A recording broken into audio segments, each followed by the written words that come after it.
Atlanta's Dominique Wilkins joined the 20,000-point club with 30 against the Knicks, but New York's Patrick Ewing stole the show with 22 of his own as the Knicks beat the Hawks 106-94 at the Omni. Obviously, and the light show. Hey, turn on the lights. Tony Campbell to John Starks to Patrick Ewing. The Sixers wish the lights had never come on. Ewing had 16 points, 16 boards.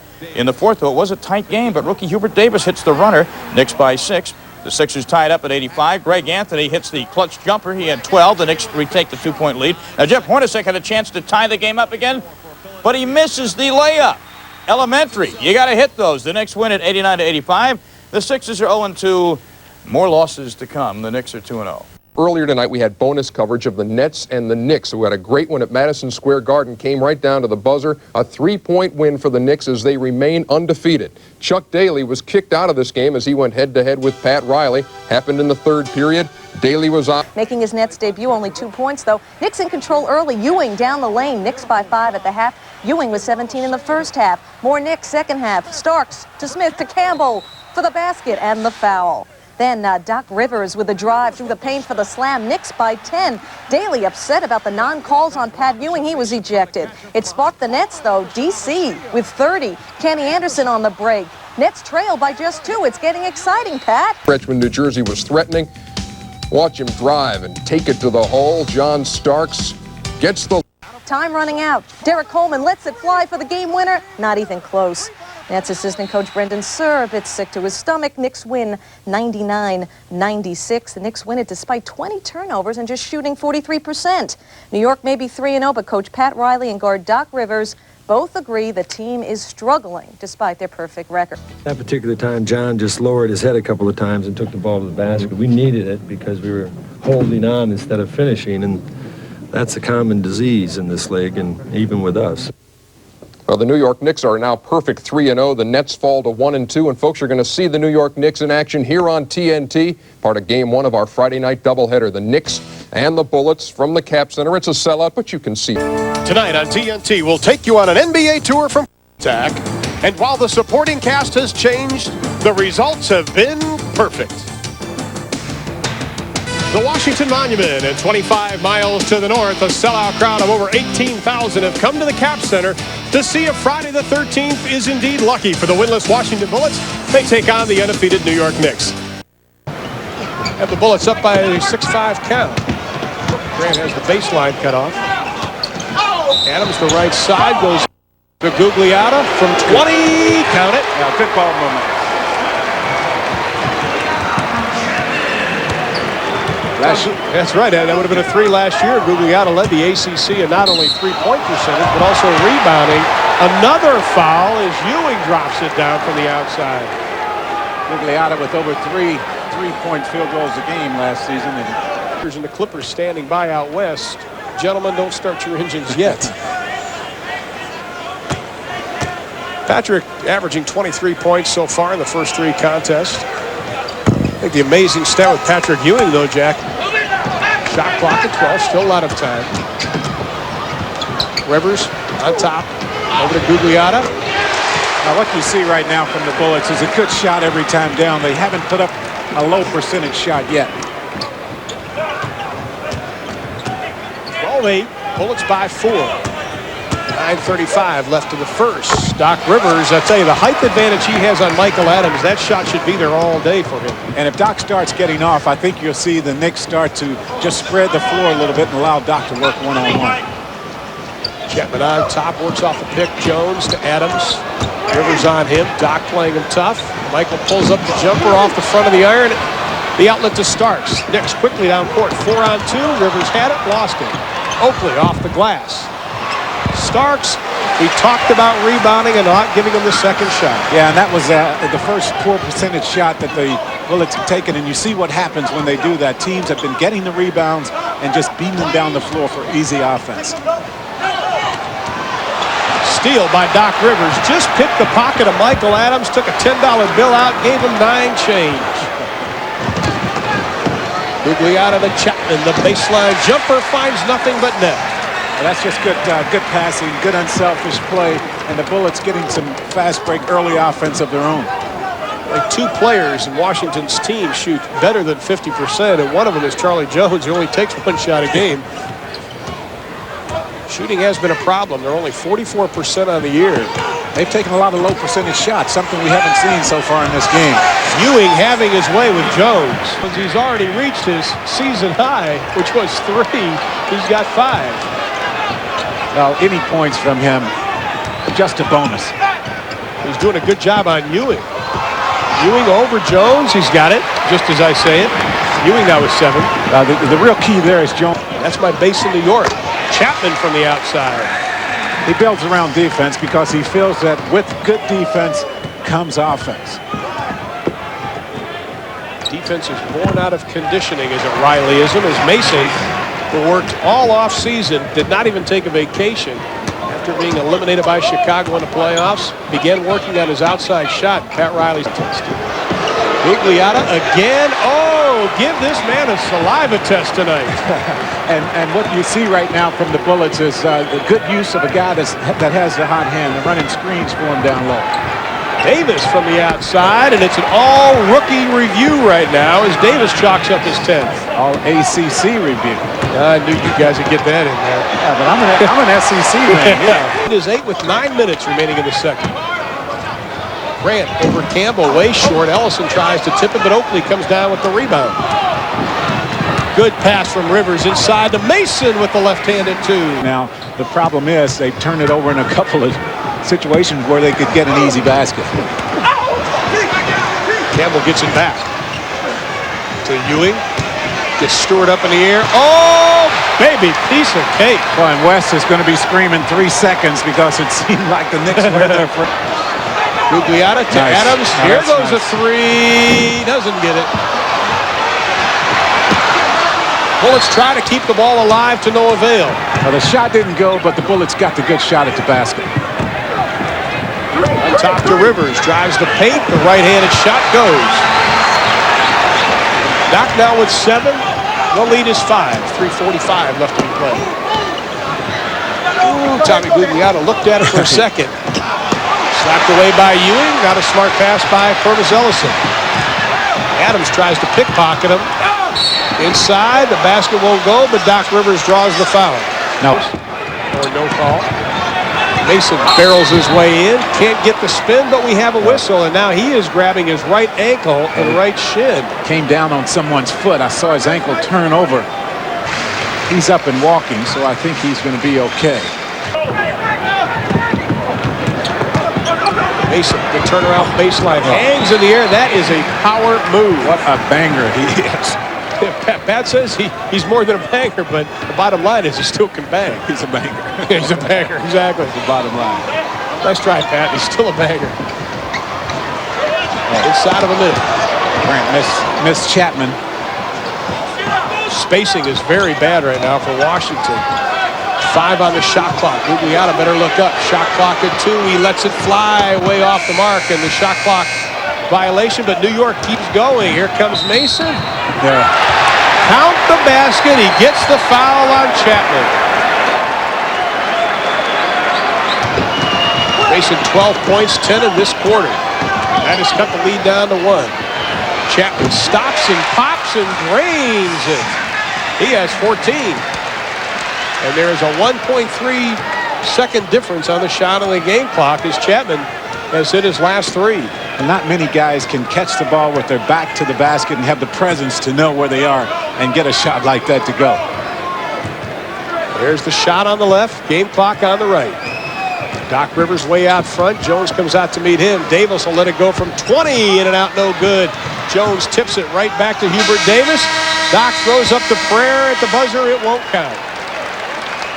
Excellent first half for Washington. The first 24 minutes have been played, and the Bullets lead at 58-55. Now let's go to our studios in Atlanta with Ernie Jones. Taking advantage of him in that category. Knicks first lead, and Washington gets it right back as Purvis Ellison with his 4th field goal of the night. He has 8 points. The Bullets lead by 1, and we've played 1 minute of the third quarter. Starks. He's got it for 2. It's a streak shooter. Chapman will have to make sure he does not heat up. Starks hasn't shot the ball all that well this year. He is 44% on the year. Is the smallest man on the court. Takes it strong to the hole. Grant inside. He's molested by about 3 blue jerseys, and he goes down hard, as does Tony Campbell. Got a knee to the thigh. I think he's going to be okay. As Pat Riley is livid on the far side with his players. Or no, with Jack Neese. I think he wanted a charge. Well, there's no charge. No. Clock at 6. A lot of standing around. Toss it away to Oakley, trying to force the pass into Grant. Well, what a nice cut that was, though, by Grant going to the basket. The pass just a little bit off. Chapman comes out to meet Davis. To Ewing. Ellison puts up the hand. That's not going to do it.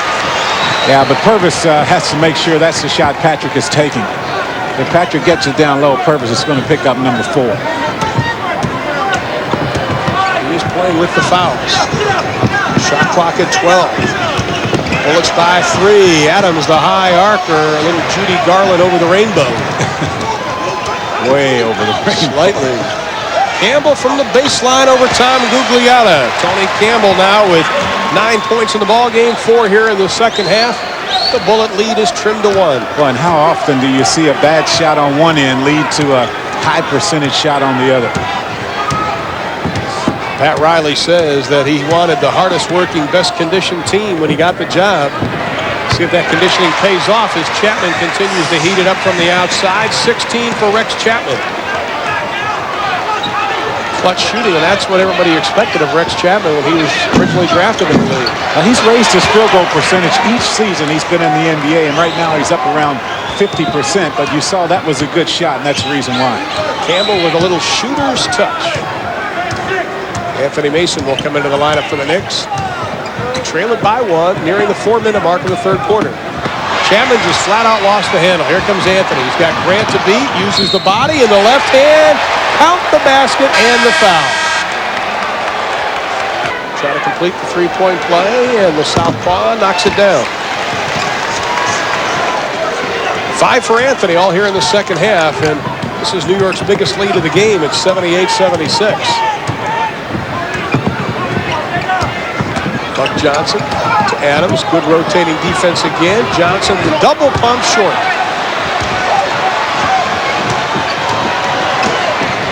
Boy, they need to stop now. They really do, because you don't want to give the Knicks the momentum here.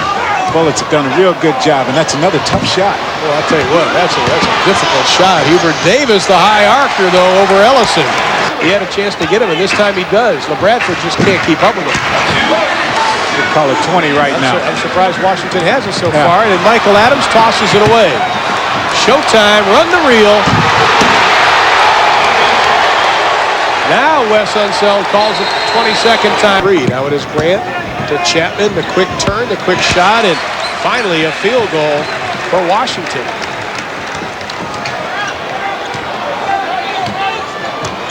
Lead is 6. The double team. Chapman comes up with a steal. The easy 2 for Rex Chapman. 4 quick points. Cuts that lead down to 4. The Bullets normally not a real good pressing team. Hubert Davis, though, the rookie, showing a great deal of poise. He has 16 points on 8 of 15 shooting.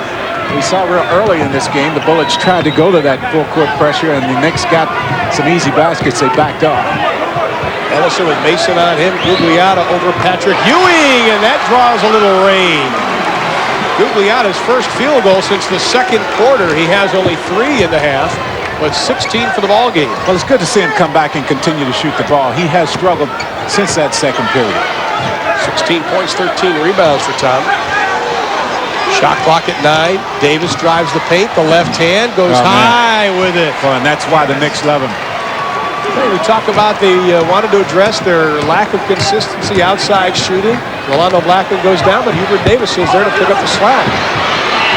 Anthony, who's made a definite contribution tonight with 6 points, 7 assists, and 3 steals, picks up a rebound. Mason flicks the wrist, doesn't get it. The lead is 6 inside of 5 minutes. Michael Adams saw an opening, lost the handle. Gugliotta tried to save it. Just a sloppy play. Yeah. Knicks need to back it out here and make sure they get a good shot. Pat Riley's telling him to rotate, get moving on offense. Smith setting a pick down low for Mason, knocked out by Chapman with 11 on the shot clock. Harvey Grant having his problems tonight. 4 of 11 shooting as Oakley comes in. Smith sits down, and he's had 4 turnovers to go along with that. Yeah, one statistic that the Knicks keep real close watch on is how many shots go up uncontested. And if you think back to Grant's shots, it seems as though every one of them has been a contested jump shot. Ewing's shot is short. Pat Riley says they want to contest at least 50% of the shots in a ball game. Chapman lets it go for the 3. Doesn't get it. Gugliotta high for the rebound. Oh, nice boy. He wanted that one, didn't he? Inside, Grant. That's an easy way to get it, too, and the lead is cut to 4. Just about 4 minutes left to be played. So Washington, despite off to their worst start since 73-74, hanging tough, only to have the rookie throw some cold water on the party. Well, you'd have to think that's the guy the Bullets would want taking that shot from the corner, but boy, he is stepping up and making those jumpers.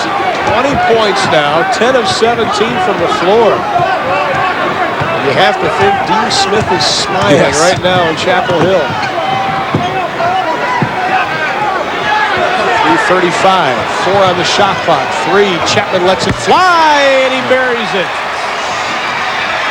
We're just seeing good shooting right now. Who taught you Kentucky guys how to shoot? Hey, man, you come out throwing up the jumper, man. And you feel leather hit your hand, right? It goes up. 3:17 left. The lead. Davis again. Oh, my goodness. The rookie feels it, and he's going to get a high five from Oakley, from Blackman, and Rivers. It is a 6-point Knick lead. Davis has the last 8 points for New York. Badly.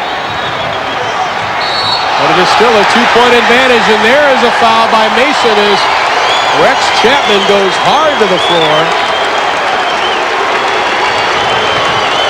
That is Mason's 4th personal foul. 101-99. Chapman stops, pops, doesn't get it. Gugliotta keeps it alive. Ellison, counted.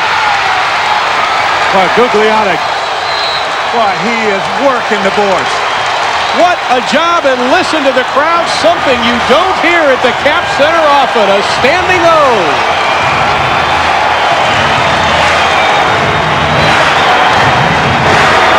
Considering how many fouls we had in the first half, and here in the second half, we haven't had that many trips to the line. Knicks have only made 6 trips to the stripe in the second half, but they do get it in. 24 on the shot clock, 1.5 on the game. Adams on Anthony. You don't want to foul in the act of shooting here. Chapman knocks it away. Davis tracks it down. Shot clock at 10. Anthony glances up. Inside. Ewing backing in on Ellison. The high right-hander draws the net. Big time bucket. 23 for Patrick Ewing. 13 rebounds to go along with that.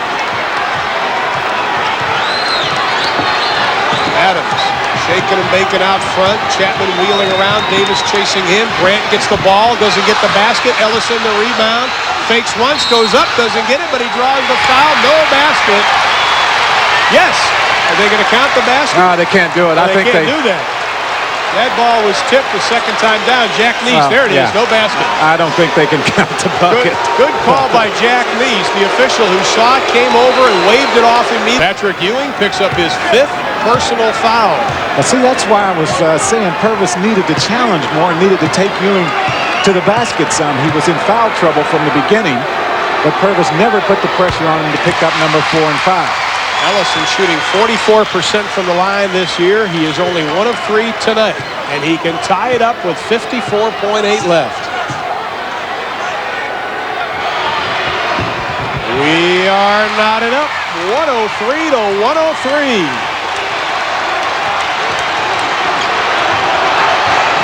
The crowd standing at the Cap Center.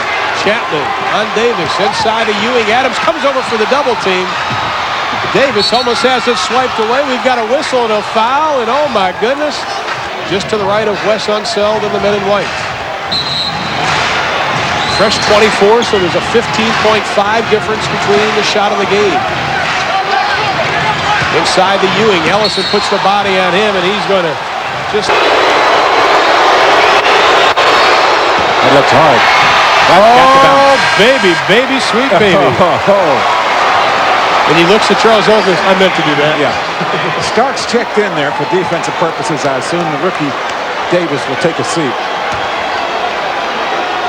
There will be a 9.3-second difference between the shot and the game clock. Ewing will have another. He has 24 for the ball game. I'd say West will call a timeout if this one goes in the hole. Didn't get it, and they're still going to call the timeout, so that drops Washington down to one full for New York. 32.3 remaining. Well, I'm taking the ball inside to Purvis Ellison. I understand he's working against Patrick Ewing.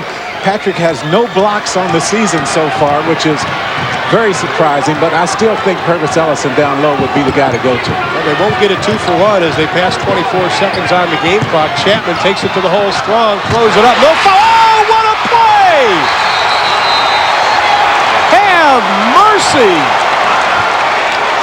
Chapman's prayer has been answered by a gentleman named Purvis. I'm never nervous. Well, so you have to go to the guy in that kind of situation. Now, I think this was a shot probably by Chapman, but I just like Purvis Ellison working against Patrick Ewing for a couple reasons.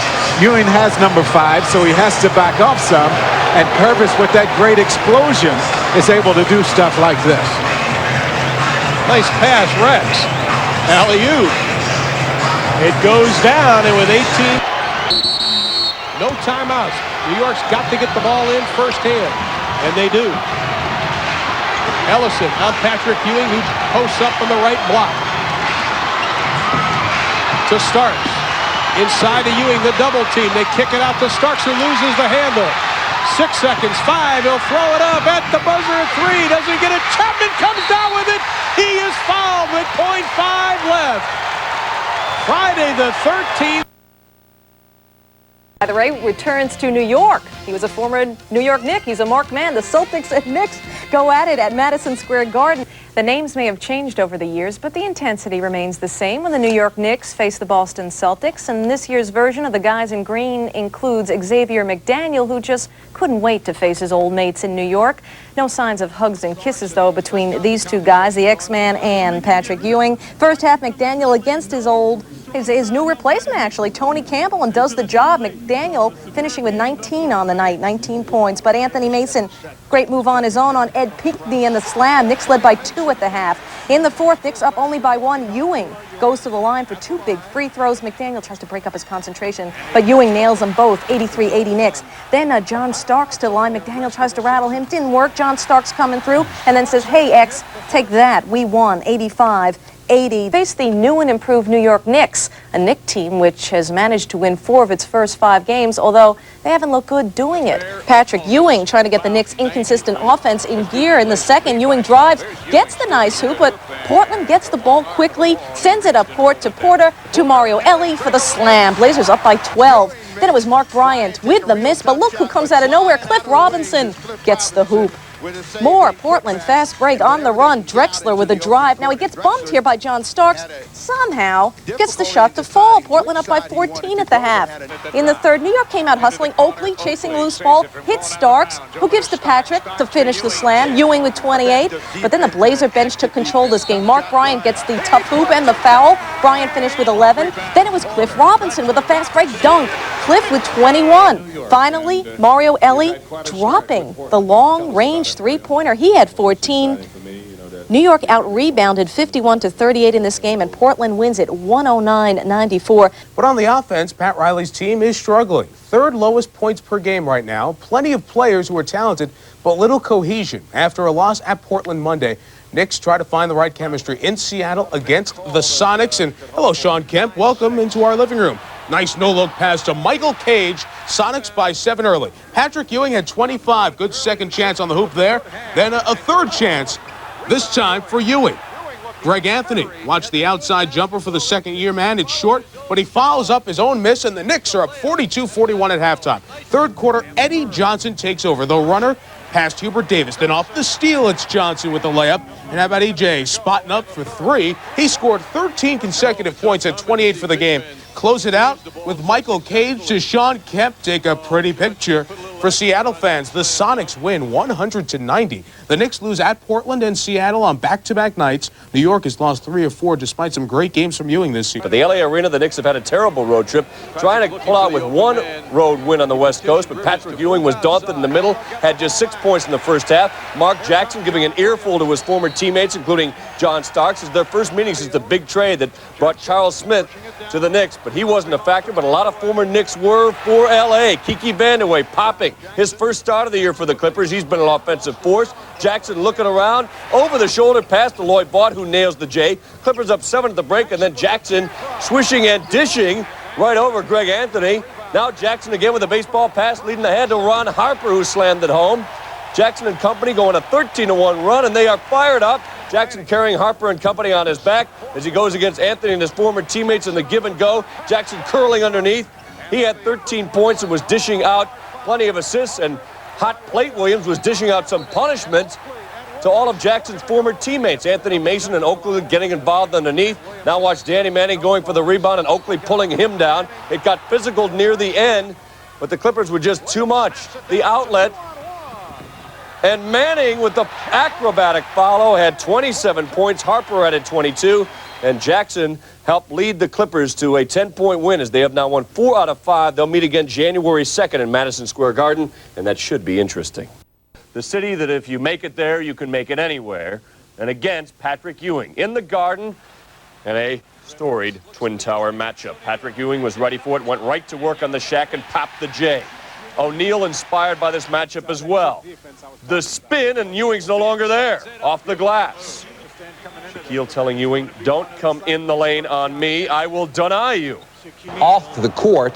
Yeah, that's the Shaq's debut in the Big Apple. Patrick, but then Ewing showed him this is how you draw offensive fouls from rookies. Maddie saying the kid will learn. Third period, Doc Rivers down inside to Ewing, and Patrick schooled the youngster on the offensive end as well to give the Knicks a 53-37 lead, but Orlando made a run. Scott Skiles. And then it's Shaq inside to rock the rims and cut the Knicks lead to 9. But then in the fourth, Charles Smith, who had a strong game. He had 26 points, leaving Jeff Turner in his wake, wheeling and dealing along the base. Shaquille O'Neal making his first trip to the big city gets a warm welcome from Mr. Charles Oakley, who's ejected. Then Ewing, with his own spin move, pops the Baby J, his patented move. Ewing had a much better first half than O'Neal, and the Knicks were in command, 51-37 at the break. Then O'Neal turned it on. A bad shooting half. Then in the second half, he decides to take it in for close range for the jam over the triple team. Then they work it on low to O'Neal again. That's Eric Anderson, the former Hoosier, looking on for that slam. Suddenly it's down to just 9 after 3 quarters. The Knicks lead down to 6, but then Charles Smith came on. Despite 3 players being benched for some of the join they did in that winless road trip, Starks, Anthony, and Mason, and Oakley being ejected, the Knicks win it easily, 92-76. Winnipeg and the Knicks at the Garden looking to zap the Bullets. The 3-pointers thrown up by Louis Adapia. Rivers!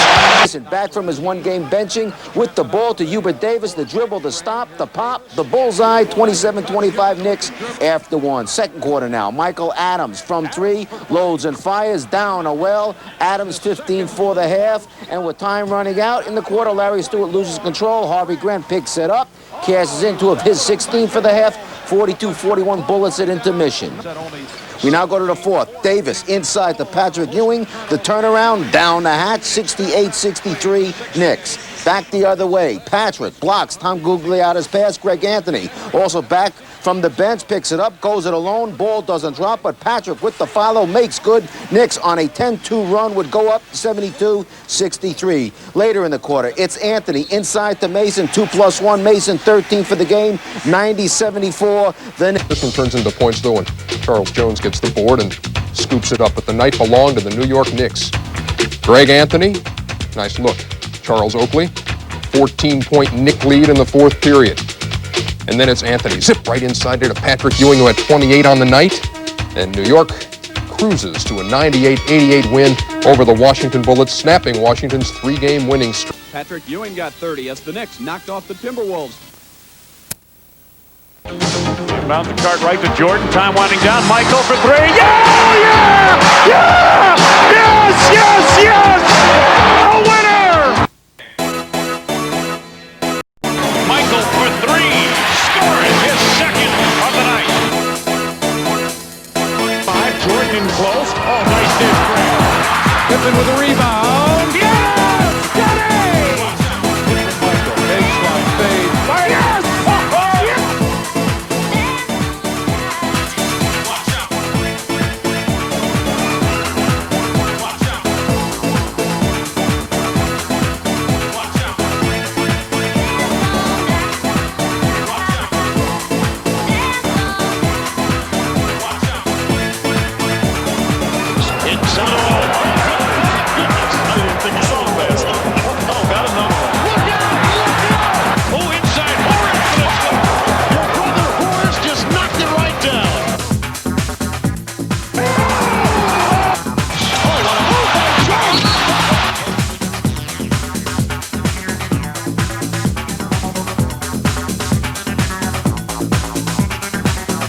With an 11-game regular season losing streak to the Bulls, and yet the feeling around the league is if there's one team in the Eastern Conference that can beat the Bulls in the postseason, it's New York. Pat Riley nearly did it in last year's playoffs when the Knicks used shooting 32%, were held to their lowest point total ever against the New York Knicks. And Riley's great Laker teams always started with defense. That's what they're doing here. Knick opponents have scored less than 80 points in 3 of their last 4 games, all wins by New York. And Chicago's 75 points, their lowest total in 374 games, going all the way back to 1988.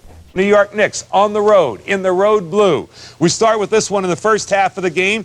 The Knicks in blue. John Starks to Patrick Ewing. Pretty pass to Charles Oakley. The Knicks, however, led only early in this game at 11-10. After that, it belonged entirely to the Detroit Pistons. The Knicks, Greg Anthony, with a bad pass. Picked off clean by Isaiah Thomas. Isaiah all the way. The Pistons already had this thing wrapped up at halftime. 52-34. Coach Riley, you know you're going to have days like this. The New York Knicks couldn't even get their break working right. Tony Campbell to Anthony Mason. He misses. Dennis Rodman tips it out to Isaiah Thomas. Isaiah Thomas with a nice pass to Orlando Woolridge. Look at Orlando. 0 cruising in underneath. Uh-oh, where'd he come from? Pistons over the Knicks, 92-76. Blazers in the league's best record to Madison Square Garden, where the Knicks remain the only NBA team yet to lose a home game. And thus the likes of Tony Bennett out to see the home team win. And Orlando Blackman leading this tough defense. The Drexler turnover, the dish from Smith, and Oakley lays it in. And yes, this defense will throttle even the Blazers, who came in at 9-2. Tipped away, Stark starts the break. He gets it ahead, and it's Anthony finishing it off. That defense led him to a 17-point bulge at the half.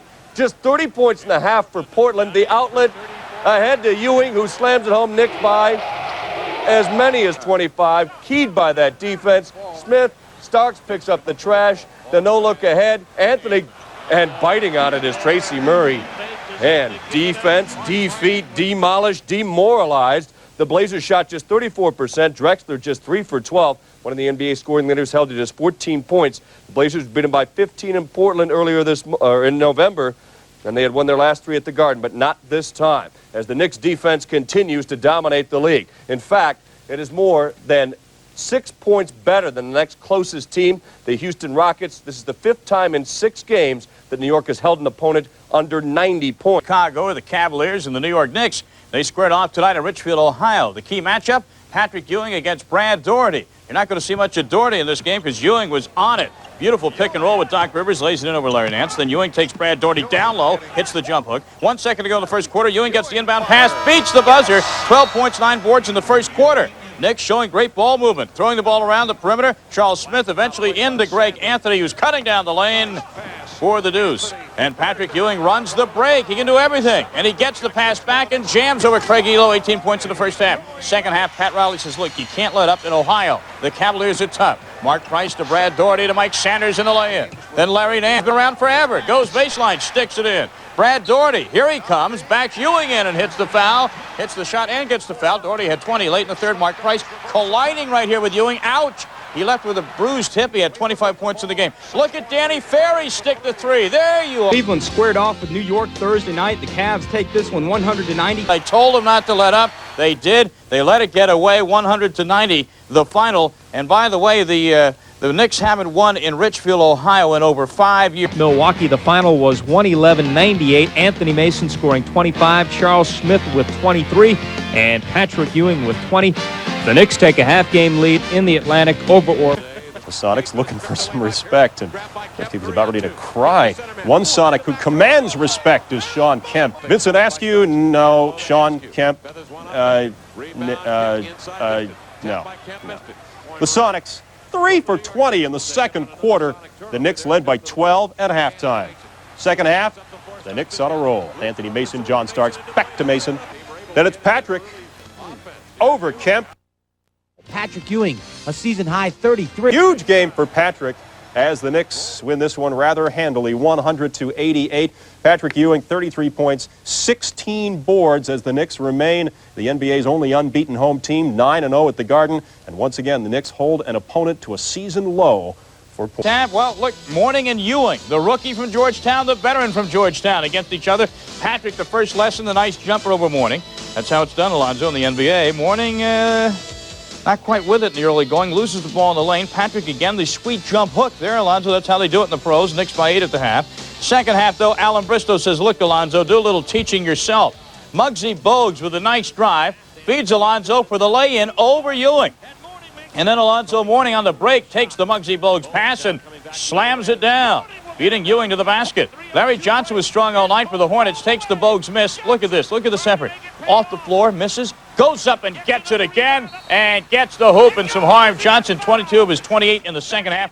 Alonzo Mourning and the boys urging him on. Now the jumper at the buzzer, ending the third quarter by Patrick Ewing, cutting the Hornet lead to 3, and Mourning finds something to kick about. John Starks with the ball, can't get off a good shot at the end of regulation. Therefore, we go to OT, and Patrick Ewing is saying, why didn't they get me the ball in overtime? Look at Del Curry run right over John Starks. No call, and Curry gets the three-pointer. That's terrible, says Starks. I agree with you, John, but the Hornets played well in OT. They win the game 110-103. Alonzo did have a good game, 22 points, 17 boards. Ewing had 28 points and 9 rebounds for the Knicks. Dumars behind the back to Lane Beer. You get a pass like that, you better drain it. And he does. Isaiah Thomas, the no look to Olden Polynice. You get a pass like that, you better make it. Orlando Woolridge finds Dumars back door. Pistons by 14 after 1, by 7 at the half, though. Third quarter, the Knicks come on. Off the four pass, Doc Rivers on the break to Patrick Ewing to Rolando Blackman. 14-2 run, the Knicks by 2. Dennis Rodman didn't give up, though. Big block, in your face, Patrick Ewing. Fourth quarter, Knicks bench the difference. Greg Anthony to John Starks, three-pointer. Good. And then again on the break, Mason to Anthony for the layup. The Knicks win 95-88. They outscored the Pistons 32-16 in the fourth quarter to win it. They're 10-1 at home, and the Knicks bench outscored the Pistons 22-0 in the fourth quarter. It was Patrick versus Dikembe Mutombo, that is, as the Knicks hosted the Nuggets. Let's head to Madison Square Garden, and there they are, Ewing and Mutombo, and a physical game it is. Mutombo elbows Ewing. He would later leave the game. Ouch, babe. Mutombo getting mugged in return by Charles Oakley. The two combined for 6 points in the first half. Patrick a little under the weather in this game, so Pat Riley says, guys, you got to step up, and Herb Williams did. He came on for Ewing and played awfully well, the turnaround off the glass. Played a little D, too, in Mutombo's face, the jump hook. Then he hits from the wing. Williams, 10 points and 4 boards.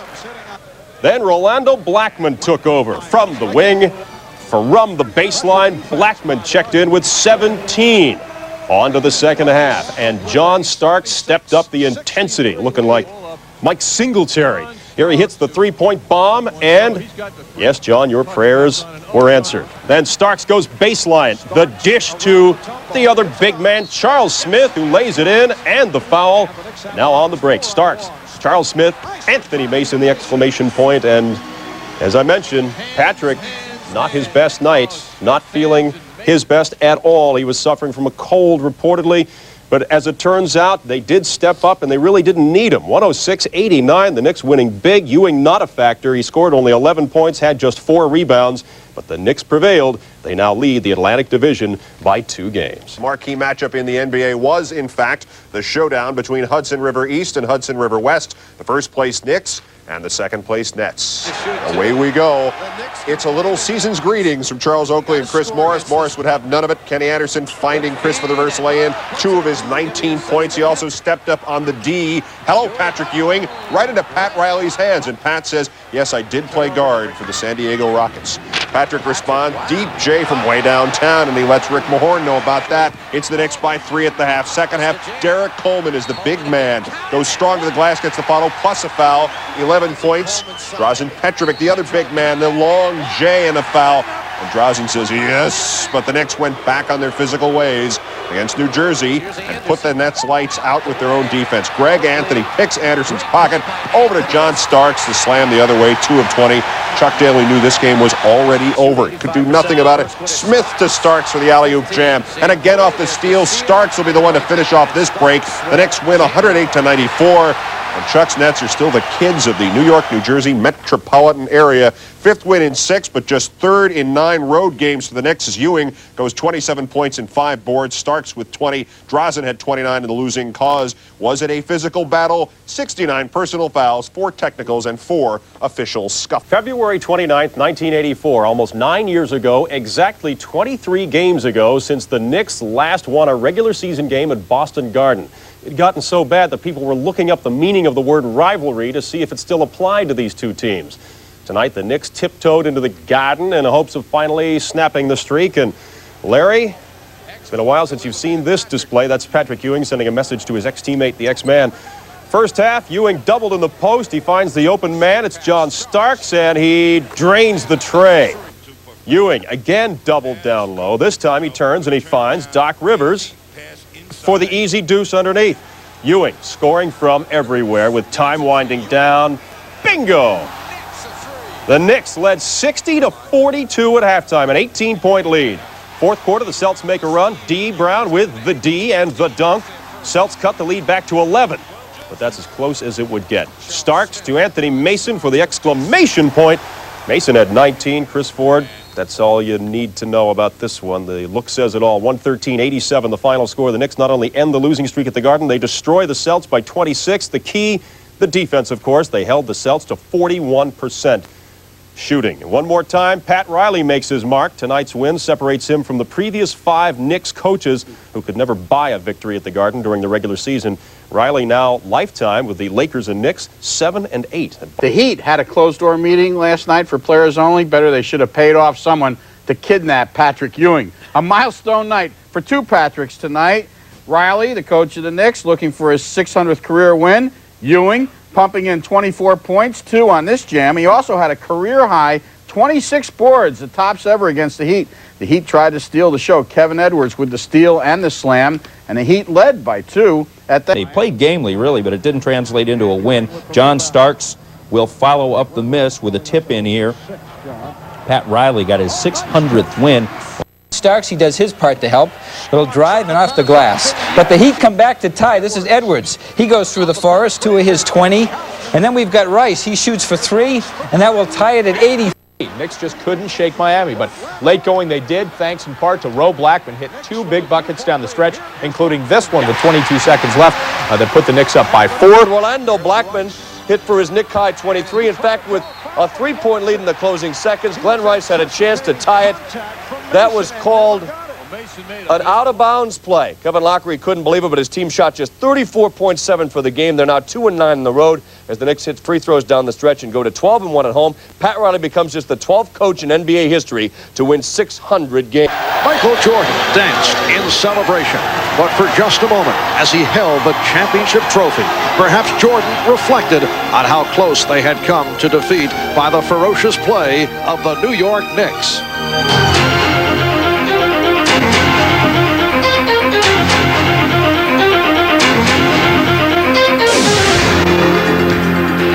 The second-round series against New York was a bitter war, with the underdog Knicks battling and even taunting the champions.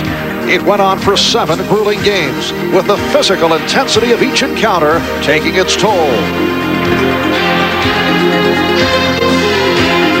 The Knicks went straight at the Bulls, not willing to accept the expected outcome, pushing them to the limit.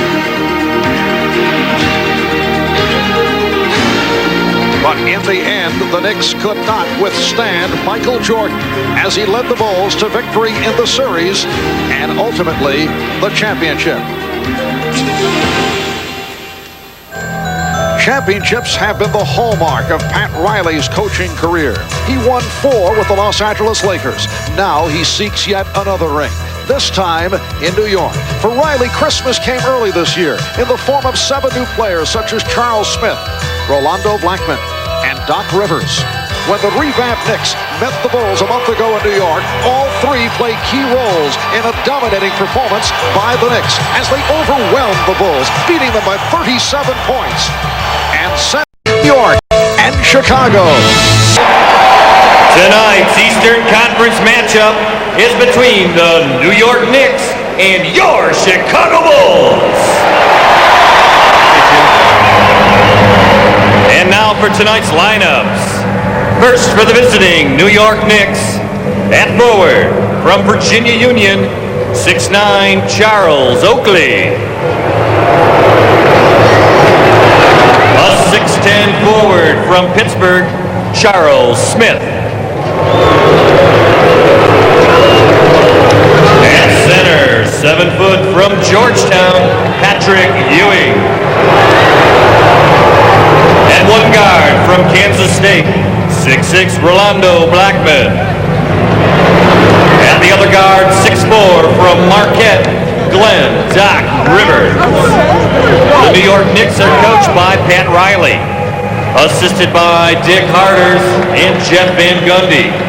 The trainer is Mike Saunders.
Ewing stepping in to go against Bill Cartwright, and the Knicks control the tap. The one-time Bull, Charles Oakley, for Doc Rivers, who's guarded by B.J. Armstrong. There was some early concern on matchups with the Bulls. Would Pippen wind up against the 3-inch or 4-inch bigger Charles Smith, or would they play Grant? But starting out with Pippen, the guy that will match up against Charles Smith.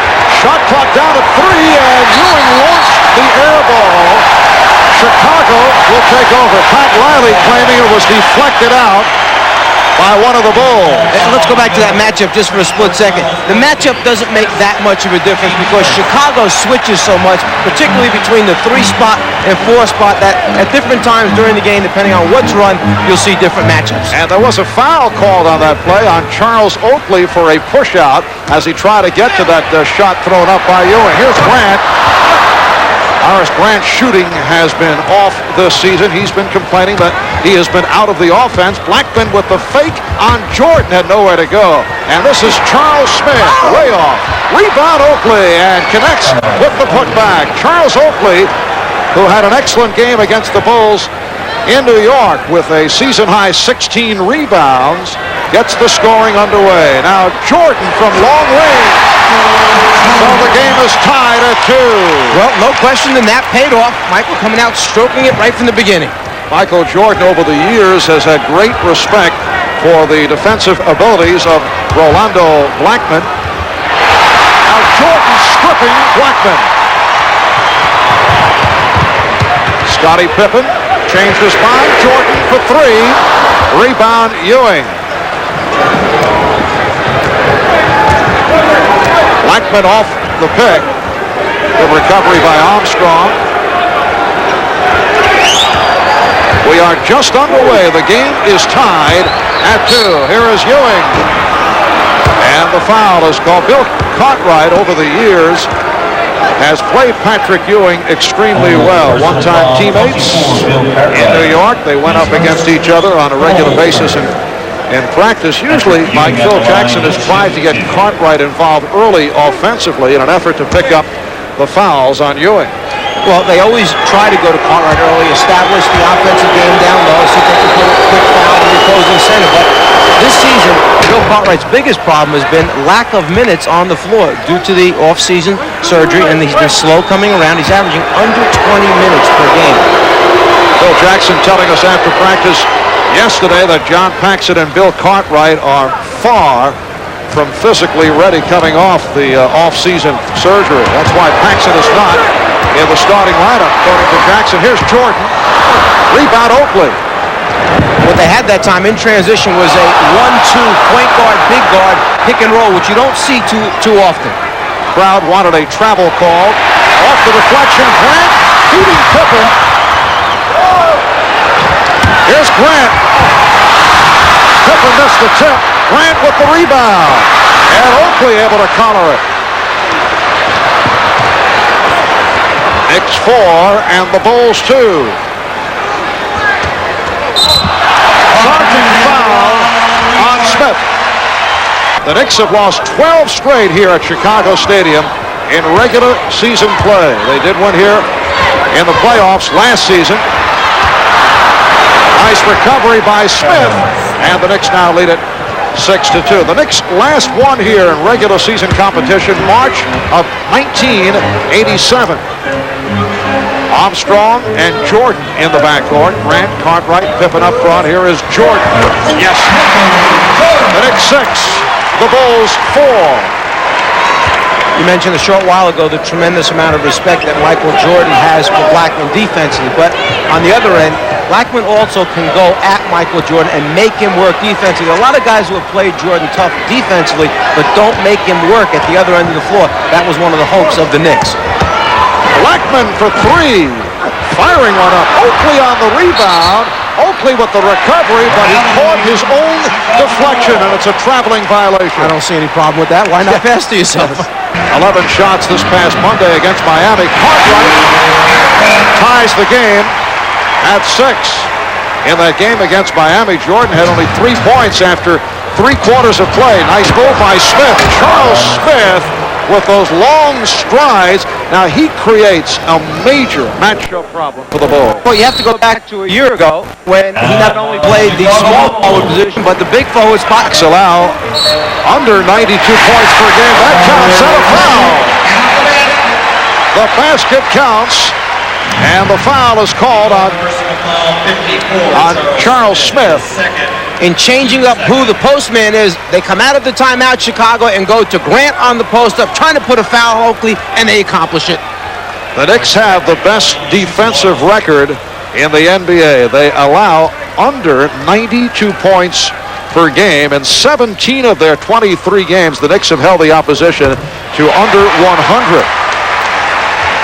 If the Knicks maintain their current pace defensively, it would be the lowest such record since the Fort Wayne Pistons held opponents to 90 points a game back in the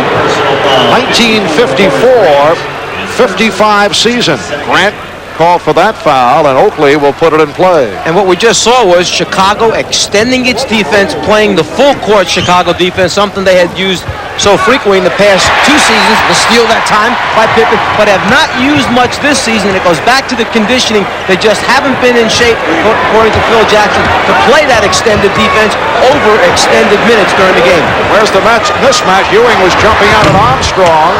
Ewing gets to the boards. Rivers eludes Pippen. Here's Smith. Yes. So the Knicks recapture the lead. Knicks 10 and the Bulls 9. 6.5 remaining in this first quarter. Here's Blackman. Met by Jordan as the Bulls isolate.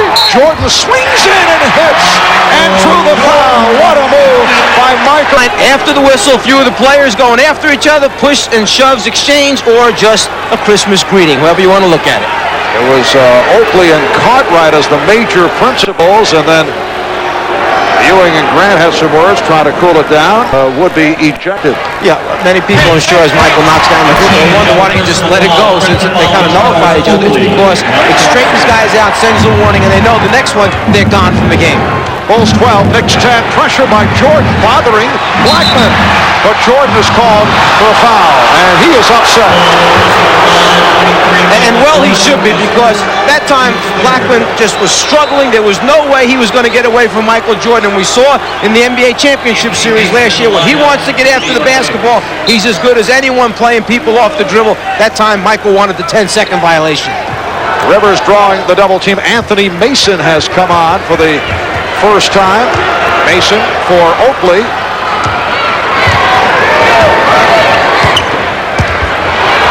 Mason spinning down low, retipped by Grant. The long arms of Horace Grant sending Mason away. Very intensive defense being exhibited here by the Bulls in these opening minutes. Pippen looks for the shot. Yes. Scottie Pippen off the screen. Chicago, as you saw, right in there, but their defense not what it was the last couple of years. Ewing battling for that one. And they changed New York. They put Patrick Ewing back down in the hole. They took Charles Smith out. The prior two trips down, it was Ewing outside, Smith down low. Cartwright rebounded by Mason. We're just under 5 minutes remaining in this first quarter. The Knicks with the ball. They are down by 2. Ewing draws the double team. Smith able to save it. Shot clock down to 5. Smith for Blackman, who fires. Yes. And the game is tied at 14. Orlando Blackman shooting just 43% from the floor, but most recently has started to find his stroke. His conditioning is getting better. His back is feeling better. He's more productive offensively. Grant getting inside. Ewing comes away with it in the crowd. Rivers has a 3-on-2. Blackman with the pull-up. Yes. Yes, Rolando Blackman missed the entire preseason because of the back injury. Very slow to fit in, but in recent games he's done well. A season-high 23 on Saturday against the Miami Heat. The Knicks lead by 2. A 6-0 run by New York. A steal off the double team. Rivers feeding Smith, who takes all the way. Something New York did last season was make it simple for their players on pick and roll. They said, we're going to trap and double team everything and rotate to the next pass. That time an aggressive double team by Smith and Rivers. With the head fake, beating Starks, lost the handle. Starks open. Yes. Doc Rivers spotting the open man, and the Knicks now lead by 8. They've scored the last 12 points. Pat Riley has such tremendous flexibility with this basketball team. Now going with Blackman as a small forward. It enables Starks to come in, get warmed up, and then he can substitute in the backcourt. Michael Jordan with 9 points. The Knicks lead 22-16. The Knicks come in at 16-7. They lead the Atlantic Division. 3 games over Orlando, 4 over the Nets. They've won 5 in a row, 7 of their last 8. Ewing backing Purdue, goes to the hook shot and gets the friendly roll. More than friendly. The shot actually hit below the rim on the flange and then managed to bounce up, hit the backboard, and roll in. Knicks 24, Bulls 16. Jordan off the head fake. Rebounded by Purdue, and a loose ball foul has been called. So Will Purdue to the line, and Will has certainly had his ups and downs at the free throw line. The play that Chicago has used for the last 2 years on the free throw line, Pippen and Jordan love to fly in from the outside. You must block them out as the free throw is being taken. Minute 15 remaining in the first quarter. The Knicks 24 and the Bulls 17. Rivers and Starks now in the backcourt. Mason, Ewing, Smith up front. Ewing, yes. No question about the intent of the Knicks with Will Purdue in the lineup. They continue to go to Patrick Ewing. They certainly feel they have a big advantage in that department. Purdue, though, comes up with the rebound. Knicks lead 26-19 as Ewing establishing position. Armstrong over to help. Rivers, the open man, hits the 3. Doc Rivers is one of those players who, when he came in the league as a rookie, people said, you have to make him make shots. He cannot shoot the ball from the outside. He's also one of those guys who has gone to work in an area of weakness and made it a strength. He can knock down three-pointers now. Pippen able to keep it alive. Contested by Rivers, who knocked it away. Doc Rivers with the steal. And the Knicks will hold for a final shot. That's time running down in this first quarter. A 19-5 run by the Knicks. Here is Smith. Rebound Ewing. And time runs out. But a good finish here in the first quarter by the New York Knicks. So after one, Patrick Ewing, 3 of 6, 8 points. Michael Jordan, 4 points. The Bulls shot only 8 of 25 for 32%, while the Knicks shot well, in particular the latter stage of the quarter. Jordan getting inside. The Knicks now lead by the score of 29 to 21. Play of game warning on Chicago. Greg Anthony has come on for the first time. He and John Starks in the backcourt. Patrick Ewing, Anthony Mason, and Charles Smith are up front. Greg Anthony missed the game Saturday. The Knicks' last game against Miami with a sprained ankle. Here's Starks. Yes, he has the touch. He's hit 2 from deep, and the Knicks now lead by 10. So you see the contrasting styles. Michael Jordan takes Starks down low, posts him up, and Starks takes Jordan outside for the jumper. Pippen. Tony Pippen with his second field goal. He has 4. The Knicks 31, and the Bulls 23. Second of 4 meetings between these two clubs this season. Back in November at Madison Square Garden, Knicks beat the Bulls as Ewing is able to drill it home. 112-75, a 37-point differential. Pippen in a crowd, and he is fouled by Ewing. For Ewing, that is the second. Charles Smith raising his hand, looking to draw the foul. That would have been number 3 on Smith, but it is Ewing. Called for the personal.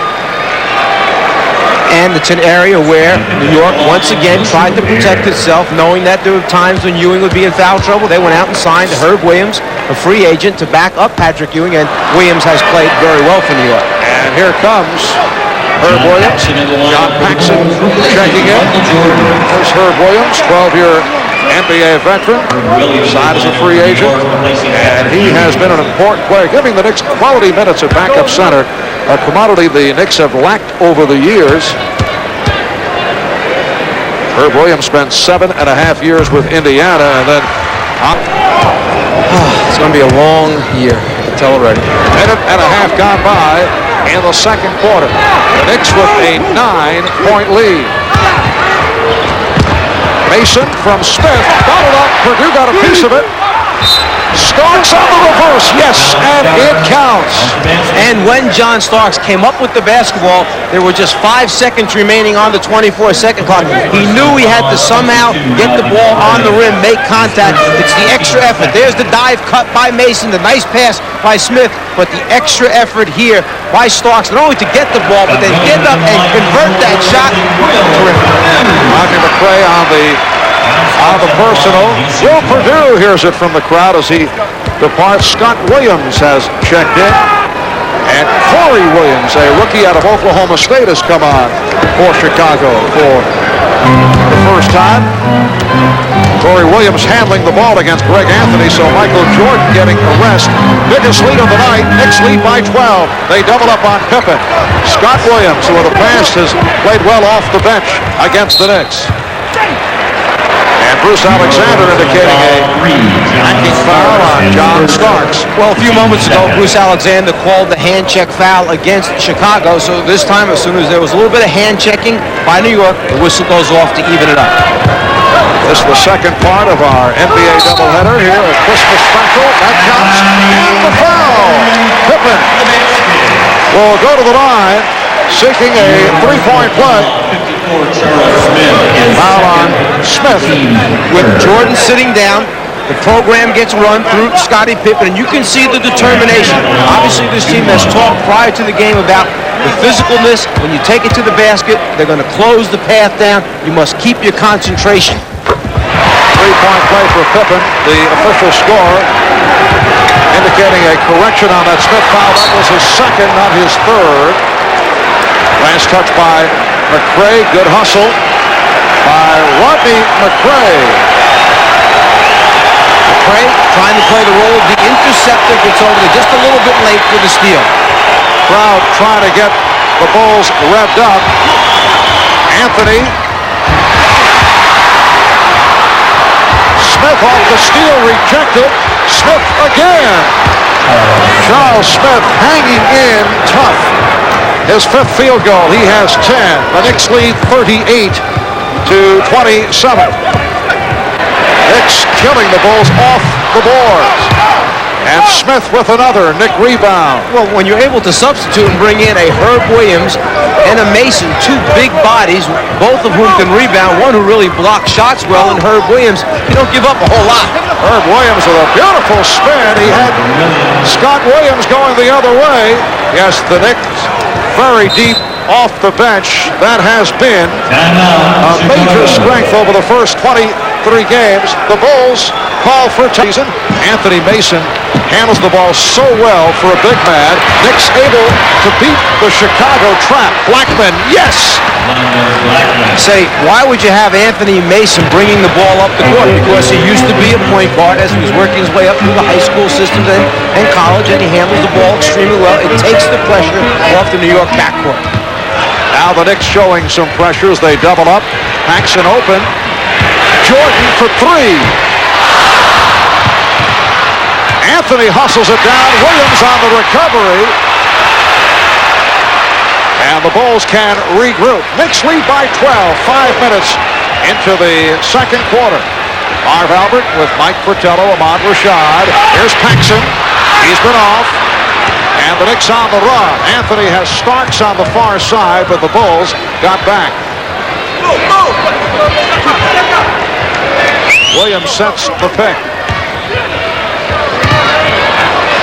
Nice ball movement, and Blackman finishes it off.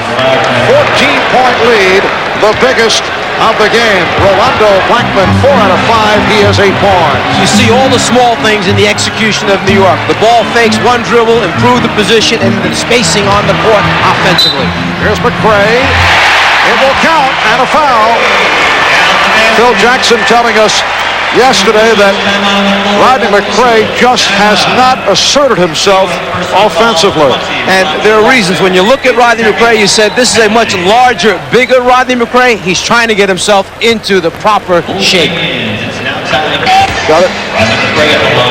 Yes, I have. Good. Ballots available at all NBA arenas at participating Miller Genuine Grant retail outlets. Please be sure to get out and vote. But unlike the Czar, read the rules and regulations back of the ballot.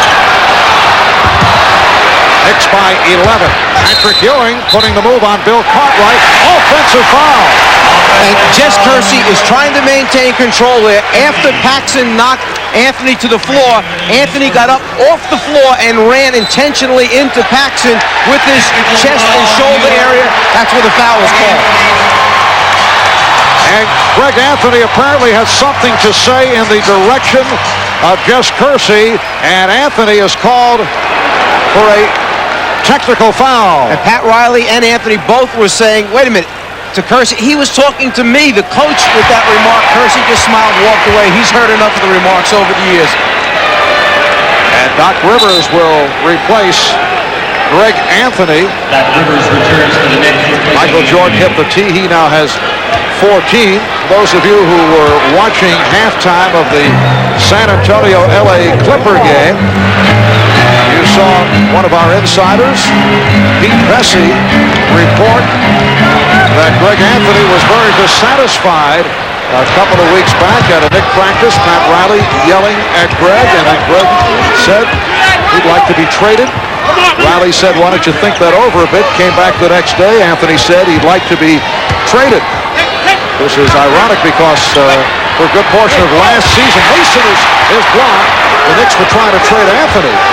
Here's Blackman. The horn went off. Wait a moment. Apparently the ball was knocked out of bounds. But it sounded like the horn went off prematurely. It will be Chicago ball. The Knicks lead by 10 points. Greg Anthony, the subject of much focus in the New York area because of the poor shot selection at times. And Pat Riley has tried to change his game a bit, although he's played very well recently.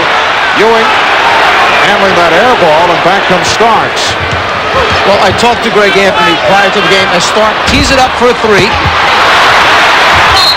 And Mason is fouled. And speaking with with Anthony prior to the game, I asked him about the incident. He said, yes, Riley did get on him. He said, I deserved it. I wasn't practicing hard. Do I want to leave New York? No. I'm a little frustrated with my minutes, but I do know that I am the point guard of the future for them. I want to be in New York. That incident is over in the past. I know that Pat Riley has tried to get Greg Anthony thinking like a point guard. At times, he is too shot conscious, and he's wanted Greg Anthony to get back to the things that made him so valuable last year, such as strong defense and setting his teammates up, not looking at the shot. Earlier this year, Riley may have turned the season around with a sweeping message. Some 9 games into the season, he benched Anthony, Starks, and Mason. Made it clear that he respected their physical talents, but he did not appreciate their loss of control of their emotions, which we may have seen just a moment ago by Anthony. He was particularly upset, though, about the trash talking that would go on. Ewing able to hold on. Crowd looking for a foul, and here comes Mason. Since that benching, all 3 have played very well.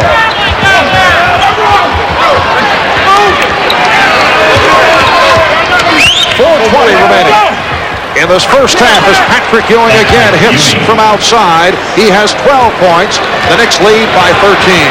Seems so simple. You had about 10 different things take place on the left side of the floor for New York. They just decided to reverse the ball over to Ewing's side, throw it in the hole, and then Ewing sticks it in the basket.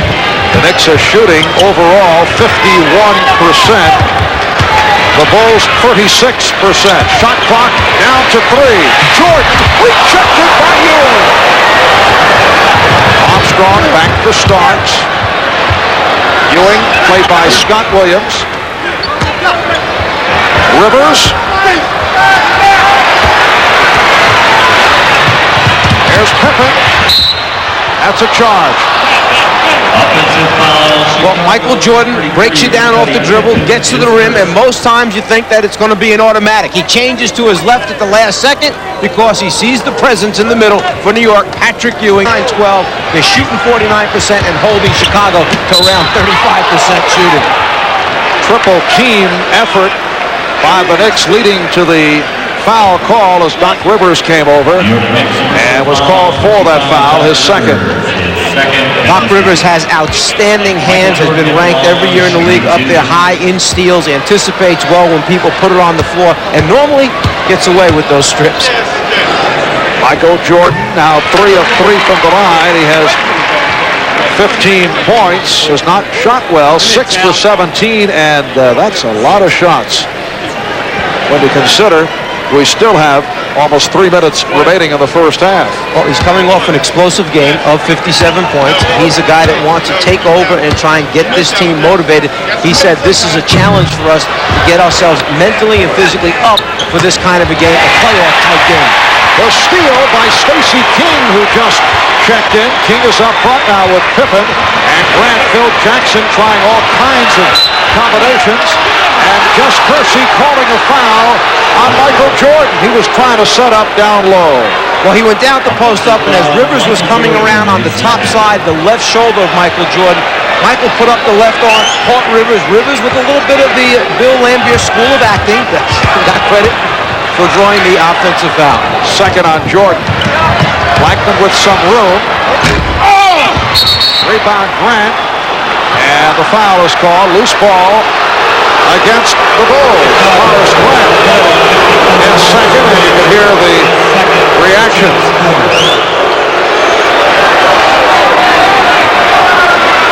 Fourth team foul on Chicago. Knicks are over the limit. 2:20 remaining in this first half. Blackman.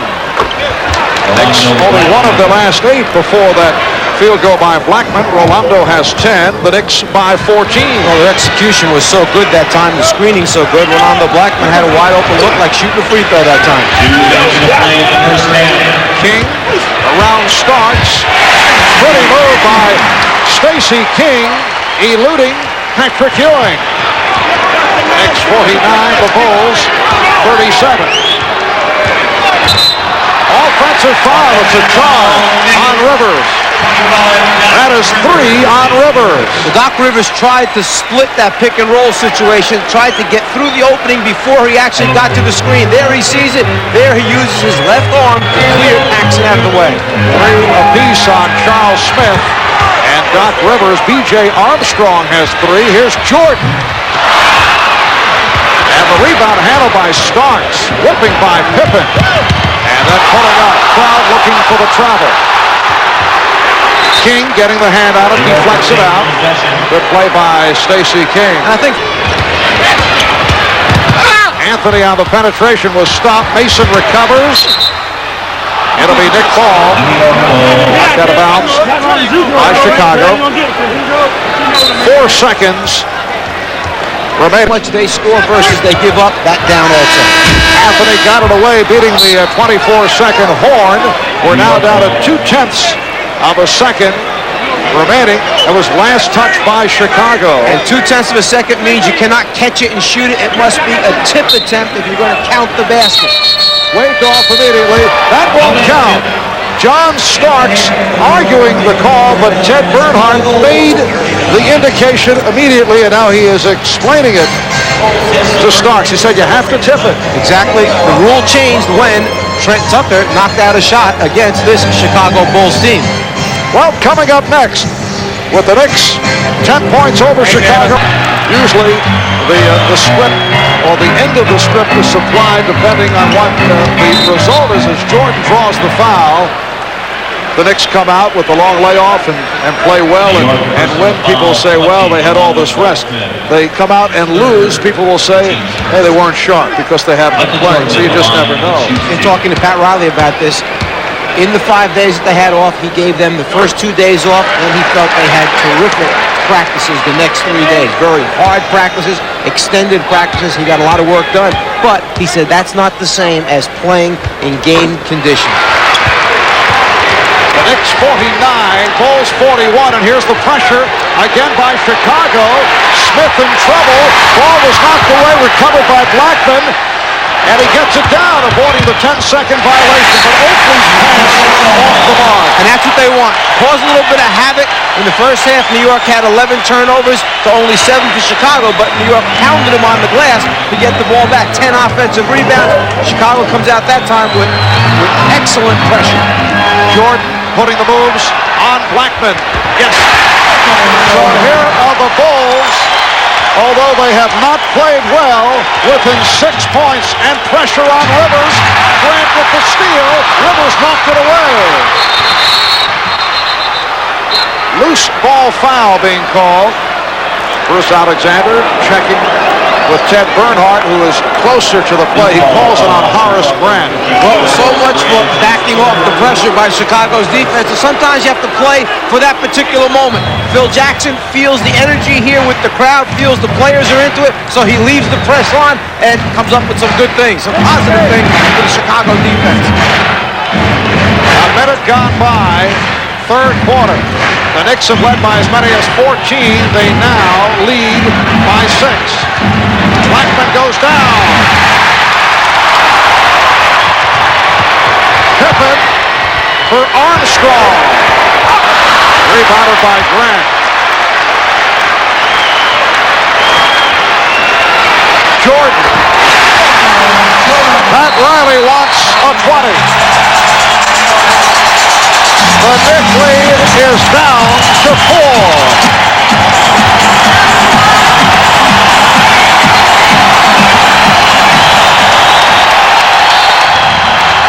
Again, pressure by Chicago, and Smith took his eye off that pass. The Knicks have been rattled by the Chicago pressure. 4 possessions, 4 turnovers. Jordan, 23 points. The rest of the Bulls have 22. The Knicks lead by 4. Jordan guarded by Blackman. Jordan. Yes. And Michael back to psyching himself. Had a little conversation with himself at midcourt. It's a 2-point Knick lead. An 8-0 run by the Bulls. All Jordan. Here comes Pippen. And that was Jordan trying to come from behind Ewing's head to get the swipe. And Pippen swipes.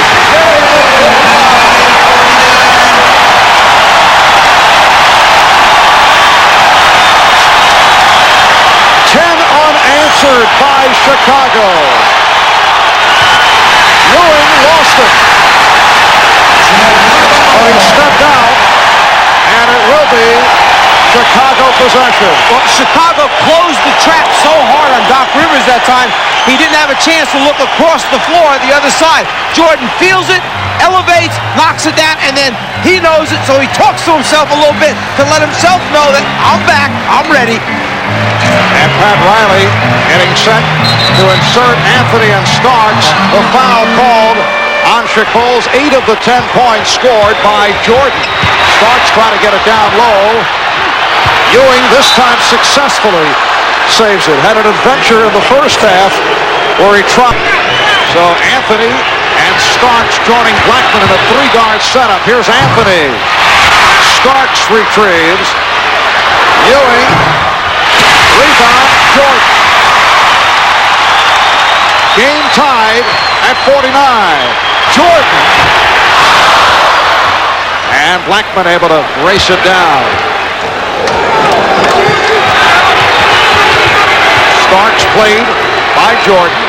Knicks led by as many as 14, but the Bulls have come out with a surge. And the Knicks cannot hit.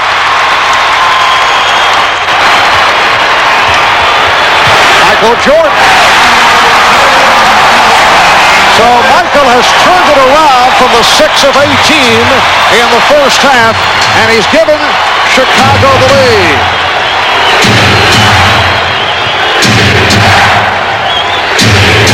Chant of defense from the crowd. Charles Smith taken down. Foul committed by Horace Grant. That's number 4 for Grant. In the post, Grant pulls him back down. Charles Smith goes to the ground. Smith establishing the real good, strong post-up position. Grant knew he got caught too deep, commits the foul. Anthony Mason is back. Charles Smith sitting down. Leads with 10 points. Rodney McCray for Horace Grant. Horace quiet offensively. Only 1 field goal, 1 of 5 from the floor. Knicks trying to establish Ewing. And they do. Patrick Ewing with a gorgeous move. He has 14. The game is tied at 51. And Pat Riley feels the energy that Chicago has in its defense. So by making these substitutions, he's put guys with a little more speed and quickness and ball handling ability on the floor. And the foul called on Starks. Starks was trying to get to position, but could not. That's 3 on Starks. John Starks is noted as a solid defensive player, but he's had trouble with Jordan because of the strength of Jordan. He knows that when Michael gets down to a certain point on the floor because of size and strength, he just goes through him all over him. As he does right there, but could not finish it off. Blackman from deep. Rebound Cartwright. Knicks and Bulls tied at 51. Chicago opening this third quarter with 10 unanswered. Pippen. Bulls by 2.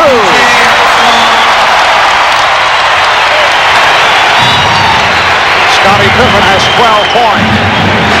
5 minutes gone by in the third. Bulls have outscored the Knicks 14-2 in the third. Ewing battles for position against Cartwright. Cartwright jumps out. Ewing double team, gets it to Mason. What a pass from Ewing. And Mason has tied the game at 53. McCray gets down. Ewing got a piece of it. Looks like Ewing hurt his hand. Anthony off the hesitation dribble. Firing a brick. Last touch by Chicago. And a timeout is called by Phil Jackson with 6:34 remaining. Third quarter. All 15 on the 24. Starks wide open. Starks got off well early, but has had his difficulties. He's missed his last 5. McCray now up front with Cartwright and Pippen, Jordan, and Armstrong in the backcourt. Here's B.J. Armstrong.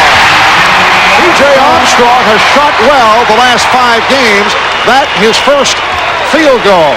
The Bulls 55 and the Knicks 53.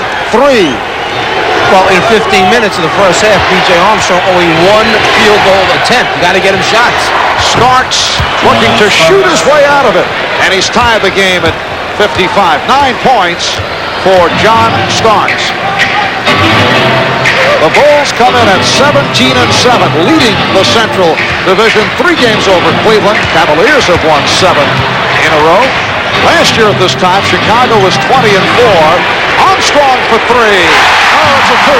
They change it to a 2-pointer. Foot on the line, but B.J. has hit the last 2. The Bulls now lead 57-55.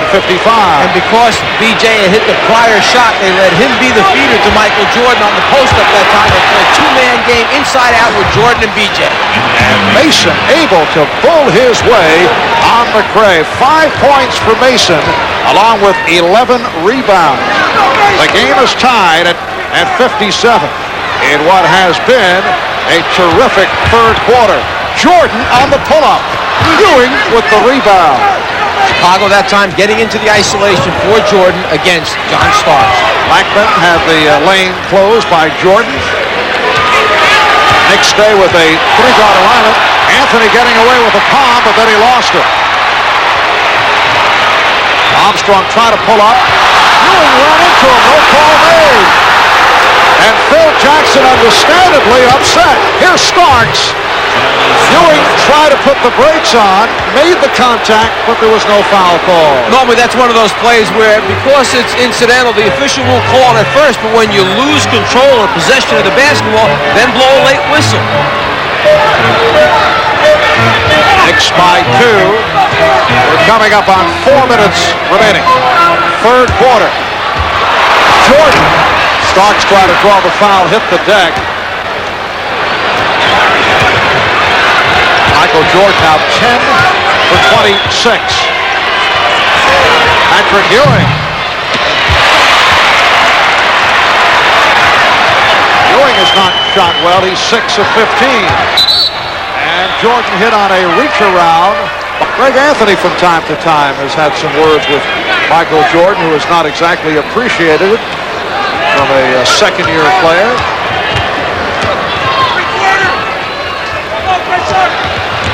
3.5 left. In the third, Knicks lead by 2 points. Pippen, yes.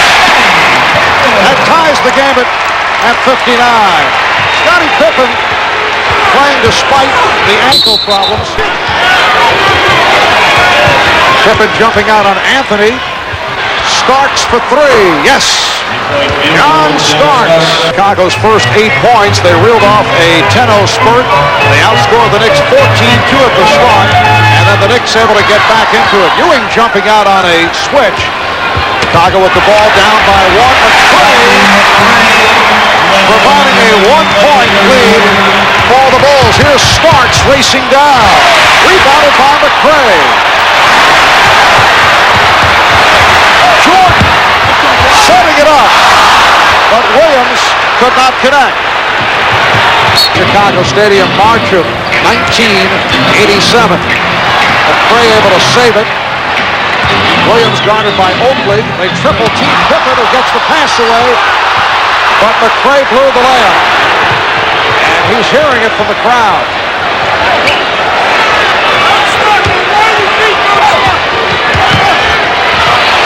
Starks had trouble with Paxson.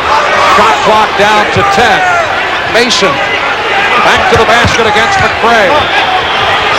Shot clock at 3. Anthony has to pop it. Chased by Mason. Knicks get the new 24. With this group on the floor right now, New York is searching for exactly where do they want to go to get a shot besides Patrick Ewing down in the low post. Starks. Rebound Oakley looking for the putback. Last touch by Scott Williams. Down to 21 seconds remaining in the third quarter, and the Knicks will throw in.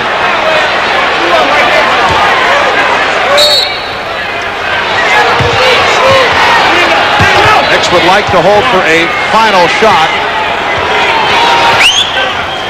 Pat Riley barking out directions from the sideline. Down to 10 seconds. Ewing. Oh, with the high dribble, called for steps.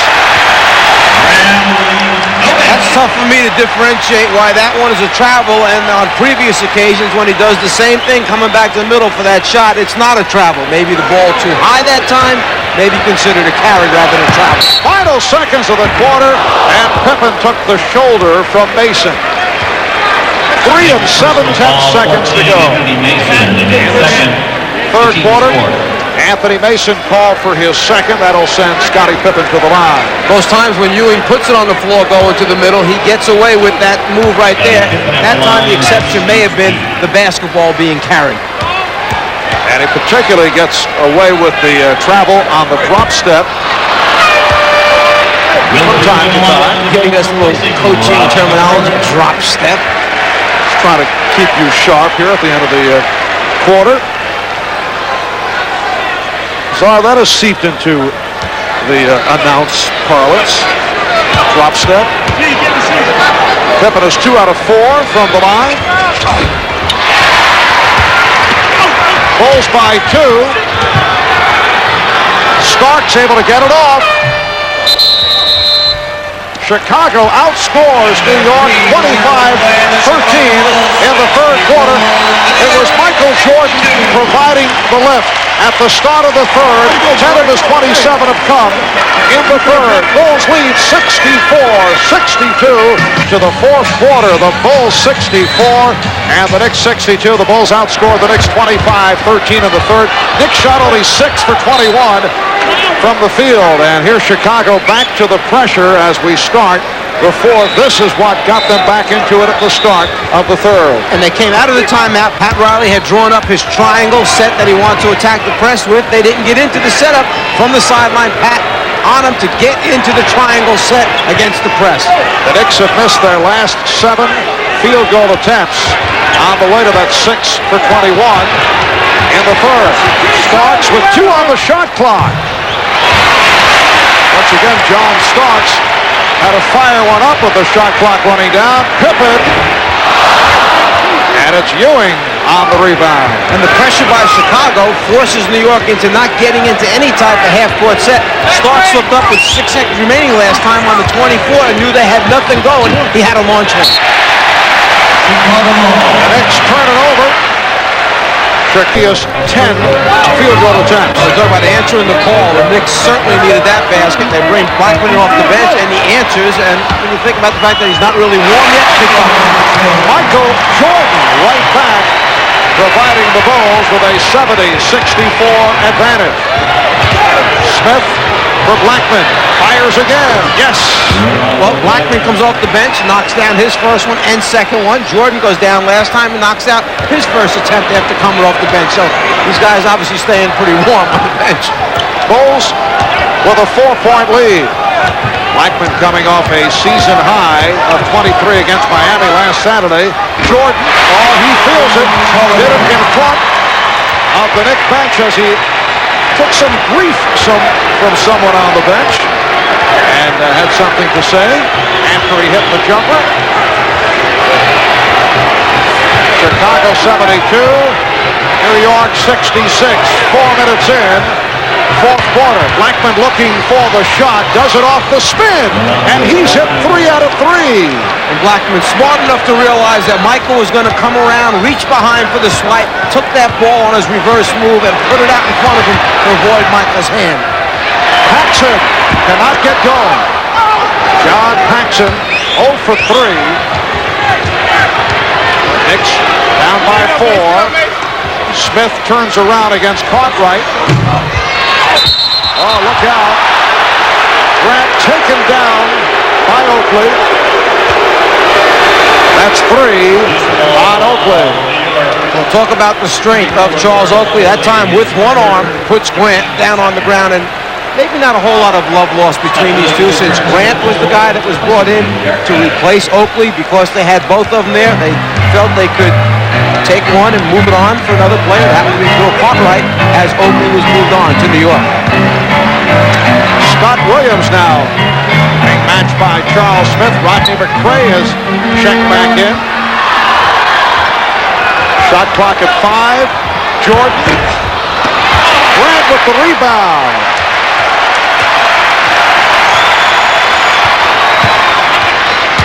Paxson rejected by Oakley. Blackman was looking for the jumper. Smith off a double team, called for the offensive foul. For Charles Smith, number 4. Timeout is called, 6:44 remaining. Fourth quarter, the Bulls by 4. Tonight's moment takes us back to the 1986 Christmas game between the Knicks and Bulls. 6 seconds left. Clem Tucker's shot converted by Patrick Ewing, a buzzer basket to give the Knicks a dramatic 86-85 win. In recognition of this great moment, Miller Genuine Draft will donate $1,000 to the Thurgood Marshall Scholarship Fund. Patrick Ewing struggling here in the second half. He has hit only 1 of his last 8 overall. Looking at a 6 for 18, just 2 points, 2 of the 14 that he scored coming in the second half. A couple things. One, we need to credit Chicago's defense, which has knocked them off the block. It's been swarming. They've run a second and third player at Patrick Ewing. He has not gotten a clear, good look. At the same time, maybe getting to the offensive boards would help a little bit to get him off that, snide. The turnovers have really hurt New York. Jordan on the pull-up, rebounded by Oakley. The Bulls 72, the Knicks 68. 6:25 remaining. Fourth quarter. Anthony looking to use the pick. Finds Smith. Rejected by Williams. Beautiful block by Scott Williams. He came out and blocked a jump shot. Well, at that time, the clear look was initially there for Charles Smith, but the ball fake enabled Scott Williams to recover and block the shot. 5 on the 24. Smith firing off glass. And last touch by Mason. Remember the rule change this year. If it hits the glass, it does not reset the 24-second clock. It must hit the rim. Phil Jackson has a front line now. Horace Grant, Scott Williams. And he's going with Scottie Pippen at the point guard along with Michael Jordan and B.J. Armstrong. Jordan and Pippen and Armstrong will handle the ball from time to time. Jordan thought he was fouled as he lost it. Anthony double teamed. He lost it. Armstrong off the steal. Armstrong able to convert. The Bulls 74. The Knicks 68.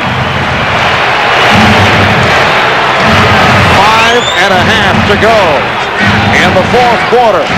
Second of 4 meetings this regular season between the Knicks and the Bulls.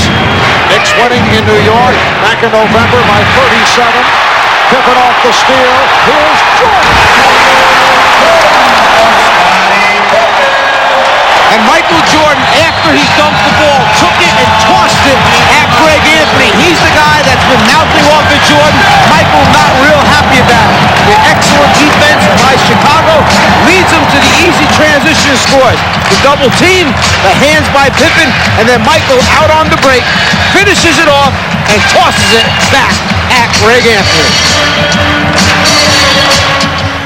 In a piece of New York Newsday written by Jan Hubbard. Starks, missed the stop. Here's Pippen. Foul by Rivers. When a team presses you, you want to attack and go for the score. You get the numbers, you take it strong. You can't do much better than this. Starks taking it right up into Bill Cartwright's face. The problem is you have to put the ball in the basket. So Scottie Pippen to the free throw line. He's 4 of 6 from the line.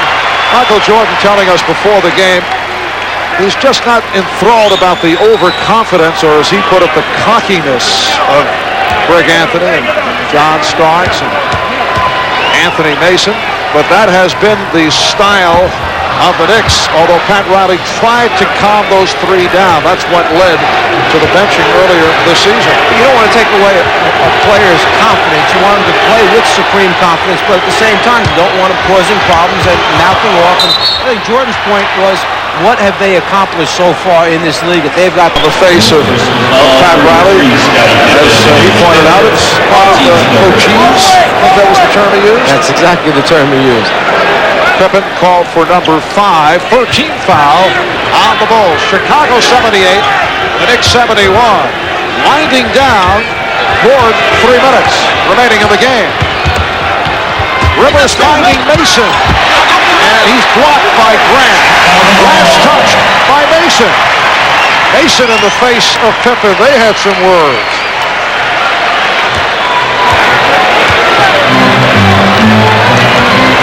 Armstrong and Jordan in the backcourt. Pippen, Grant, Cartwright up front. The Knicks in one stretch went over 6 minutes without a field goal. They missed 10 shots in a row. Pippen. Oh, Ewing with a terrific move to get to that rebound. Jordan hanging back. Ewing being very careful with the ball. Michael, the one-man press in the backcourt by himself. Knicks trailing by 7. The steal by Jordan. And it was pushed by Ewing, who lands up in the lap of Santa Claus. How nice. Well, Jordan anticipates, backs off, and gets a hand in the passing lane there with a little help from Patrick Ewing. Michael gets the chance to meet Santa himself today. Ewing called for the foul.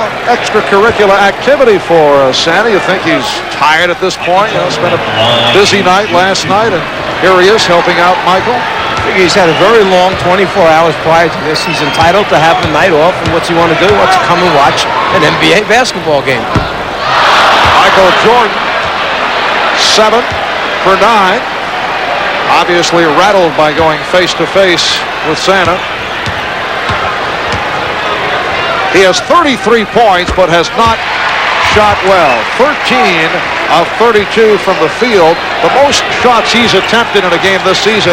The other night when he scored 57 against Washington, but he was 22 for 37 for the 57 points. Blackman going to option number 4, and Mason and Grant pushing and shoving. And commend both players there for regaining control of themselves. They were battling under the glass, trying to establish position. They got tangled up. They reacted. They started to go after one another, but then smart enough to realize that that's not getting them anywhere but a little bit of lost money out of the bank account. Scottie Pippen called for that foul. That is his 6th. He leads with 16 points, 9 rebounds, 5 steals. And here's it from the crowd.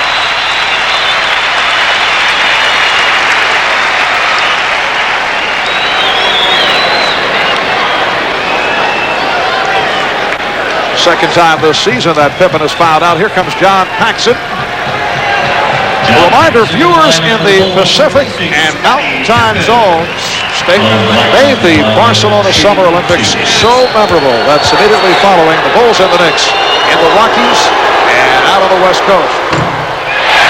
Rolando Blackman missing on his first free throw attempt, and he is usually an excellent foul shooter. 4-piece on Blackman, Smith, Mason, and Ewing. Pippen fouled out just a moment ago. Grant has 5. 2:12 remaining in this fourth quarter. The Bulls 79, the Knicks 71.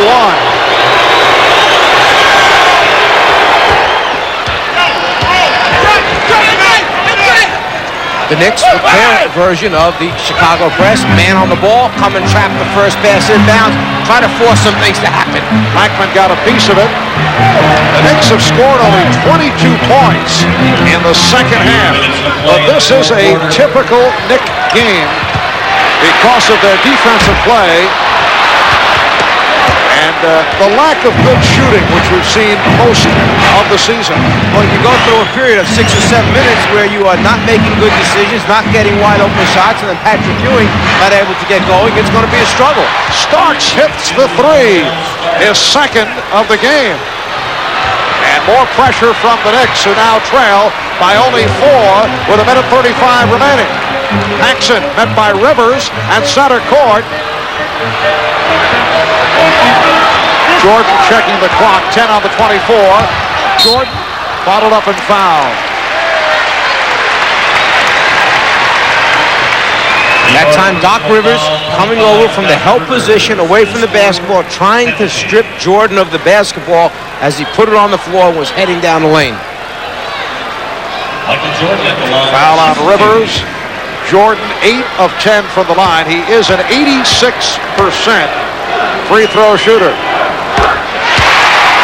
Bulls 80, and the Knicks 75. That 5-game win streak for the Knicks on the line. They have won 7 of their last 8. Bulls have won 5 of the last 6. They have a 5-point lead.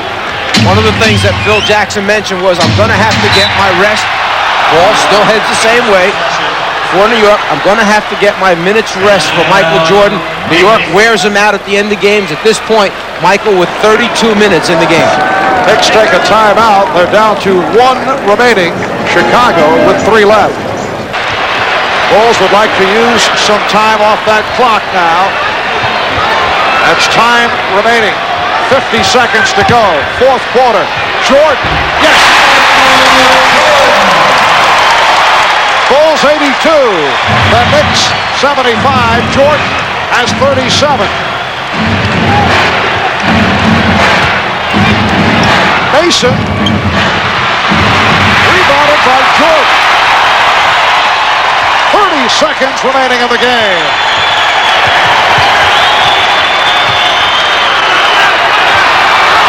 The steal by Rivers. And he's fouled.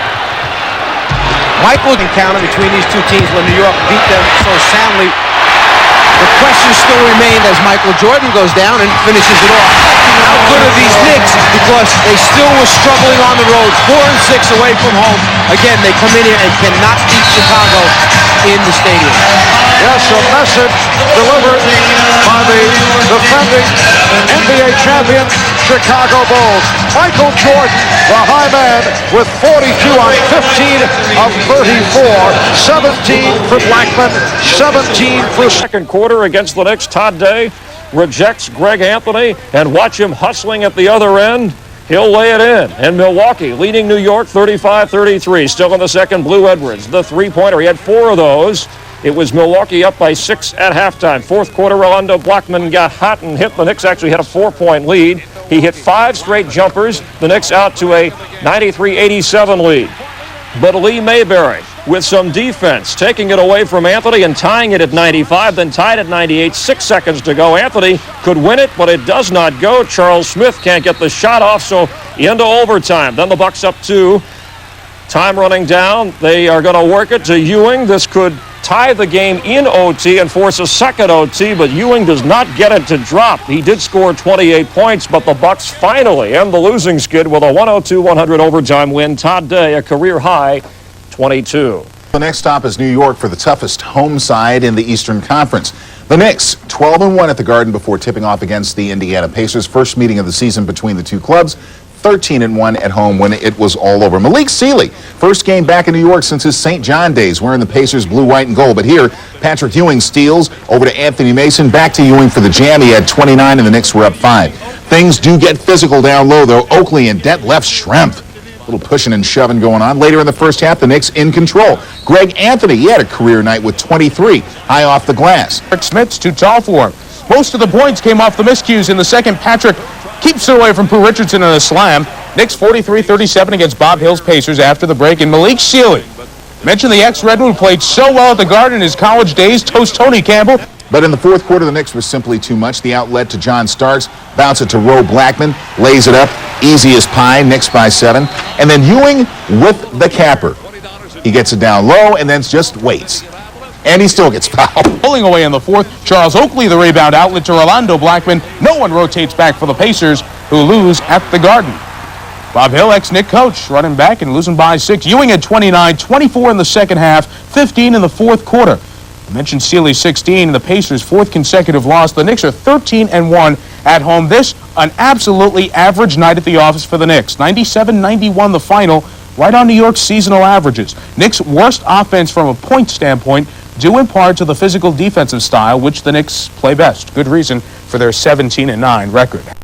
Phase 2 of the home and homer between the Knicks and the Pacers. Pat Riley perplexed, but don't worry about it. Charles Smith loses the ball. Pacers kick it out, a 3-on-1 break. Dale Davis is the finish man, and the Pacers are up by 4. Now in the second, Malik Sealy will find death left Shrimp, who brings the ball up court, and then the old give and go right back to Sealy, breaking in for the layup. Sealy starting to mature. They're building. The Pacers trying to answer this evening. What a move underneath by Dale Davis, who had 18 points, 15 rebounds, and 4 blocks, and helped get Patrick Ewing in foul trouble. So the Knicks had to go elsewhere, and John Starks. Then moments later, John Starks drives and is clobbered by Dale Davis. Starks went to the free throw line after he regained consciousness. Corner kept a 30-14 run after being down by as many as 17. Then Starks pays the price. Hammer time, and things got a little testy too. Smits and Ewing tangling up down low, and the pushing and shoving starts. Tied at 89, Greg Anthony, another good offensive game. Unbreaks the last tie with the jumper. Finally, in the closing minutes, when the fouls don't matter as much, and he's an animal on the boards, battling over Smits and Davis, getting the hook, and the former Knick coach losing again to his old team. The Knicks complete the home and home. Herb Williams filled in for Ewing and had 15 coming off the bench. Anthony had 19, Starks with 15, as the Knicks get a big night out of Anthony back in the starting lineup now and helping them their second straight win. It got underway this afternoon matinee at Madison Square Garden, where the Knicks' only loss was in overtime to Charlotte. Looking to break that trend, the Knicks of the West, the Clippers. These two teams had a big offseason trade, so there's a lot of chemistry mixing between them. And Mark Jackson, the new point guard for the Clips, dishes off to Danny Manning back in his old building. He helped Manning. We'll go to the fourth quarter. Greg Anthony driving baseline. Nothing for a while until he turns, shoots, gets the foul. Beautiful shot, and it started this. Stanley Roberts, Charles Oakley. 8 assists and 18 points. But in the closing seconds, a costly mistake. Misses Grant with the pass, and the Knicks have all the way through. In fact, late regulation, Roe Blackman hadn't been hitting much, but he hits this with time ticking away. That's a 3. It tied the game, sent it to overtime. And in the buzzer, it's in overtime. Ewing inside over hot plate. A 1-point lead, 26 points for Ewing. He led the game. Here comes hot plate. He dishes off. Gary Grant, time's about to expire. Hits it in overtime at the buzzer, and the Clips complete the series sweep. The Knicks can't believe it. It's just the second time all season they've lost at home. 21-footer that drops, and the Clippers prevail 98-97. That win, the first for LA in the last 13 meetings with the Knicks, who, by the way, lost for only the second time this season in 15 home games. Last 10 at Cleveland. Here's the second quarter. It's against Cleveland. It was Gerald Wilkins, the ex-Knick. 32-30 Knicks, 51-47 at the half. Then Larry Nance follows the Craig Elo miss. 56-55 Cavs. Mark Price, look at the ball handling as he weaves through, stops, pops, 23-8 run for Cleveland. And now at the end of the third, Brad Dougherty from another city, bang, 78-70 Cavs. But in the fourth, the Knicks respond. Patrick with the rebound and the putback. We're tied at 84. Then Doc Rivers robs Mark Price, coasts in for the slam. Knicks go on to win it, 95-91. All right. TNT. 2-1, full court trap, and I like this. Make the Knicks move the basketball around.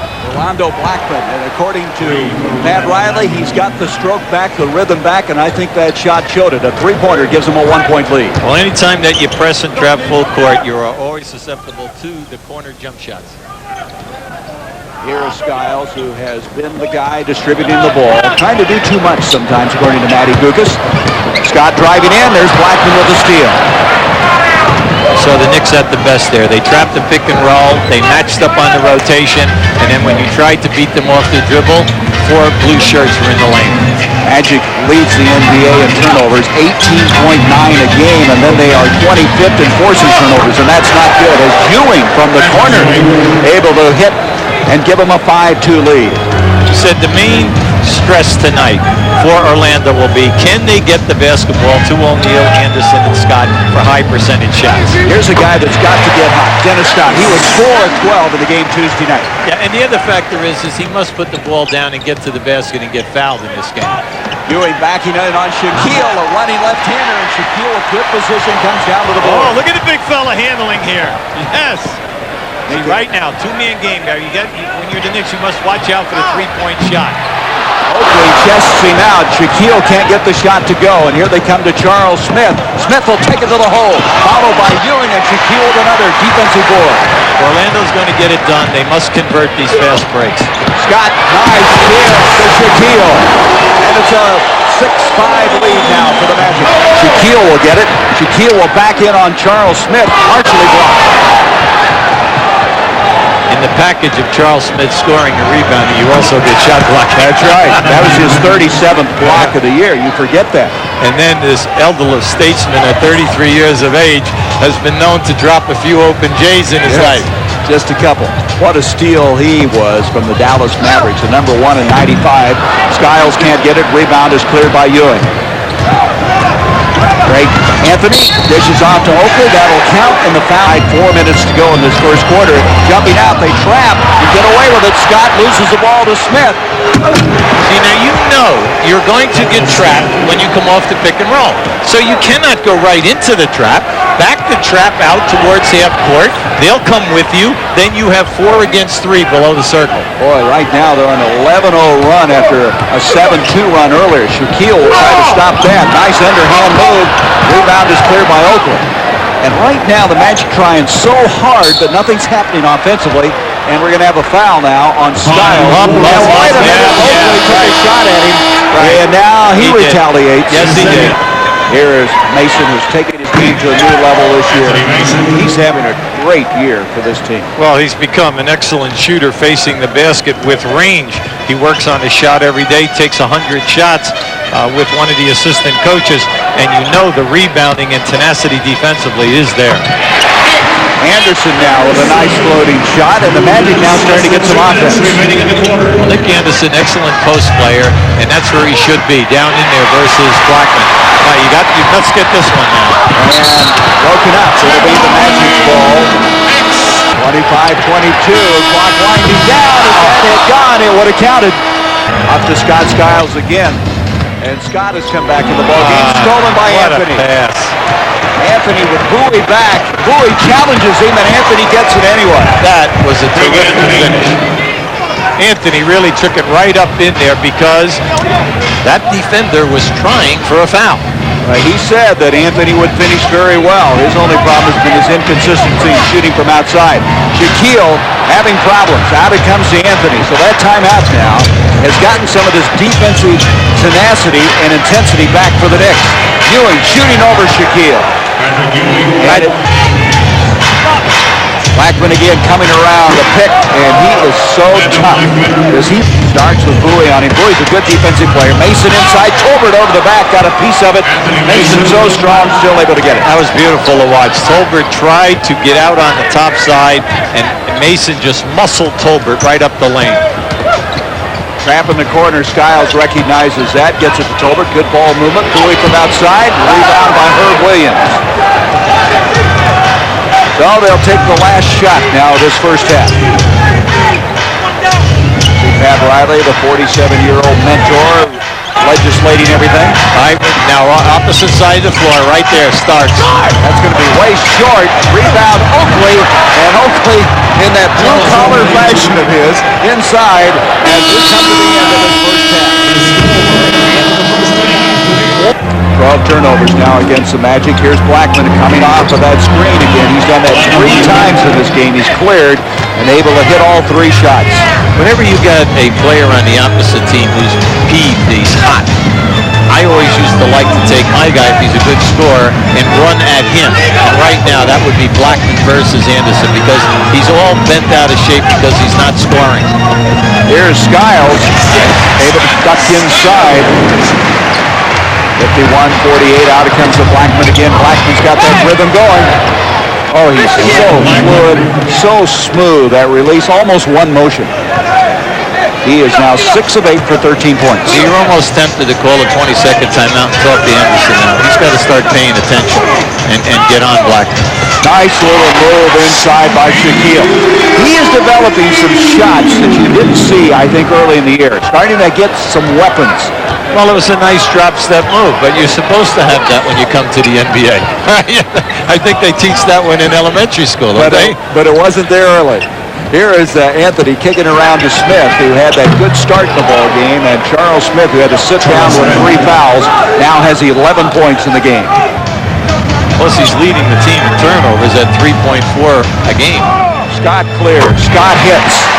And we brought that point out in the second quarter. Every time they run that down screen, bring him to the foul line, he's at least got 3. Oh, boy, did he get popped. Well, I guess. Yeah. A little sliding after by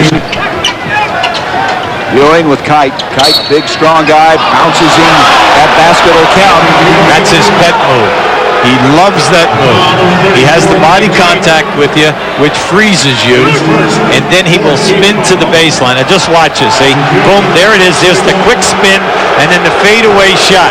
Now in the first half, O'Neal did an excellent job in challenging that shot. Kite does not have the reach or the quickness to give Patrick a problem on that. That's a good point, especially the reach, because Shaquille was getting his hands up and making him fade away, fall away with his shot, and Kite did not do that.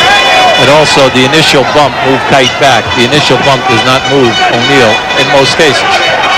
Calder tried to duck in. They get help inside. Here's Scott again. Doesn't get this one. Well, that might have really got it going. Here goes to Smith. Getting back to Scott, but Smith with a good catch. Kept it in play and destroys the basket as he goes up. Yeah, this is getting away right now. 63-50. 3-on-3. Skelter right now. Neither team shooting well. Scott from 3. He got it. They needed that, and they needed the #1 3-point maker in the league to hit one. That's right. Coming into this game, he had made 65, leading the league in makes and threes. 8 in one game, second all time in the NBA is Smith with that fair. It's a pet phrase you hear a lot around the Knicks. And Scott somehow gets a reprieve. The ball comes back to him, and he does not waste it. So they are still within 5. That's where they were when Shaquille had to exit. Scott now has 11 points in this quarter. Ewing, nice running shot over Greg Kite. That ends up being a shot, I assume, as now Starks tries to save it and does. What an effort by Starks. Great effort. Bad back and all, and he'll load it up and got the 3. Effort ended up being a 3-point shot. Starks an outstanding 3-point shooter. Outstanding. Shooting 33%. That's his 21st of the year. And last year, he made all the clutch ones for the Knicks in the close games. Didn't he, though? And what was it you said? I think he won 7 games down the stretch. All over the place, throwing his body around.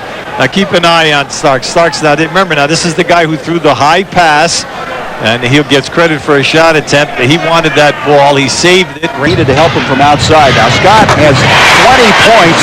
He has 13 of those in this quarter. Every time they run that down screen, he's open now. The second half, all of a sudden, he's open. Ewing baseline. Kite's doing, as you said, everything he can do. That's all. Anthony on Skiles. Off it goes to Anderson.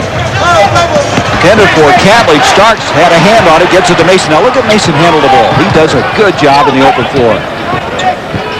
Out it comes to Starks. A 3 on the way.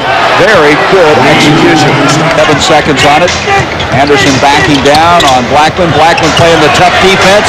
They're not going to get a shot off if they don't hurry. And there's the expiring shot clock. Miss and get out nice. Oh, yes. Turner. You can't make a mistake with this guy. See, that time Herb Williams tried to front him. All he did was put out that big arm and just warded him off, opened up the passing lane. And Turner very alertly got it to him. I like Turner in the game right now. Not only is he a good shooter, he's also a smart player and a good passer. And Mason is just backing him up. He just backed him down and put it up. Blackman shot 90% last year for the Mavericks. That was a club record. Scott, turnaround. And Scott wants the ball. Ewing mistimed the jump, but he still got the board. That's a first one he's missed in a long time coming off that down screen. 3 of 5 from three-point land as Blackman now pulls up, and Rolando Blackman now scored the last 4 points in 52 seconds. In it goes to Shaquille. They double up on him. Off it comes to Green. Green has the shot. Buries it. The rookie from Georgia. Give Shaq credit now. He's finding the free people when he's getting double-teamed hard. Ewing backing in. Shaquille rejects it. Wow. What a rejection. Wow. Now you have to get a score here. Green, and he's going to be hammered. Blackman committing the foul. He didn't just block it. He pinned the ball.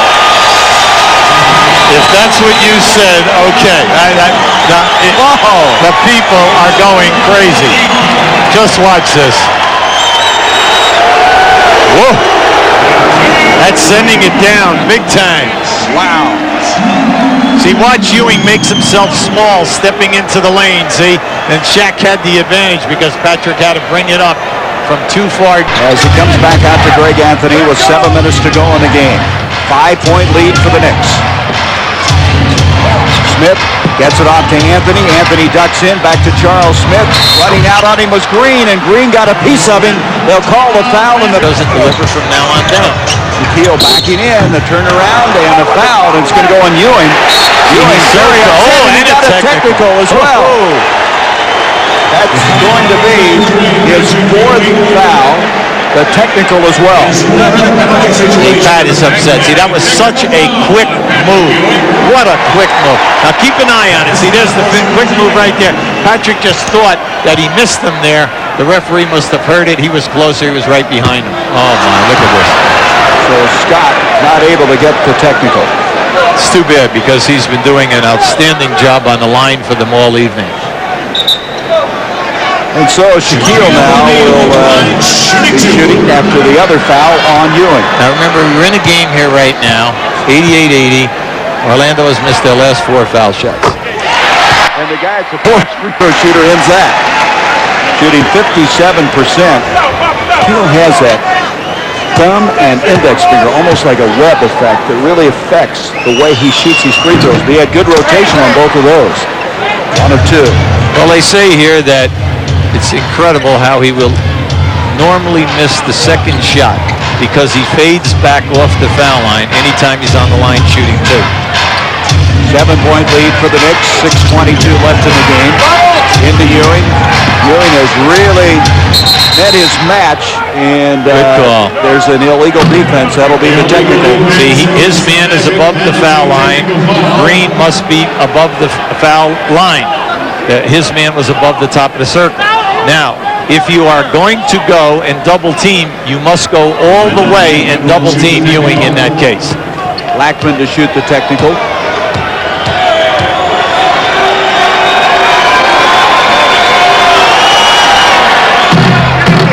And he's able to bounce it in.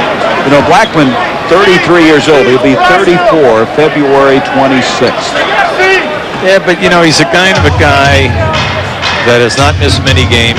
Pat Riley feels that he can get at least 3 good years out of him. 8-point lead for the Knicks now. Into Ewing. Nice hook shot that time by Patrick. That's the old story that you must have more than one move. That was a beautiful hook. That's the first time tonight that Patrick's extended. 18 points for Patrick. Shaquille takes it inside. Didn't look like he had enough room in there to do that. There's nothing you can do about it because once he catches you on his hip, he's so wide across the back that he just pins you. He's 300 pounds. 20 points now for the rookie. Patrick's been doing an excellent job. Anthony missing. Turner there with a rebound. Out comes to Laterio Green to Shaquille. Can't quite control that one. Down by 3. And it goes to Shaquille. Kicks out to Skiles. Skiles has been shooting well. Doesn't have that confidence right now. No, takes it in. And Shaquille, big, beautiful touch. You know, I thought he was going to travel, Gary. He was bumped, and it looked like he lost his positioning, but he rectified it and came out of there with a prime-time shot. He has 11 points in this quarter. 22 for the game. We have a 1-point game. Sometimes if you can't get a good shot, get the pass diagonal opposite. And then bring it back in, right? Here is Ewing scoring, and fouling him is Shaquille, his fifth. That was a nice move by Ewing on the baseline. The reason why it was a beautiful move is it's the first time that he has spun and given the pump fake. And he caught Shaquille leaving his feet. Now just watch this. Now just watch it. Boom, there's the fake. First time tonight, but at the key time. And a very big play by Patrick Ewing, a three-point play, bumps it up to 94-90. See, they're going at Blackman here because he has 5 fouls. Royal backing in on Blackman. Rejected by Ewing. Out it comes Anthony. All of a sudden now, Patrick Ewing is turning the tide. The Knicks have double-teamed 2 possessions in a row and have gotten the basketball back. Smith from the corner, Shaquille with the rebound. 4-point game, 1:18 left. Oh, he's open. Royal will kick it outside to Skiles. Turner gets it in to the franchise. He'll get it back out to Turner. Turner has not been shooting well, does this time. Yeah, but he's money. I mean, he's been in a situation a lot. He's played in the league a long time. He's an excellent perimeter shooter. 2-point game. Anthony trying to duck inside. Less than a minute, he threw it away. A one-handed pass off a dribble, trying to thread a needle. You see, you try to tell the point guards, don't gamble. Don't do anything sensational. If you can't give a guy a perfect pass, don't make the pass. We have plenty of time. 9 turnover against the Knicks. Orlando is 16 at 3 by Scott. How's that for a little pressure? Forces the Knicks to call timeout. A 1-point lead for the Magic. Dennis Scott, who was coming in this ball game with his outside shooting until Shaquille could come back. 43.4 seconds left to go. For the Knicks, you know that Orlando Blackman and Patrick Ewing will be involved, and there it is. Nice pass out by Patrick. Good rotation. Anthony, not a good shot. Shaquille with the rebound. Big rebound. Gets it out to Scott Skiles. You see the time remaining. And they got the ball in the guy's hand that they wanted that time. Anthony, not a high three-point, not a high field goal percentage. There is 6 seconds difference here on the shot clock. You can see both of those on the corners of your screen. Scott, tough shot. Rebound, Ewing. You would think they could have gotten a better shot in a delay of game warning against Turner. All right, there you go. And it goes to Ewing down low. No foul. Shaquille with the rebound. Oh my. Patrick Ewing very upset. Thought that he got fouled. He's coming right over here. Looking at him, and he's looking back at him. And if he looks to kill, Mahalik is a victim right now. Yeah, but you see, it wasn't Paul's call. He had the other baseline guy right on top of the play. Paul was out at half court. There's a dejected coach. The Magic defeat the Knicks 95-94. And it all came down to the very end between the 2 giants, the 2 dominating centers in the Eastern Conference. Well, you see, the Turner double-teamed going to the corner. Now, this pass usually would not make it because it was such a long distance. And there you have, depending upon which side you are on, was it a foul? Was it not a foul? Ewing ended up with 21 points and 12 rebounds. And New York next. Well, they will try to use the quickness in both of those. Patrick Ewing, patented turnaround jumper from the baseline, tied at 2. Ewing had his hands full Friday night on our TNT telecast with the Shaq. And they're still talking about the last shot of that game. Patrick Ewing said it was pounded on that play. I was there and saw that one, and I think I have to agree with it. Ewing had to steal. Smith behind his back, punched away by D. Brown. Ewing kicks it out from long range. Orlando Blackman missing. Ewing rebounds. Oakley out of bounds. Knicks ball. The Knicks are such a good rebounding team. It cuts down on the fast break opportunities.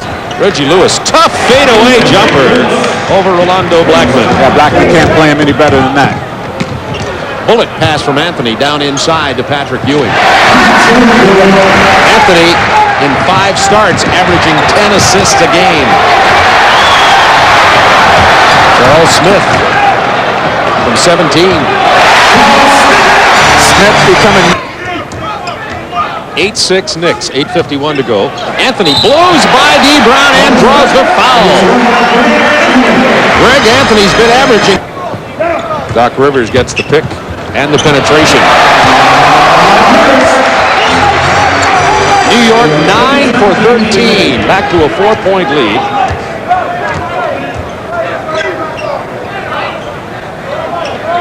Isolation for Lewis against Mason. And it's amazing. Mason at 6'9", 250 is able to guard Lewis out that far away from the basket. That's a three-pointer. 2 minutes to go, first quarter. Allah's first basket of the game. Now they're going to need some production out of the front line. They can't beat the Knicks if Parrish and Abdenabi and some of the guys up front don't start to score. They'll have somebody on the bench who will probably come in scoring, and that'll be McHale. John Starks hits the jump. Few ball games, but he's still getting his numbers. Patrick Ewing's turnaround baseline jumper falls at 6 points for Ewing, and the Knicks trail it by 1 with under a minute to go in the quarter.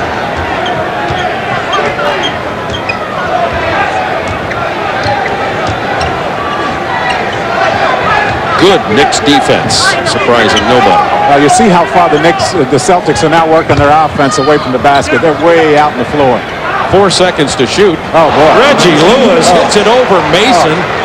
That was a 2, but he was right at the three-point line, and he's 5 of 7 from the floor and 14 points in the quarter. And I was just going to say he looks a little fatigued, but he shoots that one from deep in the corner with no effort at all. Off the baseline screen, Starks from Doc Rivers. Well, he's made 2 in a row after missing his first 3 shot attempts, and he's much more under control on these last 2. Celts by 1. Been a good first quarter. New York jumped out to a 15-6 lead, then the Boston Celtics went on a 16-4 run. There's Douglas with a penetration to McHale. Klein misses the tip, gets his own board. That will not count. It is waved off. Chris Ford isn't happy, neither is Joe Klein. Here's a good way. Watch this light. Yeah, the whole Celtic bench upset with this, but let's see. There's the light, and the ball is still in the hand, so good call. Yes, Kersey. Daniel led the Celtics in their last victory. Well, they still haven't forgiven him here for bailing chip on the Knicks, have they? Catching that quick shuttle to Boston. Mason gets his own miss, sticks it back in, and picks up his first basket of the night. And the Knicks regain the lead. And I think that applaud from the crowd is not so much for the 2 points as it is that he was able to get the 2 against the X-Men. Here you hear the blues. That's an offensive foul.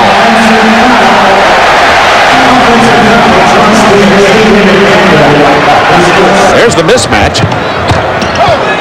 Klein's left-hander won't go. Rebound Starks.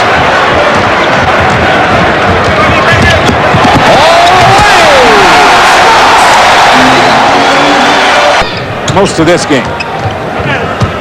Sherman Douglas with the penetration and the lay-in. Talked about his penetration. A little bit better at that than D. Brown. He's a true point guard. Boston has scored 6 straight. 3-point lead. 9:03 to go in the half. Jack Gibbons, Bob Neal with you from Madison Square Garden. 19,800. Snowy night here in Manhattan.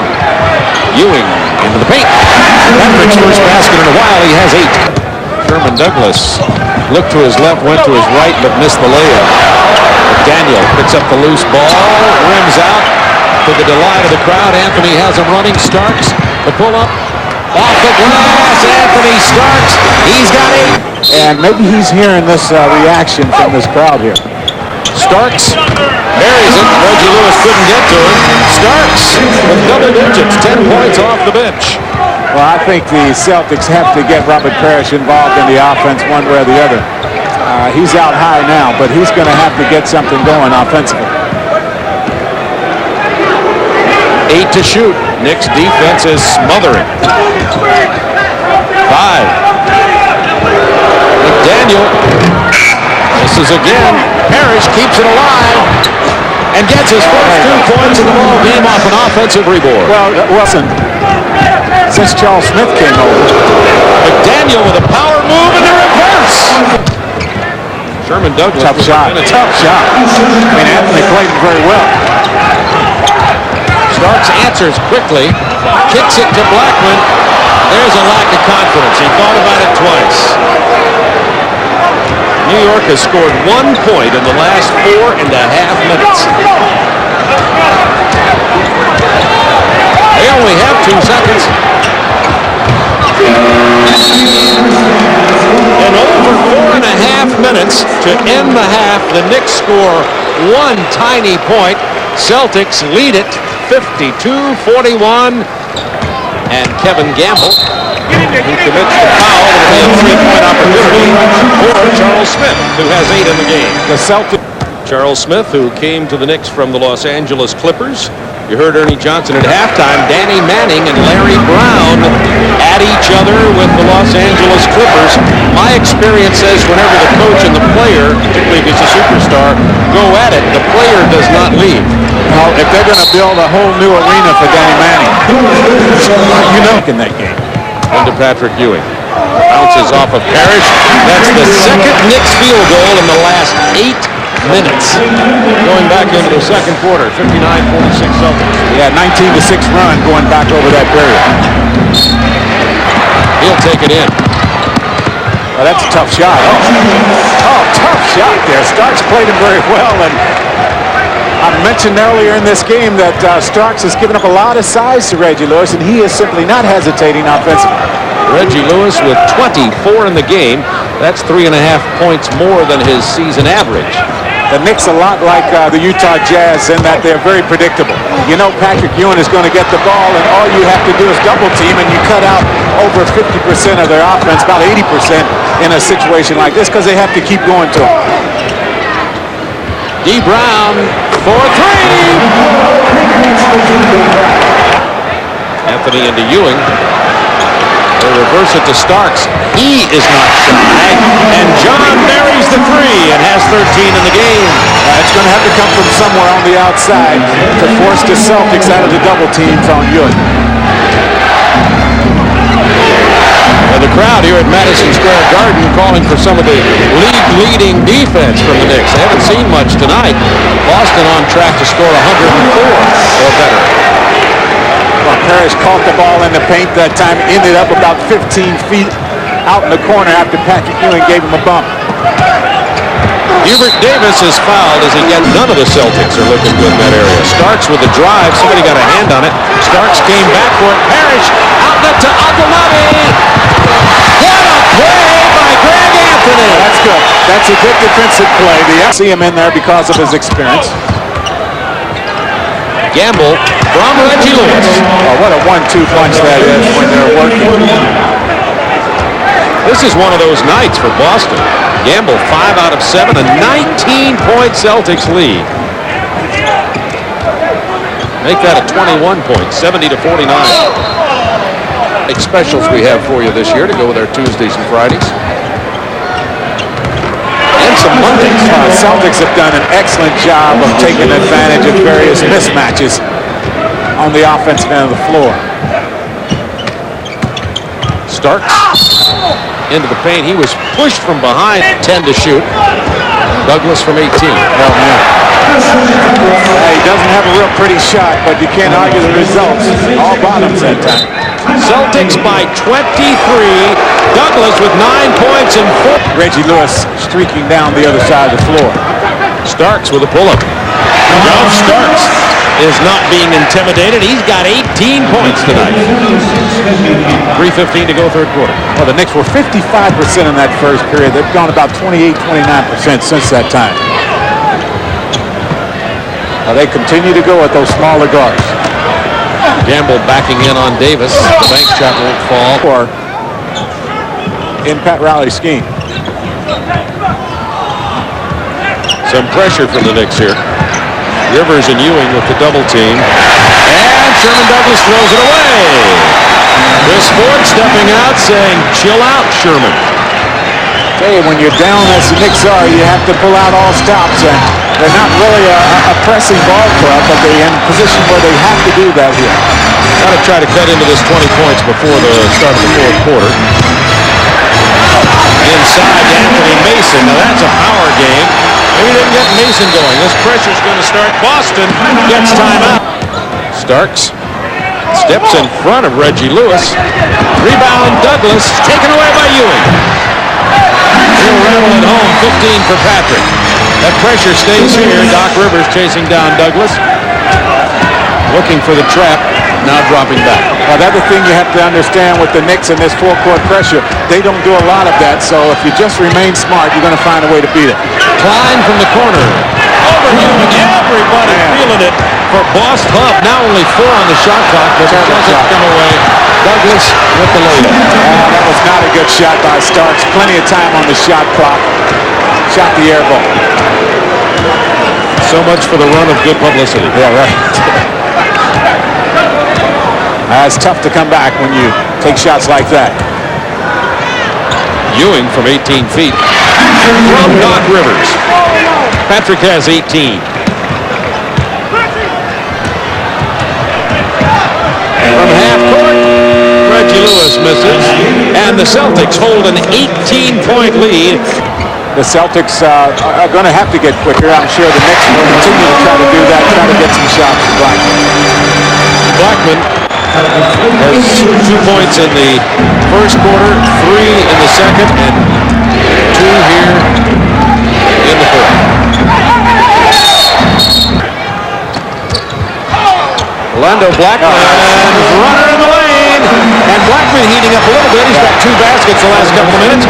Knicks full court pressure. Douglas having trouble with Charles Smith. The real problem for Blackman, as I see it, is that he's only been able to get 6 shots in this game. Starks has it. Charles Smith out on the break. He draws the foul from Abdelnaby. See increased intensity on the part of New York. Reggie Lewis has missed his last couple of shots. Knicks running it. Blackman hard to the hoop. Timeout Boston. It's an 11-point lead for the Celtics. The Knicks are on a 9-0 run.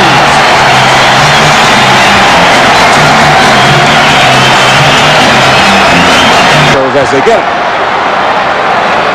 Knicks had only 7 free throw attempts in the first half, 18 this half. They've been a lot more aggressive, and they have gone to the basket with more shots here in the second half. You remember back in the first half, seemed like every time down they were shooting jump shots. Even Patrick Ewing was shooting a lot of shots from the outside. What once was a 23-point Celtics lead is down to 9. The Knicks pressure, intense. They just barely got it in.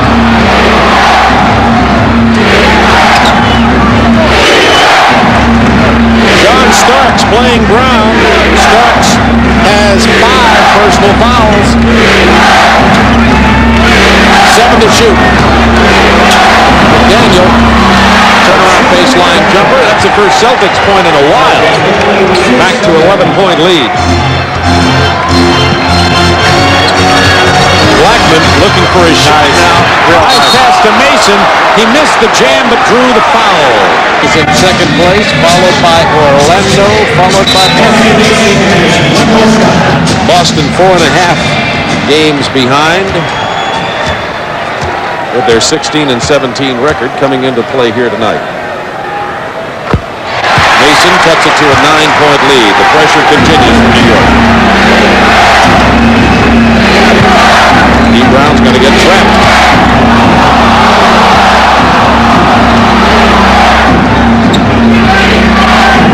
Now the Celtics start their half-court offense with 12 on the shot clock. Blackman trying to play McDaniel. There's that trap again. McHale open for the jumper.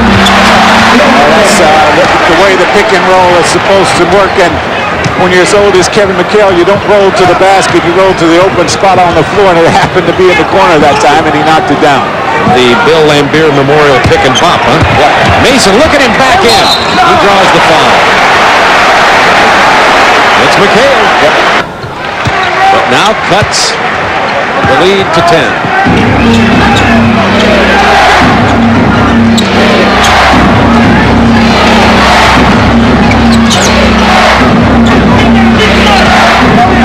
6:27 going to ball game. Blackman doing a much better job on Reggie Lewis. He hasn't had a shot here since that first one he made. Blocked by Charles Smith. But it hit the baseline. It'll be Boston ball. 6 on the shot clock. They're saying it was never in the possession of the Knicks, so it'll just be 6 on the shot clock for Boston. They'll have to get their shot up quickly. Lewis knows it with 3, puts it up and misses. Rivers comes away with the offside rebound. Chance to cut the lead to 8 or less. Doc Rivers penetrating, kicking it to Mason. Celtics interior defense has been tough. Mason with a reversal! And you see the point guard on the floor right now, Doc Rivers. He makes good decisions. I mentioned they use him in tight situations, and he has made some good ones. Oh, what a play by Starks. Parrish had McHale open on the baseline. Starks knocked it out, and there's 15 on the shot clock as Gamble comes back in, and McDaniel sits down for Boston. I tell you what should have happened that time. Parrish should have taken the shot. I mean, yes, McHale was there, but the defense backed off, and Parrish had no one between him and the basket. 15 to shoot for Boston. Into Parrish. He missed the money shot.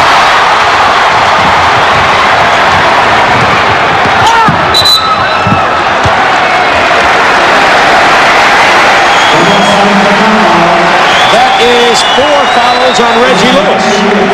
I tell you, not to belabor the point about McHale and Parrish, but the last 5 minutes or so, they have looked their age, if you will. They have had a difficult time handling the quickness of the young players that the Knicks have on the floor. They've had a real difficult time also of matching the strength.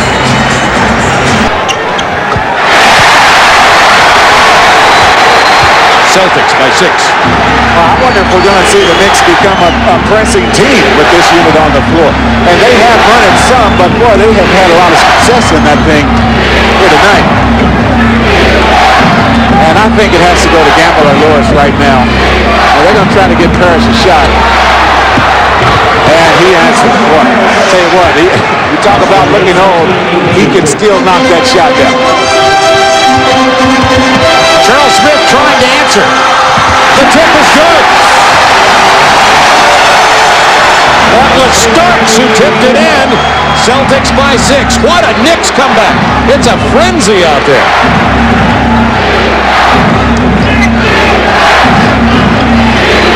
To shoot for the Celtics. 5.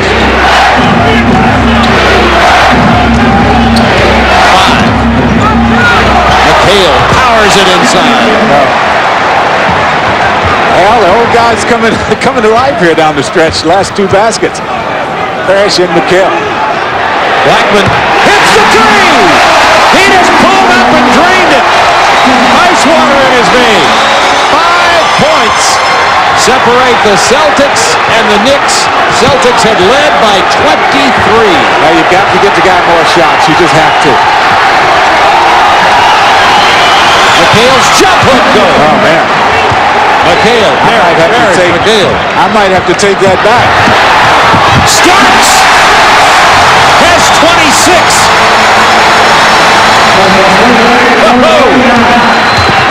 Furious 4th quarter.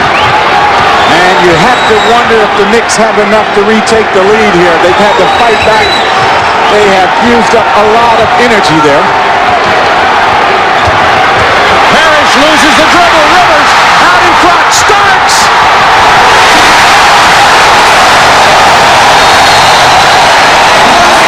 Timeout Boston. Celtics lead has been cut by 20 points. John Starks has 10 in the 4th quarter.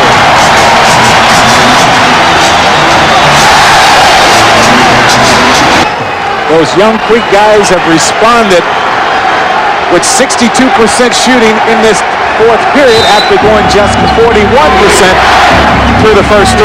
Patrick remains on the bench.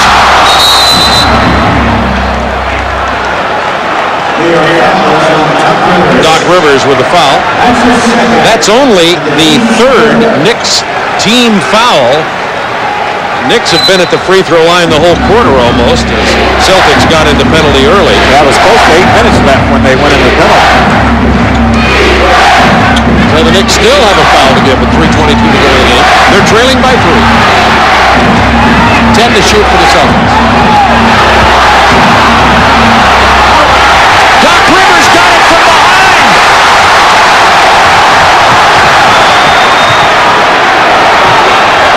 Blackman Starks, who has 28.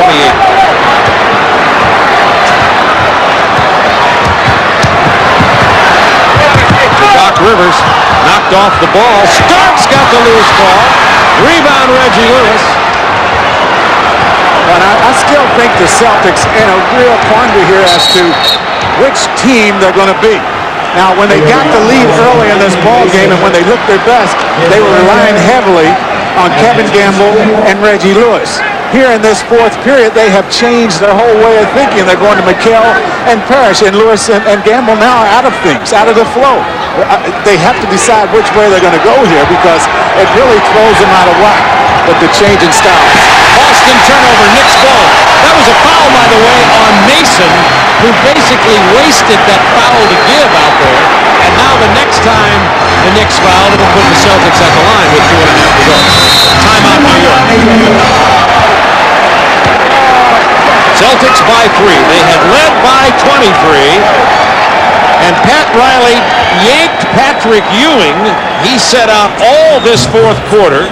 And Boston went on a 27-12 scoring binge with their small, quick lineup. Formerly with the Red Sox, now with the New York Yankees. Who's he pulling for here tonight? Celtics leading it by 3. 2 minutes, 29 seconds to go.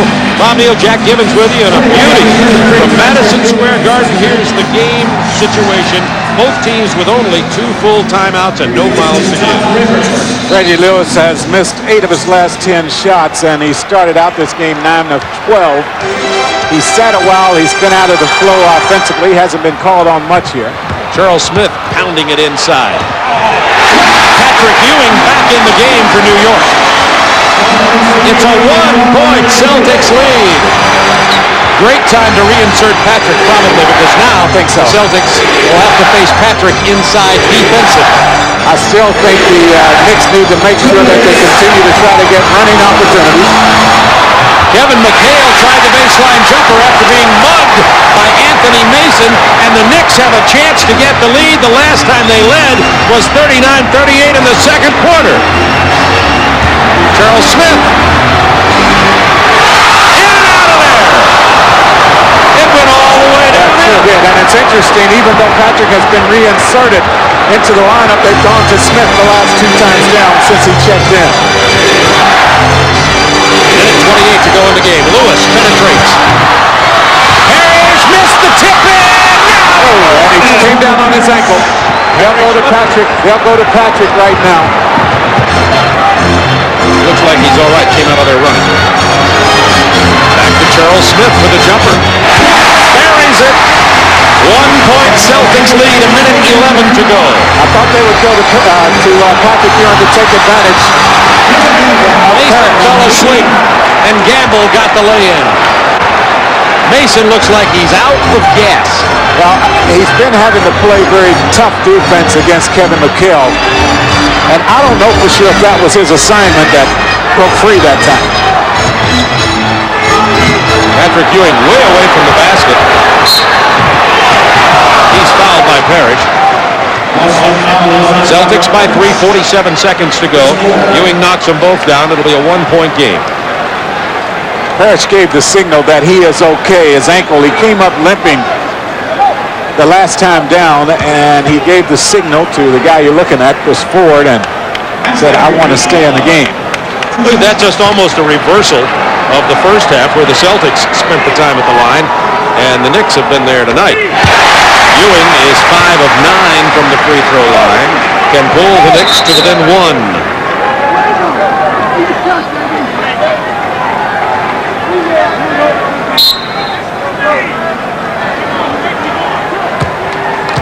Patrick looking for his 20th point tonight. It's a 1-point game. Boston calls timeout. They had led by 23. The Knicks have battled back here. The Knicks trailed by 18 coming in to this fourth quarter, and now it's a 1-point game for time. McHale just barely gets it inbounds to Lewis. Starks playing with 5 fouls. D. Brown on Ewing. Parrish just strong arms Doc Rivers to the floor.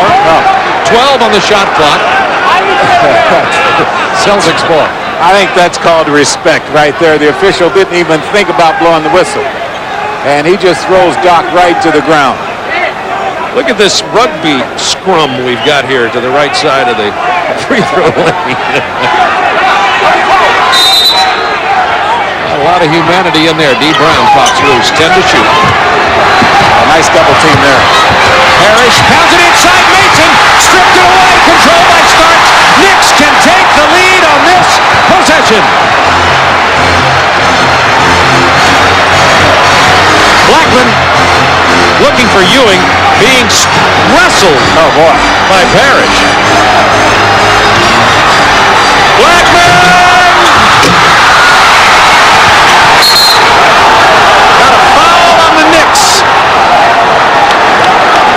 With 5.1 seconds to go, Rolando Blackman missed the open jumper, and the Celtics go to the line. Yeah, a great look at the basket by Blackman right here after the screen by Patrick Ewing. Parrish got just enough hand on that one to in the air in the face of Blackman to force it to change it up just a little. Mason obviously does not like the call. Reggie Lewis 6 of 6 from the line, and if you saw that replay, you saw that Ewing had position and Lewis got over the back to keep the ball alive. Celtics by 2. Now these are the 2 worst three-point shooting teams in the NBA in case the Celtics go up by 3 here, and you're wondering about who's going to hit the 3 for the Knicks.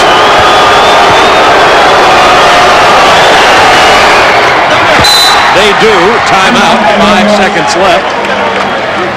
And Chris Ford and his Celtics have held on to the lead by 3. And the Knicks will have the ball. And 5-point inbound. Celtics have the 3-point lead. Knicks have 5 seconds. Starks gets the pick from Patrick. Launches the long three-pointer. Doesn't fall. And the Boston Celtics, who had led by 23, give away 20 points of that lead and hold on to get the Knicks for the... Starks a rough start running into Kurt Rambis. But Starks warmed up in a hurry. 6 for 6, including that one in the second quarter. He had 16 points. Here, swishing, dishing, sound like Walt Frazier here. Ewing gets it to go. He had 20 points and 11 rebounds, and Riley likes that. Third quarter, shot clock winding down. Look at this. Spud Webb just kind of throws it up, and it drops. It counts. The Knicks come back with Starks stealing and taking it all the way. He was 12 of 16 from the floor and had some big three-pointers.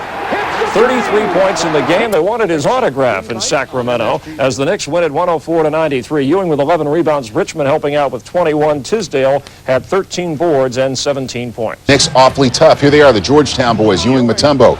Ewing wins this one with the bank shot. But now to the third quarter, the Nuggets looking pretty sharp. LaFonso Ellis, the pinch, and the slam at the other end. He will do that again. Where do you see the one he ends up with? Off the Chris Jackson miss here, Ro Blackman saves it right to the wrong guy, Dikembe Mutombo. What a sweet assist that was.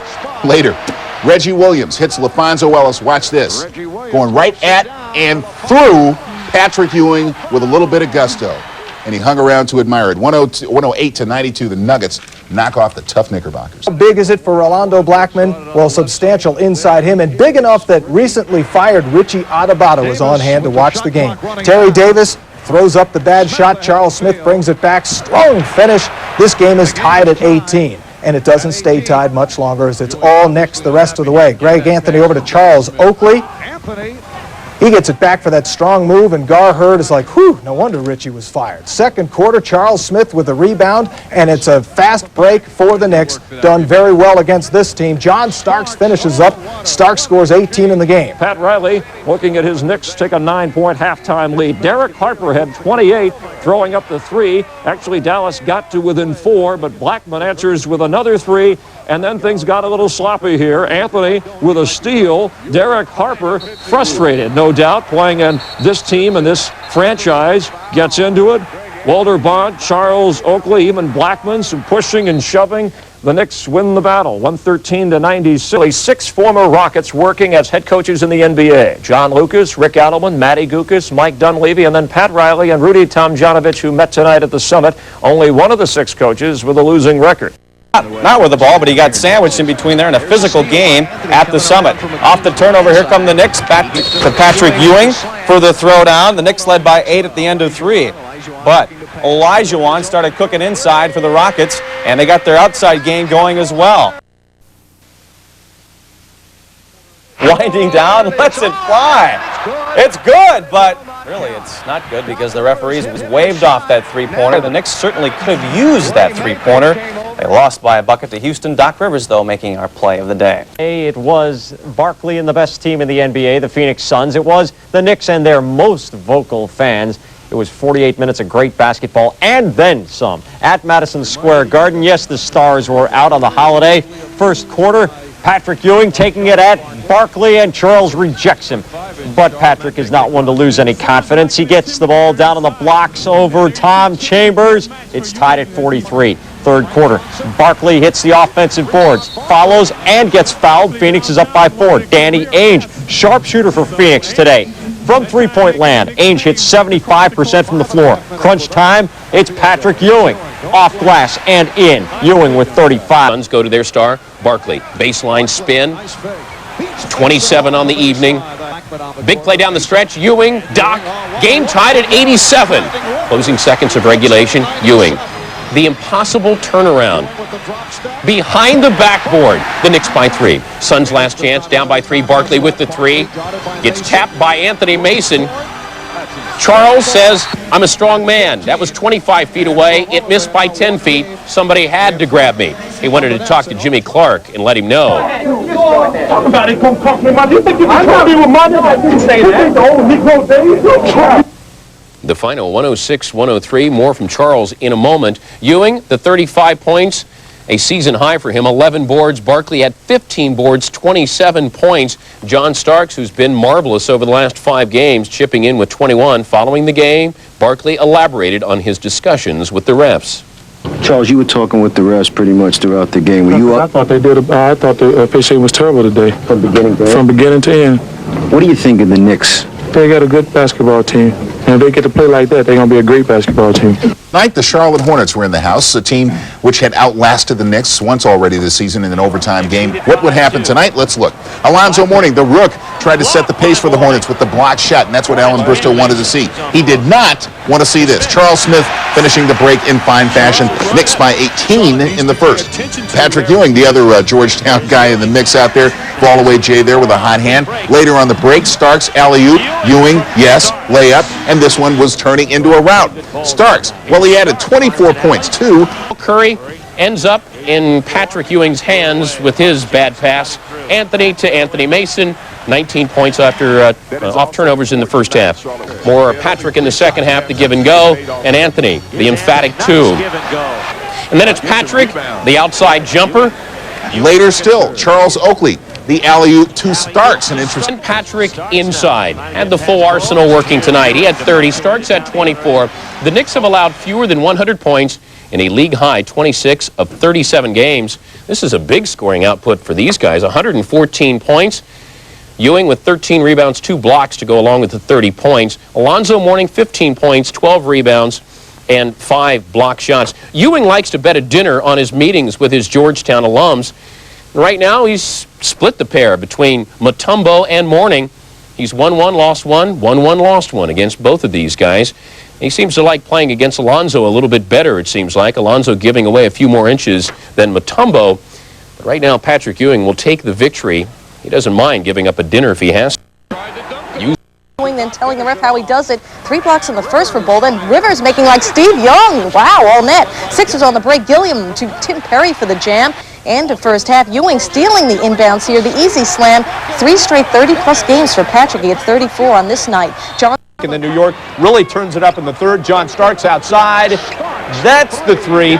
New York building a 3-point lead. Part of an 18-4 run to end the third. Here we go. Greg Anthony ahead to Starks, all alone for the deuce. The Knicks run away with it finally, 109-91. Ewing coming up big with the 34. Starks nearly as big with 32 as New York wins for the 5th time in 7 games. And check this out. Rolando Blackman fouled out for the first time in his career. Knicks Sixers late first quarter. Get a load of this. Doc Rivers over to Patrick Ewing. He stopped, but not Anthony Mason, following with the jam. And then Mason and 7'7" Manute Bol square off, ready to duke it out, separated by little Greg Grant, trying to break it up. One more time in slow-mo. Bol grabbing Mason. Mason pushing off. Bol throwing not what you call a classic left hook, and he was ejected from the game. Third quarter now. Doc Rivers driving in the paint, out to Patrick for two down a well, 69-50. Quarter shot clock winding down when Jeff Hornacek drains the three. Hacked in the act. Knicks lead is cut to 1. Still in the third quarter. Patrick Ewing, what a force he's been this season. Gets it down low, hits the J. He's fouled as part of the 15-2 New York run. New York led by 14 at the end of 3, in fact. Now, Charles Shackelford misses badly. Ewing with the outlet to Greg Anthony. Gives it up to Hubert Davis for the reverse layup. To go with 21 rebounds. This effort here making it 75-63 the Knicks. Fourth quarter now. It'll be Mason out to John Starks. Loads and fires from 3. It's a bullseye. This is the Knicks win for the 4th time in a row. On New York. Dennis Byrd, the injured New York Jets player, his first outing in public, and all the members of the New York Knicks and the Atlanta Hawks went over to wish him well in his. And we are underway, and the Knicks control the ball. And Greg Anthony, who's made great progress as the point guard for this New York team. Over to Starks, starting in place of Blackman, and a very quick whistle and a foul. So Concat called for an early foul, and the basket good, and a beautiful feed by Charles Smith. And the Knicks are on the board.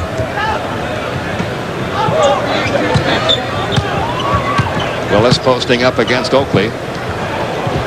He'll take the jump hook over Charles Oakley. No. Ewing the rebound. Almost threw that one away, but Greg Anthony controls. Anthony has only turned the ball over once in the last 3 games, going on 70 minutes.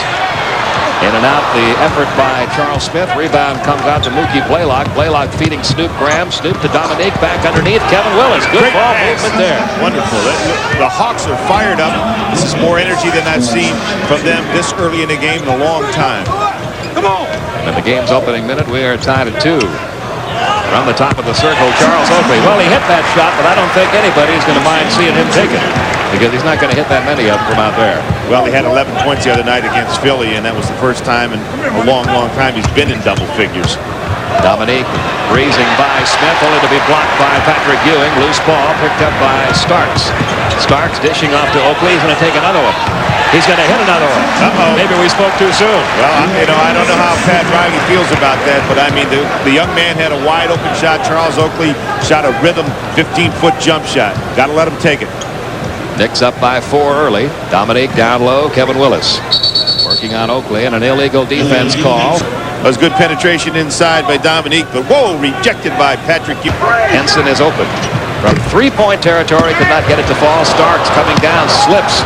Lucky he didn't get hurt there. There's a wet spot on that floor right underneath the Atlanta hoop. Well, that's interesting, Steve. There's Steve Henson missing a 3. John He's Starks. really lucky he didn't get hurt there. Would go. Anthony down to Oakley. Can he hit a third open jumper? He can. Charles Oakley has hit 3 of those. Blackman with back problems. Dominique's first field goal of the night. He has 4 points now in this first quarter. And Hawks lead it by 7. A good first quarter to this point for Atlanta. Not having much luck working on the tandem of Willis and Henson. It comes out to Patrick Ewing. He hits the jumper. His first 2 points of the game. Well, there was a time in his career when you could back off and give him that shot. That time is past. You got to go out and challenge him. Hawks now lead it by 5, 20-15. Willis backing in against Oakley. They swing it around to Travis Mays. Now to Henson. Back to Mays. 5 seconds left in the shot clock. Another tough shot attempt. This time it falls, though, for Travis Mays. His first 2 of the game. And the Hawks are back up by 7. Well, Pete, there was a tough shot, but what he did good was he made the little show-and-go move. He penetrated, got himself inside, and got himself a little off-balance shot, but he got it down. 7 Hawks have played, 7 Hawks have scored. Hook pass from Ewing underneath to Oakley. And Charles, after hitting 3 open jumpers, also almost missed a little chip shot there, even though he got it to fall for him for his 8th point. I think he was a little excited, Pete. I mean, he was wide open, as they say. Well, he hasn't had many 8-point quarters in his career. He has in this first quarter here. 22-17 Atlanta. 2.5 minutes to go in the first. Turnaround jumper, Kevin Willis. Having a good first quarter, he has scored 9. Mason directing traffic. Gets it to Hubert Davis, the rookie out of North Carolina. Works himself free for a 15-footer. He's averaging 5.5 points a game in his rookie season. Has his first 2 tonight.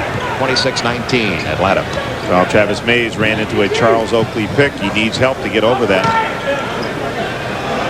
Willis draws the double. Travis Mays left uncovered. Can't get the jumper to fall. Willis with 13 in the first quarter. Hawks lead it by 9 now with 1:25 to go.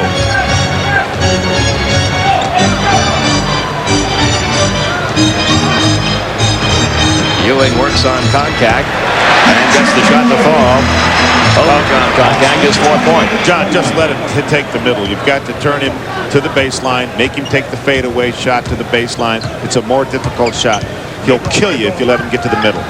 28-21 Atlanta, 1 minute remaining, first quarter. Dwayne Farrell working way around Mason. Hawks with their biggest lead of the night now, 35-24. Starks the jumper over Mookie Blaylock, and John Starks now has 5. Atlanta's lead by 9 now, 35-26. Out deep to Mays. Rivers trying to steal it from Mookie Blaylock. Adam Keefe picks it off the floor and puts it home. Well, Mookie Blaylock's got one of the best set of hands in the NBA. He's got 95 steals for the Atlanta Hawk team. He's their leader and one of the best in the NBA. 8 turnovers now for the Knicks. Mookie Blaylock back to Travis. Mays into the paint, going up with those 2 big men, Williams and Oakley, staring him in the face. He had no chance on that shot. Starks finds Oakley. Oakley collides with Blair Rasmussen. Rasmussen's going to be whistled. 5 out of 6 from the line tonight. He has 7 points, and the Hawks lead by 19. There's that trap again. It brings a small forward. Now you got to rotate over. That's the way to beat it. Herb Williams getting just the 6th New York point of the second quarter. See, I had a long drought. I would think that you got a lot of mileage out of it early. You got a 19-point lead. You know it's kind of a risky thing to do. Back off. And we're going to get an offensive foul call. Monster. And Kevin Willis is playing like a monster, making his free throws. He's got a good mismatch inside with Herb Williams. Herb Williams does not have the strength to handle Kevin Willis inside, and I expect Bobby Weiss will exploit that some more. Tony Campbell taking it toward the hole. Has a chance here for a 3-point play.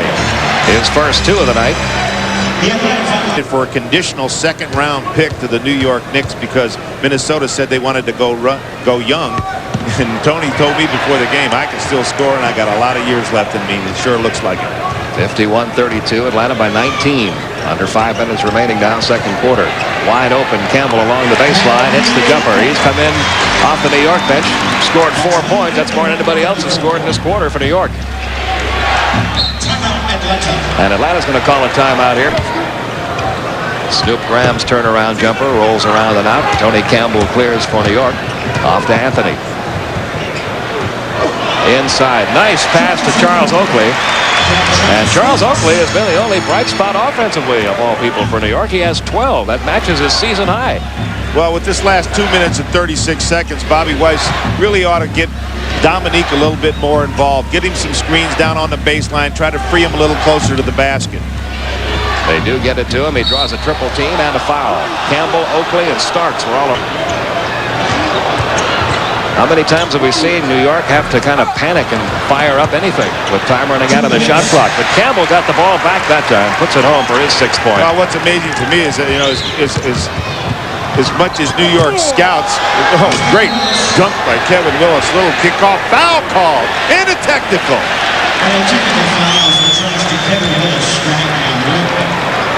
They're calling the technical on Kevin for hanging under the rim. Jake O'Donnell under Kevin that time. I was talking about this trap that Atlanta uses as much as the Knicks scout, and you would think they'd be ready for it. Starks with Snoop Graham flying at him, and John Starks Has hit for 9 points. 57-42. Knicks have cut into the Atlanta lead a little. It's still a 15-point advantage. And if the Hawks can find a way to score 4 more points in this half, they will have done some. Possession is worth more than the opportunity. And Tony Campbell will have a chance for another 3-point play. He has come off the bench to spark. Dominique, quick turnaround jumper over Campbell.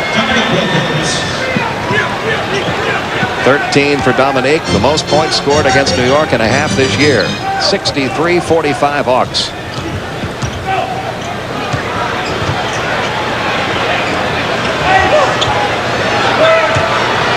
Starks, a 3-point effort short. Rebound, Mason off the glass for his first field goal. He has 5, and that just did count before the buzzer sound. Tony Campbell in for Charles Smith, whose minutes have been diminished tonight because of foul trouble. He has 4. Dominique now with 17 points. The Hawks lead it by 20, 69-49.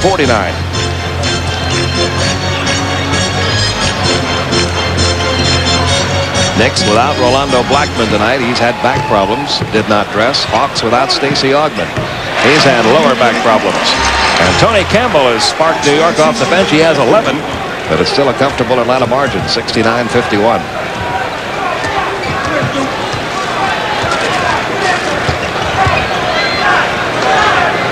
Well, Mookie got better in a hurry, didn't he? Well, he's a tough kid. I think he just fought off the injury, came back, and he's ready to play. Dominique trying to beat the clock. Oh! 2-point basket. He had to force the shot because time was running out of the shot clock. And Dominique now at 19. Hawks lead by 20. I mean, Pete, that was a rainbow.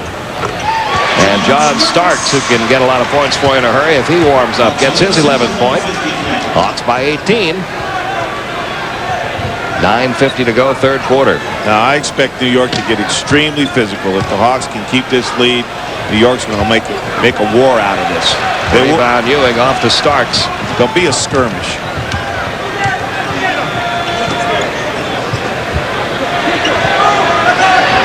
Patrick Ewing sends it across to Greg Anthony. Starks back to Ewing. Patrick, the 15-foot jumper. Ewing has 8. And New York has cut Atlanta's lead to 16. With 9:15 to go in the third. See, right now, Atlanta is walking the ball up the court, getting in a half-court game. That's New York's game. They should continue to push the ball after makes and in every opportunity they get. Seconds on the shot clock. Dominique backs in against Tony Campbell. Takes the 15-footer. This time it wouldn't fall for him. Oakley the rebound. Off to Greg Anthony. A 3-on-2 New York break. Tony Campbell operating inside. Got the basket. Drew the foul. And New York trying to get back in this. Yeah, here comes the chest-to-chest bumping, the bravado. They think they got something cooking here. Tony Campbell, he can score. Did it every place he's ever been. Now he's doing it for the Knicks. And Atlanta calls a timeout. See, that's a pretty good move. Anytime your team is in kind of a lethargy, get them out of it by making them get up court and pressure. Snoop Graham, Starks on him, and Starks will be called for the foul. John Starks was ready to run up and get in Kenny Mauer's face. He thought twice about it and went back. Well, now he does get the technical. Well, he didn't get it by running up, but he got it by running his mouth. So even though Charles Oakley stepped in along with Patrick Ewing to provide a little screen, they couldn't scream the words of John Starks. Well, John Starks thought maybe he should have got that call. He wanted to run up and charge. Kenny Mauer thought better about it. Started walking back to go to work. Atlanta a 14-point lead. Well, New York is really going to try to make baskets hard to come by. That's what they can do as well as any team in this league. The Knicks on a 9-3 run right now as they try to get back in at Mookie's three-point effort. Came up short, and Tony Campbell has the rebound for the Knicks. Now to Starks working on Graham inside. Short with a layup. Oakley the offensive board. The putback, that was short. Rebound deep to Dominique Wilkins. And as Wilkins was passing the ball to Graham, a technical foul. This one against Pat Riley. Well, this is all by design. Starks chest bumping a teammate, getting the bravado act going, getting the crowd involved. Now Starks getting the tee. That gets the crowd involved. And now Riley gets in the act. He's got to try to get his team pumped up to scratch and claw and come from behind and protect that great home record they have here in the Garden. 17-3. 73-58 Atlanta with 7:52 remaining in the third.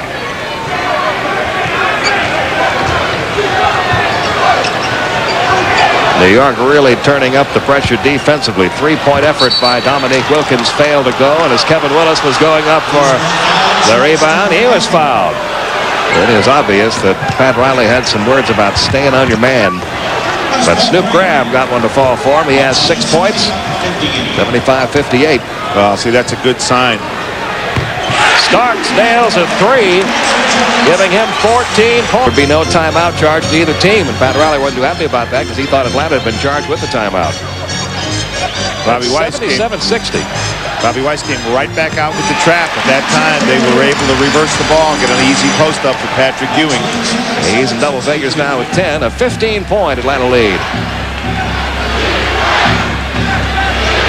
Wilkins draws the double team. Boy, there's a lot of arm bars and hand checks going on. This game's going to get more and more physical as it progresses. And here comes Greg Anthony down court to Tony Campbell. Down low, Patrick Ewing, who is warming up in this third quarter. He has 12, 8 of them in this quarter. Well, Contact did a good job. I mean, I don't think you need to get too twisted up about that. He forced him to take the more difficult shot. He turned and faded away from the baseline. He just knocked it down. Atlanta now leads it by 13. A three-point effort by Snoop Graham off the front rim. A rebound starts. Knicks on the run. A chance to cut it to 11. Anthony took a spill, drew the foul. We'll get to the free throw line. Well, I think there was a very... And the defense chant starts up at Madison Square Garden again. Anthony, a very good defender. Now an illegal defense call. And that's the second one against New York, so they'll be assessed a technical here. Dominique Wilkins returns to the line. 21 points tonight for Wilkins. And from the free throw line, he is 11 of 12. Now 12 of 13. There's that lineup that I had suggested. You have Blair Rasmussen in there. Now Patrick Ewing is going to have to guard Blair. And that puts Charles Oakley on Kevin Willis, so Blair Rasmussen can go out on the perimeter and take Patrick Ewing away from the basket. Atlanta back up to a 13-point lead now with 5:35 remaining in the third. Dominique staggered as he got into the lane. Loose ball picked up by Ewing to Campbell for two. Well, Tony Campbell ran out on Dominique Wilkins. Dominique Wilkins got into the lane. Patrick Ewing moved over, and Tony Campbell forgot about playing him and just went to the other end. So when New York got the possession, Campbell was all alone. A mismatch with Willis on Starks, but he could not convert. Patrick Ewing the rebound. Down to Starks. Nice pass to Campbell. Couldn't get it to fall, but the tip by Charles Oakley gives him 14 points. And cuts the Atlanta lead to 9. There's Tony Campbell doing a wraparound. Ewing cleans it up, but Campbell is gone. 78-69. Knicks trying to claw their way back into this one. They've made it a 9-point game. Dominique working on Oakley into the paint. High off the glass, hits the rim twice, put back by Snoop Graham. He has 6 in the quarter, 8 in the game. The lead back up to 11. Ewing on Wilkins. Willis comes over to help. Oakley is going to take the jumper. He has hit 4 jump shots tonight. From about that distance, he has a season-high 16 points. Back to a 9-point Atlanta lead. While Oakley hitting jump shots gives the Knicks a dimension that they don't have normally. Stolen by Oakley, stolen right back by Farrell, and Dominique Wilkins decides it's time for a little showtime. He has 11 in the quarter now, 24 in the night. Hawks lead it by 11 again, 82-71. Closing in on the 4-minute mark. Starks takes it all the way in. He has 15, back to a 9-point game.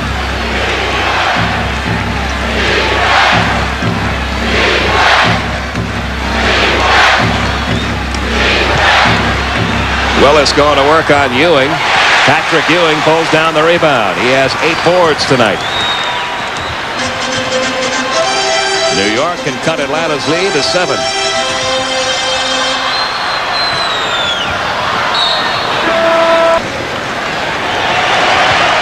And back to live action now. There were only 11 seconds left in the shot clock when New York put the ball in play. Patrick Ewing's going to get the basket and go to the free throw line.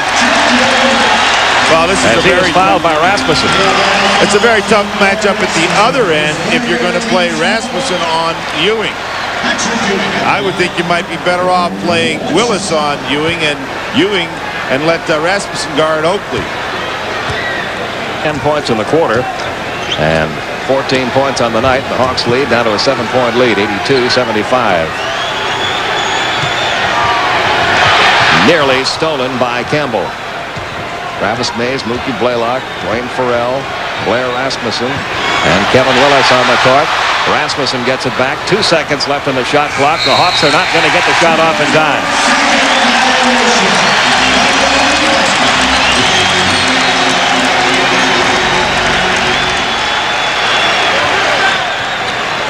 Also, during that last timeout, trainer Joe O'Toole accompanied Snoop Graham back to the Hawks locker room. We'll have to find out what's the problem with Snoop.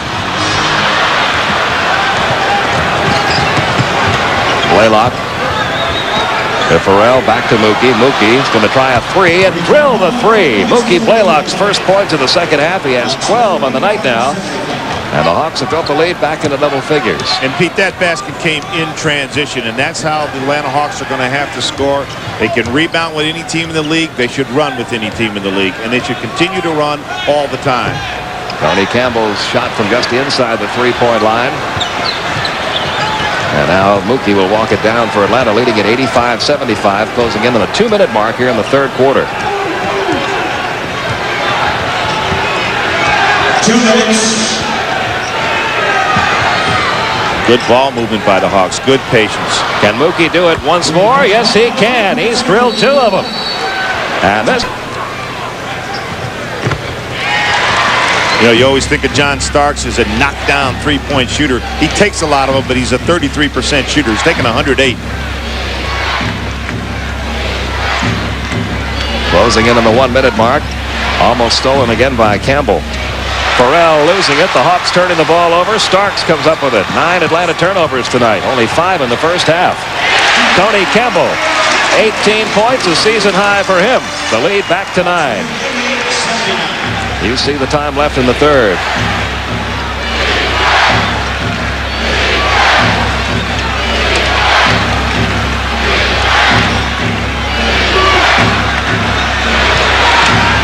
Willis, the jump hook over Ewing, short. Patrick pulls away the rebound. Well, Kevin's getting an isolation down, but they're not clearing out down low, but there's not much room for him to operate. He should probably go back to the perimeter, make a quicker move, a quicker decision. Campbell a little strong. He wanted the foul call, didn't get it. Anthony Mason called for this one. That's the third technical call against either a player or a coach for New York tonight. They've also had one because of an illegal defense. 4th technical overall. Well, you know, it's not a bad technical. You know, you might look at the game and say, wait a minute, isn't that a little picky? Well, I think there's a lot of tension here, and I think that what Jake O'Donnell is doing is he's setting a tone. He says, let's have a great basketball game here, but I don't want to have a fracas and I don't want to have a fight. And Dominique Wilkins converts his 25th point. Hawks lead it now by 10, 89-79. Henson, Farrell, Mays, Rasmussen, Wilkins. The 5 on the court now for Atlanta. And Snoop Graham has returned to the Atlanta bench, so whatever it was that required Joe O'Toole to look at him in the locker room, at least he's back out here for the fourth quarter. Bodies going down like bowling pins as Doc Rivers. More bodies going down. And Patrick Ewing getting a breather now. He heads for the Knicks bench as Charles Oakley is checked back into the New York lineup.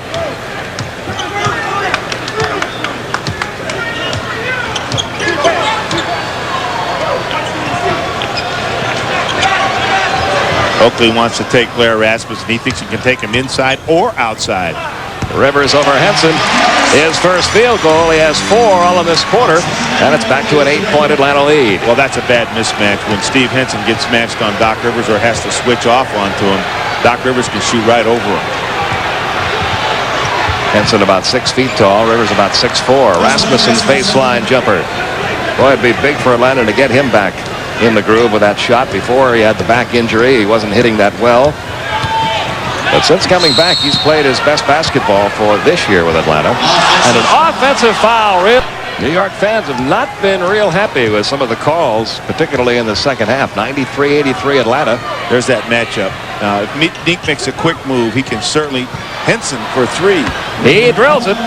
Steve Henson has hit 2 of those tonight. He has 6 points, and that gets the lead back up to 13. 3-point baskets by Mookie Blaylock and Steve Henson. Pete, a pat on the back. Pat on the back. A huge pat on the back. Tony Campbell, the pump fake and the shot over Farrell. Tony Campbell has 20 for the first time as a Knick. Well, they're not running isolations for Tony, so Dwayne Farrell should get up in his chest and make him put the ball down on the floor. It is 96-85 now. Dominique thought he got fouled. We'll bring it to you. TNT, 8 o'clock Eastern tomorrow night. Oakley makes 1 of 2. He has 17. Patrick Ewing is back. The Hawks lead by 10. Kevin Willis traveled. Well, that's not his strength, the facing move, and when you're in that tight, you probably should still use a back-to-the-basket move. See if you could draw the double team, or maybe make a quick move and shoot that nice jump hook over Patrick. Trying to get it down to Patrick Ewing and Kevin Willis. Great intelligent games that the Hawks have played all year, at least that I've seen. They're going to the right place at the right time, going to the right person. And the Hawks have hit the century mark against a team that 28 times this season has held teams under 100 points. But Rivers gets the three-pointer down. He's got 7 all in this quarter, and the Hawks lead cut to 7.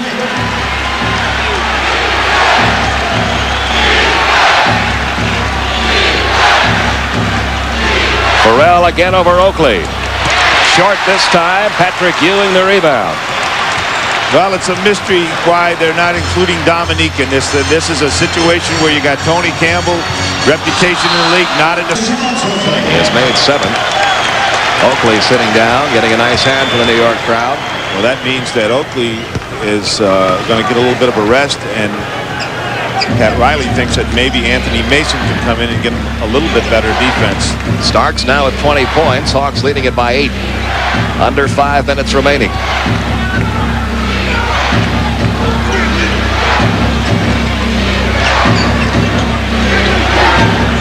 Farrell looks for Willis inside. Willis moving in on Ewing. Lost it. Got it back. Patrick Ewing blocked it, but we're going to get a whistle from Tommy Nunez.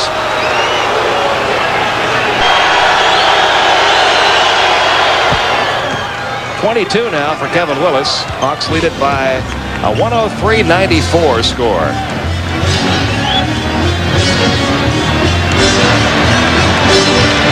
Doc Rivers for 3. Short. Ewing the rebound. Jumper over Kevin Willis. Whistle from Tommy Nunez. 103-94. 103-95. Full court pressure. Blaylock trap, gets rid of it to Snoop Graham. Graham back to Mookie Blaylock, and Mookie will get it across the timeline. Sometimes you can take advantage of that and try to stuff it down their throats. If you can beat them up court like they did, you can get a nice, easy basket. Dwayne Farrell, and we might get the offensive foul call, or will we? Offensive foul. Yes, we will. Over to Patrick Ewing. Starks getting around Graham. Swatted away by Farrell, but a goaltending call. Give 2 points to John Starks. He has 22. The Hawks lead down to 6. Well, Pete, Starks is able to get in the lane because of a little bit of a pick by Patrick Ewing. That's why he was able to get free, and then he just put the ball up and it was goaltended. Now this Madison Square Garden sellout crowd are really into the defense champ. Mookie Blaylock, and he hit another 3. He hit 2 big three-point baskets in the third quarter. But now, the New York Knicks can get closer than they've been since all the way back in the first quarter. Well, they can get within 4. Atlanta simply has to fight off the runs. They've been doing a terrific job of fighting the runs off all night. You can't expect that New York is going to just lay down and die for you. And John Starks is the hot hand right now. Hawks by 4 with 3:12 to go. Closest this game has been since it was 22-17 Atlanta back in the first quarter.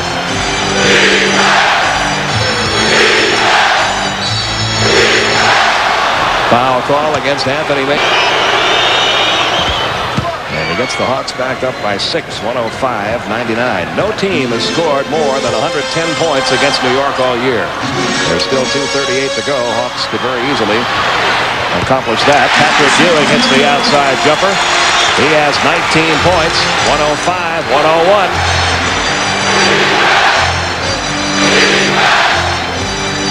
Atlanta by 4, 2:20 to go. Wayne Farrell thought that New York touched it last. Well, see, what happens is New York does a lot of hand checking.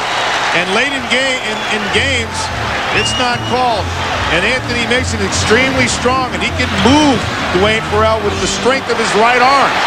Ewing again, not this time. Kevin Willis the rebound. Watch the hand checking. Willis now with 11 rebounds. 22 points tonight for Willis. 105-101. A minute 52 remaining. Graham back to Mookie. 8 seconds left to shoot it. Great pass, Mookie! And the stuff by Kevin Willis gives him 20. But when San Antonio went up to the far northwest and played Seattle on their home court, they handled them easily. They did, beat them by 20 points. You talk about a hot team. San Antonio. That was only the second home loss in 20 games for Seattle this year. I think what the Knicks have to do here is they have to try to get a nice, quick, easy shot, probably a post-up inside to Patrick. They'd like to maybe get him fouled and hopefully let him get the ball down. I don't think there's any question that they're going to go to Patrick at this point. Inbounds it comes to Rivers, almost stolen there by Mookie Blaylock. Down it comes to Patrick Ewing, off the glass for 2. You see, Willis has 5 fouls. He has to play like he has none. 21 for Patrick. Closing into the 1-minute mark. Hawks leading it by 4. 1 minute to go. 107-103 Atlanta. 5 seconds left on the shot clock. Mookie Blaylock takes it. It's wide right. Dwayne Farrell had the rebound, lost it, but it was last touched by John Stark. Dominique looking down at Kevin Willis, takes it all the way to the baseline, draws the double team, has the ball stripped away. The ball still rolling loose. Who does it belong to? Seconds remaining.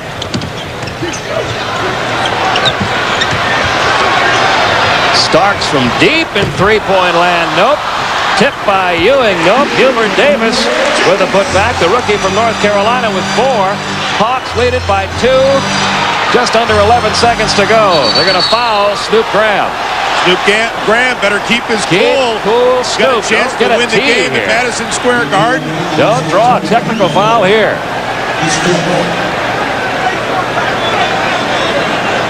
Hawks leading in 108-105. Knicks do not have any timeouts left. Pasta on Mulberry Street tastes better when you win in the Garden. 10 points for Snoop Graham.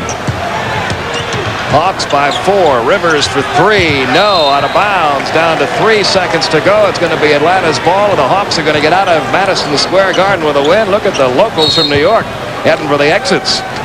Here, only the 4th home loss by the Knicks. They fall to 25-15 for the regular season. Time in 3 of its last 4 games, and while they haven't been winning much, the toughness they've learned showed against New York. Exhibition, watch this. Greg Anthony, the save to John Starks, to Charles Oakley, to Patrick Ewing, around Buck Johnson for the jam. A bit of a problem. Rolando Blackman out of the lineup with back spasms. He's listed day-to-day, but his replacement, John Starks, no problem at all there. He drills 3 of his 12 first-half points. Also with the big first-half points, Anthony Mason. Here you'll see Mason going from backing in, I should say, powering up and in for 2 of his own 12 for the half. Score at intermission, Knicks 58, Bullets 47. 4th quarter, though, things change as the Bullets fire back. Here you'll see nervous Purvis Ellison slamming down 2+1 Bullets up by 3, 92-89. However, down the stretch, John Starks would take control. Here is Starksy from 3, down the well it goes, 99-98 Knicks. And here, Starksy will fire again, this time from 2 for the bullseye, 101-100 Knicks. Starks with 28. With 45 seconds left, the defense said got to work against the Bullets. His big threat, Charles Oakley strips the ball. They nailed 2 foul shots down the stretch, and finally Anthony Mason misses, but follows on the Patrick Ewing miss, and the Knicks pull away with a 105-100 victory. Starks with 11 of his 28 inside the final 5 minutes of the game to help stave off the Bullets. On 33rd Street, Patrick Ewing had played 175 straight games. He's got a hyperextended knee, and so they tried to find other inside muscle. In your face, indeed. Anthony Mason with an assist from Chris Gatling's cheek. Michael Doakes getting ready for his Garden appearance on Saturday night. Likes that power game and the contact. Hardaway, though, doesn't like contact. He spins away, goes over Charles Smith and Charles Oakley, and gets him back in the game. Warriors up 3 at the break. Then in the third quarter, John Starks and Chris Mullin do battle. He goes inside to Mason, who will miss. Starks with the move and the follow slam. He had 30, 16 of those in the third quarter. Chris Mullin with the shot clock winding down in the fourth. Fadeaway jumper, it's good. Golden State by 6. The Knicks, though, kept pounding on inside. Greg Anthony finds Anthony Mason alone underneath. Weak side with Ewing watching. The Knicks grab the lead. John Starks misses the 3, but watch the box out there. Charles Smith just snags the rebound and buries it. Starks, Smith, and Mason all covered for the ailing. Then Smith with the block, denying Hardaway, getting it out, getting the break started. And Greg Anthony will end up floating the lane, going around Mullin and putting it home. Then a little bit later, off the boards, it'll be Charles Oakley, the bound. Oak out to Starks, going up and down a hatch for 2 of his game-high 30. The final, Knicks 105, Golden State 101. NBA basketball, tonight the first of 3 visits by the New York Knicks. Forward number 54, 6'10", from Pittsburgh, Charles Smith. At forward, number 34, 6'9", from Virginia Union, Charles Oakley. At center, number 33, 7 foot, from Georgetown, Patrick Ewing. At guard, number 50, 6'2", from UNLV, Greg Anthony. And at guard, number 3, 6'5", from Oklahoma State, John Starks. The head coach of the Knicks is Pat Riley. His assistant coaches are Dick Harder and Jeff Van Gundy. The trainers are Mike Saunders and Tim Walsh.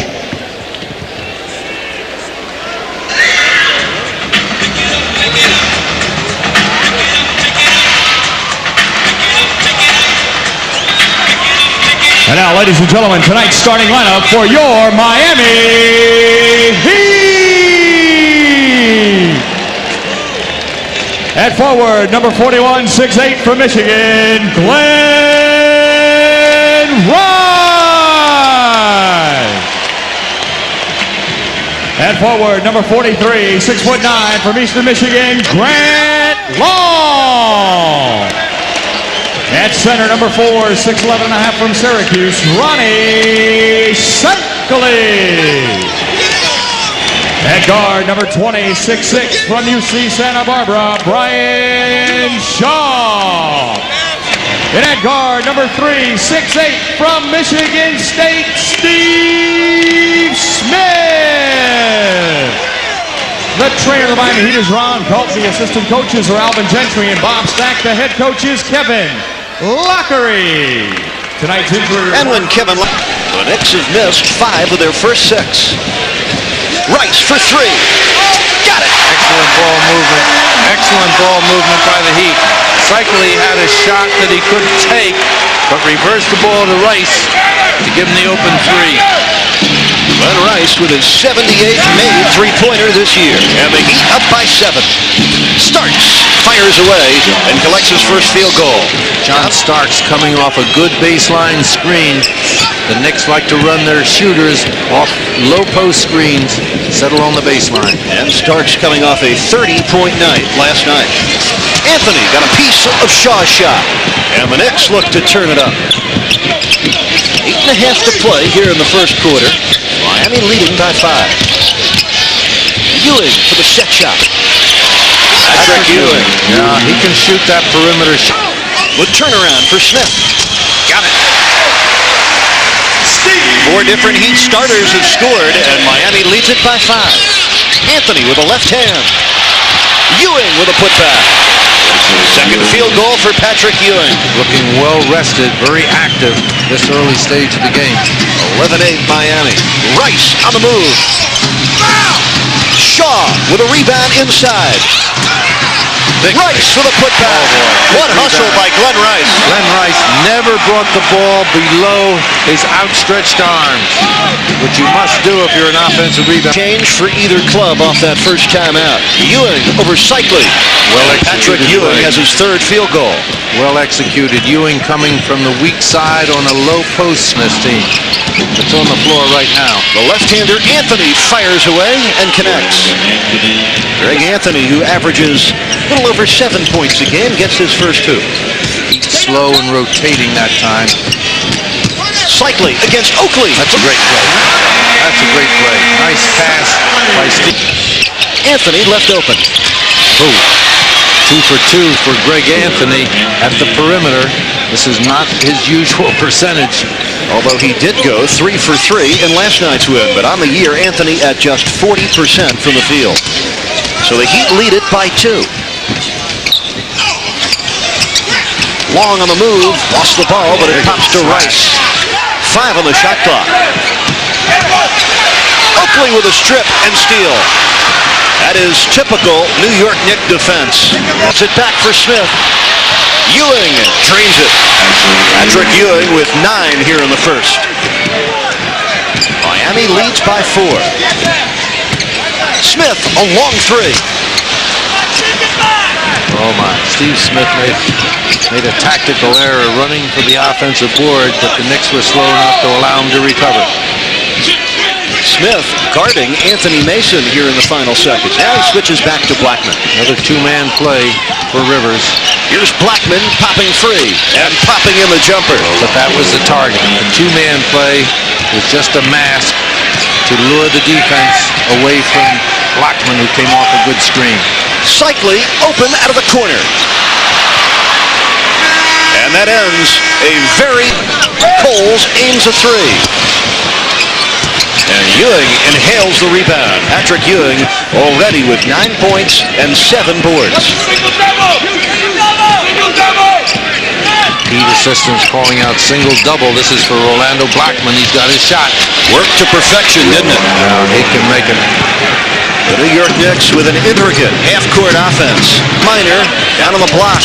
Finds Haskins. Ewing with a stop. Shaquille gets it. And hits it. And a foul. Give Keith Haskins. And a technical foul on Anthony Mason. Terry Durham tired of Mason's overactive lip, and he slapped him with a technical.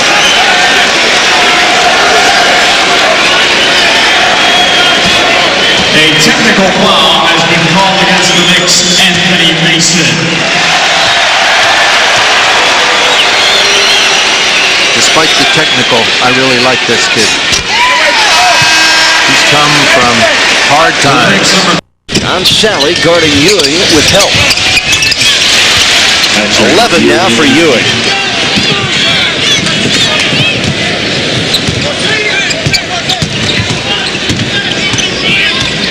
Harold Miner looking to get untracked. Hasn't been able to yet.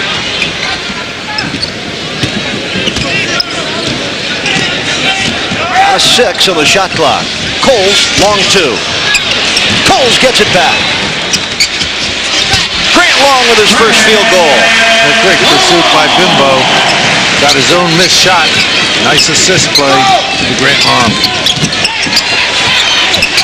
Miami up by 6. Ewing on the move. Scores again. Patrick Ewing now has 13 points, 8 rebounds, and that will end the rest for Ronnie Shaquille. He's on his way back in.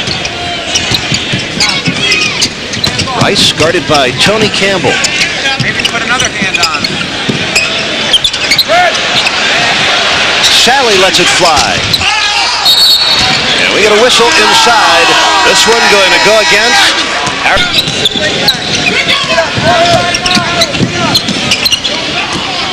Ewing with great position. Easy lay-in for Patrick Ewing, who now has 15 points. All that ball movement was just window dressing to get the ball to Ewing in great position, but Shaquille has his too. Ewing with the defense and the rebound. Rivers finds Blackman. And Grant Long goes flying. Let's see what this call. Knicks trail by 4 as Campbell slices it to 2. Tony Campbell can score the ball. Proved that in the 3 years he was at Minnesota, averaged 24 a game in those 3 years. Oh, that's great defense. Rivers knocked it to Blackman and gets it back for the slam. Oh, that's nice defense and the conversion to offense. And we are now tied at 44 with 4:16 left here in the first half. And clock for the Knicks as Blackman finds an open jumper. Rolando Blackman, he's getting shots within his rhythm. Rolando Blackman, a 19-point-per-game man, has 6 tonight. Smith's pass for Shaquille, knocked away and stolen by Blackman. Shaquille with a big rebound. Big board and put back. Ronnie Shaquille with 13 points and 7 rebounds. And the Heat lead by 3. Another two-man play. This will be Anderson and Campbell. Smith goes well under the double. Tony Campbell lets it go and drills another. 3 second-quarter field goals for Tony Campbell. And the Knicks trail by 1. Campbell, the screener, got enough daylight to get that ball back. Cycling. Oh, nice spin, but he lost control. Ball goes over the board out. Here's Ewing on the baseline. Oh, boy. I'll tell you, Patrick Ewing on short jumpers, turn-in hooks, spin backs to the basket. I don't know who's better in the NBA. Off the Shaquille handoff, returns the favor. That's well executed. Two-man play. Smith and Shaquille. The Syke man's got it going. He sure does, Jack. He's got 20 points already. And again, the Heat lead by 12. Campbell. Tony Campbell has been knocking down jumpers all night. Now that came out of a double team on... Oh, Rice got called for an offensive foul. Offensive time. Campbell lets it go quickly. Anthony Mason inside with a scoop. Very strong Anthony Mason. Great pair of hands, great timing, and great tenacity at the offensive board. Anthony Mason, who was born here in Miami, but grew up in Queens, New York. That's his second field goal tonight. Shaw for 3. And Mason down with a very aggressive rebound. Greg Anthony has been quiet tonight.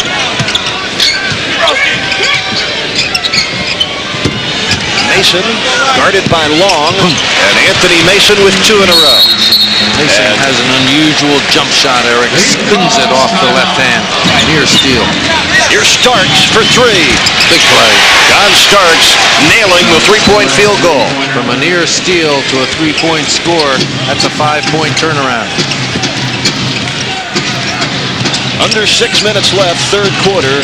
The Heat lead it by 4. Smith with a nice spin, but he's called for an offensive foul. So Steve Smith picks up his second personal foul and has some words with Patrick Ewing. That was interesting. Left third period. Rice way off. Anthony finds Campbell for the dunk. Campbell ran out as Glenn Rice shot the shot. Mason in deep. Oh, that's nice play. Very well done by Anthony Mason. And then Tony Campbell on the move. Oh, what a nifty reverse by Tony Campbell, who now has 14 points in the game. He beat Brian Shaw on a cut from the weak side. Smith finds Shaw. Shaquille. Oh, Ewing blocked it away. And Greg Anthony, I think, carried. John Starks with an athletic play. Yes, indeed. I'll tell you, Starks is an irrepressible little guy. strong driver to the basket. Starks in his 4th year, went to 4 different colleges, finished up under Leonard Hamilton at Oklahoma State. Smith with a turnaround. That's right. You know, if Steve Smith gets hot, he could figure prominently into this finish. Yeah, see, that's a matchup that if Smith can get his post position like he did that last time, he can score some points on Starks. Smith has 13 points tonight. Ewing finds Anthony. Oh, nice ball movement. Great ball movement. Tony Campbell. Oh, that's excellent play. That's excellent team play by the Knicks. Tony Campbell with 16 points off terrific ball movement. Miami by 3, minute 35 left, 3rd quarter. Fine passing by Ewing tonight. Sight has him one-on-one. He's got to go with it. Got him up in the air. Oh, boy. And he got him to commit the foul. And this is something that Ronnie Cycli has been able to do throughout his career, Jack. With excellent defense by the Heat. Starks knifing through and getting the field goal and the foul. Terrific sprint. Smith gets it to him. Cycli coughed it up.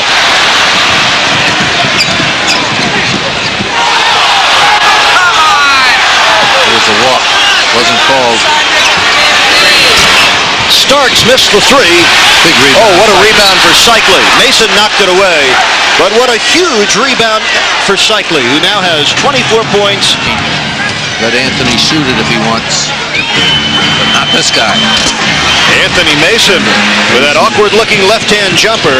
He has 10 points in the 3rd quarter, a dozen for the game. Smith. Shot it wide left. An excellent. 5 on the shot clock. Cole's in trouble. Sally lets it go and hits. Big hoop for John Sally. A very big hit for John Sally. Had to have that shot because the shot clock was running down. Sally nailed it. And the Heat lead by 8 with 8:50 to play. This is going to Ewing. Rolando Blackman for 3. Blackman with his first 3 tonight, number 20 on the year. And the Heat keep running. Sally all the way. John Sally on a slammer. Big time play. Good pass by Steve Smith. John Sally with 6 huge 4th quarter points. The Heat lead it by 8. Mason got free for the slam dunk over Cycli. 14 points now for Anthony Mason. 95-89. John Starks defending Coles. Rivers all over Smith. And Mason is defending Cycli. No problem for Ronnie. No problem at all for Ronnie Cycli, who has 28 points. He's a basket away from a new season high. Cycli having a splendid night on both ends. Pat Riley has taken Ewing off Cycli. Here's Ewing for the running hook. Oh, boy. Pretty shot. Big league shot. Well, both guys bringing their best stuff. Ewing with 28 points and 11 rebounds. Good double. Starks. Anthony Mason with a follow. 16 points now for Anthony Mason. He also has a dozen rebounds. That was some shot by Starks, too. He was behind the backboard. 4.5 minutes left. Miami leading by 6. And a whistle inside. Ronnie's got a nice bounce. But 1 of 2, so the foul does pay off. 99-94. Miami by 5. 4:01 left. Two-man play. Rice, they're hoping for the switch, and they get it. Coles gets free. Gets 2. That's a great play, Bimbo. Protected the ball. Used the basket to keep the shot blocker away, and got the score. Big play. 101-94 as Bimbo Coles made it happen off the pick and roll. 3:41 left now. Nice pass by Ewing into Mason. Here's Ewing again going to the middle and getting the field goal. Ewing got the block, also got the rebound. Mason ahead of the field. And the Knicks right back in it. 101-98. 2:58 to play. Anthony Mason, 18 points. That play coming from the defense. Here's Smith being chased. Heat need a bucket here. 8 on the shot clock. Sally got fouled. 2:98, 2:33 left. Two-man play. John Starks finding Mason for another slammer. Big pass, two-man play. The Heat wanted, their game plan was to double that. John Starks threw all the defenders and found Mason underneath on a nice play. Anthony Mason, 9 for 13 from the field, has 20 points and 13 rebounds. It's going to be a back pick so that Shaquille can get at the pockets. He's got it. Bumps with Mason, threw off the shot, and Ewing free to swoop in for the rebound. Well, the Knicks will now look to tie it up. We are under 2 minutes. Got to watch the three-pointer here, too. Starks, and we are tied at 102. 14 for John Starks. And with 1:47 left, we start all over. The Knick bench up and standing. This is the first tie since 44 all. Smith. We get a whistle inside. 104-102. Miami leads by 2. We are in crunch time. Minute 25 left. Good rotation. Sally and Ewing got all tangled up inside.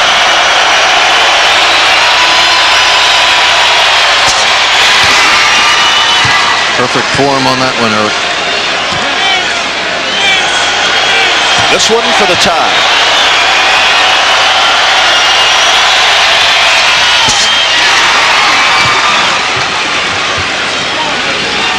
Once again, we're all tied.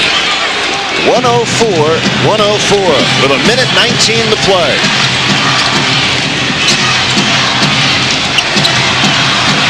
Rice.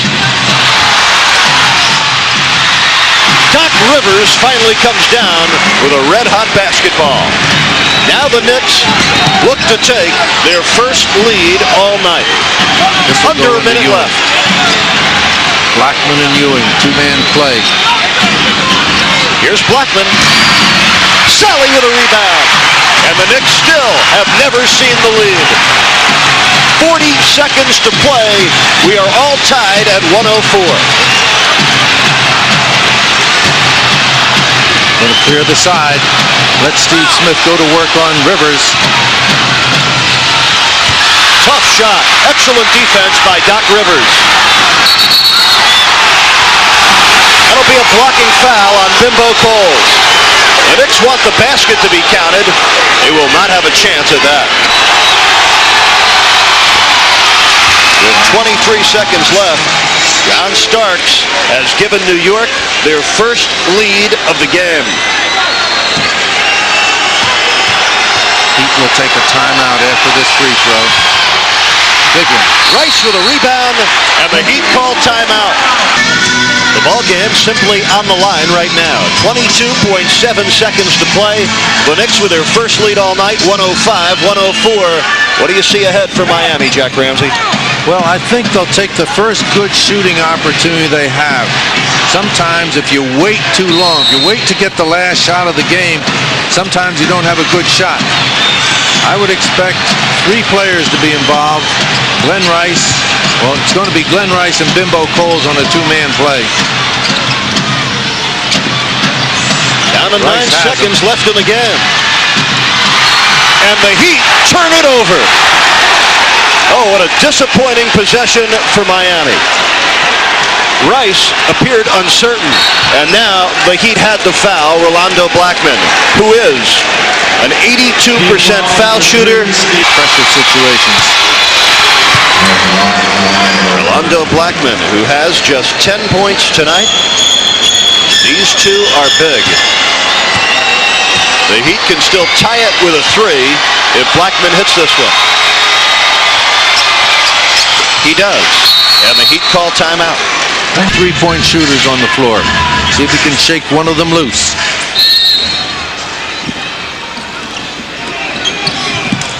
Gets it to Shaw, and Rolando Blackman with a quick foul on Shaw. That's a terrific play by Blackman, I think, orchestrated off their huddle. Yes, that's us down a 3. Now you've given the team a chance to win the game at the free throw line. Well, let's find out. Put it off the backboard. Mason got the rebound, and Mason got fouled with 2.1 seconds left. So the strategy was plain and simple. That's a long shot to work, and now the Heat a long shot to win. Not an especially good free throw shooter. Misses the first. Mason just a 69% foul shooter, and he's 2 for 4 tonight. Heat must have this rebound. They've got Miami. the inside positions and Glenn Rice to get the middle if it misses long. The Heat are out of timeouts. They need a 3 to tie. And the Knicks will win 108-105. A terrific comeback and victory on the road for Pat Riley's Road Warriors. The Heat led it by 8 late, but they could not hold on. That's a great win for the Knicks and a tough loss for the Heat, who played well enough to win, but the Knick defense denied it to them. Pat Riley all smiles as he troops to the New York dressing room. Terrific game, disappointing finish. 108-105, the Knicks by 3. And for Charles Smith at small forward, Smith has the flu. Jack Long guarding Charles Oakley, 2 of the NBA's foremost blue-collar workers. Patrick Ewing making it home. Power move Ewing right up through the defensive effort. Ewing in his 8th year out of Georgia. Game, he's got to make better decisions with the ball when he penetrates. Ewing on the strip of the ball. Nice pass by Shaw in a cycling. Contact, but no call. Anthony all the way. Blackman takes it away from Smith and puts it in. That's aggressive work. Knicks very aggressive at both ends of the floor. Ronnie Cycli trying to draw a foul that last possession. Heat doing a nice job defensively, their own. Ewing with a floater. That's his second field goal. Patrick Ewing has a variety of shots. His New York. Rice from 22. There's a good. Glenn Rice. Rice averaging nearly 27 a game through his last 7. He has been on target, and he ties us at 6. We've almost played half the period, Eric. 6 points. Here's Blackman for 3. Got it. Rolando Blackman with his 21st three-point goal this season. I commented the other night, Rolando feels, when he feels well, when he's physically strong and solid, he can play as he used to. When he's hampered, he just can't get into his game. He had a good feel on Friday. He has another one tonight. Blackman, of course, an 11-year member of the Dallas Mavericks before coming over in the trade in the offseason. Ewing with a rebound. Anthony on the attack. By Shaw. Past the goal of the foul. Very solid move by Greg Anthony going to his left. Yeah, good. Greg Anthony is left-handed. You got to make him come back to his right. Averaging just 99 points again. Well, part of that is the fact that Anthony Cycli did a nice job ripping that rebound away from other offensive players. Anthony from the top nails it. You see the Heat going under the screen. They'll give Anthony that jumper. They will. He knocked down 2 in the game on Friday. Starks open. Got it. John Starks, who averages 16 a game, gets his first 2. John Starks has acquired maturity and one of the top 5 officials in the NBA. Ewing again with the aggressive double team. Teammates will cover them. Even with the game on the line, we saw it in the final seconds at Miami when Ewing doubled Rice. That was an amazing defensive play by Ewing. Starks called for his second consecutive foul. And the Knicks now go over the limit. And a technical foul charged to John Starks. He needs to keep his cool. Well, the Knicks have been a little bit frazzled last couple of nights. See, if you want to call fouls on the Knicks, you You can call those fouls all the time. Patrick Ewing trying to cool off John Starks does it by giving him a forearm shiver to the chest. And he just did the same to Steve Smith, who was eavesdropping on. Well, and he'll do better as his playing time increases. That's good play by Glenn Rice to cut off the baseline. But Rolando Blackman found Patrick Ewing for his third field goal. 6 for Ewing, 5-point Knick lead. Patrick Ewing can make the open jump shot. He can jump hook you. He can power it to the basket. That's a nice move. Got hit on the arm. Tipped out to Tony Campbell. Anthony that's good back pass. to Campbell. That's an excellent pass by Greg Anthony. And Tony Campbell made the wise play, giving it up to the point guard early enough to get it back. And the Heat called timeout. 2:28 left. Play at Philadelphia tomorrow night. Heat go to Detroit for a game Tuesday. Another three for Rolando Blackman. His second of the just underway second quarter. The Knicks by 9. Doc Rivers letting it go to Oakley, who draws the foul and scores. Now the matchup. Knicks handle it well enough. Blackman on the drive. Gets it and another foul. Oh, the Knicks have really been attacking with success. Down by only 6. Minor with a splendid play. Excellent pass, Bimbo Coles. Minor with a great catch and lay-in, and stopped to check if the photographer he landed on was okay. Anthony Mason from the perimeter. Transition score. Miami had got to within 4 until that Mason field goal. Isolation quite often here in the second quarter. Oh, string music for Mr. Minor, who has 3 field goals here in the period. We commented, Harold's been struggling with this game, but it's all coming together tonight. Couldn't come at a better time for his Miami Heat. Knicks called timeout with 7.5 left. Ewing spinning to his left and knocking down the jumper. He's got 8 points. Defended pretty well by Cycli that time, but Ewing has such great control of the fall-away jumper. Almost impossible to stop that. A 7-footer shooting a fadeaway. Minor will be called for an offensive foul. Yeah, he hooked. Second foul on one out of Ronnie Cycli. Go out and double team the pick and roll. They don't want that. A wide open slammer for Anthony Mason. The rotation goes first to Ewing, but the weak side guys have to protect the basket area, and Kevin Locklear is going to talk it over. He wants a 20-second timeout with 5:59 left here in the second quarter, and the Knicks leading by 6, 42-36. Cycli's turn. Minor with a tip. And Greg Anthony out of the pack with it. You could see Anthony definitely favors his left. Monster dunk by Mason. And a foul on Cycli. A great pass by John Starks. Watch this play. Transition fast break. Greg Anthony pulls it out. Starks inside. Smasher. At the hoop. 7. Oh boy, Bimbo Coles. Shot out of the cannon. Bimbo Coles with 7 points off the bench. The Heat 10 of 13 from the field here in the second. Tony Campbell. 7 for Campbell. Yeah, and Glenn Rice was not far off Campbell. Do that and you take away Greg Anthony. Here's Ewing for 2. Hard to take away that guy's game. Patrick Ewing with a dozen. The Knicks by 8. Cycli from Minor. Nice play. Didn't get the bounce. But a good find by Cycli. Here's Campbell again. Ewing with a rebound. Get either. Sally with a spinning move. Good putback, John Sally. Took it right to the hole. 6 points here in the half for John Sally. See if the Knicks go 2 for 1 here. If they do, they need a shot soon. There it is. Made to order. John Starks with his 5th point. 34 seconds left in the first half. So the Knicks should have 10 seconds at least, even if the Heat use all the time. Oh, what a move by Coles. Hey, Bimbo. He is at an open lane. The pen. There's the double. Long with a steal and a stroll.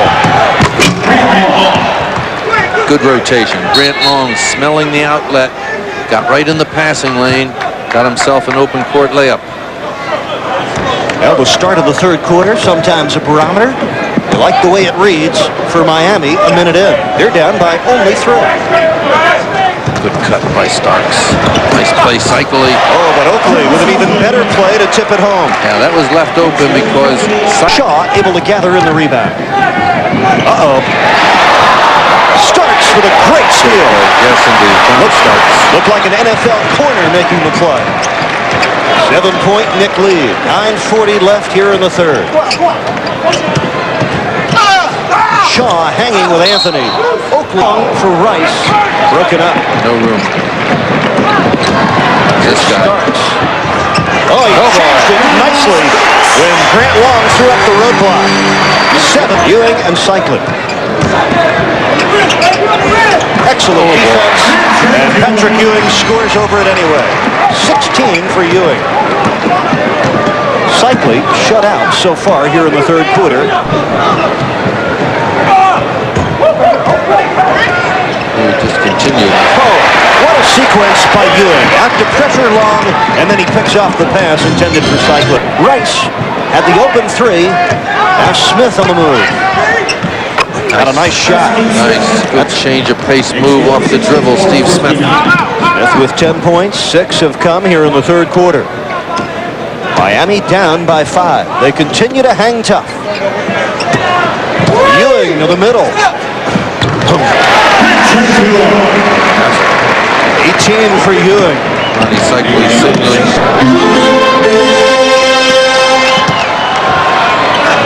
Ewing on the fade. Everything dropping for Ewing. 6 points in the quarter. 20 for the night. Ronnie. Sally, nicely done. Well, those kinds of plays give a coach heart failure. That's like riding the roller coaster without a seatbelt. Easy to chuckle about it from here. Yes, it is. Different if you're on the sideline coaching the team. Oh, my, Glenn Rice. Both guys, Glenn and Sally, both went after John Starks as he went out to the wing. Can't do that, fellas. Gave Mason the free pass for the slam. 13. He had a shot by himself. Oh, that's a nice pass. Oh, got to finish that one. Mason with a bullet for Starks. Boom. Shot. Nice transition play by the Knicks. Starks on the stuffer. And a timeout to Miami. 2:52 left in the third. Was Anthony back to Starks. Oh, that's good teamwork. Oh, great teamwork. Greg Anthony. He had a shot. He elected to go to Starks, who's a better percentage shooter from the edges. And John Starks knocking down his 42nd three-pointer this year. It's home. Campbell with a left hand. Oh, boy, that's some play. Tony Campbell. 9 points for the 9th-year man out of Ohio State. Demonstrating some excellent agility on that one. Keith Askins getting ready to come on, probably for Rice. Smith got it. Steve Smith, he has been blazing here in the third quarter. 10 of his 14 points in this period. 77-69, the Knicks. That's the time left in the third. Ewing got fouled. And 3 years in the All-Star game. Won't this year? The last time the two teams met. Oh, look at this. Oh, there's a terrible throw by Sally, who wraps up Anthony for the foul. We see the veteran Herb Williams. So Bob Watt didn't get the jackpot, but he does get the Miller bag. Tony Campbell answers. On our next network game, February 14th, the shootout jackpot goes up to $233, so get your cards in today. Smith, long three. Rebound to Greg Anthony, with the Knicks leading 82-71. 84-71. 2 in a row for Campbell. Campbell got the bucket, and he got the foul. Tony Campbell with 3 very huge hoops here in the fourth period. And good execution against the Heat trap. Rolando Blackman getting the ball in the middle. You see Campbell fake a pass as Blackman around that baseline screen stayed with him. Oakley with a rare outside bomb. 8 points tonight for Oakley. He can shoot it from there, Eric. When he was with Chicago, he was a much more attentive scorer. Took all. The more you watch this New York team, and the more you know that the Eastern Conference is wide open, the more you feel that this could be a championship team in New York. Charles Oakley now with 10. The execution on that last play was top-notch.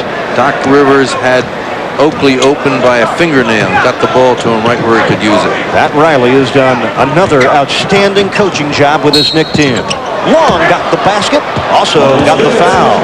Charles Oakley picking up his played in 4 of the last 5 games. Here comes Harold Viner. Oh, he got all bottled up. Good defense by Herb Williams. Oakley for Campbell. That's teamwork, folks. That's teamwork, big time.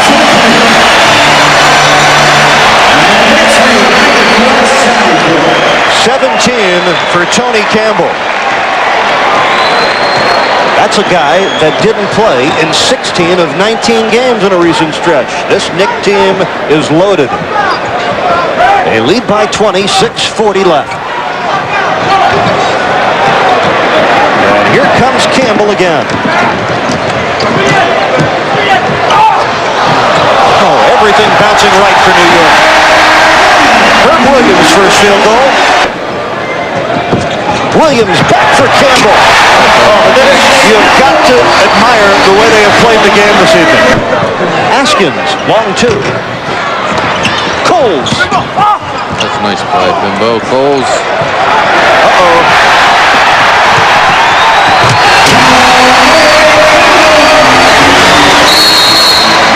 21 for Tony Campbell.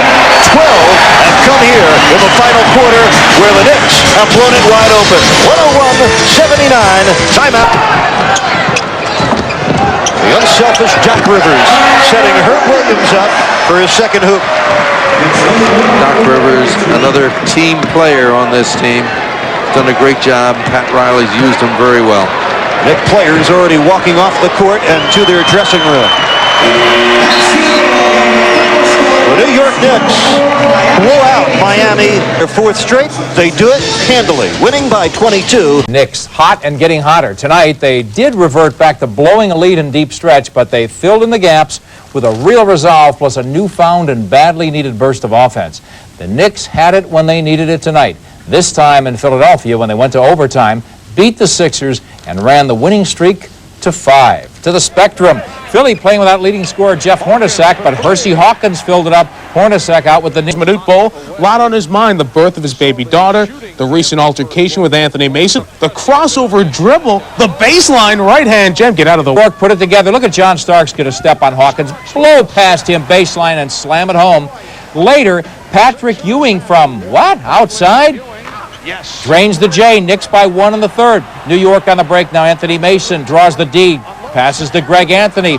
Little reverse underneath. 17 points for him. Down to the wire. Johnny Dawkins. Nice pass to Andrew Lang in the 4th.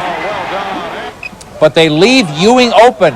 No, you can't do it from any place. And they go to overtime tied at 106. The big fella then keeps pouring it in. There he releases there and beats his man to the hoop. Easy finger roll. Then the post-up turnaround jumper. A season-high 40 for Ewing. The Knicks blew that 6-point lead down the stretch. Forced overtime, or Philly forced overtime.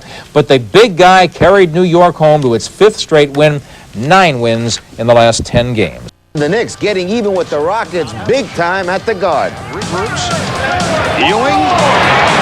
Yes.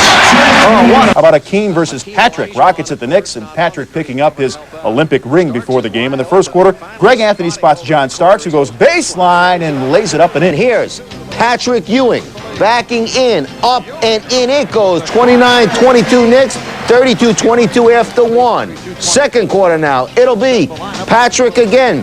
This time guarded by a King, but down and well it goes. 2 more of Patrick, 16 for the half. Also with the big half, John Starks. Here you'll get 2 more of his 14-23 for the game. Saves it to Anthony Mason, and then back to Doc, who knocks down the 3-pointer. Knicks up by 18 at halftime. Knicks stayed hot in the third quarter, reeled off 6 unanswered points to begin the second half. Starks with the left hand and 23 on the night. Pat Riley's team was up by 24 points. And then Charles Smith pinning Kenny Smith's layup. Anthony brings it back the other way. And then Patrick Ewing demonstrating the jumper.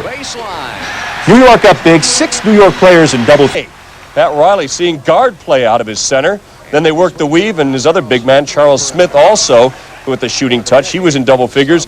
Patrick with a brilliant pick for Starks, just buried his defender, and Starks made it count.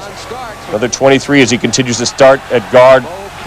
And even Bo Kimball got in. Now Patrick off the boards, pulls down one of his 9 rebounds, then goes up and in for 2 more of his game-high 24 plus the foul. Ewing shooting 11 of 15 from the floor. And also scoring tonight, Bo Kimball here, seeing his first action of the season, drops down 3 of his 5 for the night.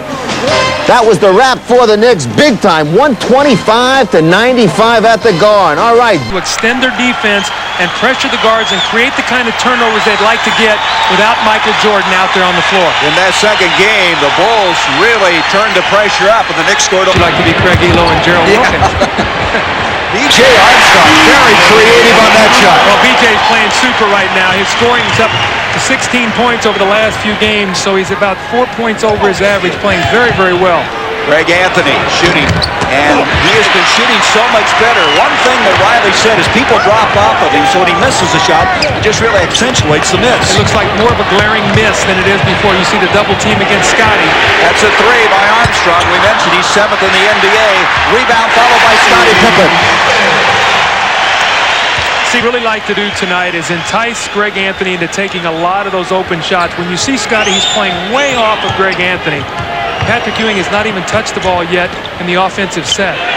Anthony will try one from outside, and that should help his confidence as he deadlocks it at 4. But you can see he was wide open. That's 2 wide open shots. They'll take their chances, Chicago speaking there, of letting him take 10, 12, 15 shots. Now but into Cartwright. Cartwright's numbers are down this year. He's averaging 6 points as opposed to 8 a year ago. His minutes are down about 3.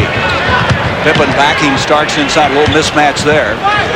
Starks giving away to the 6'7" Pippen, and he hits a 3 from outside. Well, people in Chicago, what they're waiting for is, can Scottie Pippen be a great player? Can he carry this team without Michael Jordan on the floor? Well, Scottie has a chance here at home tonight to silence some of the critics who feel like he's a great second man, but not the great guy that can be that guy that will carry you in the crunch. Got to remove himself from the shadow of Michael Jordan. As Smith with a nice drive to the hoop.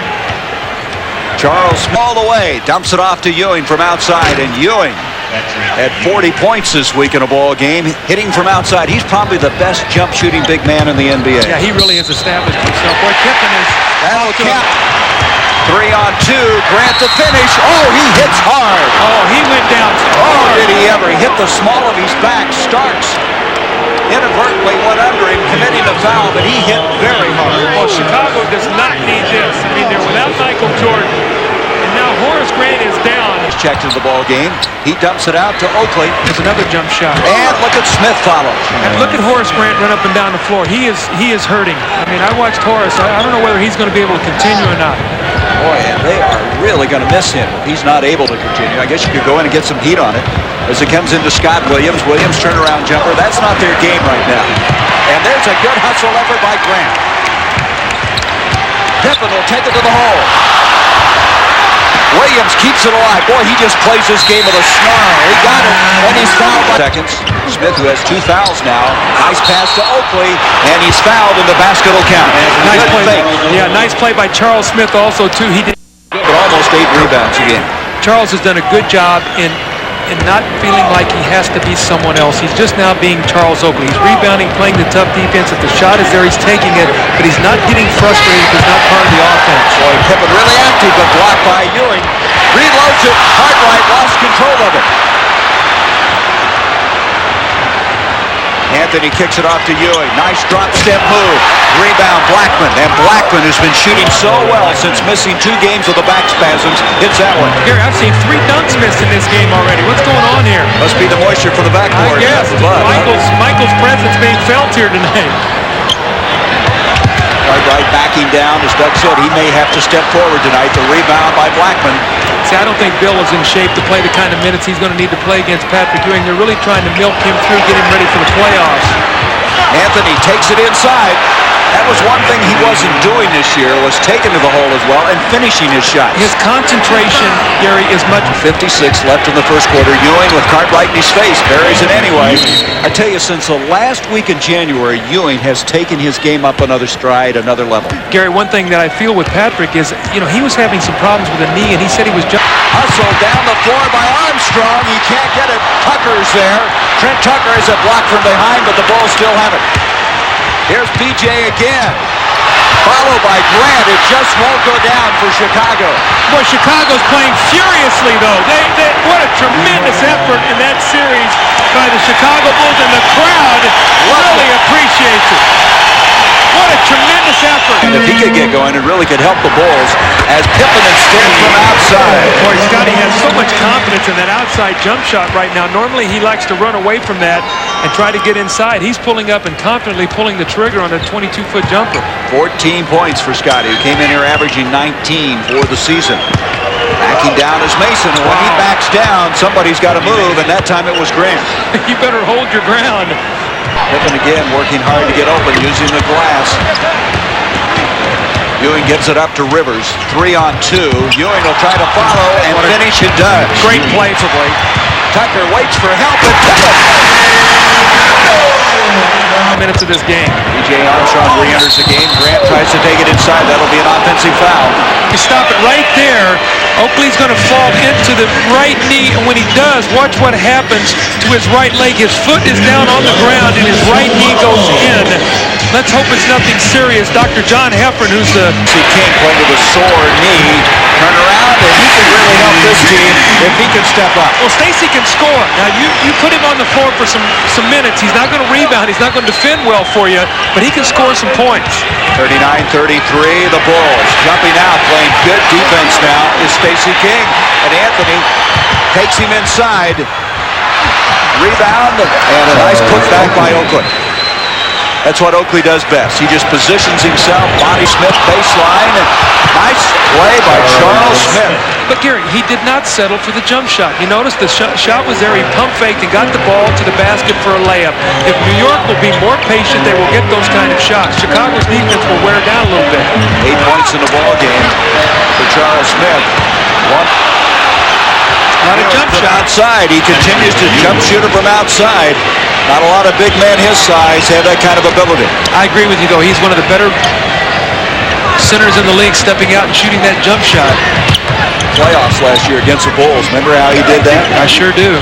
7-game war that they had. Here is Tucker. That's rejected. He wanted goaltending. It'll be Chicago's ball. Well, yes, they are. They're going to go 2 for 1. That's a pretty good way to do it. Well, Tony Campbell wasn't paying attention. He just let Scottie Pippen come down and take the shot. You got to be aware of the clock. I mean, you look up there and you say, they might go 2 for 1 on us. That's the biggest lead of the game now for the Bulls. 51-44. Pippen with 19. Campbell takes it to the hole, tries to follow, 10 seconds left in the half. See, he took it too quick. Now, he's not, even though he makes a 3, he got bailed out, but Chicago's going to get the last shot now. Starks got the shooter's bounce on that one. Grant from outside, and that'll end it. You know, he's playing Anthony, so he's not really expending a lot of energy. There's a tough shot by Ewing that goes in, but what a difficult shot.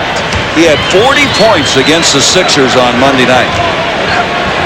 24th 40-point game of his career. He can really get started on you shooting that jump shot from outside. Here's another one, Scott Williams on the other side. Well, he missed this one, though. He got the air ball. If you're going to have an air ball, do it at home. And we have a man shaken up. It's Smith at the other end. He's down as Starks hits. Starks, after missing all those shots early now, has made his last 3. 2 of those have been 3-pointers. Well, he hit the last 3-pointer right at the end of the half, which pulled the game, pulled the Knicks to within 4. Into Ewing, and Ewing with good body control. Sometimes he really impresses you the way he can hang at that pass. Those don't go in the statistical category, how many shots you change. Exactly. Here is Starks. He wants it now. You can see his confidence. He is brimming with confidence. He's one of those streaky players. I mean, he'll miss 5 in a row, and you want to wring his neck, and then all of a sudden he shot. Nice return pass inside Ewing. They double up on him, and here is Starks inside. Ewing does a good job of getting that ball in. To shoot a 3 if you don't get a hand up. Ewing instead from the corner, and they're not getting back set defensively, and New York is shooting off of a rhythm now. Gary, defensive rebounding, that's where it all starts, okay? You stop a team, you make them shoot 39%. There's no way that you can allow them 9 offensive rebounds. Ewing is 8 of 12 from the field with 21 points. See, not a good ball handling team on the floor right now. The only guy that can create his shot for this group is Pippen. 5 seconds on the shot clock. Pippen followed nicely by Horace Grant, which he does so well. There's that offensive rebounding. Yeah, Michael Jordan trying to survive here and keep their winning streak going. Ewing puts up one, and the basket will count, and he is fouled. Will go on Cartwright, his third. Now, Gary, I told you before the game tonight, you don't get to see a lot of the Bulls games. I do. It's going to have to get more help defensively against Ewing than Cartwright, so they're going to have to do more double teaming and quicker, but keep your eyes on Purdue on the offensive board. There he is, number 32. Cartwright going out after committing that third foul. 6-point lead for the Knicks. Purdue comes in, and as he drives, he's called for an offensive foul. Purdue backing in on Oakley, and there's what you're talking about. He loves to play against New York. I don't know what it is. There's like 2 teams, the Milwaukee Bucks, New York. There's some teams that he loves to play against. Well, you better know that as a coach. Starks, backdoor, beautiful pass. Well, no one talked to Darrell Walker. They cleared the backside. I don't know if there was a back pick on that, but Starks heating up, and it was a gorgeous pass. And it intended for Grant, and a steal by Anthony, and he's fouled as he goes up the floor. Mason from the corner. Anthony Mason, that very peculiar shot. They really worked with that wrist. He had a faulty wrist as far as his shooting is concerned. He's improved it from a year ago. Pippen tried to duck in, goes right by Campbell, but Ewing is there, but he commits a foul. Pippen tries to take Campbell in. He got a piece of it. Tough shot. Off balance. He got it. At the buzzer. At the buzzer. Oh, they ought to get her. Taking Starks inside. Trent Tucker has struggled tonight. Coming up with that basket now, has 5. He's had all 5 in the second half. Well, how about creating off the dribble, something he doesn't normally do? Good point. Ewing turn around with Purdue in front of him, and Patrick Ewing now with 28 points in the game. Well, that's a tough shot, though. Will Purdue, if you're going to make him make shots, you want him to make... 8 seconds on the shot clock. Tucker taking it to the hole. Purdue is there again. He is hurt. He got hit in the face after he slammed dunk. Well, they ought to take a foul. They ought to take a foul here so they can get somebody in the game. They have only 1 team foul, and now Rivers goes down. Stacey King jumps out on him. Mason, nice pump fake. Baseline, reverses it. Anthony Mason. Good body control. Yeah, and he didn't settle for the jump shot, recognizing he still had time. Rest. Pippen, double team. Stripped. Ewing comes up with it. That'll be a block. That's 5 blocks for Ewing. Starks can't get it to go. Pippen hustles it out of there. How about the block by Darrell Walker? Pippen pulls up. Got it. Scotty is 3 for 10 in the second half. That was a big shot that brings Chicago back to 2. 5.5 remaining. And this crowd now, you talked about them being laid back this year. They're not now. Oakley keeps it alive to Ewing. Ewing from the corner. Ewing. That is a tough shot. How many of those has Patrick made tonight? I know he's got 30 points, but he's got average out of the lineup. That's a lot of points. Well, look at the score. I mean, they've kept it in a reasonable pace here where they've got a chance to win it. There's Pippen with a 3. Oh! Just like Phil drew it up on the board. Is that huge? Wow. 89-86. Into Ewing, backing in on Purdue, and doesn't get it. Foul tipped by Oakley. Nice follow-up by Oakley inside. Well, you've got to double team Ewing with Purdue in the game, and what that's going to do is that's going to open up offensive screen to the top. 7 seconds on the shot clock, and Starks deadless after being so cold, missing his first 5 shots, now has 19 points for the game. 93-86. Horace Grant kicks it out to Armstrong. This is New York's biggest lead of the game. Pippen. Boy, Scotty's working so hard for everything. 1, 2, 3 guys running at him all the time. People leaning on him. Well, he's going to give that to Trent Tucker, I guess. Both he and Purdue were there. Well, Trent Tucker is the older veteran guy. But again, as you mentioned, working so hard. He's just tenacious. The thing I like about it is Scotty has missed some shots, but he knows that they've got to continue to go to him, and he's taking the shots. That's a big-time play by Scottie Pippen. And he cuts it to 3, just inside 2 minutes to go.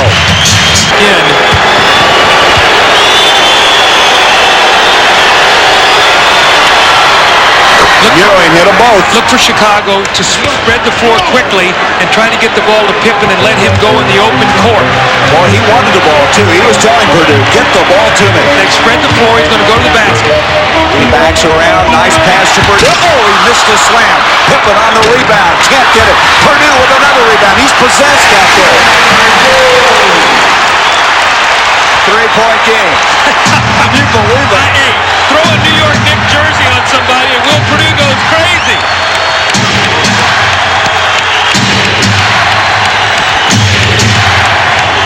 You see the time left, 9 seconds on the shot clock. Ewing splits the defenders, follows inside as Oakley.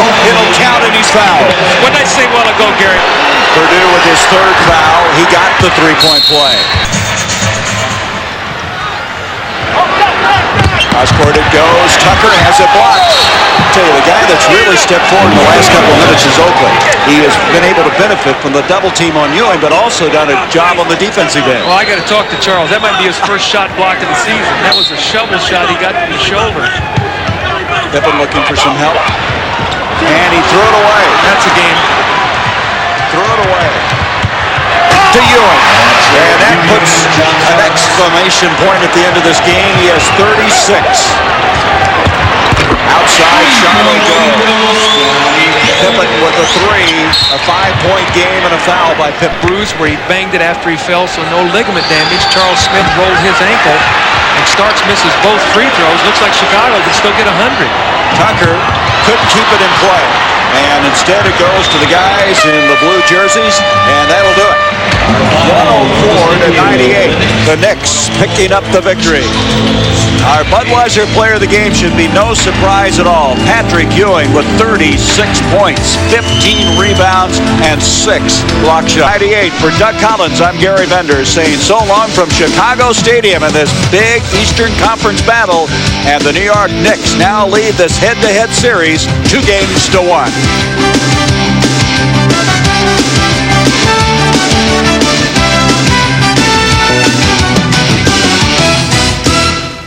The Knicks are in town, bringing with them a 7-game winning streak and the best record in the Eastern Conference. When I was in high school and he was in college and he just got drafted, I wanted to pattern my game after him. And, you know, he's a great player. He's 7'1", 300 pounds. And, he uses every ounce of it.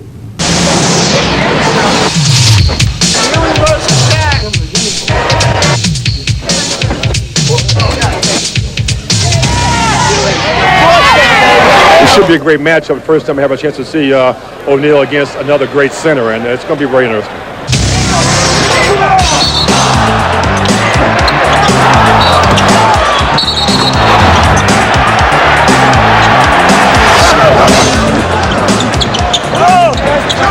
That's a great player, bro. I keep telling y'all that.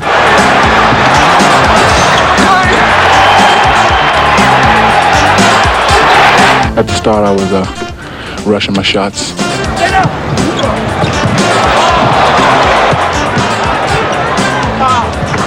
Shaquille's a great player. He works hard. He's big, strong. I wish him a lot of luck. Scott Skiles brings it up now for the Magic. Spins, drives the lane, almost has it taken away. Inside to O'Neal. O'Neal spins, turns, and right over Herb Williams. Oh. He's more or less an unstoppable player. You just have to try to contain him the best you can.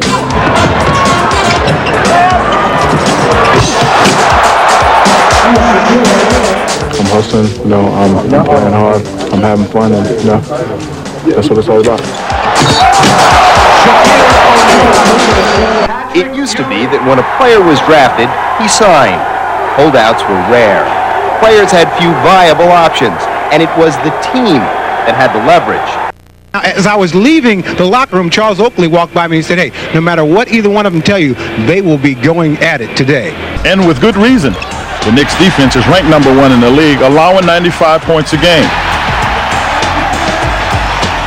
Meanwhile, the offense has been near the bottom. First of all, I just had to deal with getting past some of the injuries and the back problems I've had this year, and also just getting ready for the mental part of it, of not being in a high-profile type of a role, and just trying to be as consistent as I possibly can when I'm asked to do something, and just to make sure that I'm focused when I get on the basketball floor. He is not the 21-point-a-game Rolando Blackman that everybody remembers from Dallas. I mean, he's 34 years old. He's experienced. He's going to become a great support player for us, and he's going to help us with his perimeter shooting. So I feel very comfortable with his role. Now 47 games into the season, it appears the offense is finally coming together. The Knicks have won 7 in a row and have eclipsed the 100-point mark in each of their last 8 outings. The recent play of John Starks has provided the added backcourt spark the Knicks lacked earlier. Riley's new class appears ready for the second semester. Felt more comfortable, and I do think we're going to get better as the second half of the season comes to us. Everyone wanted it so bad to work in game 1. Not in the Knicks select Patrick Ewing. Upon entering the league as a celebrated top lottery pick, Patrick Ewing was expected to be the next in this long line of outstanding centers. While Ewing has endured and delivered consistent all-star years, he finds himself challenged at the peak of his career by a younger, bigger man. At the tender age of 20, Shaquille O'Neal is taking the league by storm in his rookie season. He easily surpassed Ewing in the All-Star voting and will supplant him as the East's starting center next week. As the two men go head-to-head today, will Ewing look to prove he's been prematurely overlooked? Or will Shaq treat the older veteran in the manner he attacks backboards? Get ready. It's the NBA on NBC. Recently, here is Anthony, and the Knicks with a 2-0 lead. Smith did okay for a while and then went into a funk. Recently, he's been hit by the flu, and he's trying to shoot his way out of it. Had a good one against Chicago on Friday. It's interesting to hear Pat Riley talk about Smith and how they've tried to develop him in the small forward position. Riley knows his most natural spot is the power forward position. Down the road, maybe 80-20 split, 80% of the time at the power forward. But right now, he wants him in there at the small forward spot. Charles Oakley has been shooting efficiently recently. He went a long time without even looking for shots. He was passing up layups at one stretch. I mentioned to him prior to the game, hey, this jump shot's back again. He said the jump shot never was gone. He said, I just wasn't taking it. He said, it's trying to understand where I fit into this half-court offense. All right, here's O'Neal. The power move by Shaquille. So the Knicks with a 4-2 lead. If you let Shaquille that close to the basket, there is nothing you can do about it once he catches it. Ewing, yes. Patrick Ewing giving the Knicks a 6-2 lead. Let him know, look, we don't need that right now, just play basketball. Nice pass, Smith for Starks. Yes, it was earlier this season that Pat Riley was very upset with the trash talking and some of the strutting on the court of John Starks. Good play by Royal. Shot clock at 6. Here's Campbell getting inside. Well, Tony Campbell has gotten his opportunities, and throughout the entire season, he's handled his position. As the Knicks tried to break Skiles for 3. Skiles drills a three-pointer. Orlando with a 21-12 lead, 15 seconds to go in this first quarter. And Orlando has a foul to give. They are not yet in the bonus, so you may see them give one here as the clock runs down. Starks for 3.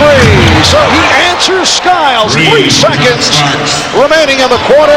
Here's Skiles. Knicks do not want to foul. And it's too late. They do not get it off. So early in the game, Joe Crawford remembered about it. Campbell with a nice move. Campbell on the follow. The Magic 21, the Knicks 19. Tony Campbell with his second field goal. He has 4. Skiles and Royal in the backcourt. Anderson with Catledge and Kite up front. Here's Royal. He's hit a couple of jump shots. Orlando 23, the Knicks 19. Only 3 minutes in the first quarter. Patrick Ewing played only 7, collecting the early fouls. Campbell getting inside as Orlando got caught on a switch. Yeah, we talked earlier, why is New York's field goal percentage coming up? If you continue to execute your half-court option. Williams up front along with Campbell and Mason. Doc Rivers to the fadeaway. The Magic 24, the Knicks. Replaced on that West squad by Terry Porter. Richmond will have that thumb operated on, probably out 4 to 6 weeks. Nice move by Ewing. Rookies struggle from the free throw line once they come into the league. It's the ones that will continue to work on it, get their confidence back, feel a little more comfortable, and wind up improving. Oh, what a move by Ewing. Mason with the back tap. Here's Ewing with the pump on Royal. Yes. Orlando 34, the Knicks 33. Patrick Ewing has 10 points. Shaquille playing with 3. Nice fake. Yes. Patrick Ewing with 15 points. Orlando leads by 1. Shooting at a 33% clip. Smith taking advantage of the overplay of the mismatch. Anderson went for the steal. The Knicks do an excellent job of feeding their post people. They read which way the defense is coming. They keep the basketball away from the defensive player, and the person that is posting up does a good job of holding off, keeping his ground.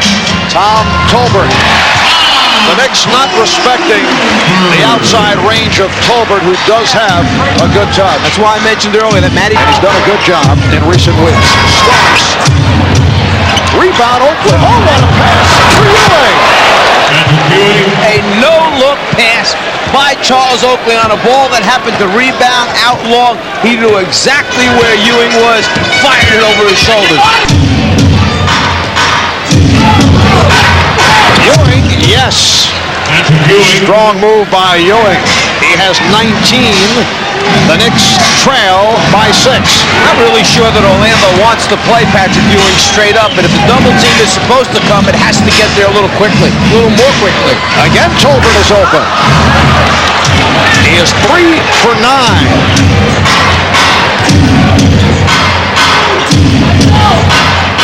Mason could not do it off the dribble. Knicks regroup. Ewing from way out. Yes! Bowie gets it down low to O'Neal. Rejected by Ewing. Stopped again. The fourth quarter, Marv Albert with the czar of the telescope. Patrick Ewing stuffing it home. He now has 23. And the Knicks are within 2. The Knicks 10 of 26 from the field. Royal tried to get it, but too late. Shaquille was out in front of Ewing by 5 yards, just too late getting it to him. And Starks hits on the drop, but he's been way off. Starks for 3. Yes. John Starks with a 3-pointer, and the Knicks have taken a 1-point lead. I disagree with what he said last time. I don't think. Here's Skiles. Skiles rejected by Smith. 3 on 2 the other way. Anthony from Mason, and he is crushed. Shaquille O'Neal, he's 2 of 12 from the field, and 1 of 4 from the line. Ewing putting the move on Shaquille. 26 for Patrick Ewing. The Knicks with a 2-point lead. Missing on both. Royal with the rebound. Rejected by Ewing. Here's Shaquille. Rebound Oakley. And they knocked away. Last touch by Orlando. So the Knicks with a 68-66 lead. And the ball with 2:57 remaining. Fourth quarter. Might have gone almost 6 minutes between field goals by Orlando. John Starks, who hit a 3 just moments ago, seems to be back on target. And the Knicks now lead by 4. Anderson for 3. 0 for the last 15. 0 for 16. O'Neal hardly hits for Orlando. The Knicks lead by 3. for Ewing. Lots of time. Yes. What a setup from John Starks. Well, Shaquille went to help out on the initial drive. Starks, feeling that maybe there might be a little help coming to try and stop his shot, looks over to Ewing, finds him wide open. Oh, a hard foul given by Oakley. Crowd wants Orlando 3 for 22 from the field, 14% here in the fourth. Here's a three-point attempt by Anderson. It cuts it to a two-point. You got to call timeout. Don't dribble a pass. Now, Orlando would love to get a good look at a three-point shot. However, if they can't find one, they might go for the two and then come up with a quick foul, put the Knicks back on the line. They're down by 3. Anderson hit one earlier, and he throws an air ball. O'Neal, air ball. Anderson pops it out. Still lots of time, 10 seconds. Now Kerr sets up Anderson for 3 for the tie. He does! Just over 32% from the three-point line. And early this season, people were amazed how well he was shooting from downtown with range up until the recent slump. 8 and 6/10 seconds remaining. The Knicks do have one timeout left. Remember last game, 7.5 seconds remaining, 1-point lead for the Magic. The Knicks went to Ewing. He took it to the basket, but Shaq blocked it. Delay of game warning. They had one to give as Matt Dukas was able to take a look at the Knicks setup. Hard Starks, led by Skiles, down to 5. Ewing, down to 1. He's rejected, and we go to overtime.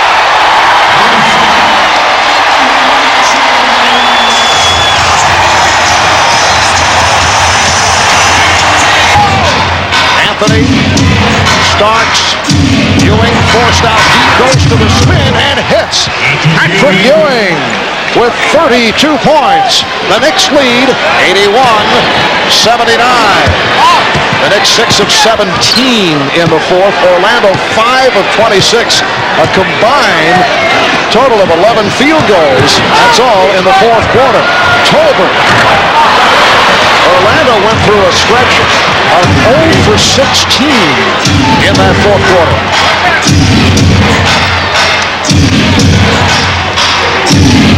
A minute gone by in overtime. Starks, yes. So John Starks has turned it up after the poor shooting earlier. He's hit Tolbert. Starks was looking for a call. Tolbert got the roll. Knicks lead by 3. No hesitation that time by Tolbert to catch. He looked up. There was Patrick Ewing. He knows Ewing has 5 fouls. Put it on the floor and make him move his feet.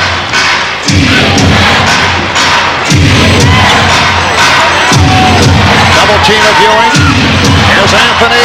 Yes, Greg Anthony, who has been hitting the jumper 4 for 6 from the field.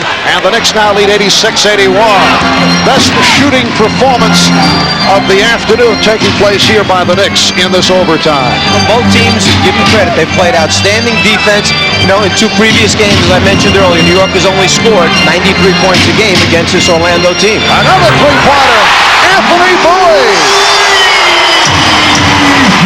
So that cuts the Knicks lead down to 2. Here's Shaquille. He has tied the game at 86. And because of fouls, game tied at 86. Starks getting inside. Well executed off the inbounds. The Knicks lead at 88-86. 1:15 left in overtime. Marv Albert, Mike Fratello, and Ahmad Rashad from Orlando. Capacity crowd. Better than 15,000 on hand for this third meeting between these two clubs. O'Neal was stopped. He was stopped on the double team. Just under 1 minute to go in overtime. Starks played by Bowie. 10 on the 24. The pass going through the hands of Ewing. And Ewing sent flying. Here's Anderson. And it's a blocking foul on Charles Oakley. That is his 6th. That is a critical loss. Charles Oakley with a season high 18 rebounds will join Charles Smith on the bench. Smith fouled out during regulation. Now that whole play took place because when you... minutes of games, but recently he has been hitting the free throws. I'm talking about at the foul line. He's hit 3 of 3 in the final minutes here today. Make it 4 out of 4. Clutch foul shooting by Patrick Ewing to give the Knicks a 2 pointers, and it's Tim Walsh going to the bottle. It's headache number 63 in this basketball game for a coach. O'Neal backing with Ewing and a foul. Let's see what the call is by Joe Crawford. Patrick Ewing lands on the floor. He's called for the block. Patrick's smart enough to know that he can't react too much to the ball because the last thing the Knicks need is to give up an extra point on a technical foul free throw attempt. So now what they're doing is they're putting a guy on the line who has been placed in this line where it's a little bit easier to get it in rather than half court, and now they'll play for this final shot. Herb Williams replacing Patrick Ewing. Down to 5 seconds. Anthony takes the jump shot. Rebound Mason. And let's see. Any call or a time run out? It's traveling violation. We go to a second overtime. A travel called on Anthony Mason. Here's another look at it as we head to overtime number 2. Greg Anthony got a good look at the rim, elevated, looked like it was going down, but then Mason, who's been terrific on the offensive boards all afternoon. About just a moment ago, joining Charles Smith and Charles Oakley on the Knick bench. Doc Rivers has blocked shots, and he hit the 2 free throws to tie the game at 90. Here is Shaquille over Herb Williams. The Magic with a 2-point lead. But one gone by in the second overtime. John Starks. On fire now after the bad start, and the game is tied. He has not been out there for some time. It's Starks. Yes, the Knick offense is now John Starks. He has become unconscious after struggling earlier. The Knicks lead 94-92. Starks 7 for his last 10 from the field. Anderson posting up Starks, clicking on the chin. Rebound. O'Neal and the foul. Yes, and it counts. Mason with a pretty swing-away move and got the roll. So the Knicks lead 98-97. 26 seconds remaining in the second overtime. That was a real tough basket that time for Mason because after the up and under move where he faked Tolbert out, Shaquille had rotated over. He got that righty hook up over the top of Shaquille. Tolbert draws the foul. Arizona, he's played most of the way today. Game is tied at 98. Patrick Ewing standing over to the far side of the Knick bench, waving his towel, was trying to bother Tom Tolbert. A sight job here.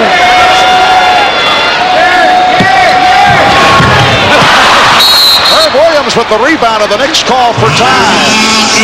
So, the game tied at 98.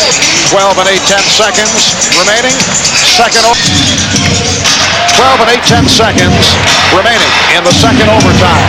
The Knicks and the Orlando Magic are tied at 98 as Anthony moves it to the front court. Down to 6. Down to 3. Starks with the open shot. Rejected by O'Neal. And time runs out. We go to a third overtime. That will not for Shaquille O'Neal. Starks with the ball fake. Rebound Williams. Herb Williams, who missed his first 5 attempts, comes up with his first field goal, and the Knicks now leads 123. Shaquille O'Neal with a drop step. We're in a third overtime. Longest game of the season in the NBA. Here is O'Neal again. And the foul. Well, right now, O'Neal. 40 seconds to go in the third overtime. Williams. O'Neal with the block. The Knicks want a goaltend. It is not called.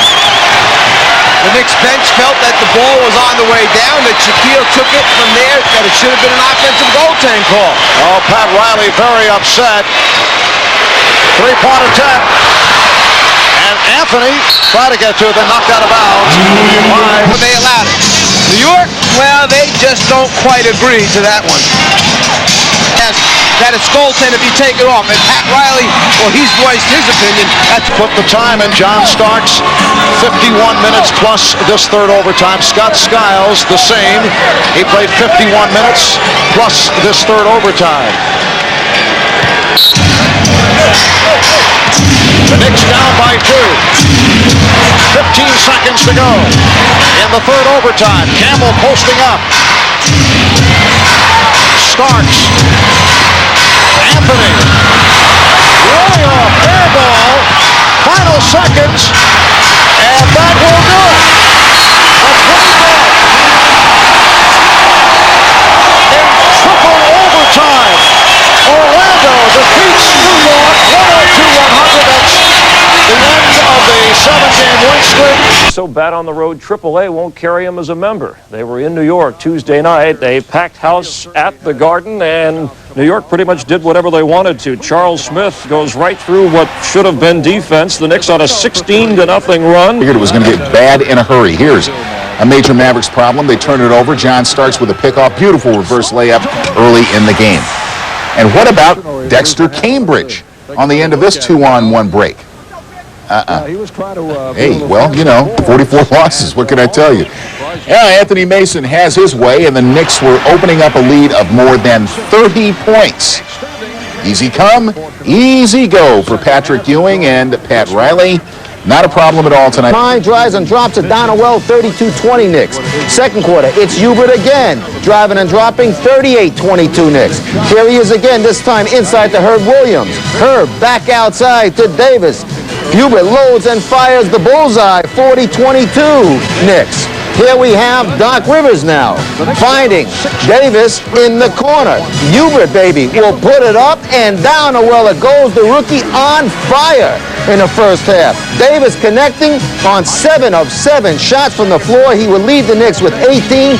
Charles Smith chipping in with 16, the final. And Bo Kimball got into the game with the Knicks leading by 23. Fakes out Isolino and gets the shot, then the assist to Herb Williams. Garfield Hurd, remembering that he's just the interim guy as the Knicks blew out Dallas 117-87. 7 Knicks scoring in double figures. Every player off the bench scored. They've won 8 of their last 9. Ewing in Charlotte tonight to meet the fellow alumnus of Georgetown, Alonzo Mourning. Ewing had a big night. First quarter.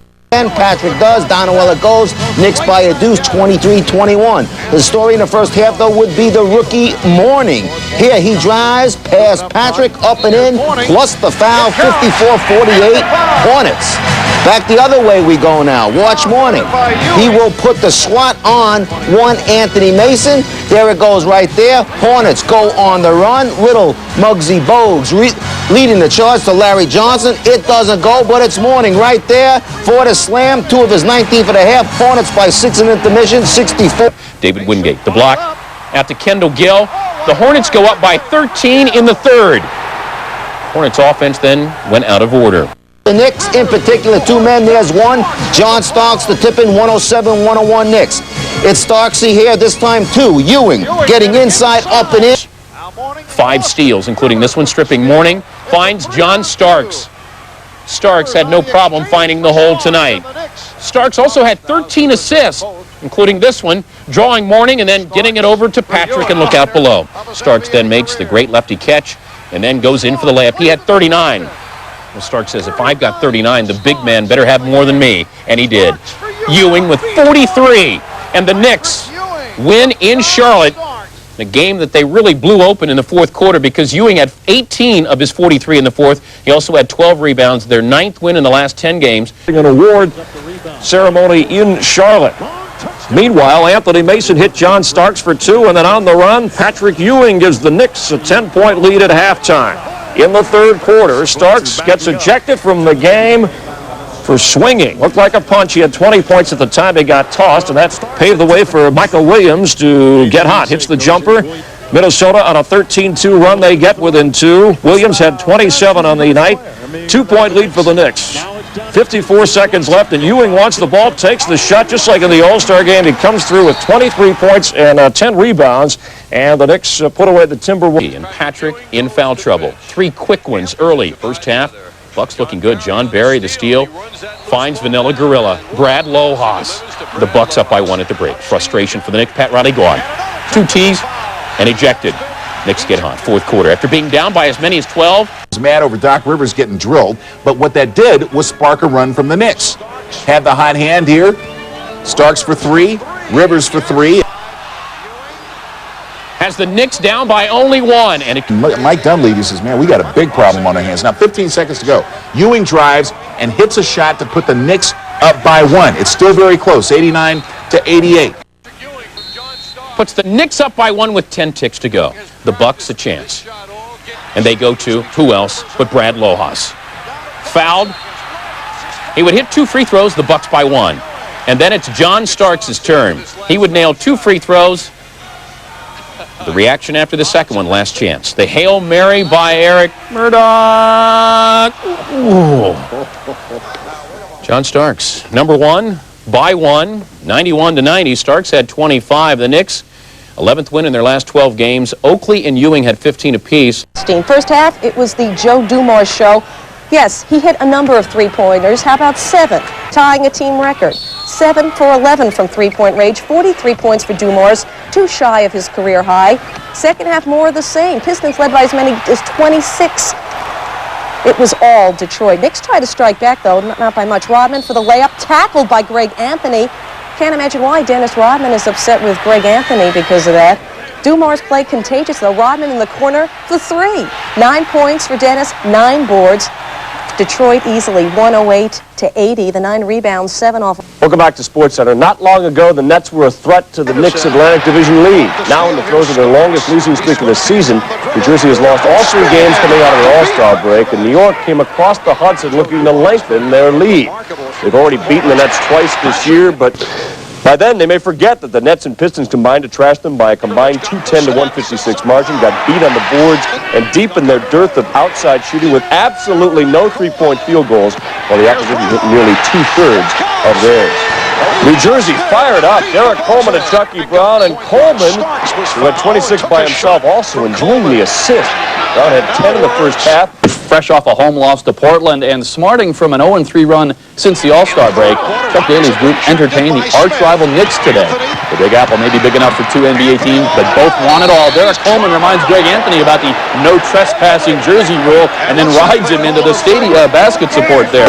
Petro was on fire, scoring 8 of his 28 in a 15-2 third-quarter burst that helped the Nets say bye-bye. The Nets doing it with defense, holding the Knicks to 35.9% from the floor. Still, they trail New York by 5.5 in the Atlantic. And after he's crunched and retribution for John Starks. That's the kind of afternoon it was for the Knicks, who did nothing with it.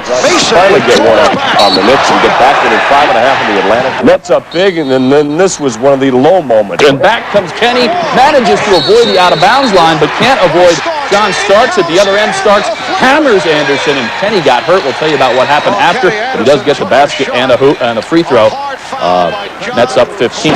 In the third quarter, more trouble for the Knicks. Ewing, 2 tees and ejected. Well, Ewing has something to say, and Greg Willard, the official, indicates. They outboarded New York 63-43. A third of those going into the hands of Chris Dudley, who matched his career high with 21. Fortunately, the Knicks don't play another road game until March 12th, as they're matching their lowest output of the season in this game. Drazen Petrovic did nothing wrong, especially in the third quarter where he hit all manner of shot. He had 8 of his 28 there. He, in fact, had more field goals than the Knicks in the third quarter, and that, the most spectacular of them all. Month of February, Dominique Wilkins on fire again tonight, but the Knicks' Patrick Ewing was cooking too.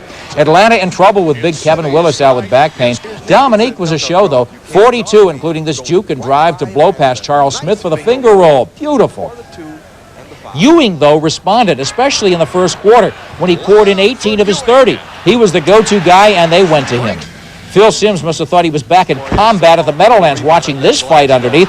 Greg Anthony can't get the putback, but Ewing taps, grabs, fakes, and finally goes over John Concack. Ewing broke out of a little offensive slump himself. Hawks needed him in the middle because that's where Patrick Ewing dominated. 10 boards, 18 points in the first quarter alone for Patrick. Then Ewing to the middle, off the glass. 30 points for the game for Ewing. Hawks made a run thanks to who else? Dominique hitting from 3. Stacey Augman can't find the hoop, but Dominique sure can with a follow. Then it's Wilkins again without even moving. Fakes Anthony Mason. Nick had 42. Second half, John Starks, not suspended, but a little light in the wallet. The beautiful reverse lay-in. Hawks within 6, then from outside. This is John Starks inside to Charles Smith. Smitty with the short pop and the kind bounce. 76-65 Knicks. Smith 19 on the night. As for the high Nick, it would be Patrick Ewing cashing in 30. Here is 2 + 1. The final, Knicks 107, the Hawks 98. Tonight at the Garden, where the Knicks are practically invincible, they just rang it up and left the Jazz playing the blues again. Madison Square Garden, John Starks. Watch him take this headbutt, from Jeff Malone. But instead goes down with a busted schnozola. He goes to the locker room for treatment. Meanwhile, Charles Smith and Charles Oakley underneath for New York. And then Stockton against Greg Anthony in the lane, gets the basket and the foul. Stockton with a quick 10. But things are going the Knicks' way. Watch this horrible pass. Caroms into the hands of Charles Smith. Meanwhile, Starks comes out of the locker room with a broken. Back he comes in the second quarter. Here he is, making the rainbow connection. 41-26 Knicks. Back the other end. The ball off the boards, gets loose down low. Picked up by the Knicks. Doc Rivers with the ball. Ahead to Starksy. From 3, down to well it will go. 50-34 Knicks. A little bit later, Starks will go into Ewing. The Jazz doubles up on Patrick, so back out to Starks. Again from 3, it's a bullseye. Starks hitting on 6 of 6 in the second quarter. He would. Tony Campbell, look at him leave David Benoit in the dust. The lefty layup on 3-pointers from everywhere. Knicks shot 70% and a half, led 70-46 at the break. Then they go on 11-2 run. Doc Rivers whips a long lead pass to Anthony Mason.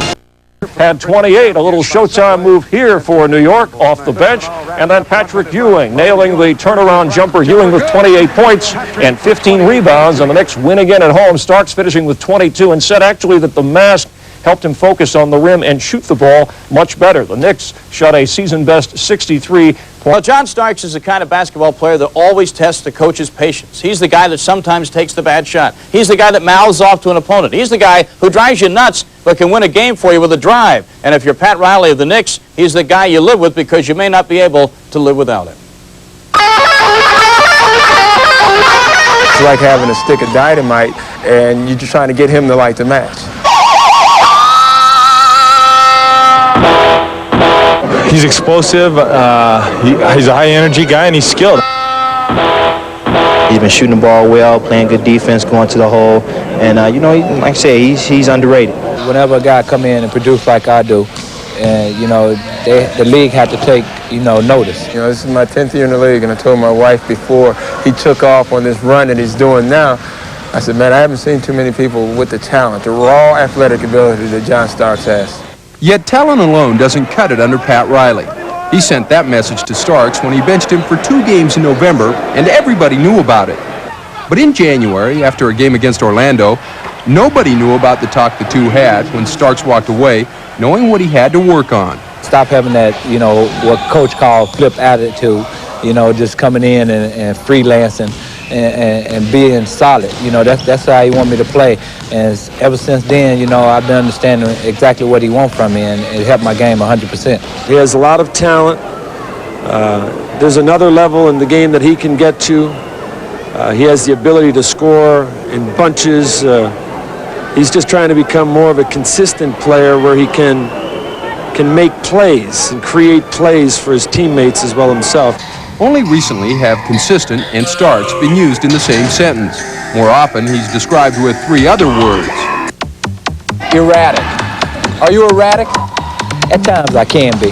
And, I think over the course of the past 6 weeks, I think I have controlled myself. Confident. I'm very confident. You have to be confident in this league. Fearless. Yeah, I'm fearless. I think that's a good trait, and at the same time, it has to be controlled. When Riley's not making that point to Starks, then it's two of the most stable veterans in the game, Rolando Blackman and Doc Rivers. Rowe, a type of player that can get very, hyper, but he learned to control himself within, and that's what I'm trying to get to. John and I ride to games, every game. We ride into the city together, and we talk. We talk about basketball. We talk about all kinds of things, but basketball is the major thing, and I think just the talks help. Not on the court, not the trash talk. Once a Starks trademark, that too is under control because Pat Riley is seldom out of earshot. I see him in back of my head sometimes, when I'm running down court, and a player say something to me, and I'm like looking out the corner of my eye, and like, I can't say nothing. I better keep my mouth shut. Have you ever satisfied Pat Riley? You can't never satisfy Pat Riley. He's a perfectionist. You're always lacking in some area in his eyes. That doesn't bother Starks, not once, not publicly nor privately, he says. Has he ever cursed his coach?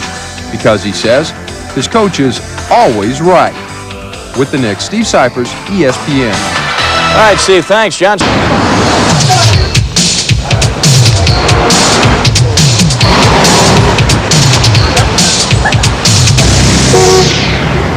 For me, it's another game. But, for the people, it's Patrick Ewing, a great center, and Shaquille, an upcoming great center. People want to see a good game.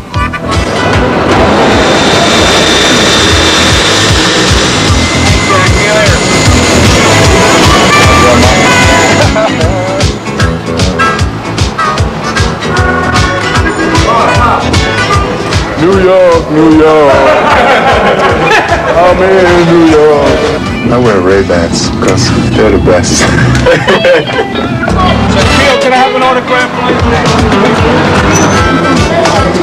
Boy, man, you don't remember us, man.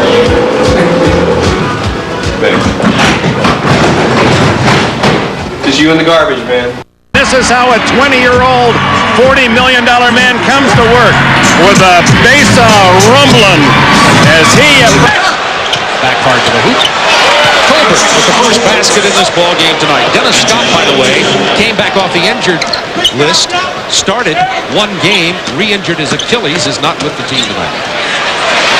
Patrick Ewing makes it 2-2. Well, I think it's a very good defensive team also, so you'll see the Magic struggle if they're forced to play half court here. Magic struggling with their shooting percentages. Starks on the break. Ewing!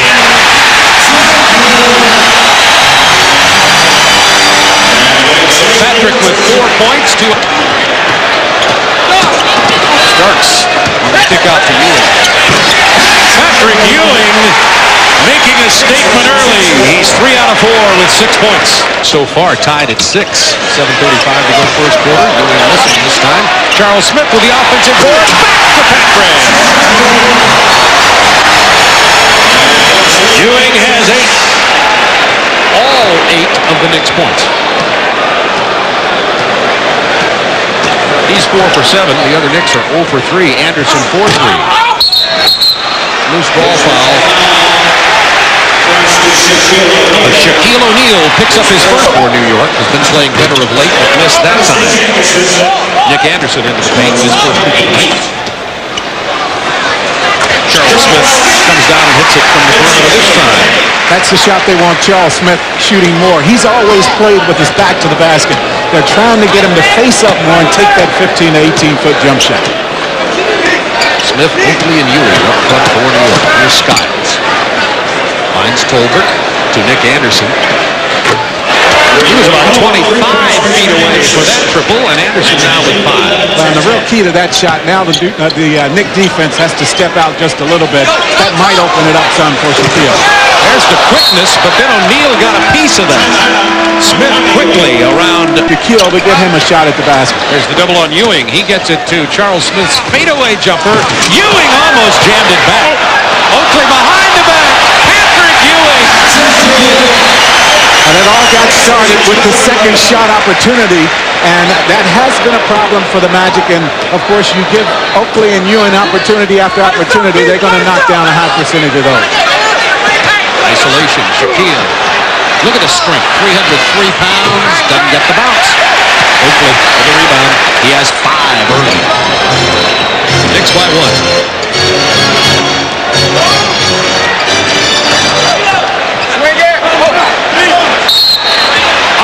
Offensive foul on Patrick Ewing. Lowered that shoulder.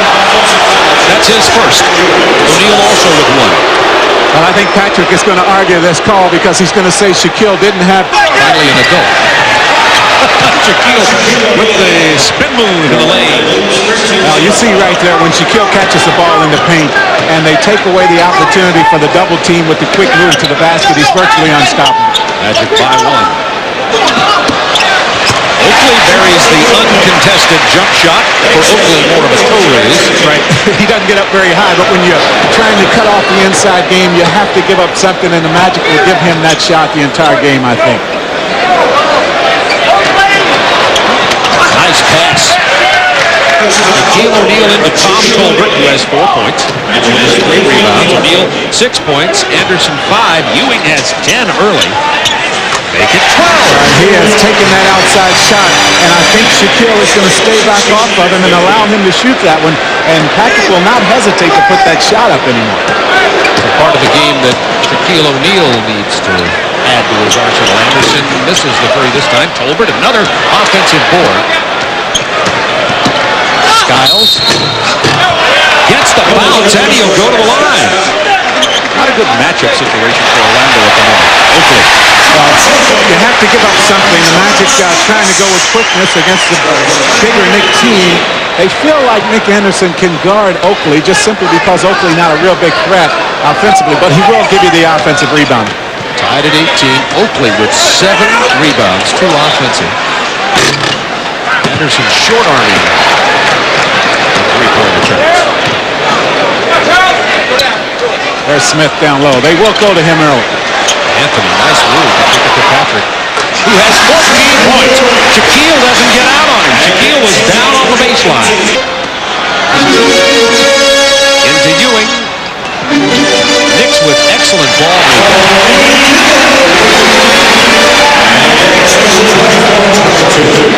Talk about a guy that has upped his game as Pat Riley has given him more playing time. Tony Campbell, of course, playing much better the last 10 games or so. Mason also in there for the Knicks. Traveling is the call.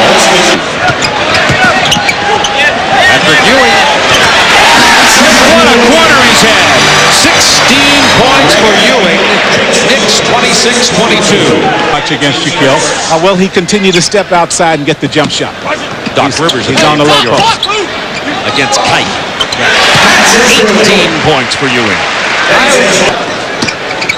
Williams, 3 for 3. Now that's why they love him. See, if he can give him that right there, he's going to be very valuable to this team down the stretch.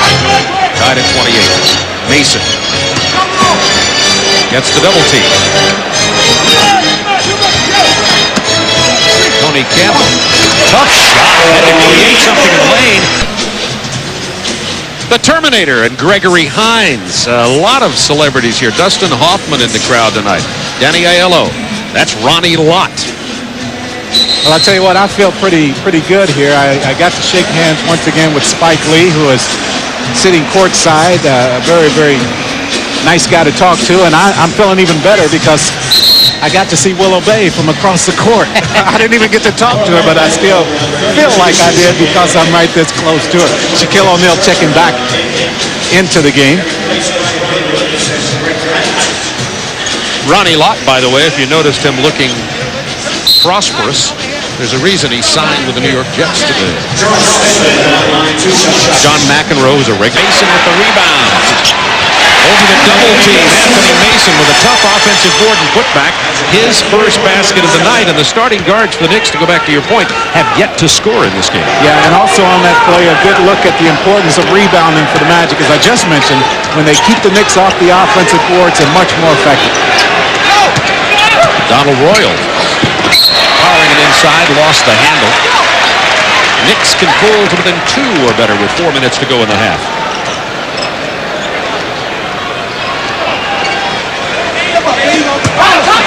Patrick Ewing. They're going to count the shot and give the foul to Shaquille O'Neal. 20 points for Ewing, and that'll be 3 on O'Neal, who also got a piece of the ball. Well, you'll see Patrick right here. The thing that Patrick wanted to make sure is that he got some of Shaquille's body. You see the lean in right there, and not a whole lot of contact on that one as Shaquille got the ball, but still he brought that arm down, and he's going to get nailed with the foul every time he does that. And he's going to have to sit down with 3:53 to go in the half. Magic leading it by 2. Patrick Ewing, 10 of 17 tonight. Scored the first 8 points for the Knicks. 21 points for Patrick Ewing.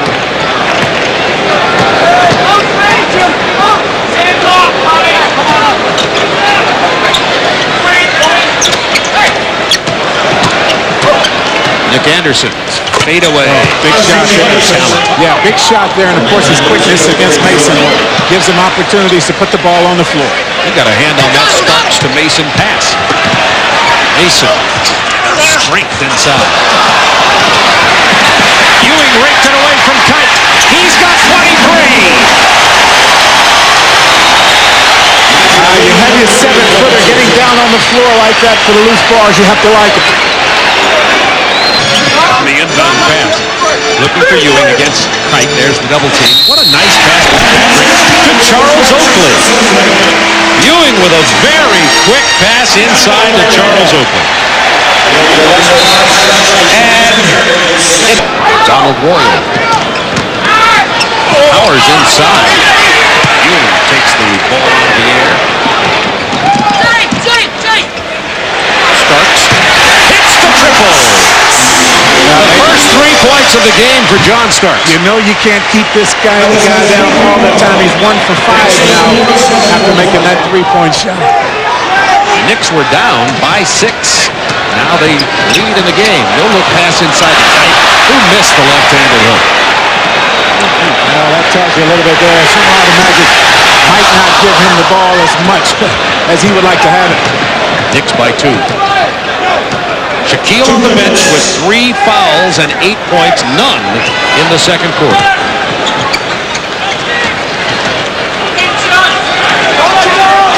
Seven seconds to shoot. Anderson against Charles Smith.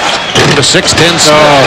And that's great. Nice move by Nick Anderson. That did everything but fall down, but that gives you an idea of Charles Smith's quickness also. And the long arm. Tied at 47. Starks. Offensive foul on John Starks. That'll be his second.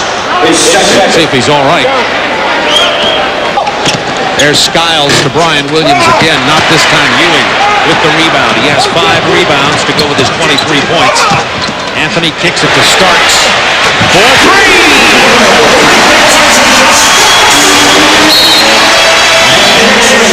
Knicks 50-47.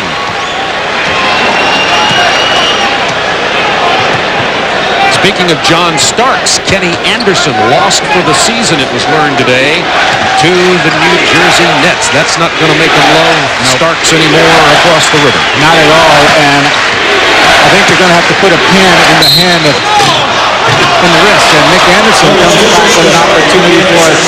3 go from having home court advantage to being out of the playoffs, and that's what Daly's afraid of. Will Robinson playing pretty well the last couple of games, as you mentioned, but Anderson was really coming into his own. Charles Oakley has been a man on the boards. He has 3 offensive boards, 9 total, and 8 points.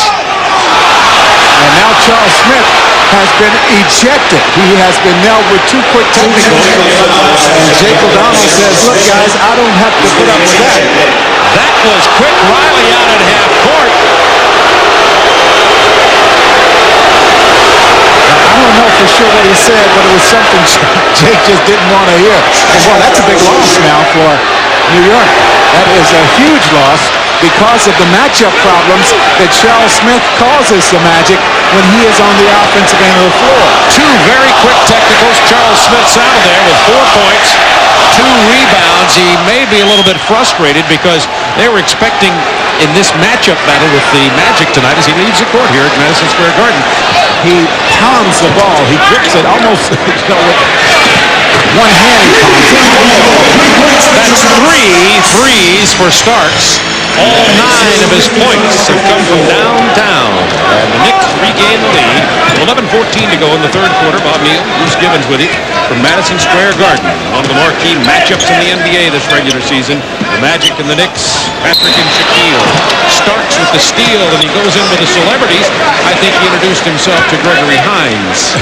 Defensively, and of course they're trying to get that fourth personal on Shaquille, so they'll keep pushing it down low. Starks hard to the hoop. Shaquille turned his back for a moment, left the middle unguarded, and Starks beat his man off the dribble, and he has 11. That's his first 2. The rest of his points have come from three-point land.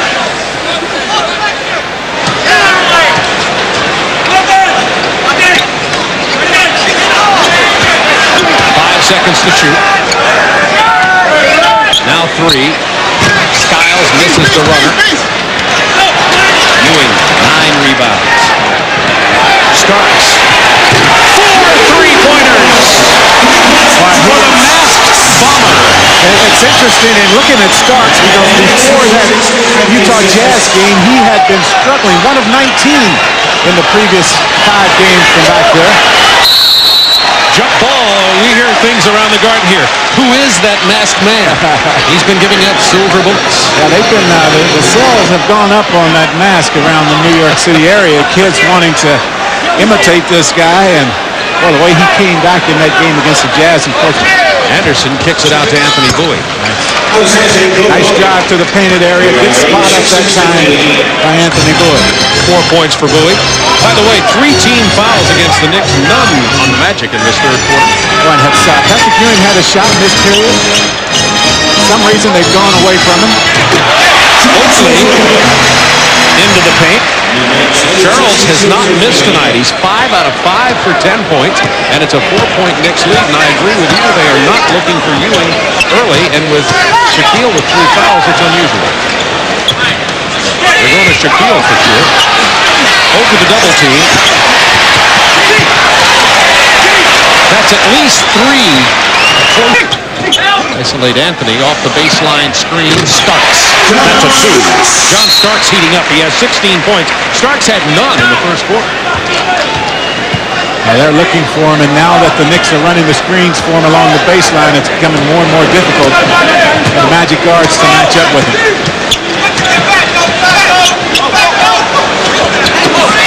Anthony Bowie.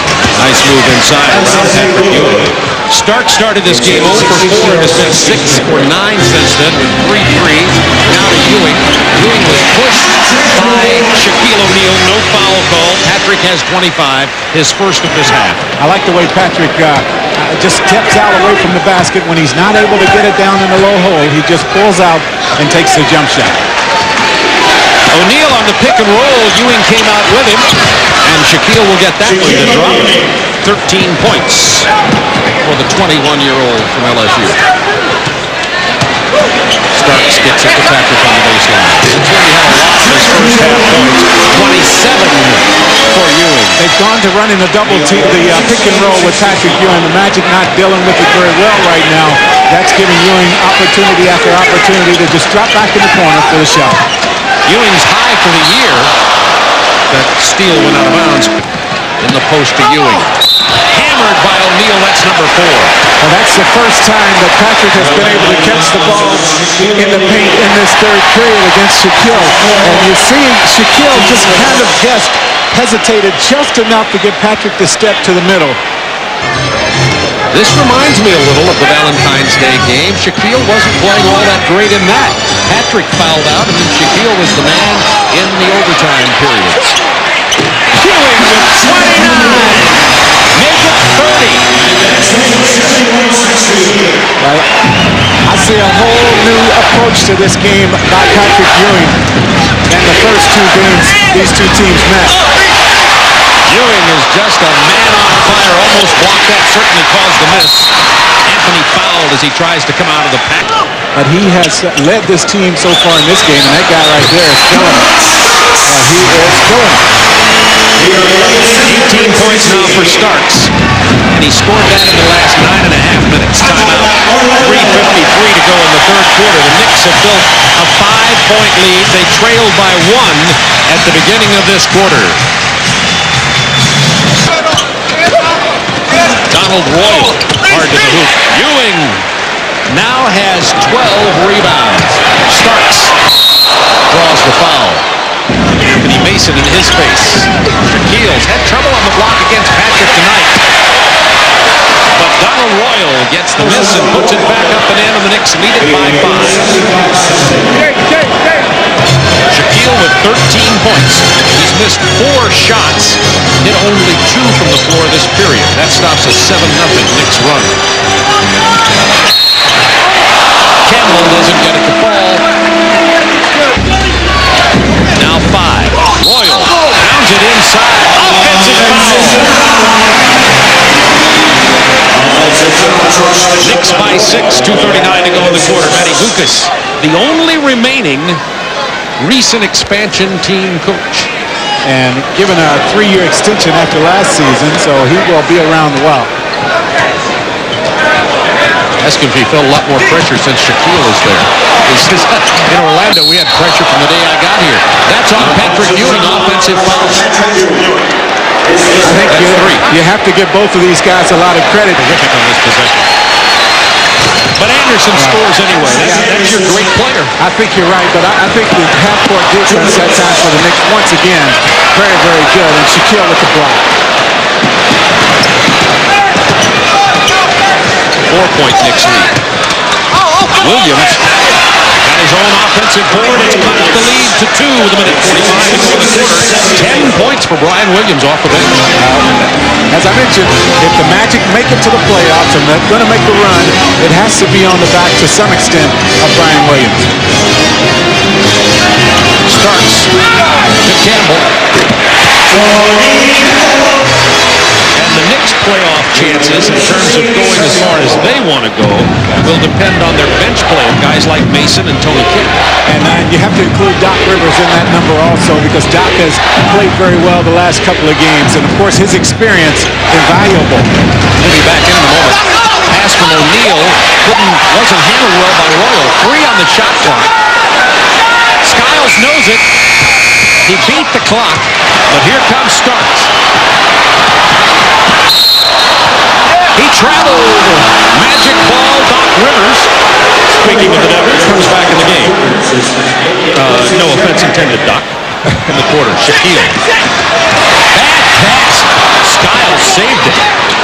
Nice inside pass to Williams. Look at that jam, and he'll go to the line. Oh, man. And Starks lost the mask. Anybody who's had a broken nose knows how painful that can be. Magic by 1. Oakley regains the lead for New York, and Charles has 12. Nice pass from Herb Williams inside. Herb Williams right now in his career, his scoring is down a whole lot. He's not going to give you a lot of points. Defensively, though, he can do some good stuff. And you saw right there he's capable of making the good pass. Knicks by 3, 9:51 remaining in this game. Shaquille, good pass to Royal. To Herb Williams. Oakley missed the offensive putback. There's Doc Rivers. Big play by Glenn Doc Rivers. Well, the offensive board work for the Knicks pays off yet again in this game, and it gives the Knicks a 1-point lead.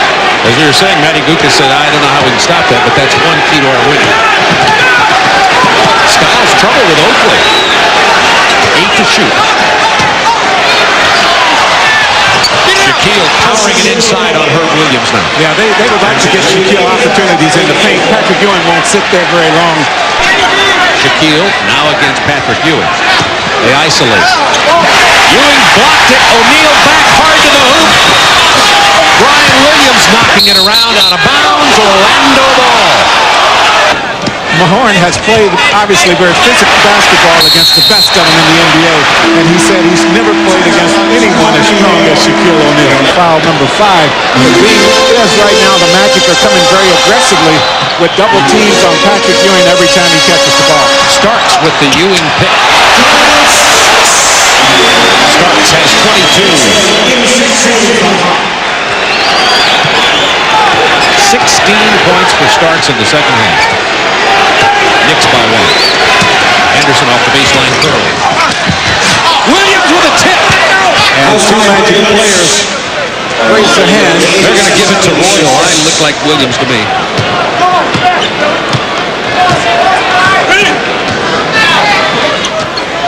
Let's give it to Ewing. Well, why don't we? Starks to Ewing, waiting all along the baseline, but he's been missing that in this half. He was just deadly from there in the first half. Mason, and that'll be 5 on O'Neal as he steps into the face of Charles Oakley. Well, Shaquille O'Neal made sure that time that the basket was not going. He's not going to get the ball. Anderson just kept it and kept it and kept it and kept it and missed it. Yeah, that was a tough play right there. Skiles wide open, waiting for the pass from Nick Anderson outside, and he took a much tougher shot. Starks off another Patrick Ewing pick, and Starks has 24. The 1-2 punch of John Starks and Patrick Ewing have combined for 54 points in this game tonight, and the Knicks lead it by 3.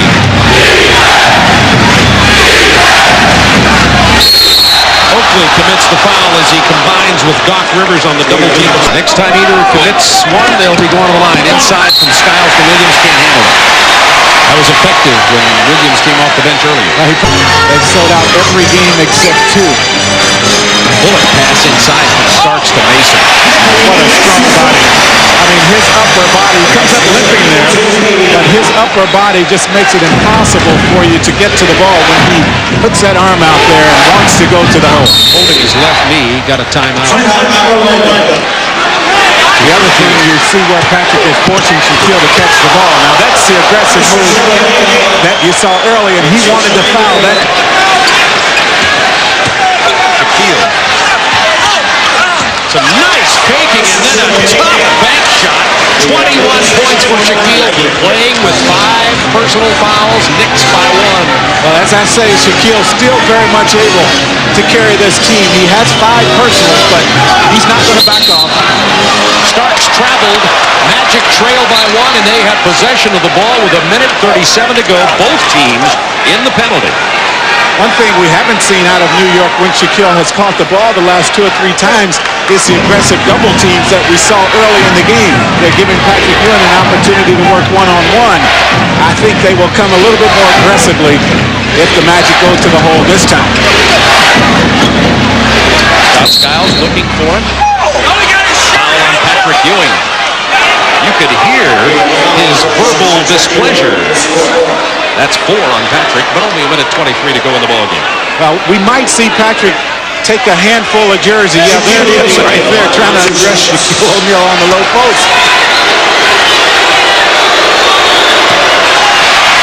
And Shaquille gets the bounce. Remember, he's less than a 60% free throw shooter.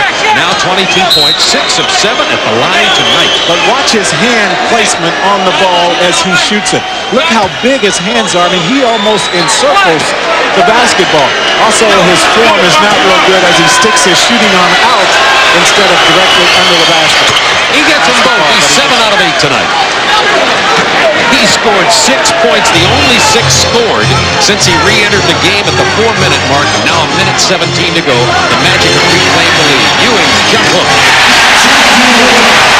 First 2 points of the 4th quarter for Ewing. 32 on the night. And that's about the best we've seen him explode towards the basket in this period. And he got the ball way up high in the air and got it to go. Nobody's left the Garden of this game tonight. Donald Royal, 7 to 6, shoot, 5 to shoot. Skiles down to Shaquille, into the paint. And the offensive board to Orlando. Under a minute to play in the game. The Magic down by 1. Manny Gugas gets time. Anderson, yes, they give it up. They isolated against Mason. 5 to shoot. Anderson in the paint. Gets the roll. Tough shot by Nick Anderson. And one thing that he does maybe is dribble a little too much, but when he continues to make the plays like that down the stretch, he has to have the ball.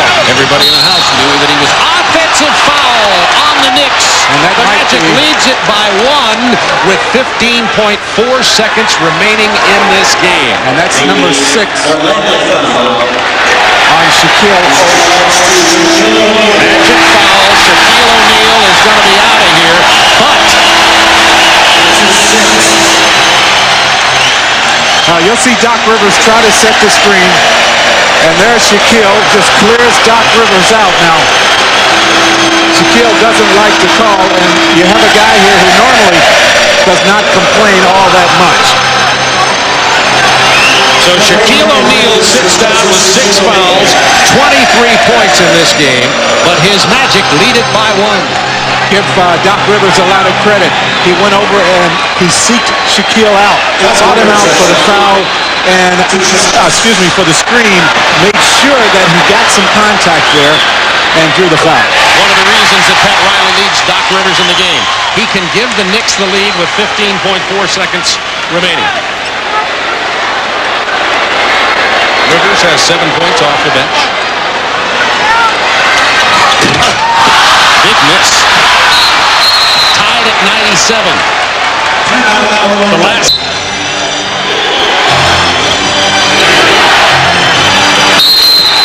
And the Magic have to use another timeout. Into Brian Williams. Looking for Anderson. Mason has been all over it. See the time remaining. 5 seconds. Tied at 97. Stripped away by Charles Oakley. We've got overtime. Hold on a second. Just hold it a moment. Tommy Nunez runs to the scorer's table. Manny Gukas comes down. He wanted a foul. Well, I don't know if Charles Oakley was alert enough to call a timeout. Matt Gukas wanted to make sure they did. There's the lob. Nobody could get it. Save for Brian Williams. And we have 5 minutes of overtime coming your way from Madison Square Garden. And this is just the opposite of what happened on Valentine's Day. Ewing had fouled out, and Shaquille was in the game. It's the reverse here tonight. Well. Ewing, defense by Kite. Not going to stop that shot. It's backed in easily against the smaller Kite. And it's Knicks by 1. And the double team did not come that time, so Patrick Ewing took it right to the middle. There's the double team out high. Holbert with the perimeter shot. Brings it. Three-pointer. Bucket. He got Doc Rivers airborne and then hit about the 10. And it's a 3-point Magic lead. Skiles with 17. Pat Ewing came over, forced the shot to go just a little bit higher. Oakley alone for the jumper. Charles Oakley has missed only 1 shot from the floor tonight. He has 18. Well, he has been big in this game. 7 of 8 from the field. 15 rebounds for you. There's that pick and roll out high as the Knicks double team it. Tolbert spinning into the lane. Tough shot by Tom Tolbert. Oh, man. He wanted to foul as Patrick Ewing stood his ground. Tolbert with 2 big buckets here in overtime. 2:38 remaining.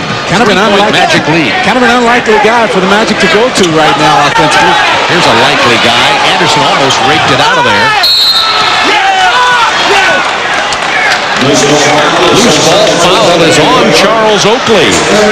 That's his 3rd Magic ball, and they lead it by 3 with 2:28 to go in overtime.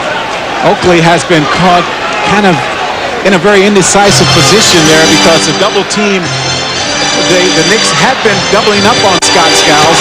Now with Tolbert being effective, he's going to have to stay at home, and he does that time. Knicks have an 8-game winning streak at the Garden on the line here tonight. There's that high double team. Skiles takes it inside again. Not this time. Rebound Oakley. Outlet to Starks without the mask. And he's fouled by Skiles. On an ejection, you see Starks getting out on the break. Skiles with the foul. Wants to make sure he doesn't make the basket there. I think Skiles got a little rake in on the sore nose. Did you see that? Starks without the mask now. Actually, he's gone to a smaller version of the mask, I guess. Skiles was going for it. That's like a boxer, you know. You open the cut, go right for it. Keep going. 25 points. John Starks, in the first 22 minutes of this ballgame, did not score 1 single point. He's picked up those 25 since then. He has 4 3-pointers. Starks brings the Knicks to within 1 with 2:07 to go in overtime. 2 minutes.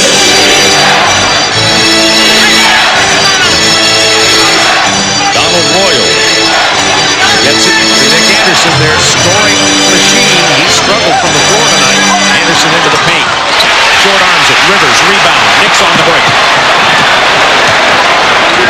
see if the Knicks get Patrick Ewing involved right now.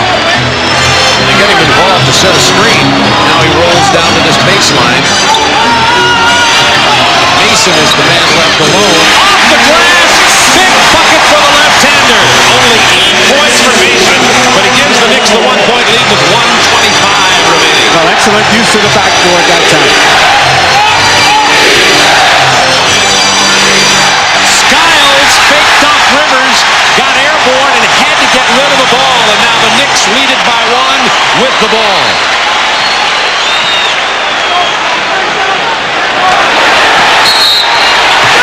Ewing powers inside. The foul is on tight. And Ewing will go to the line. Knicks by 3.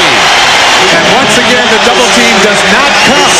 The Magic have had so much success in making sure they take the ball out of the hands of Patrick Ewing. Now, you don't see it right there. And tight with the body, allow Patrick to get to the middle. Matty Gukas got up and went to Tom Tolbert and said, "You should have stepped in." And Tolbert said, "I know that.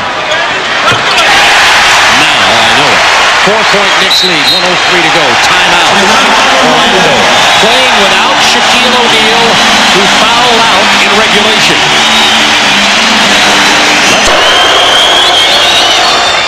Gets them both. It's a 2-point Knicks lead with under a minute. And I think the Knicks will continue to go right where they went on their last possession, and that is down to Patrick Ewing. Williams playing Ewing. It's like sumo wrestling. Royal comes away with the ball. Magic down 2. Mason out on Nick Anderson.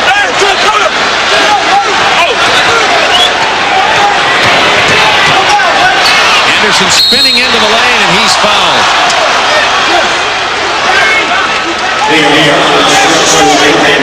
Mason, that's his 5th. Nick Anderson continues to work against Anthony Mason. He hasn't had a lot of success down the stretch, but give him credit, he keeps taking it upon himself to try to make something good happen for the Magic. As good a scorer as Anderson is, he's only a 71% free throw shooter. 5 out of 6 on the night. He had been perfect until then. That was a huge miss, need I say.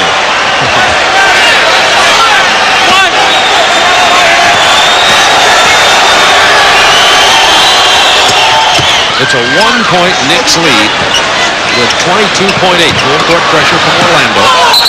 Starks has to call. No! He took a travel before the timeout. Orlando ball with 19.8. And I'll tell you exactly what happened. The double team was there for Starks that time, and instead of keeping the pressure on, one of the defenders backed off. He wanted to make the pass. He changed his pivot foot that time and was guilty of the travel. The 2 free throws, and Ryan Williams in at center for Orlando. Down 1. Looking for Williams. Colbert's going to take it in the hoop. Offensive foul called by Jake O'Donnell. Well, a little surprised that Tolbert handled the ball. Not the best at putting the ball on the floor that far away. But he has had some success here in this period in one-on-one. Ryan Williams, a frenzy in there. And a quick foul on Starks. Skiles wraps him up with 11.6. Starks gets rid of the mask and will step to the free throw line. 11.6 seconds. Only a second and a 10th. Well, you needed to make the foul very quickly so that you have plenty of time to work with when you get the ball back. Starks is 4 of 4 from the free throw line here tonight. He also has 9 assists in this game, so in addition to scoring the points, he's been effective getting his teammates involved. This is the front end. So the Magic will have an opportunity to at least tie here, and they'll call timeout. Now the Knicks by 2. The Magic with the ball with 11.6 to go in overtime.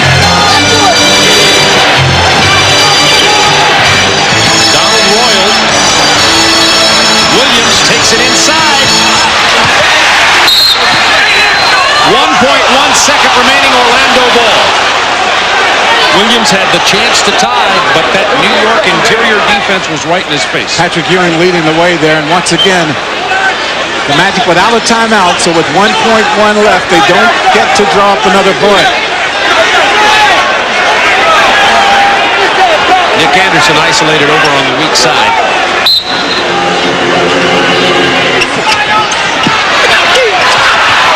Tolbert for three! Knicks wins in overtime and even the season series at 2 games apiece. Patrick Ewing is our Budweiser player of the game. He scored the first 8 points for the New York Knicks to make a statement against the rookie Shaquille O'Neal. Finishes with 37 points, 17 rebounds, and he is our Budweiser player of the game.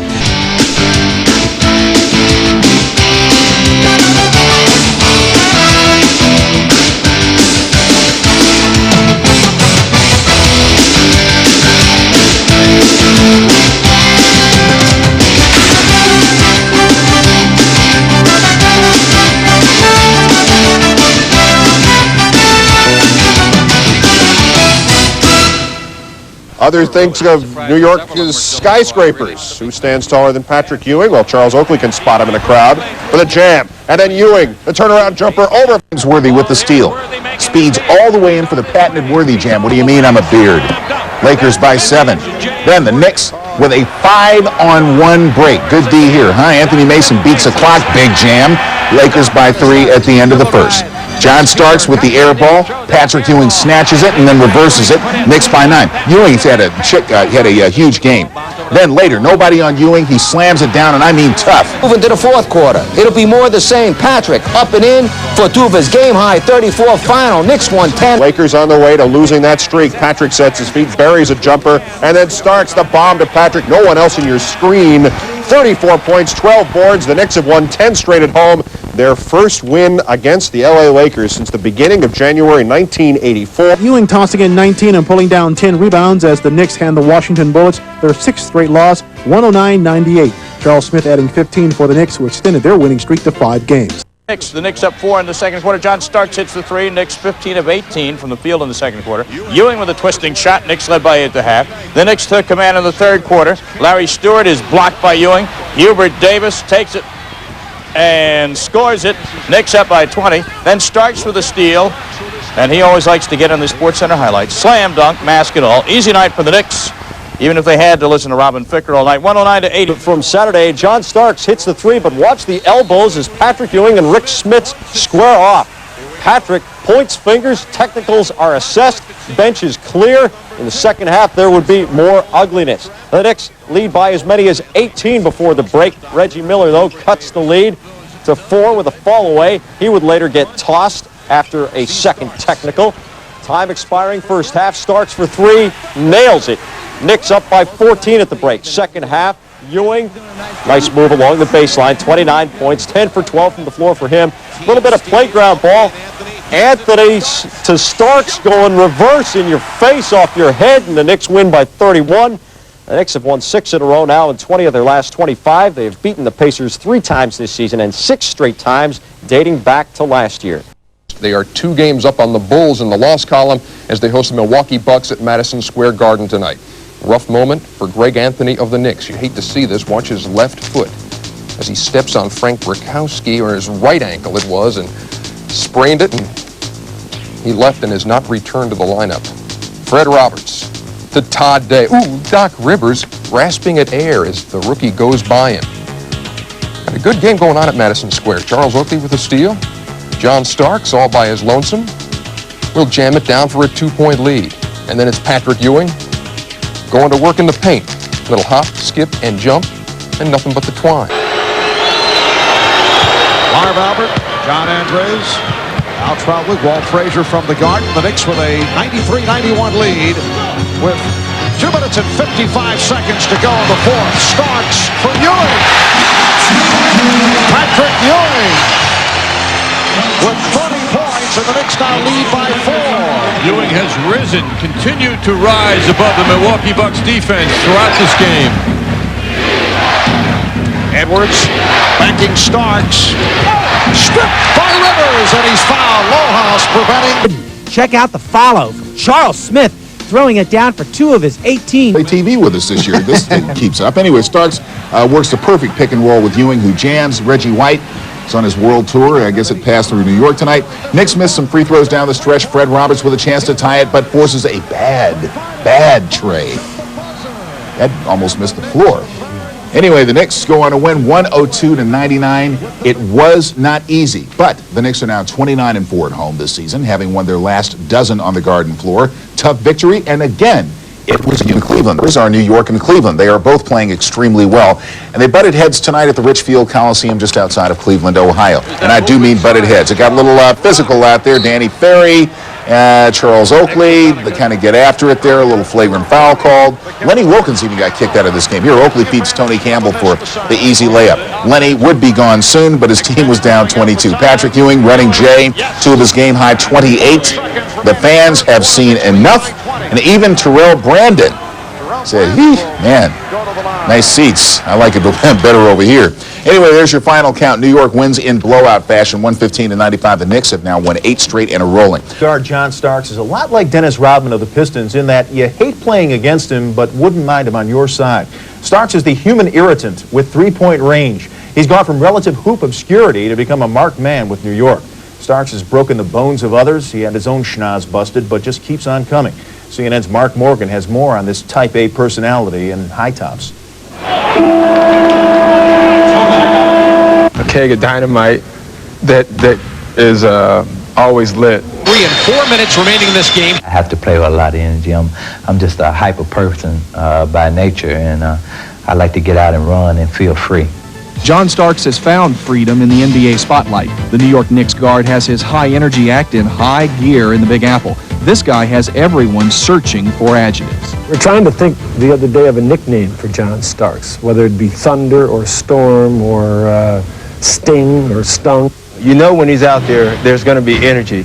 Some of it might be bad, but most of it is good, and most of it is good for the team. Starks' game feeds off emotion, and the results have been impressive. In just his 3rd season with the Knicks, Starks has more than doubled his scoring average and is now the team's 2nd leading scorer behind Patrick Ewing. Starks can light it up from the outside, but he's not just a gunslinger. I bring more than just a jump shot to the game. I play tough defense. I penetrate and try to get my teammates involved into the game. On March 4th, Starks got a little too involved against the Jazz. This close encounter with Jeff Malone resulted in a broken nose, but a protective mask has not affected his game or his determination. Starks' journey to the NBA was filled with many twists and turns. He played only 1 year of high school basketball, and after bouncing around 3 junior colleges, finally settled at Oklahoma State, where he averaged 15 points a game his senior year. During that time, Starks even took a job bagging groceries in his hometown of Tulsa, Oklahoma. His work ethic is still very evident today. He works very hard. He's constantly running, constantly moving. He works on his strengths, works on his weaknesses. He's a workhorse. Some say Starks works a little too hard. He was fined $5,000 for this foul against the Nets' Kenny Anderson. With Anderson out for the year, Starks came under fire. It's tough when guys see you as a dirty guy, you know, a guy who's going to take a cheap shot. It's been an enjoyable road. I wouldn't change nothing. You know, it's just something I'm enjoying right now. I see it as a dream, but I haven't woken up yet. Well, Riley should call him Batman in that Cape Crusader jacket. Patrick Ewing and David Robinson. Pat Riley celebrated his 48th birthday yesterday. Starks gives the Knicks a 4-2 lead. The players in Reed, Robinson, and Carr. Starks again. The Knicks with a 6-2 lead. John Starks, like Doc Rivers, playing with a broken nose. He was going with a protective face mask for a while, but it was bothering him, so he shed the face mask, and he has been playing exceptional ball. Reed with the step. Off the double pop, rejected. Reed again. So then lost 16. Recently concluded a 7-game road trip where they had their difficulties. Winning only 2 and losing 5 without Sean Elliott for a good portion of that trip. Starks again. It's a 3-pointer for John Starks. The Knicks lead 9-4. Get up 29-4 here at home. They have taken 12 straight, 15 of the last 16 of the Garden. Starks again from downtown. 10 points to Starks. 10 of the Knicks 12. And the Knicks lead it 12-6. John Starks, the type of shooter who will catch fire. Good hands by Smith on the deflection. Rivers try to save, and he succeeds. Here's Rivers setting up Ewing. Yes. The Knicks on fire, and they lead by the score 14-6. Netting of John Starks. Here's Robinson, who's been going more frequently to the outside shot. Ewing on the break, goes all the way. Well, that outside jump shot is one of the reasons why David Robinson's field goal percentage is below 50% for the first time in many years, because he has taken so many jumpers. Time change. Ahmad had a point out in his first. Ewing gets that lead pass and puts it down. The Knicks with an 18-8 lead. You came from the West Coast. You thought it was a 20-minute time difference, but I know that was in the basketball with one hand, and as a result, and with the freedom that Lucas has given him, has gone to the outside game more. Starks, yes, and it counts. What a move by John Starks in a foot race with David Robinson. Daniels impressing at the rookie camp. Avery Johnson off the mark. The Knicks lead 23-12. Ewing fielding that pass and going all the way. Doc Rivers mentioning that our first option probably will get taken away today as Rivers tees it up for a three-pointer and hits it. Mentioning that we're going to have to go to the second and third options if we want to score against New York. They probably do the best job in the league at taking away the initial. That last time down, they wanted to go two-man game. Sean Elliott in that position. Here's Ellis going to the left hand. Bolted the shot in the path of Ewing. What a save by Rivers. Yeah, Boomer Esiason. Boomer, it's got to be nice to end your career back here at home. I'll tell you, Ma, this is the biggest thrill of my life right now. Not only for me, but really for my father. I mean, he gets to watch me finish out my career in my hometown. It couldn't be nicer for me. Now, you just are not a passing fan to come to it. You've been a New York Knicks fan for quite some time. I've just never been this noticed, that's all. But, yeah, you know, I grew up with Willis Reed, Dave DeBusschere, Bill Bradley, Walt Frazier, Earl Monroe, all of those guys. So, you know, I'm a very big Knicks fan, and right now Patrick Ewing's my guy. All right, you're going to be my guy because we're going to be watching you when you come back with the Jets. Okay, all right, thanks. back to you, Marv. All right, Ahmad, yes, Boomer with a homecoming, coming home to East Iceland. Patrick Ewing now with 10 points, and the Knicks have doubled up on the Spurs. They lead 30. Very big with the New York staff. They keep a stat on how many pieces. John Starks hits another three. They keep a chart, a statistic on how many times your hands get on a ball that's being passed by an opponent. Deflection so important to them. It has been a magnificent first quarter for Starks. That his third from downtown. He has 16 points in all. Knicks 35, the Spurs 17. Anderson wide open. Rebound Ewing. And here comes Rivers. The pass off the dribble to Campbell, setting up Mason, who just checked in. Nice ball movement by the Knicks. Here's Ewing. Yes. 37-17, the Knicks by 20. Pressuring Carr, forgets his ability to put it on the floor. That time on the rotation, Starks tries to get there a little bit late. And John Starks hears it from this capacity crowd. 6 of 8. 3 from downtown. 16 points. He's replaced by the rookie from North Carolina, Hubert Davis. A better rebounder and a better shot blocker, but that man can score and put points up on the board for you.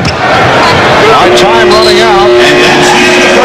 So that is the end of the first quarter. The Knicks 39. The Spurs 21. John Starks with 16 of the 39. Rivers for 3. Doc Rivers hitting with his second three-pointer. So the Knicks in all have hit on 5 from three-point land. Mark, I'm not so sure that the injury to Greg Anthony has not been a blessing in disguise for the New York Knicks. It's put Doc Rivers in the starting spot. He knows that Anthony's out right now. He is the main man. He plays best that way. He's a veteran guard. He's been there for a lot of years, and this might be the best combination in my opinion. I know Greg Anthony will not agree. He's been playing well recently. After that sprained ankle. Oh, what a move by Tony Campbell. Another from a year ago. Elliott Sean Elliott comes into a 15-point lead.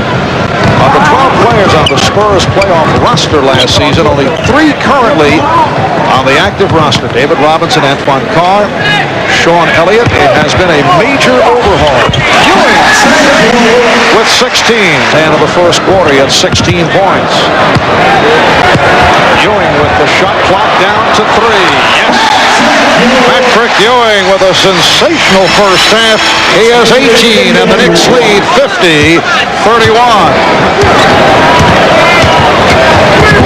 Avery Johnson penetrating. Oh, what a move by Avery Johnson in his 5th NBA season out of Southern University.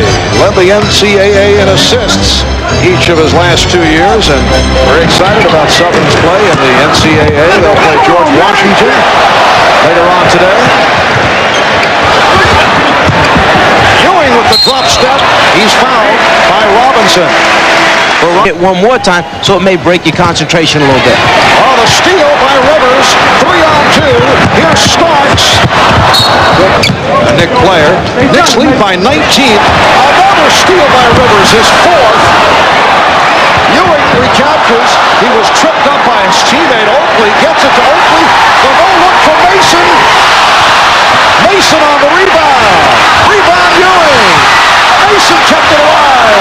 Knocked out of bounds by Reed. What a sequence by the Knicks. San Antonio just happy to knock the ball out of bounds and catch a second breath of air. Hopefully that time through cross body block. A rivalry between Patrick Ewing and David Robinson, and it has been all Ewing to this point. The Knicks by 17 as we get started in the third. Ewing beating Robinson. But he has been doing it at both ends recently. Nice move. And another Knick rejection. That's 3 for Ewing. Oakley now understanding when it's time for him to shoot, when time to just rebound. And Oakley was able to free himself up for the layup. And that was the time to shoot. Mason played by Elliott. You're not alone. Here's Starks from downtown. Yes. John Starks with his 4th three-pointer. He has 19. He's hit 4 of 6 from three-point territory. The Knicks lead by 20. Robinson swinging in. It counts and the foul. David Robinson. Extended minutes, meaning 12, 13 straight minutes. That's when he seems to be most effective. Now, when you're down this many points, I don't know if he's going to... Now here's help. It was triple team, but able to drill it. 12 points for Elliott. The Knicks lead 71-51.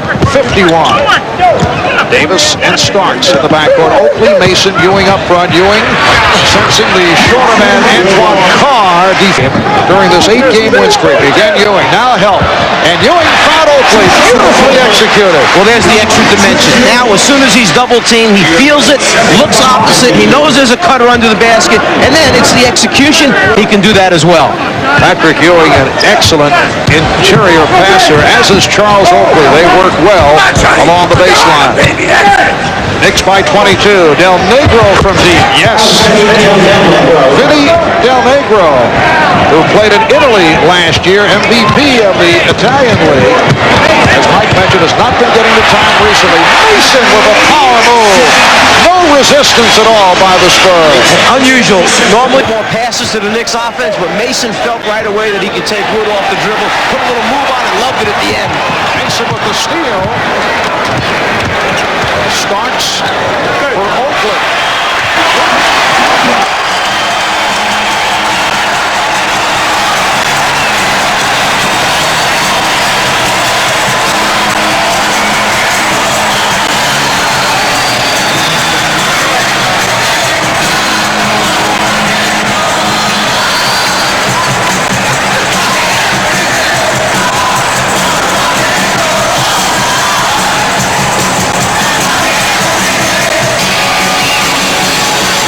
Our team has to learn how to deal with this, how to react to these big games. David Wood with a baseline move, swatted back by Ewing. Mason, inbound. Starks off the screen. Starks all the way. Road trip, then Friday back home for Utah, while the Knicks head to the West four-game, six-day Western swing starting in Phoenix. John Starks with the stroke. He now has 23. Mason getting inside.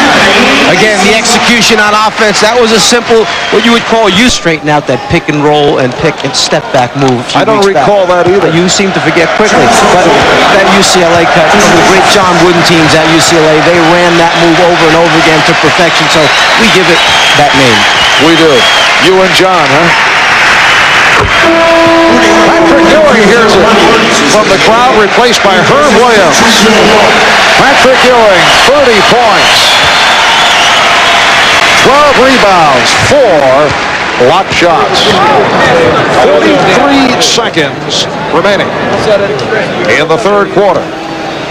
The Knicks with a 91-66 lead. Oakley with 12 points, all here in the third. Davis with the steal.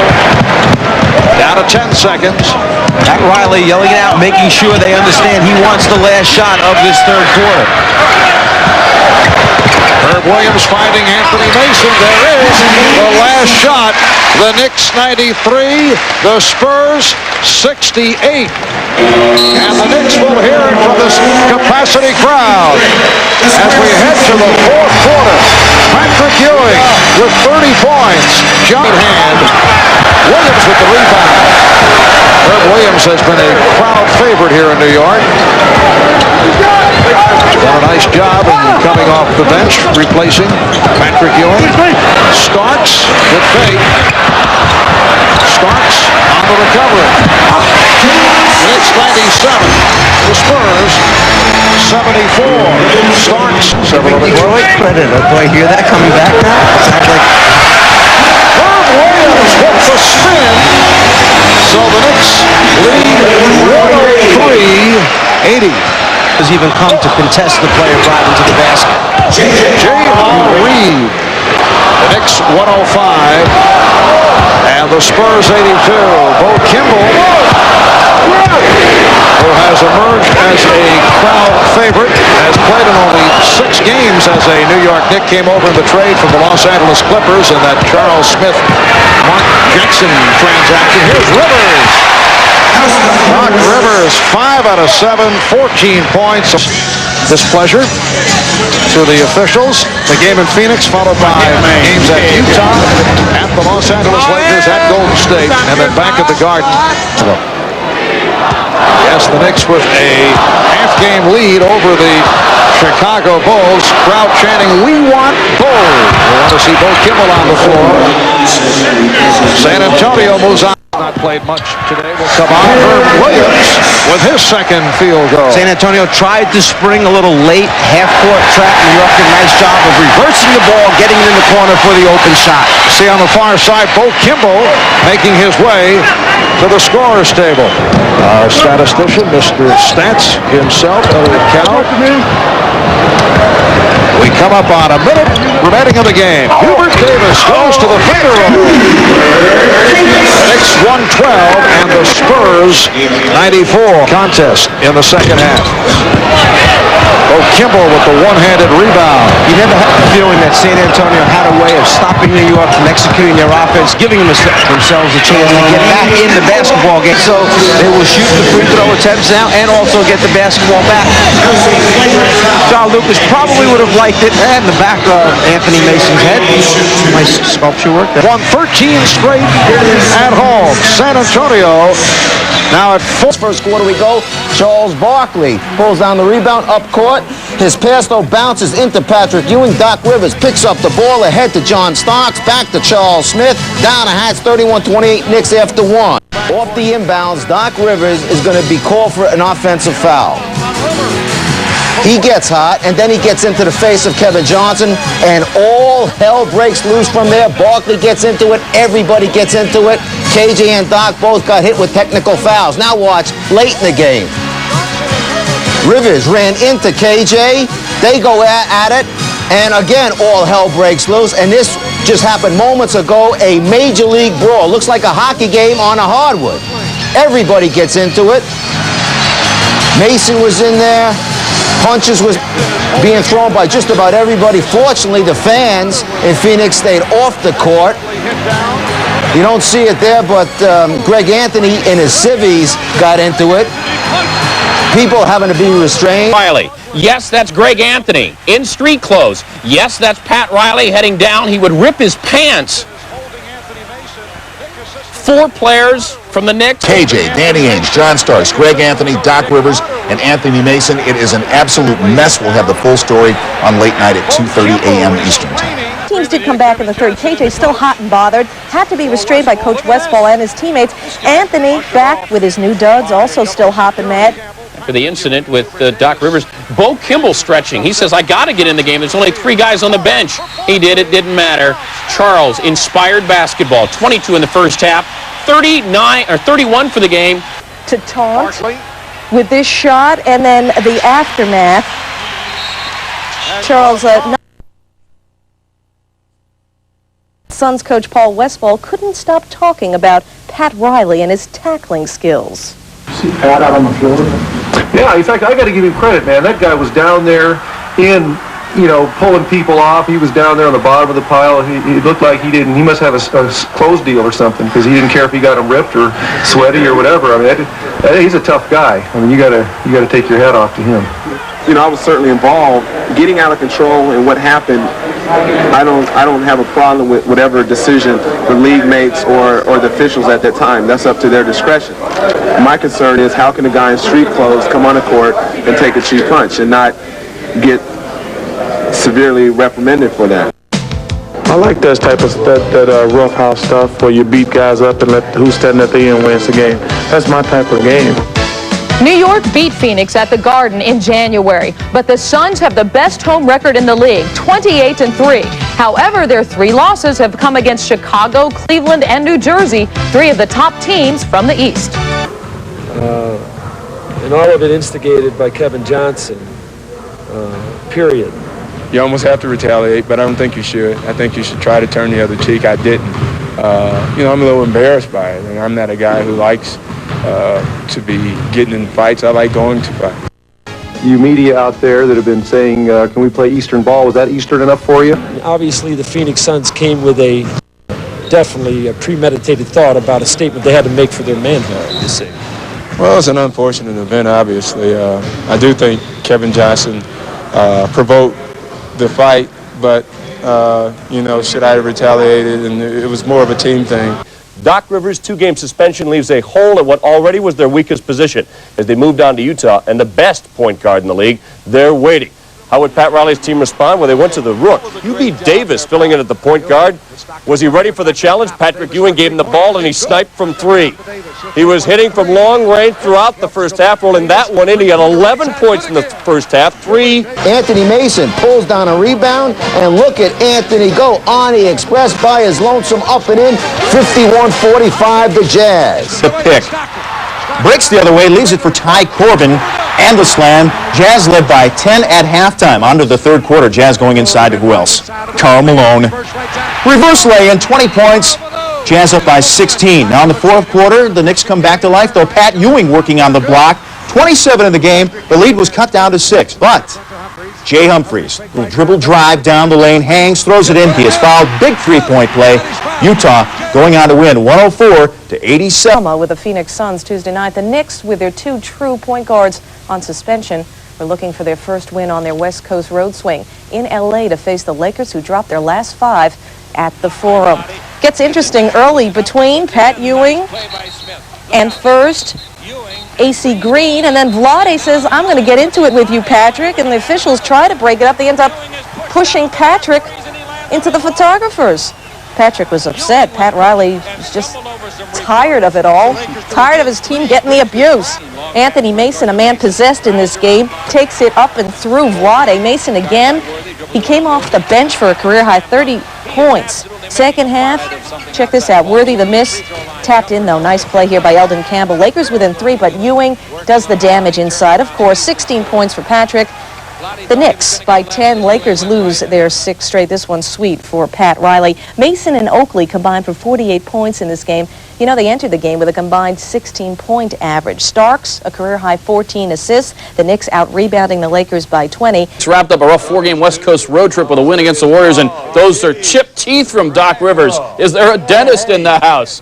Meantime, John Starks, this is why Pat Riley loves him, absolutely fearless. After Patrick Ewing gets the easy dunk, here comes Starks, flying right into your living room.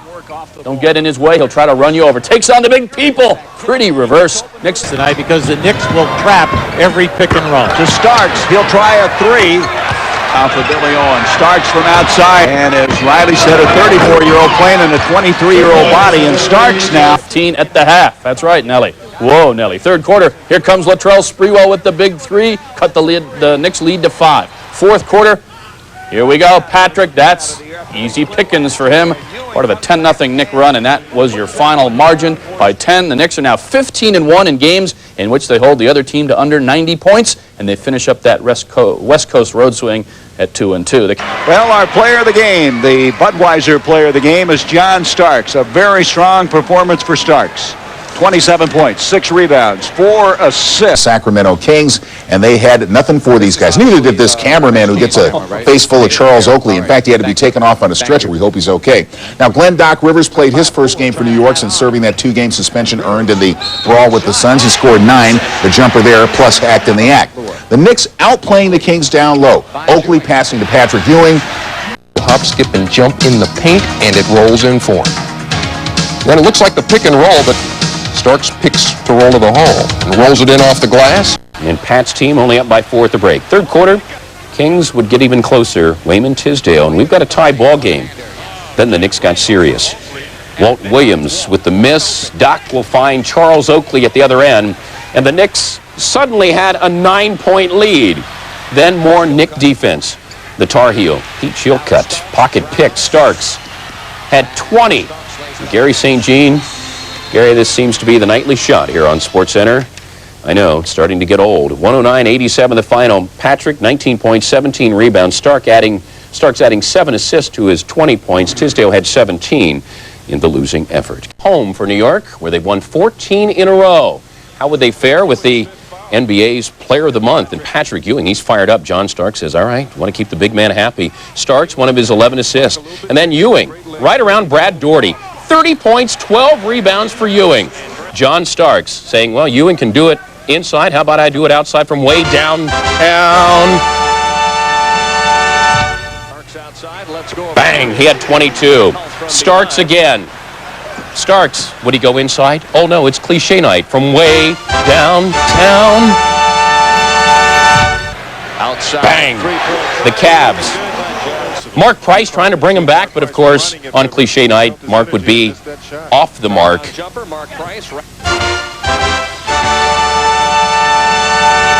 As for Brad Daugherty, his all-star teammate, Brad. No. Brad. No. Thinks he gets a shot off here, but is thoroughly rejected by Charles Oakley. Price 10 points on the night. Knicks led by 6 in the first quarter. Now Starks to Pat Ewing for the slam. 16 in the first half for Ewing. Knicks by 13 at the break. Rebounded by Mason. While making contact with Sanders to try. Here's Ewing. Yes. Patrick Ewing over Hot Rod Williams. And Mason comes away with it. Putting between the legs, behind the back. Hearing it from the crowd and finally gets across the midcourt line. Starks for 3. That would have completed the scenario very nicely. The fans wanted to stay with the cheer had that gone in, but it would have been aimed at Anthony Mason. 2 minutes remaining in the third. Williams blocked and fouled by Ewing. That is 4 on Patrick Ewing. Quarter now. Doc Rivers misses. Oakley to rebound to Anthony Mason. To Patrick. Up and in for 2 of his game-high 30. 59-48 Knicks. In the fourth quarter, though, Cavs pull within 6, but then John Starks would cash in 7 straight points. There's 2 from Mason. Starks. Charles Smith. Terrell Brandon trying to bring the Cavs back, finds Hot Rod, and the Knicks suddenly only leading by 7. Turnovers in the first 2 quarters. Now Mike Sanders off the mark. Ewing outlet to Johnny Starks, who really hit some big baskets down the stretch for New York. Knocks that down. and he is fouled.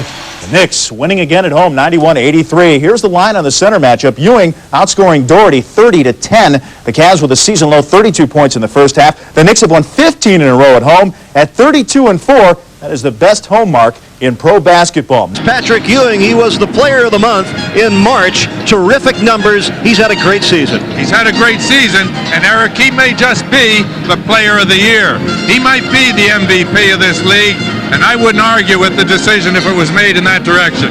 Down. They did beat Cleveland in New York last night, 91-83.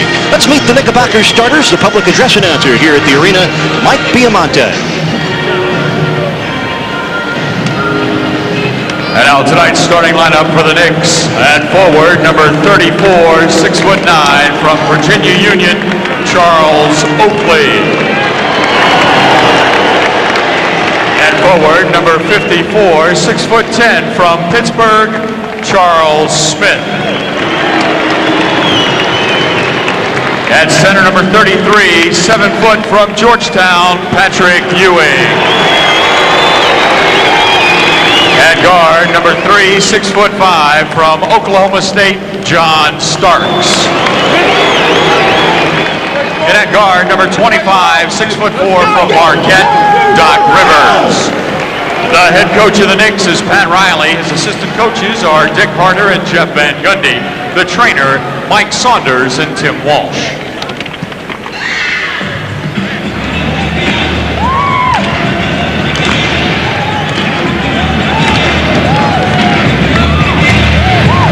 And now, ladies and gentlemen, tonight's starting lineup for your Miami Heat.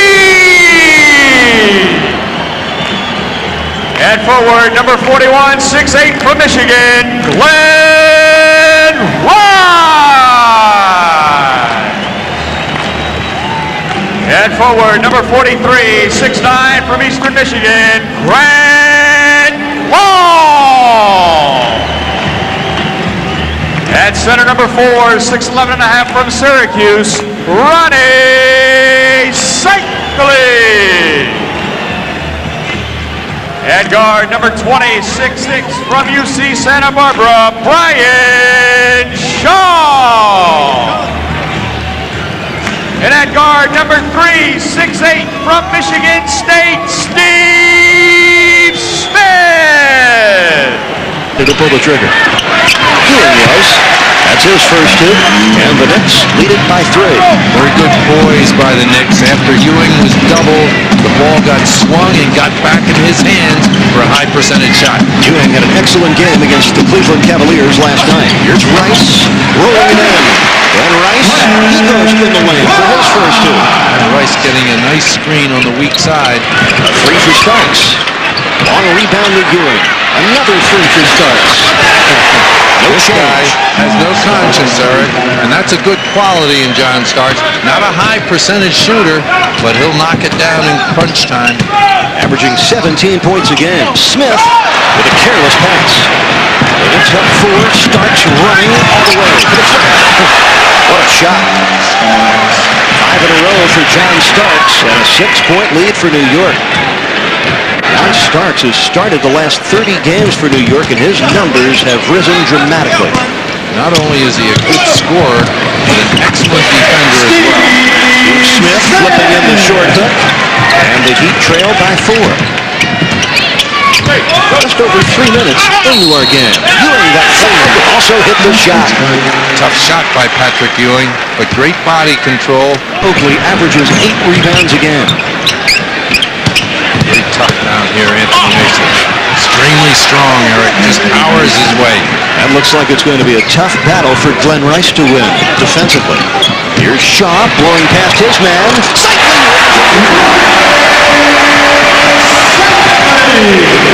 14-10, New York leading by 4. 7:05 left here in the first quarter. Mason doubled out to Oakley. That's a shot you want to see Charles Oakley take. Patrick Ewing dribbling in, out to Rivers. Sets for 3, and gets the 3. Doc Rivers with his 25th, made 3 this season. The former Atlanta Hawk and LA Clipper with his first hoop tonight. And it puts the Knicks ahead again by 1. Kevin Lockery feels the Knicks are a team that can be pressured, Eric. Grant Long. Knocked up there. Anthony Mason, look at this guy go. Anthony Mason was a point guard at one time in his young career, Eric.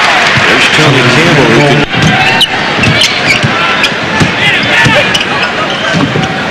Doc Rivers, another 3.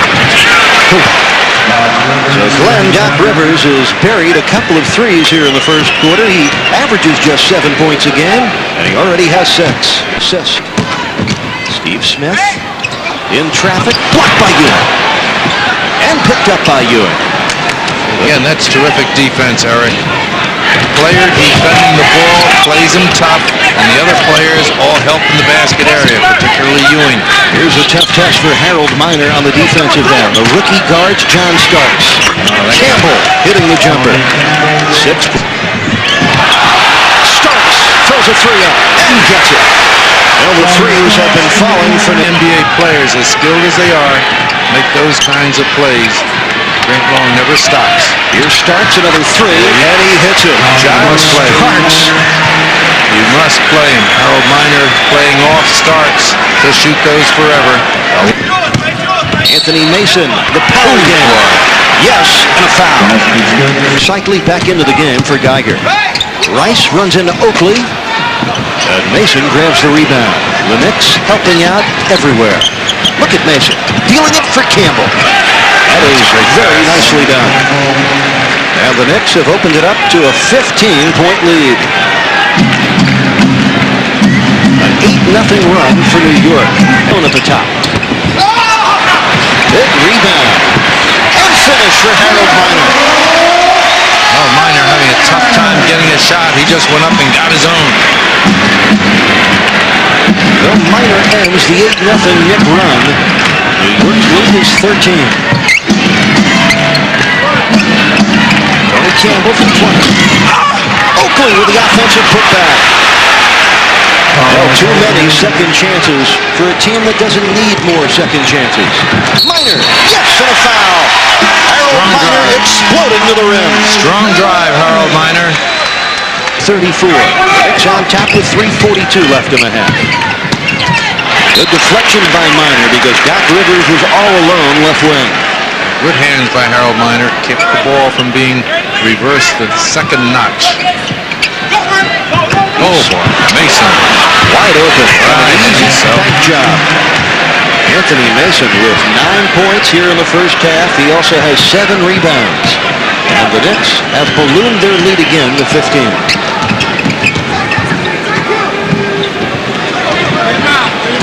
Oakley guarding Smith. Got it. Just the second hoop for Steve Smith. 2 for 8 shooting so far for Smith. The Heat, except for that little flurry by Grant Long, are not getting to the basket area. That's critical. Oh, nice flip by Ewing. Yes. And Oakley taking Smith underneath. That's a difficult matchup for Miami. 6 points for Charles Oakley. He also has 6 rebounds. Smith by Oakley. Miner rams it through the rebound. Miner on the catch. Couldn't finish it though. That's great defense by the Knicks. Tony Campbell came back to bother the shot. Harold Miner couldn't slam it. The Knicks hustling back in transition defense. They don't like to give up layups. Mason with a hook. Anthony Mason has been dialing baskets with regularity here in the pulls the trigger. Anthony Mason with another rebound and putback. The offensive rebounds have been hazardous to Miami's health. Final seconds of the first half. Doc Rivers from the corner. And the Knicks now lead it by 22. Well, the Heat have dug themselves a large hole to dig out of in the second half. To go with it. Miner beats the clock and hits. Harold Miner. Ewing's direction. Oh, there's a nice cut. Off the screen, Charles Smith with the easy slam dunk. He's got 7 points. A 20-point lead for New York. First minute with a long ball. Ewing over Cycling. Tough shot. Patrick Ewing with 6 points, the player of the month in March. And as Jack Ramsey said, an MVP candidate this year. For sure, Eric. He's really led this team. Off the back iron. Big rebound. Patrick Ewing. 9 points for Ewing. He also has a dozen rebounds. 21-point lead for the Knicks. Smith. And they're grabbing the rebound. Great Long. Oh, what a hard foul, but a great drive for Long. And that is a flagrant foul on the Knicks, on Charles Smith.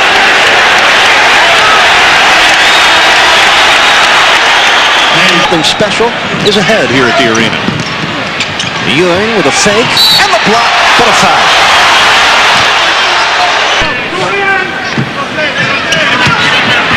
Moved by Shaquille, but a block by Ewing.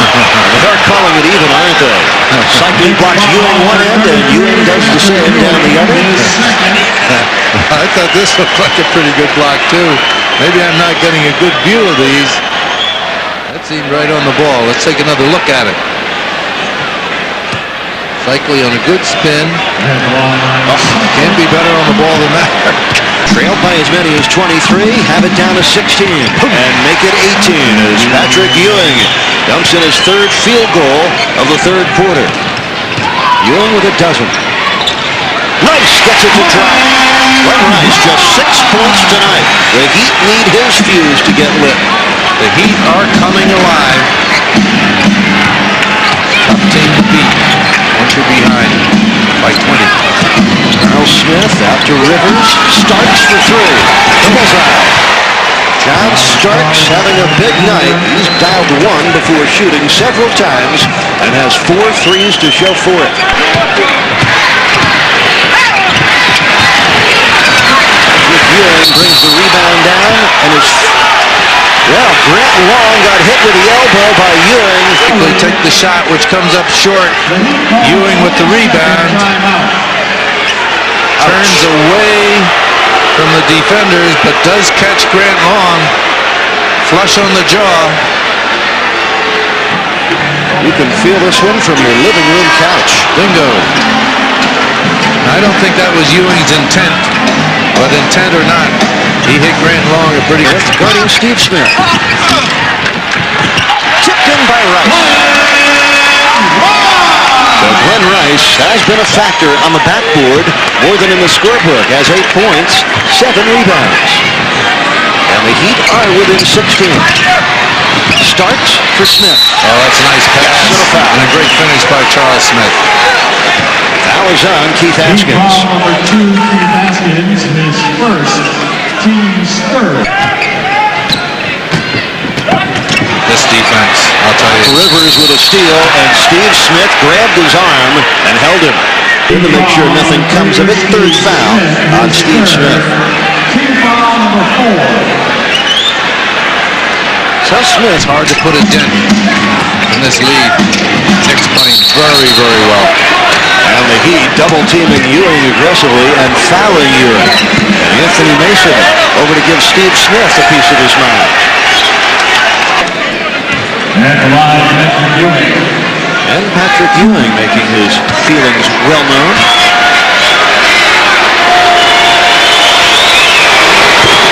Ewing tonight, 13 points and 14 rebounds. 248.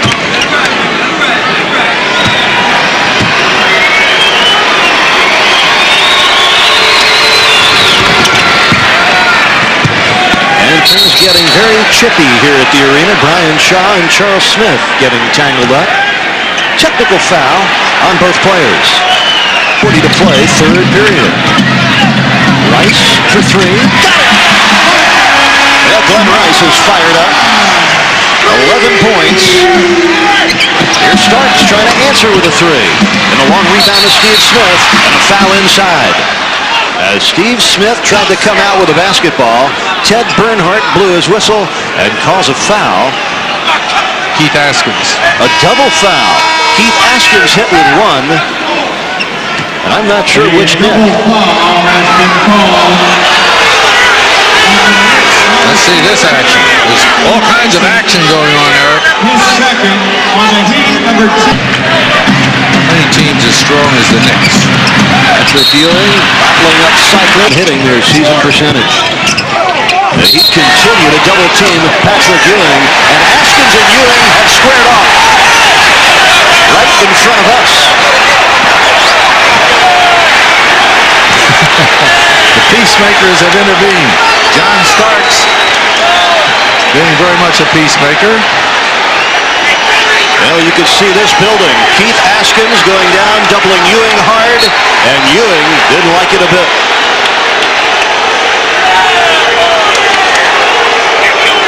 Well, you want. There's the ball into Ewing. The ball comes out. Ewing fends off, but it's Keith Askins that he goes after. Keith Askins came down with a hard double team. Rice tried to break it up, and Ewing nearly swung at him. Well, the Heat triple-teamed Patrick Ewing when he received the basketball. You might remember a few moments ago when Steve Smith doubled down, he raked Ewing across the head. This time, Patrick blew a fuse. They didn't eject anybody.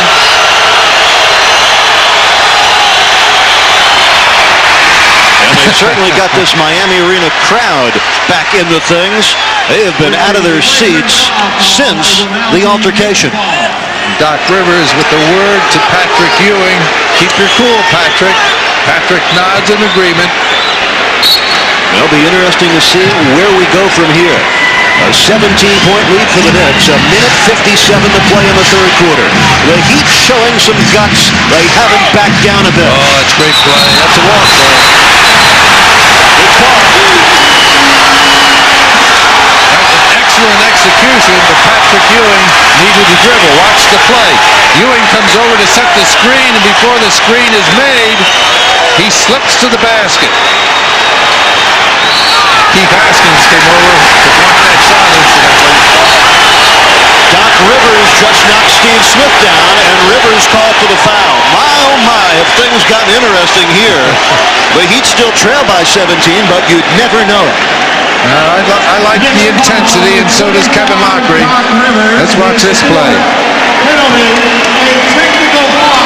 At the side court. A technical foul was also assessed against the Knicks.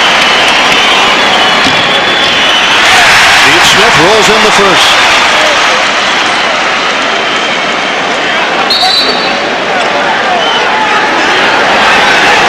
Doc Rivers may have just been tossed out of this game.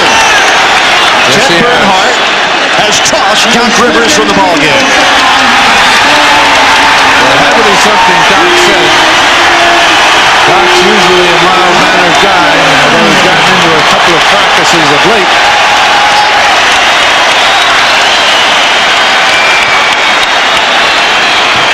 Doc Rivers looks a tad bit shocked.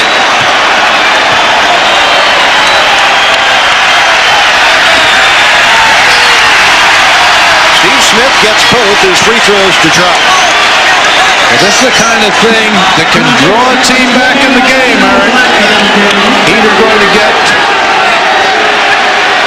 2 more free throws from Steve Smith, a very reliable free throw shooter, and Pat Riley brings Rolando Blackman into the game. That makes John Starks the point guard.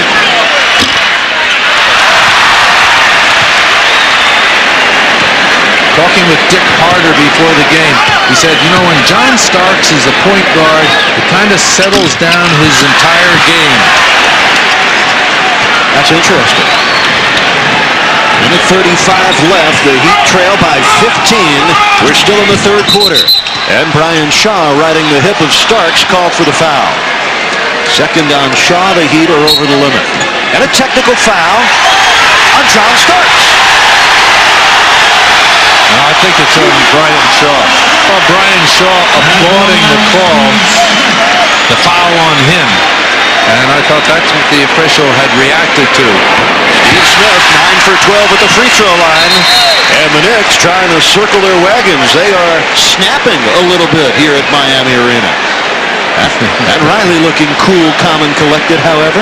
Yeah, keeps his composure. He's the captain of the ship. Now John Starks will shoot two. John Starks, who played at 4 different colleges in 4 years, finished up under Leonard Hamilton, the current University of Miami coach out at Oklahoma State. You gotta like this kid, Eric. Took all the hard way to get wherever he was going, whatever his goals were. Blackman for 3. That hurts. Rolando Blackman with 5 points tonight. That is 26th tray this year. And it opens it back up to 19 points for the Knicks lead. And Shaw hits the reverse. Good pass by Steve Smith. Minor tipping it over to Blackman. And Geiger call for the foul. Full shot clock for the Knicks. And a travel on John Starks. That's an excellent call by Jack Nees. Starks saw Smith come over to set the screen, and he did drag his pivot foot. The Heat down by 14, a chance to get a little bit closer. Under 9 minutes left. Here's Coles on the drive and pull up. Won't count. Offensive foul on them. Knicks break the Miami press, and Haskins with a foul on Anthony Mason, who asked for another flagrant foul. Oh, now that's not a flagrant foul either. That's taking it a little overboard. No, that wasn't a foul on Haskins. His 5th foul tonight. 8:43 left in the 4th quarter. New York with the ball and leading by 15. Charles Smith, good up fake. A travel. Lead for the Knicks. Geiger knocked it away. Couldn't save it in. And Geiger to make the save. You see him on the line there. Into the popcorn and soda. Ewing. Done. Soft touch. 17 for Patrick Ewing tonight. Goes nicely to 16 rebounds. Smith for 3. Long rebound to Haskins. Geiger takes on Ewing. First field goal for Matt Geiger, the rookie. Nice power play by Matt Geiger. Took him right into Ewing. Reduced the chance of the block. The Heat waiting for that one big run. Foul by Smith. 3 closes it down to 101-89. Campbell to Smith. Smith again. And another hard foul inside by either Haskins or Geiger. It'll be Haskins, and he fouls out. Ewing double team, and Geiger wraps him up. Satisfied with the lead or too complacent with it. Offensive foul against Butler. Pumped it back up.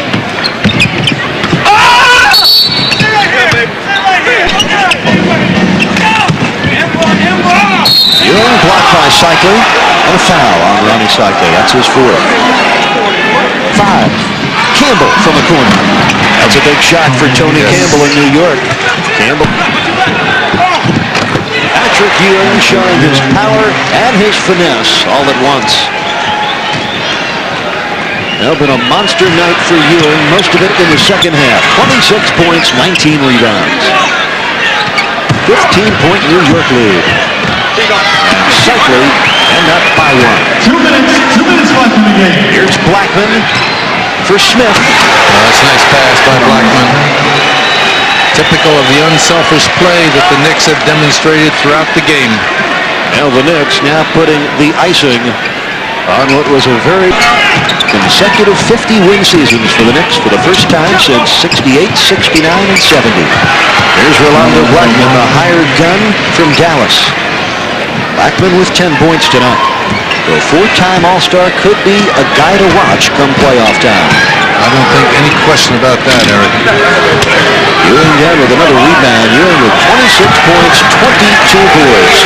Well, Pat Riley going to be pleased with the win. He may be a little upset that his team lost its cool in the 3rd quarter, but the Knicks prevail anyway. They win it 123-107, and Miami's 12-game home court winning streak now a pleasant piece of history.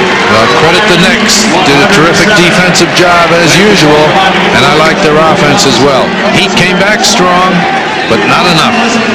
And the Knicks walk off with a 16-point Miami Arena win. The other official. The Knicks with the basketball at 50-20, and as you mentioned, the first time in 2 decades they have reached the 50-win plateau back-to-back. Starks quickly down court. Good look inside to Charles Smith. Yeah, Bear hug David Robinson as the shot clock's at 5. Avery Johnson does a good job getting it down low, but it's slapped away. Now there were 3 blue shirts right on top of David Robinson. Starks for 3, and he drains it. You go to the top of them, even if Oakley plays it. Oh, my. And Starks breaks their back with his second 3. They got from David Robinson. Nice look inside, and Charles Smith with only his second field goal of the evening. Knicks are quick in transition. This team that they have on the floor right tonight or what? Well, I tell you, Doc Rivers gets free from Avery Johnson. Mason inside. Smith battling Antoine Carr. Roe Blackman. Nothing but net. You cannot lose your concentration in this kind of a game. Knicks by 4, Knicks by 6. Because that's what happens. Smith and Ewing going at it.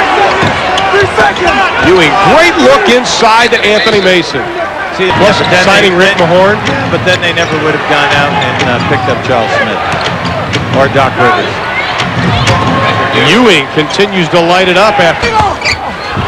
Boy, Anthony Mason just cut off the baseline. Excellent defense by the blue jerseys. Robinson giving him a lot of room. Carr now guarding Patrick Ewing, who wants the ball and has it. The big step, the high. Wow. What a shot. Wow.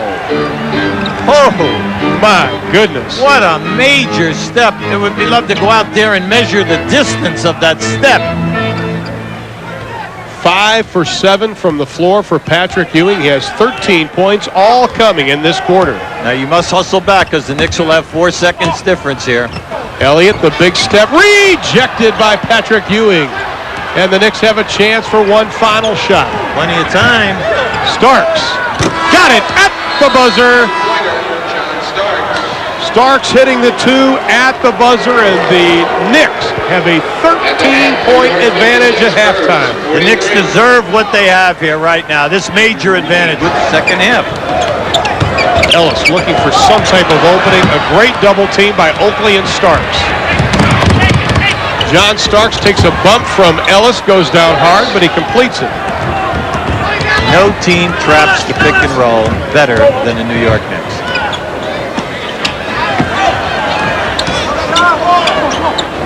Robinson on top, looking down deep for Ellis. Johnson, nice pass. Beautiful pass. In all 5 games they have won. Robinson, it goes. Look at Starks playing that pass. Ellis for 3! Dale Ellis. Smith steals it away. The Knicks lead it by 8. You get one now. Elliott. Yes. Make it 5. Quickly to Elliott. To the hole. Pick it back out. Go inside. You have Avery Johnson on the other side. Oh. Smith over the hand of David Robinson. 7th in the league. David again. 8 straight trips, but they get the rebound. Ellis for 2. See, they have a strategy. We'll miss the second and make it 2. There you go. Elliott gets a step off the glass. Spurs 28-7 here at Hemisphere Arena. Elliott 5 for 5 in the quarter. Roe Blackman right up in there challenging. Starks for 3. Bottoms it out. For him, he was at 4 different colleges. And Elliott, you make up twofold with toughness and intensity. Speaking of toughness, how about Doc Rivers taking it strong to the hole? He has 11 for the ball game. For the pack. 3 on 3. Oh, great. Oh, my. Yes. Once again, Avery Afterburners really blowing down there. New York is led by as many as 13 in the contest. Nice matchup. Patrick wins that battle. That was a terrific move by Ewing. Plenty of time. Shot clock at 5. Robinson dribbled it off his foot. 2-on-1, Starks Johnson. Nice pass.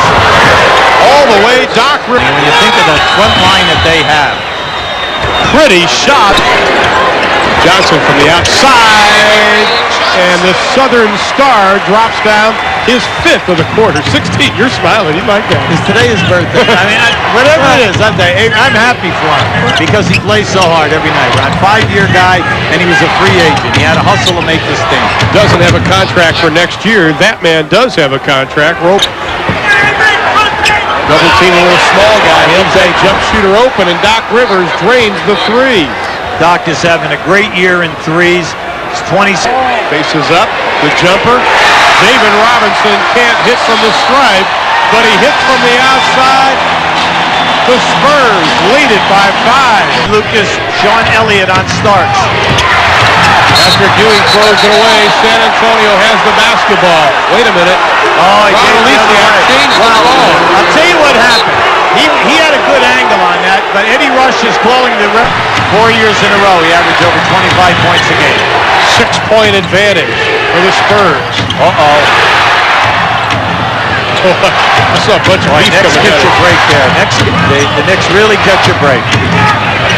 Great pass. Inside the basket and the foul.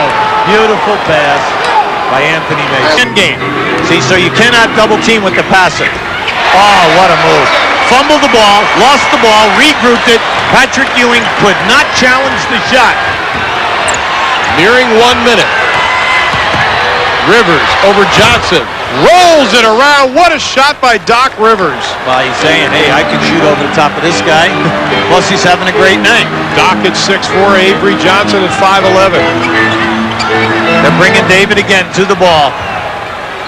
Same strategy. They're milking this to death. See, Rivers must be very careful. David. The old story. Don't foul. Make the guy shoot it over you.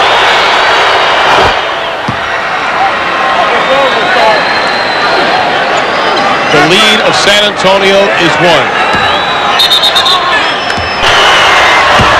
We are tied as Patrick Ewing, 11 of 12 from the line. We still have 35 seconds. Let's see what San Antonio does, working the shot clock. And you can't wait all day to start, fellas. We're inside of 12 seconds. Carr from 20 doesn't get it. Rebound. The Knicks have it with 15 left. Up at 95. Now Robinson is playing with 5. Ewing is playing with 5. Also with 5 fouls, Antoine Carr and J.R. Reed for the Spurs. Charles Oakley has 5 for New York, and John Starks has 4 for the Knicks. Let's get busy. Spurs will go with Avery Johnson, Antoine Carr, Sean Elliott, Dale Ellis, and the Admiral. Rivers, Ewing, Oakley, Mason, major mess up. And it ends up in a 2 by Dale Ellis. That was a great call by Ellis. The Knicks had no idea who was guarding Ellis. Kicking it out to Ewing way out front. Ewing the follow-on baseline. Oh my, what a move. See, there's nothing you can do with that because he neutralizes you by jumping into your chest, and as you fall back, he elevates for the shot.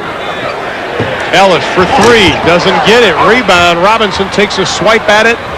We are tied at 97. Knicks doing a great job on their defensive board.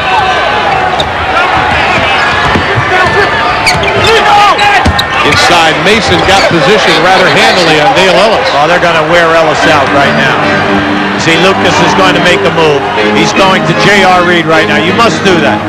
No way can Dale Ellis play Mason down inside. Too big, too strong, too quick.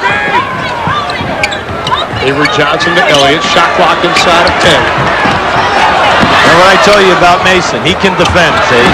Look at the hustle here. Look at the hustle. Always pick up the ball. Get it up now. Shoot it. Oh, wait a minute. No basket. No basket. Oh, my.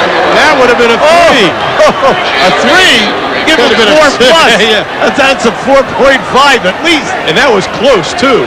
That was awfully close. Oh, we're talking. He had to be major steps behind the NBA 3. Knicks with a 2-point advantage. J.R. Reed on Mason. Just put Mason down on the floor, coming to the ball. Starks for three. He's got it. And it's tough. It's tough. You cannot fall asleep. Now remember, when was the last time we even mentioned Starks' name in a field goal? Knicks up by 3. The difference, the John Starks three-pointer. See, right now, Oakley keeps staying up high above the foul line, so David Robinson cannot help on any action down inside. Oh, John Starks with it's Ellen. Shot clock at 6. Elliott has it taken away by Doc Rivers, and we're going to jump it up. But no, one official said jump ball. Another said Doc Rivers called a timeout, and it will be a timeout by the Knicks. 51 wins for the New York Knicks this year, 19-16 on the road as they win a tough-fought battle tonight. This is a very tough basketball team, the Knicks. They win it. The final again, 108-103. Now let's go to our studios in Atlanta with Ernie Johnson. Well, from the Knicks' perspective, that's fine if he takes those long ones. Oakley from Smith, nicely done. Pretty feed from Charles Smith. Koncak is wondering, somebody can knock me down. Why didn't I draw a foul on that play? He's a 7-foot guy and very strong. Blaylock played by Rivers. And here's Willis. I would say that got away from him. Kevin was a bit off. Rivers directing traffic. Oakley played by Willis. Now Willis over to help out on Ewing.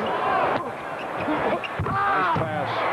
A shovel pass from Patrick Ewing. Nicely done. A rare, that was one of those situations. It happened to come up and he was ready to deal with it properly. And immediately Bob Weiss takes a 20-second timeout called by the Hawks. The Knicks front line, led by these two gentlemen, are killing the Hawks early. The Hawks are anxious to get into their scoring mode, but they're not playing much defense. That's got to disturb Bobby Weiss. We'll take a look at Patrick Ewing now. Immediately the double team comes to him, so he thinks pass.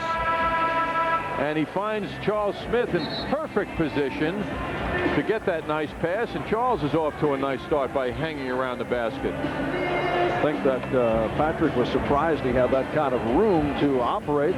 Last 15 games, Atlanta 12 up, 3 down. They've averaged just under 115 points per game. Shooting has improved at 49%. The Knicks 6 and the Hawks 2. Pass intended for Augman, and the ball goes back to New York. The Knicks have won 2 out of 3 against the Hawks this season. Opening night, November 6th, the Knicks won here at the Omni, 106-94. John Starks off. And that carries out of bounds, last touch by Atlanta. On January 28th in New York, Atlanta won 110-105, led by Dominique Wilkins with 31. And at the Garden, the Knicks beat the Hawks 107-98. And that Knick front line continues to excel against the Hawks. 4 points apiece for Oakley and Smith. Wilkins gets inside, rebounded by Oakley. And a loose ball foul is called. It's on Oakley. Dominique Wilkins scoring 42 points in that losing effort at the Garden against the Knicks. In the game in New York, when the Hawks did win, as the Hawks turned that ball over, the Knicks lost the game really, Marv, in the first half, and they were down 51-30 in the second quarter as Kevin Willis and Dominique combined. The Knicks were really asleep that night on defense, and that's where the problem lay in the first half. Rivers with the angle jump. Yes. That's a three-pointer for Doc Rivers. And the Knicks with 9 unanswered now lead 11-2. Timeout taken by the Hawks with 3 minutes, 5 seconds gone by. We'll be back in a moment. To cover teams like these, it takes a team like this. MSG Network. But that's not discouraging his field goal attempts. He's come out firing. Drop step move by Ewing. Knicks 13. The Hawks 2. Well, Atlanta NBA fans who have been following the Knicks are seeing what they expected to see. The Knicks are on fire here early. 3 seconds. They've scored 11 straight points. And an offensive foul called by Dick Pavetta. It's on Wilkins. It has been all Knicks here in the opening minutes as the Knicks try to make it 7 straight wins. Doc Rivers coming off a season-high 24 points, gets it inside to Charles Smith. Make it 13 straight points, and the Knicks lead 15-2. Dominique not very happy, passing a message along to official Dick Pavetta. Illegal defense called for the first time. I think Pat Riley can live with that at this moment. Front line has done an excellent job. For the Hawks, their first point in 3 minutes and 52 seconds. Augment a 73% free throw shooter. He's averaging 14 points per game. The Knicks lead 15-4. Augment has slipped into the role of third leading scorer on this team behind Wilkins and Willis. And is also the best shooter at over 50% among the top players on this team. Stacy making it back from the arthroscopic knee surgery. Oakley, yes. So Charles Oakley is 3 for 3. Knicks lead 17-4. 5 minutes gone by. Here's Augment, and he is tripped up. Foul committed by Charles Smith. It is a non-shooting foul. Wayne Farrell is now up front along with Kevin Willis and John Koncak. Hawks have gone 4.5 minutes without a field goal.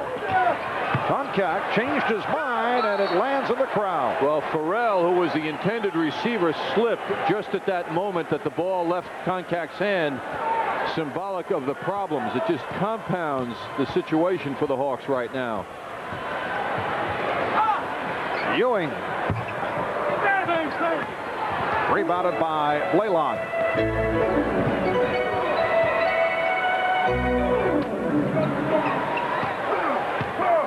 Here's Willis getting down deep. And the Hawks finally convert a field goal. Knicks get back in a hurry. Starks for 3.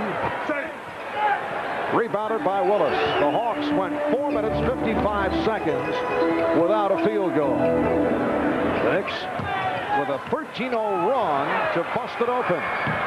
Here's Starks. He has Oakley with him. The Hawks do get back. Covered by Rivers.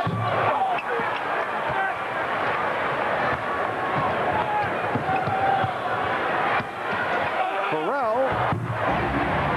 But Wayne Farrell goes glass. Wayne Farrell in his 5th year out of Georgia Tech.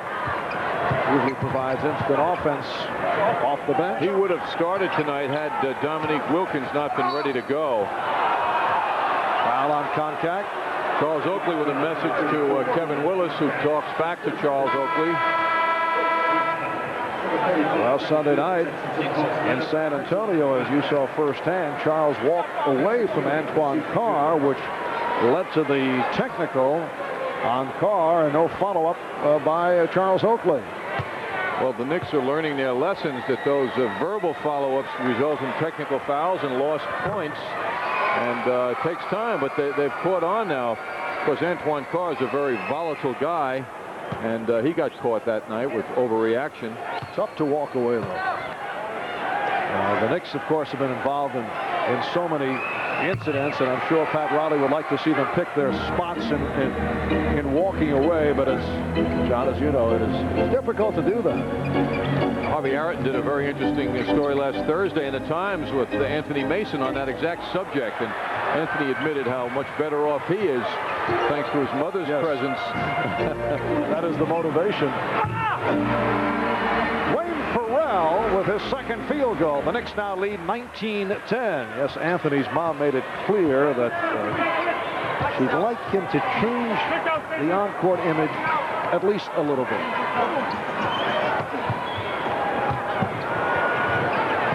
Starks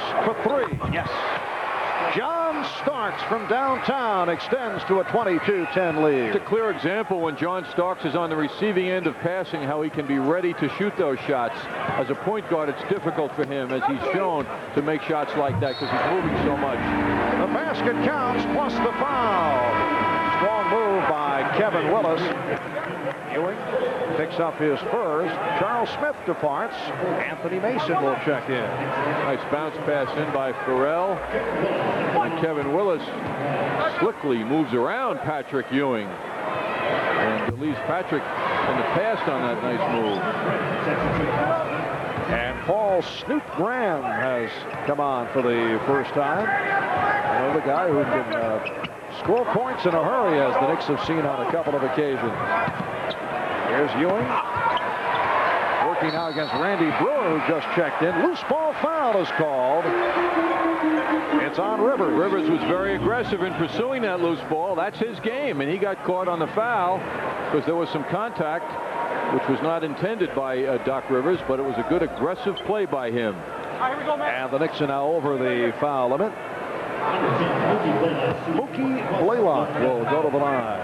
Mookie acquired from the Nets in the deal for Ramil Robinson, trade that has helped both ball clubs. Mookie's had a good season for Atlanta. This is fourth year in the NBA out of Oklahoma. Been among the leaders in steals and assists, and he's averaging just under 14 points per game. He has been all the Atlanta Hawks could have hoped he would be. And the leadership has been terrific from Mookie Blaylock, and he's had several good games this season against New York. Meanwhile, on the other end of the trade, Ramil Robinson has surprised people with his solid play. Mason with the save. Here is Starks. Yes. Another three-pointer for John Starks. As we mentioned at the outset, John has been averaging over 44 minutes a game over the last 6 games, all of them being wins for the Knicks. So he's on looking out for fatigue being a problem for his shooting. But tonight, with Doc Rivers doing the leading with the ball handling, while John is very into his game. Starks for 3. That came up short. Starks 3 of 9 from downtown the other night against San Antonio. What a move by Blaylock, setting up Willis. The Knicks now lead 25-16. Knicks had one stretch at 13 unanswered points. Over 4 minutes and 55 seconds, the Hawks could not convert a field goal.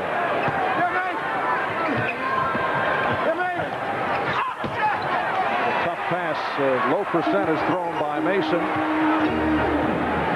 And Graham is able to drive the lane, and the Hawks showing some signs after the poor start, and now within 7. Nice play by Kevin Willis, though, intercepting that intended pass inside.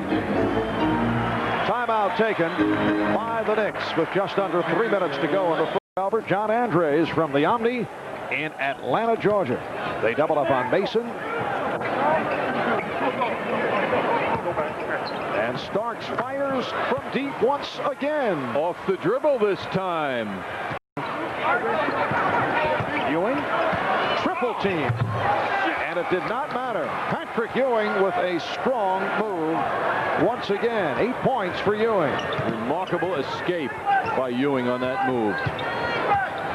Half minute to go, first quarter. Adam Keefe, who just checked in with the ball, getting it out to Mookie Blaylock, who drills the three-pointer. 31-26 Knicks, and they'll hold for a final shot. Well, apparently not. Blackman shooting one up, although 12 seconds remain. And the officials confer, trying to decide who touched it last. It will be Nick Ball. 12 seconds to go, first quarter.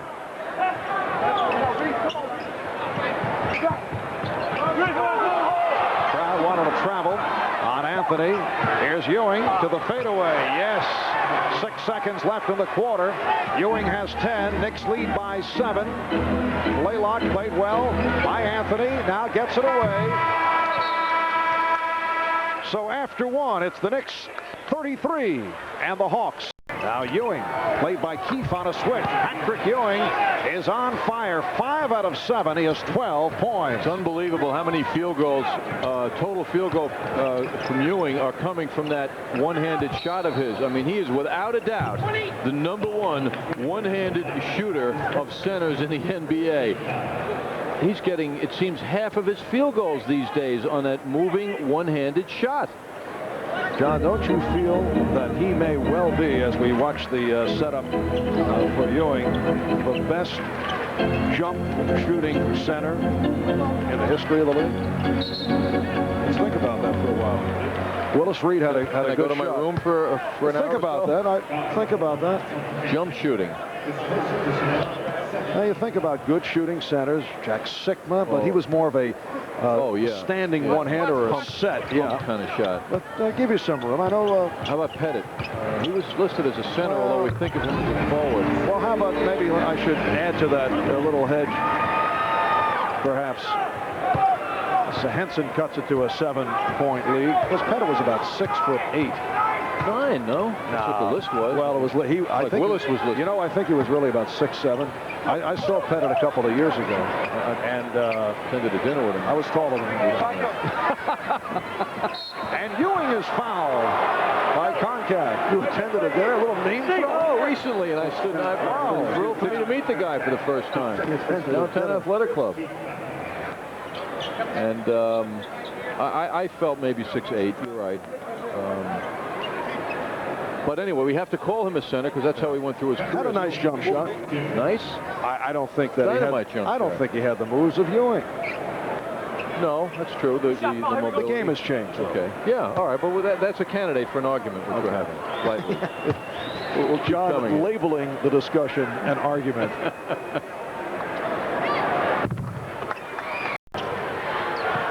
Ferrell with a good look, and look out. Augman was clobbered. That's a flagrant on Oakley. Flagrant foul on the man who leads the NBA in that department. Well, Charles Oakley with Willis now sees this move to the basket coming. Charles jumps straight in the air. And the argument there is that he was looking to play the ball. Let's take another look at it from a different angle. The guy's playing the ball. It seems to me it's difficult to call the flagrant. The flagrant comes when the man is going for the body and not interested in blocking the shot. But Charles, from his vantage point, did everything right, which is why he's so happy with himself, as we see. I think there's no question you got to call that a flagrant. Because of the thrust of the contact? You just have to, and unfortunately, precedence sets in. I mean, you cannot let that go. I'm just trying to present the other side. Well, if it were strictly a isolated incident with the Minnesota Timberwolves playing perhaps against, nice move by Willis, playing the Dallas Mavericks, or two teams that don't necessarily get involved. Yeah. Oh, you can make that point philosophically. Will it count? Yes, it does. At first, Lee Jones said the basket counts. And a loose ball foul has been called. No indication. Did the basket count? Yes, it did. And a loose ball foul. Now Willis played by Ewing. Kevin Willis.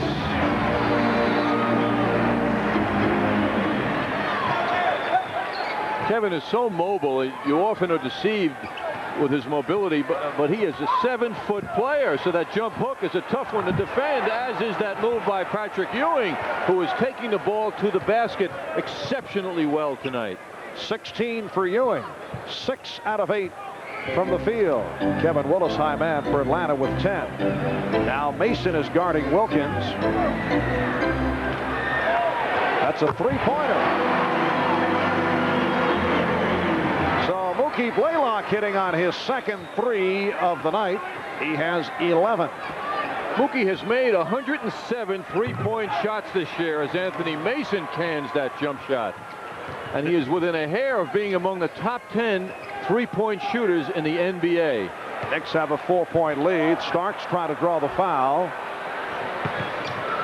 Here's Wilkins. Ewing with the rebound.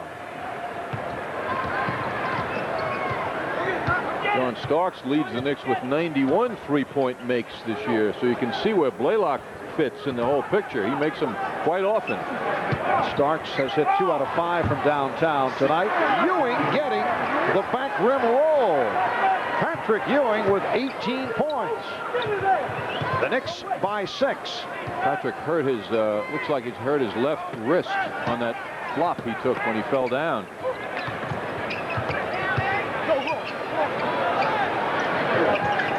Shot clock at 6. Willis. Opposition loves it when Kevin Willis takes the outside shot. In that instance, though, the shot clock was down to 3. Ewing facing the double team. Here's Rivers. Rebounded by Mason. Concat gets to it. I don't know how he got that shot off with all those people around him. Here's Augman. This time went to a more subtle move as he was met by Oakley. Augman is 6'8", so there's a lot of long arm usage there, which he used on that play beautifully. The Knicks 52, the Hawks 48. And the call against the Knicks. It's on Rivers, offensive foul. Hawks have done a terrific job in their comeback.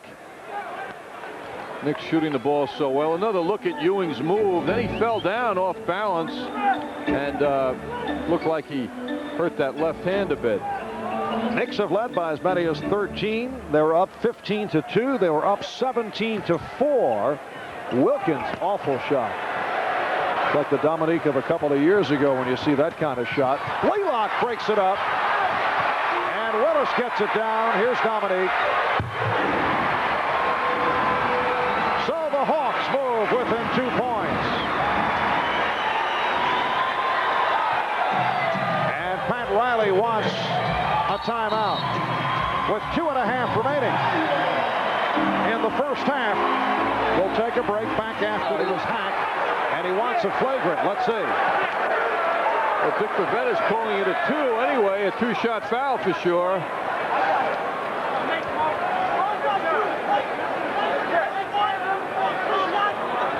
Yes, it is a flagrant foul, so the Knicks do get the call at the other end. Well, Patrick Ewing handled that ball beautifully coming up court. 3 dribbles over half court, gave it up to Oakley moving in well. And that foul by Augman ruled a flagrant. Kevin Willis was hanging around behind Charles Oakley, obviously trying to bother him. They're annoying each other. And he was waved off. Lee Jones said step away. So Oakley gets the 2 and the Knicks with possession.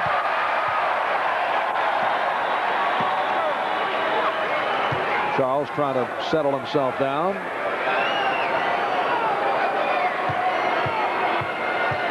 .26 offensive rebounds the last 4 games. That is an enormous number. So now it will be Nick Ball. Knicks lead by 5 with 1:46 to go in this first half. Marv Albert with John Andres from the Omni in Atlanta. Rivers passed on the 3. Rivers finding Mason. What a look from Doc Rivers. That was a very exciting play to watch. If you love basketball, you have to love good passing because that's the fun of basketball. Wilkins. Oakley with the rebound. Guns it down. Mason with contact back. Mason going all the way. How smooth he is. The Knicks 59 and the Hawks 50. 7-0 run by the Knicks. This is their best play since the early going. At one point they had 13 unanswered.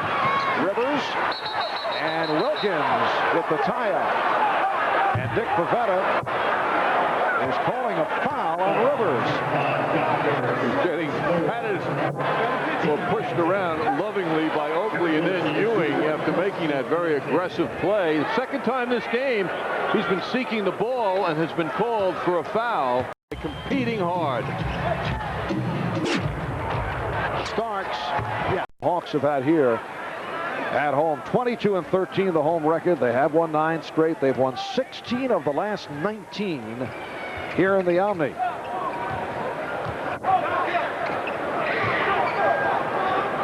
Ewing putting the move on Koncak.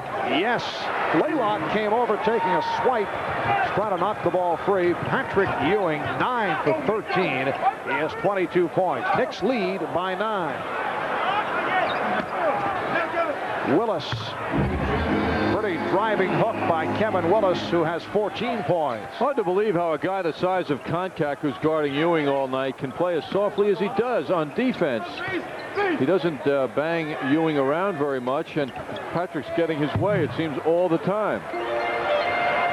Augman, he eluded Rivers. Rivers was poised to take the hit, and Augman went around him. Oh, so slippery Augman is. Woo. 9 points for Stacey Augman. Ewing again. And as you mentioned, it just has looked too easy in going against John Koncak, who shows no inner disappointment as Ewing is continuing to eat him up and making him withdraw on all of Ewing's moves. Wilkins missed that 3. Rivers pops it down to Smith. Here is Ewing again, the open shot. Rebound Smith. Ewing. Crowd wanted to travel. Knicks have a 7-point lead. Wilkins with a post up and have the baseline closed. Willis.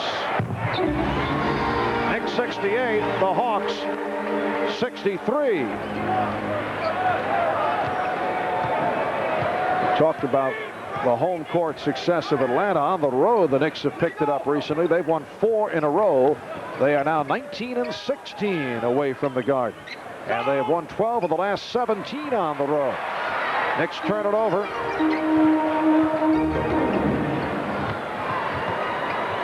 Augman with a series of fakes. And it's rebounded by Ewing. Looked like offensive interference by Ewing. That's what Bobby Weiss was complaining about. And a reach-in foul on Oakley. John Starks way off. Last couple of times down. Oakley called for his 3rd. 3 apiece on Oakley, Smith, and Rivers. 2nd team foul committed by the Knicks. Well, what's been so impressive for the Knicks during this 6-game winning streak is 4 of those have been on the road, starting with the Lakers and Golden State, and then recently Miami and San Antonio. That's rare in a 6-game win streak to have 4 on the road. Blaylock for 3. Well, the Atlanta Hawks continue to add to a new team record for most 3-point field goals made in a season. They've been hitting the 3. The ball goes back to the Hawks. Pressure by Blaylock made Rivers cough that up.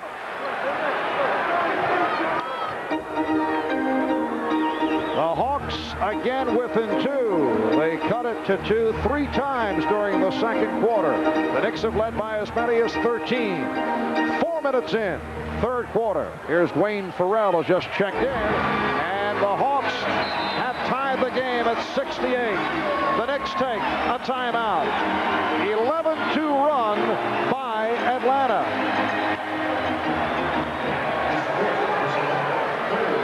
That is number 4 on Koncak. Well, the Knicks staying alive on the boards. Charles Oakley and Charles Smith both slapping that ball back. And Ewing gets rocked by Koncak, but not enough to bother Patrick. 27 for Patrick Ewing, so that matches the output Sunday in San Antonio, although on Sunday he was 8 for 21. Tonight he's 11 for 17 from the field. Knicks by 3. They double up on Blaylock. Shot clock at 5. Farrell changed his mind. Good feed for Augman. Augman has such wonderful talent as he soars in the air and then fades away from the defense gracefully to put that in. Stacey Augmon is at 4 out of 5 for 11 points. Stacey, excellent defensive player in a second NBA season out of Nevada, Las Vegas. Teammate of Greg Anthony on the national championship squad. Here's Smith, rejected by contact. Laylock. Try to lead a break, but the Knicks got back. Hawks can take the lead for the first time. Willis. It is Atlanta 72 and the Knicks 71. Willis is one of the best players in the NBA when he gets his rebounding and his scoring together, and he's got it going tonight. Ewing. And the Knicks lead by 1, 73-72. Kevin Willis currently is the 4th leading rebounder in the NBA at a shade under 13 a game. And along with that, he's averaging 17 points per game. Atlanta with the ball. Knicks have a 1-point lead. Knicks have led most of the way. Contact. Willis with the rebound, rejected by Smith. And it will be Nick Ball. Beautiful play by Charles Smith. Taking a look at the rebounding leaders in the NBA, you see Kevin Willis at number 4. Patrick Ewing creeping up more and more, now number 7. Dennis Rodman continues to be in a class by himself. Anthony Mason replacing Charles Smith. Mason, Ewing, Oakley up front. That's called on Starks. Offensive foul. Had the look of a flop.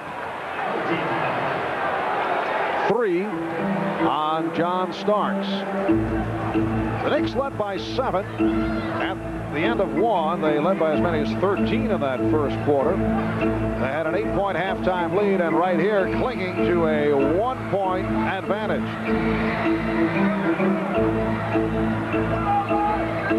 Laylock, played by Rivers, played tightly. Willis fires one with a shot clock running down.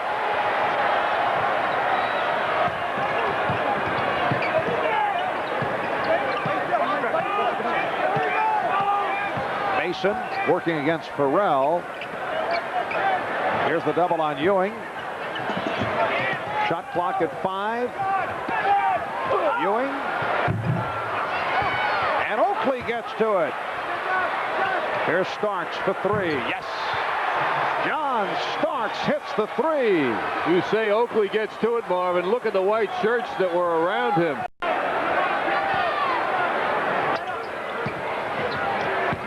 Willis. He draws the foul. The Knicks converging on Kevin Willis. Foul committed by Charles Oakley. That is his 4th. Always depressing when a 7-foot man beats you off the dribble, as Kevin Willis does. Now he gives the ball up, then gets it back with a little running room. Kevin Willis is very tough because he's so mobile. He's quick. He is only a 66% free throw shooter. Now Stacey Augmon is back. Dwayne Farrell departs. John Starks getting set to check back in. Riley not wasting any time for his change now.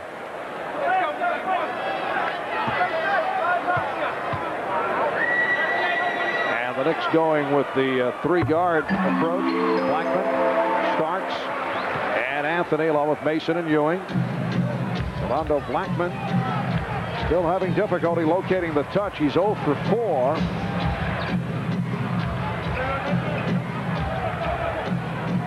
Out of 10 seconds in the quarter. Another bad pass. Laylock had it knocked away. Ewing with that block, but the recovery by Augmon. It counts. He just did beat the buzzer.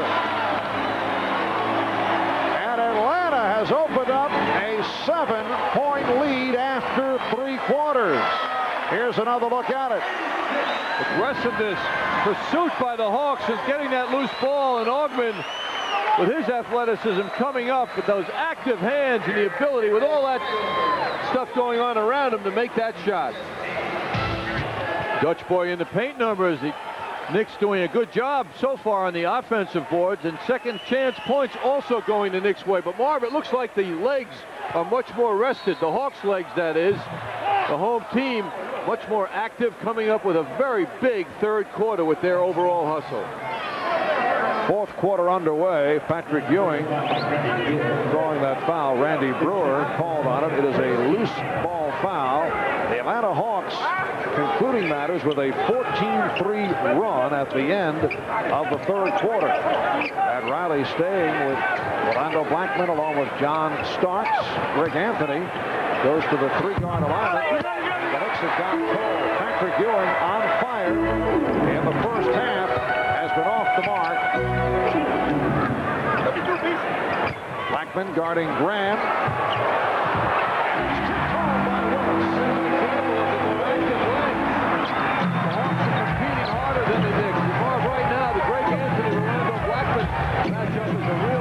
To the Knicks, neither player has really gotten into it. Yes, Greg Anthony looking a bit rusty in making his return. His first game action since mid-March, with the sprained ankle and the 5-game suspension. Starks for three. And John Starks is now 5 for 10 from downtown. The Knicks have attempted 16 shots from three-point range. They've hit 7. 6-point Atlanta lead. Steve Henson with a three-pointer. Ewing handles the rebound. Blackman for three. And Rolando is 0 for 5. Charles Smith getting set to check back in. Willis given the room. Mason with the save. Steve Henson has had a three-point make in each of the last 4 games. He's not to be overlooked. Here's Starks. John just firing away. The Knicks are not getting forward scoring. It's either Ewing with a one-hander or a guard long-range shot. They need forward contribution offensively. Hawks do not like the call. It will be Nick Ball. Patrick Ewing will get a rest, replaced by Charles Smith. The situation now is screaming for Charles Smith to step up now. Ewing with 29 points. Here's Smith over Brewer. Yes, and it counts. Well, I guess he stepped up. He sure did. It's been a solid game for Charles. 6 of 8, 12 points in 17 minutes. Well, fortunately for the Knicks, the big men, and this is a big 7'3" Randy Brewer and John Concack, happen to be very soft 7-footers when it comes to defense. So Charles had no problem with that. Charles on the line for the first time tonight.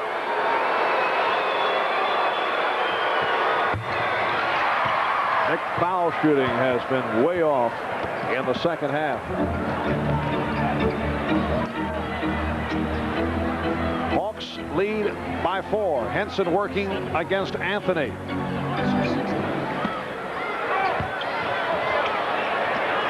Here's Henson from downtown.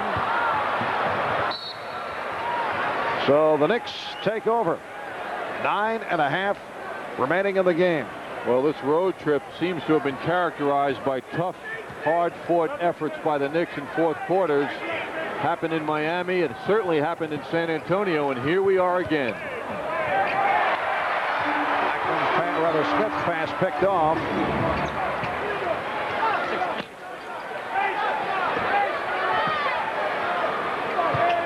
Henson for 3. Well, he hit it, missed his first 2. And then converts the 3. Hawks 91. The Knicks 84.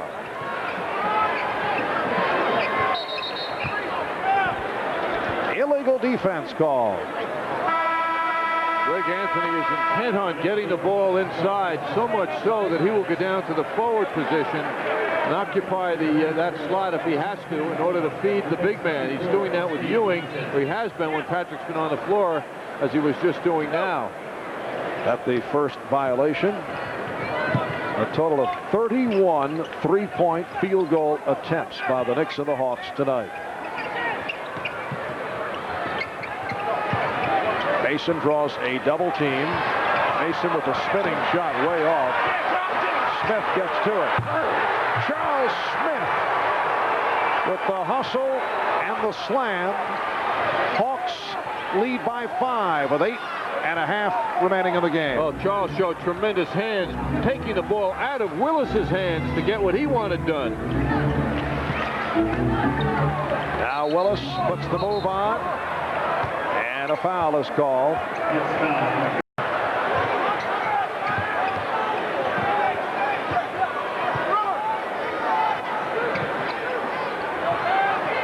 Ewing with the fadeaway. Yes.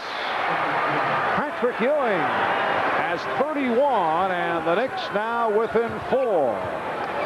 The Knicks have to manufacture their league-leading defense, their toughness, their tenacity now on the defensive end of the court, make all shots difficult for Atlanta.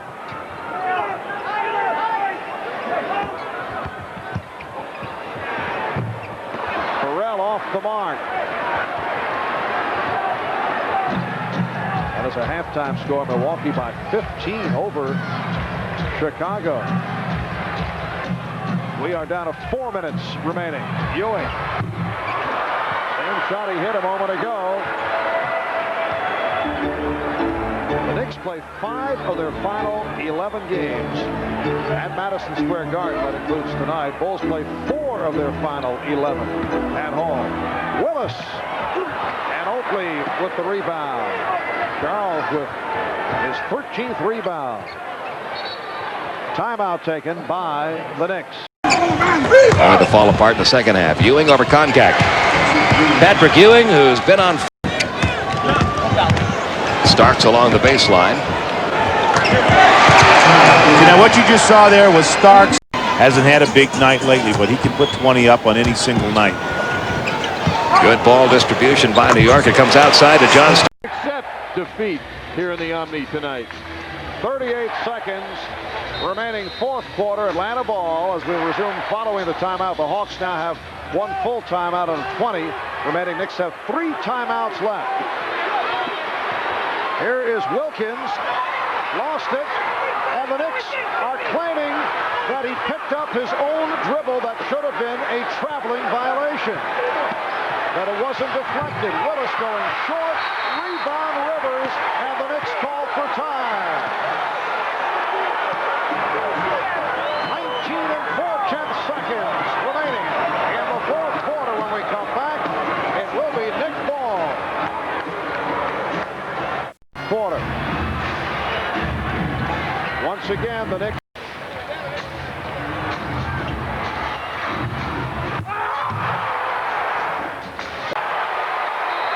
A lot of support here for the Knicks. You can hear the reaction from the crowd as the Knicks have come from behind. At 4/10 seconds remaining in the fourth quarter. The timeout rundown. And it will be Knick ball following this timeout. The Knicks have turned up the defensive intensity over the last 2 minutes. And the result has been the superstar play of Dominique Wilkins hasn't been the difference.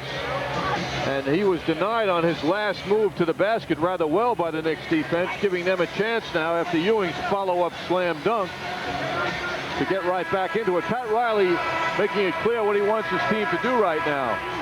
The success this team has had tonight has revolved around Patrick Ewing to a great degree. When it comes to baseball, a medical report with host Mike Kay as well as other contributors. Story really of the problems going on in Major League Baseball today. A look inside of Major League Baseball right now. And it will be seen in its entirety, followed by the MSG Sports Desk with Bob Page, the 15-minute edition. That'll be following the baseball special. And still 8 and 5/10 seconds to go. Laylock called for the foul. And Blackman to the line for the first time tonight. He's a 78% free throw shooter. It is a, what do you think? No, he'll go for it. All right. And we'll be back to recap it all right after these messages. Unite. If he called the timeout, he was not aware that we didn't have one. We thought that everyone had been made aware, but when they're not, then I'm the guy that's at fault. But that doesn't bother. I'm happy. You don't bother me at all. You say it's lucky, yes. Fortunate, yes. It still says we're NCAA champs. And North Carolina fans don't care how they won. They turned out en masse to welcome the team back home today. I really didn't know what was going on, and I didn't realize they were out of timeouts, and looked at Coach Guthridge, and he had this smirk on his face, and I knew that it was they were out, and we had a good chance of winning. And nothing could be finer for the fans of Carolina. And after all, from Madison Square Garden for a renewal of the oldest rivalry in the NBA, the Boston Celtics and the New York Knickerbockers.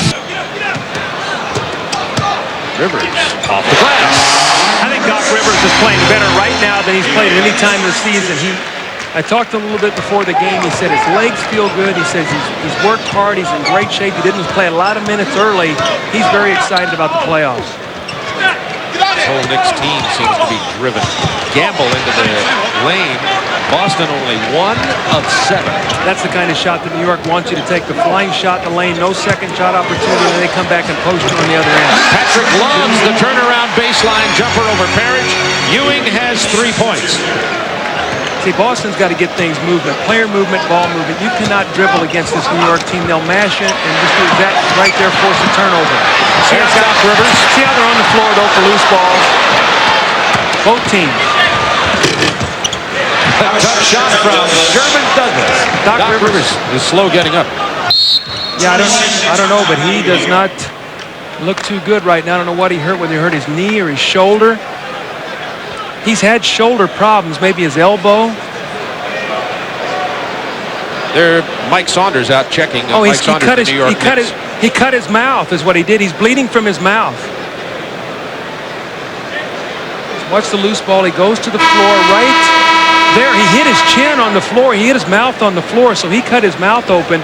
You can see Mike Saunders, the trainer from New York, out working on him right now. Let's watch his chin right there, right down onto the floor. Advantage. Pull-up jumper. Gets the shooter's bounce. It's a 1-point game. Well, Bobby, he heard you. He took advantage. He didn't put it on the floor. Charles Smith on the break. Someone's got to get back and match up defensively.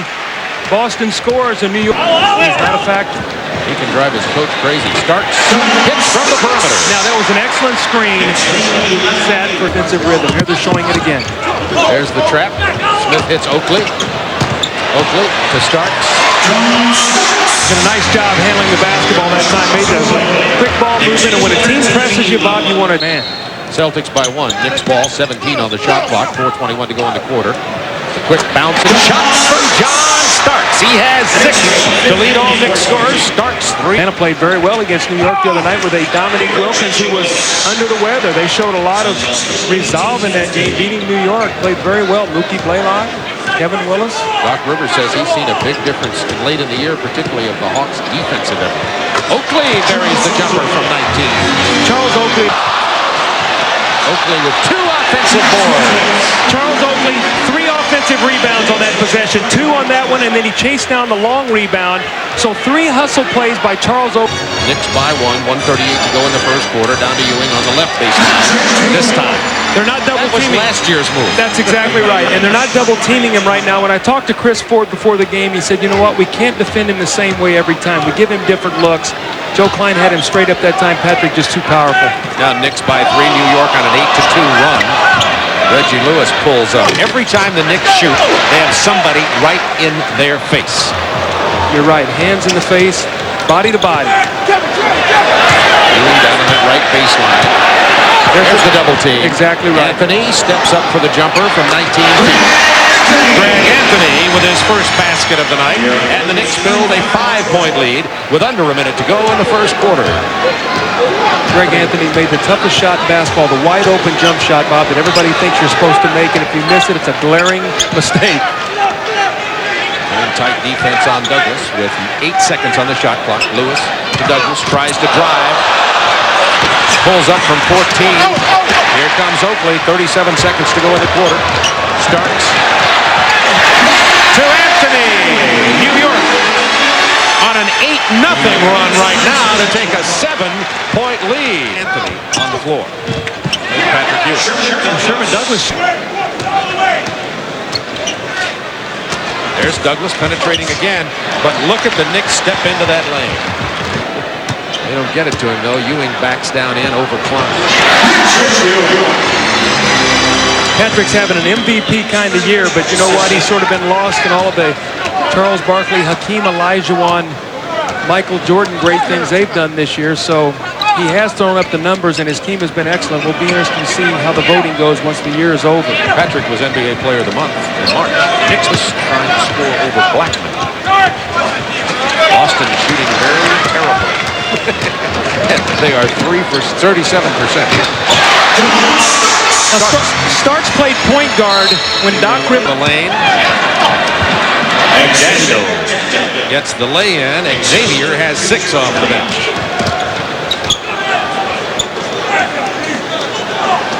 Well, this is classic Eastern Conference basketball. 3 Knicks have been cut so far. Charles Smith from the corner. Charles has 7 points. Unselfish play by Oakley. He had the open shot. He made the extra pass. Get Charles' confidence restored. Pounds it inside against Parrish. It's a little running one-footer again across the line. Parrish and Ewing. I'm talking about some strength yes, on the floor. floor. And you know what? It's filtered down into the college game, too. You watch that NCAA championship the other day, and the front lines of Michigan and Carolina, it's become a power game as well. Pass into Oakley, but first a loose ball foul because Oakley wrestled McDaniel on the floor. This is proving to be an interesting matchup. Let's keep our eye on this one. McDaniel on the turnaround jumper. It's a 4-point Knicks lead. Very low scoring game. That plays right into the hands of New York. Now Oakley against McDaniel. Got him airborne. The foul and the basket. And McDaniel just picked up his 3rd foul. See, I don't think that Xavier McDaniel respects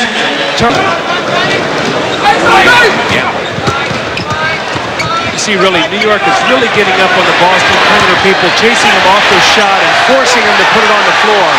And down to Starks to Oakley for the lay-in. All because of defense. A 10-point lead.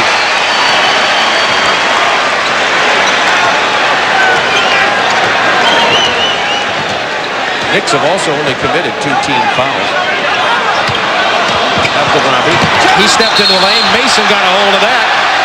Reggie Lewis forced him to put it on the floor. Here comes the double team.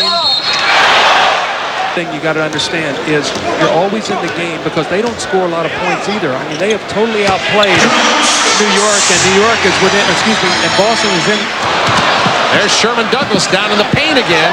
The loose ball picked up by Starks. He'll pull up from 18. 13 points for John. Well, Chris Ford realizing that he cannot dig himself a further hole. Ewing. There's that running one-footer I talked about again. He's really developed a weapon with that shot.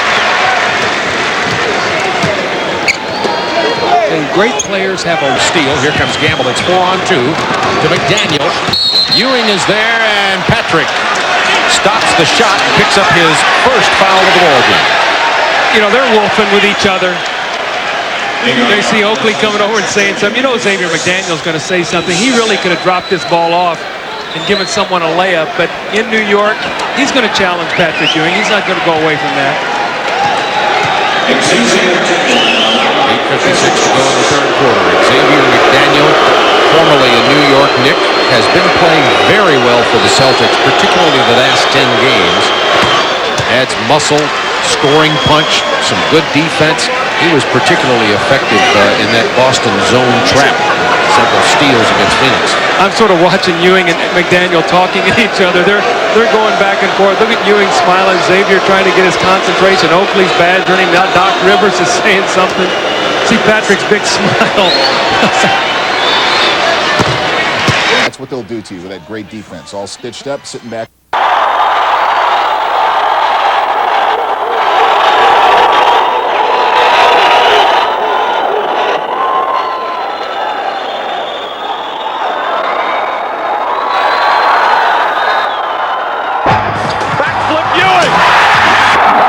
Teams are going to be going head-to-head with those teams they're trying to beat out in the playoffs. Mason against Xavier McDaniel, the jump hook. Mason backed him in close and got his first hoop of the game. Knicks' biggest lead of the game of 13 points. So you play so hard to get back in the game, you get it down to 4, and here's the defense again. D. Brown from the corner, that's a two-pointer. Knicks by 11, 3 minutes to go, third quarter. Ewing has 22 points. Parrish had the rebound. Smith stole it, and Parrish fouls him. And for Robert, that will be personal foul number 4. That spin move into the lane. Not this time. There's Mason again. From 14, Charles Smith. Tough matchup right now. Boston has gone small. So Reggie Lewis, the pull-up jumper. Oh, if he heats up, Boston can jump back in this thing. Well, again, he's using his quickness against Mason, stepping out on the floor, not trying to power up against him at all, taking one quick dribble, getting to the jump shot. Starks for 3. Oh, my. That's what Starks can do. Ewing rolls out and gets the jump shot. There he is. There's the jump shot.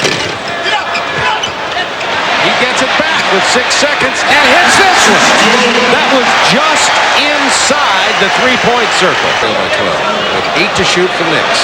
Ewing against McKay. Who's going to keep him out of there? 28 points for Patrick. Blackman, who checked into the game. Defense is D. Brown.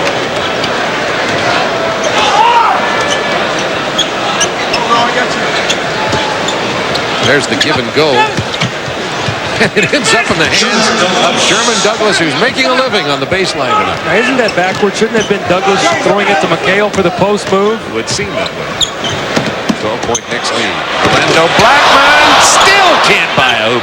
That went all the way down in there and out again. There's Mason again, just strong-arming Reggie Lewis. Speaking of strong arm, Ewing gets the hoop. He's fouled. Knicks are intense. See the great hands here of Anthony Mason. How many times have we seen where the Knicks have been able to get the loose ball, gather it, and either get a three-point shot or a three-point play? See John McEnroe there. It's hat night, and John taking in the ball game tonight. So got Doc Gooden from the Mets right over isolation. Nobby now inside against Mason. Little short jumper. That wouldn't have gone in no matter what. Now the turnaround jumper. McHale battling for it. Those long arms can't control it. Greg Anthony on the break. Starks!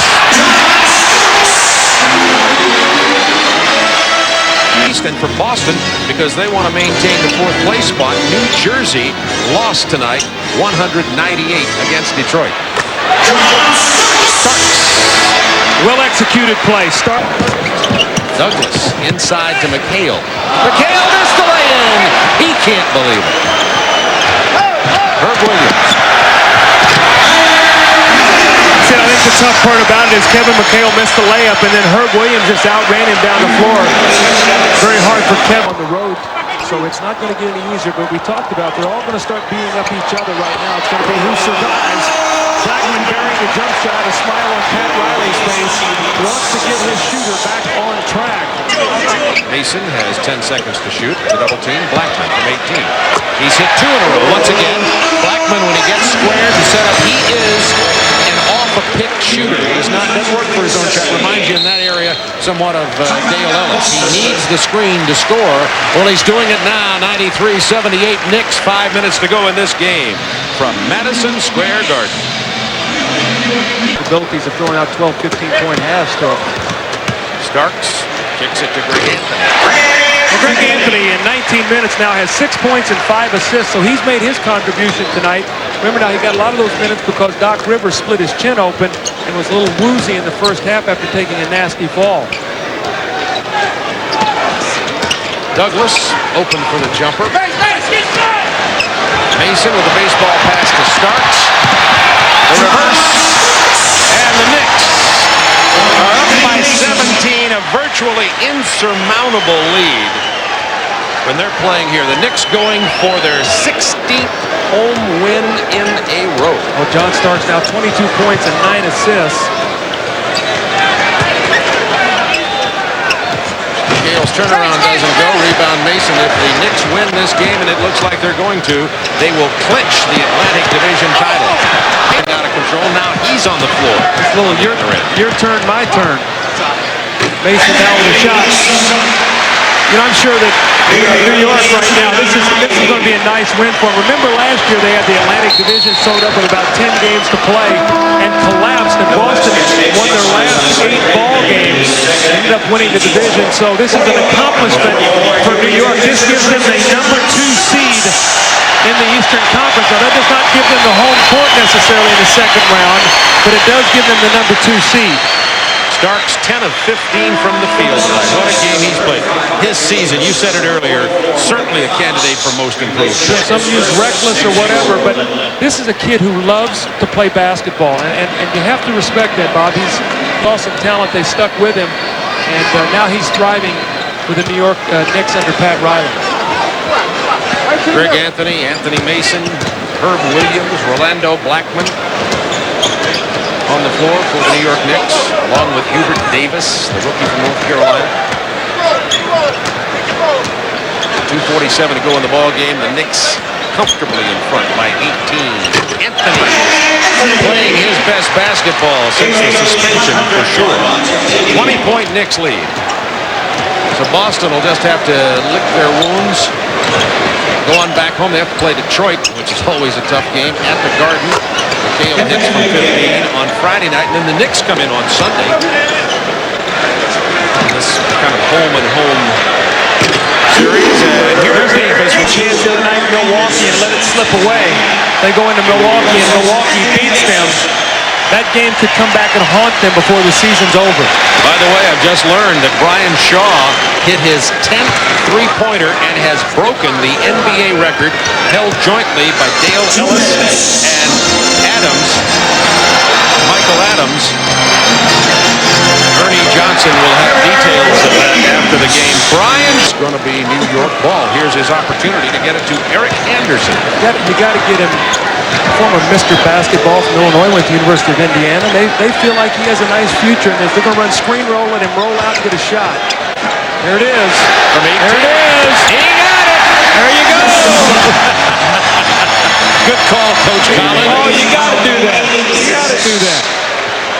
6'9", 230 from University of Indiana, as Doug told you. Left there in 92. Young guy with a future. Pat Riley feels like he might have a chance to be a Rambus kind of player in this league who maybe is a better shooter. I think Anthony gets him another one here. A few years goes by, if he can do that, he'd be making $1 million a year. Not a bad way to earn a living. Herb Williams on the drive. He draws the foul with 29.6 seconds. Repeating again, Brian with 10. The record had been held by Michael Adams and Dale Ellis. There's what Doug's telling you about. New York 40-4. And believe me, the Celtics aren't going to get 100. As a matter of fact, they're probably not going to get 90. This will be 16 wins in a row at home for the New York Knicks. Tomorrow night, on our sister network, TBS, just a tenth of a point above his average. The Knicks have scored 110 and once again have held an opponent to under 90 points. If you don't score over 100, your chances of beating Boston are slim. Tonight, the Knicks defensively handed to the Celtics 110 to... He had to sit out almost the entire fourth quarter because he only played 36 minutes, so he had 12 minutes off in tonight's game. But you look... Good night from Madison Square Garden.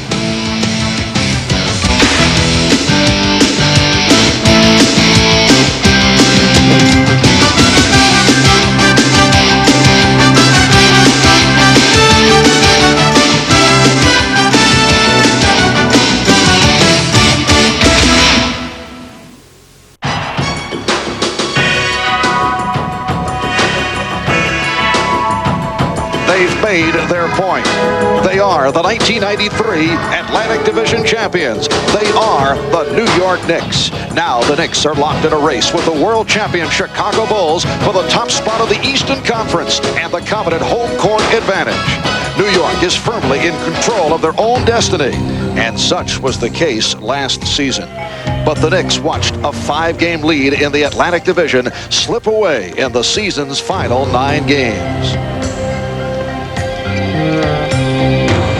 The Boston Celtics would win the division title with 9 games remaining this season, and with the Bulls on their heels. Do the Knicks have to be reminded of last season's collapse?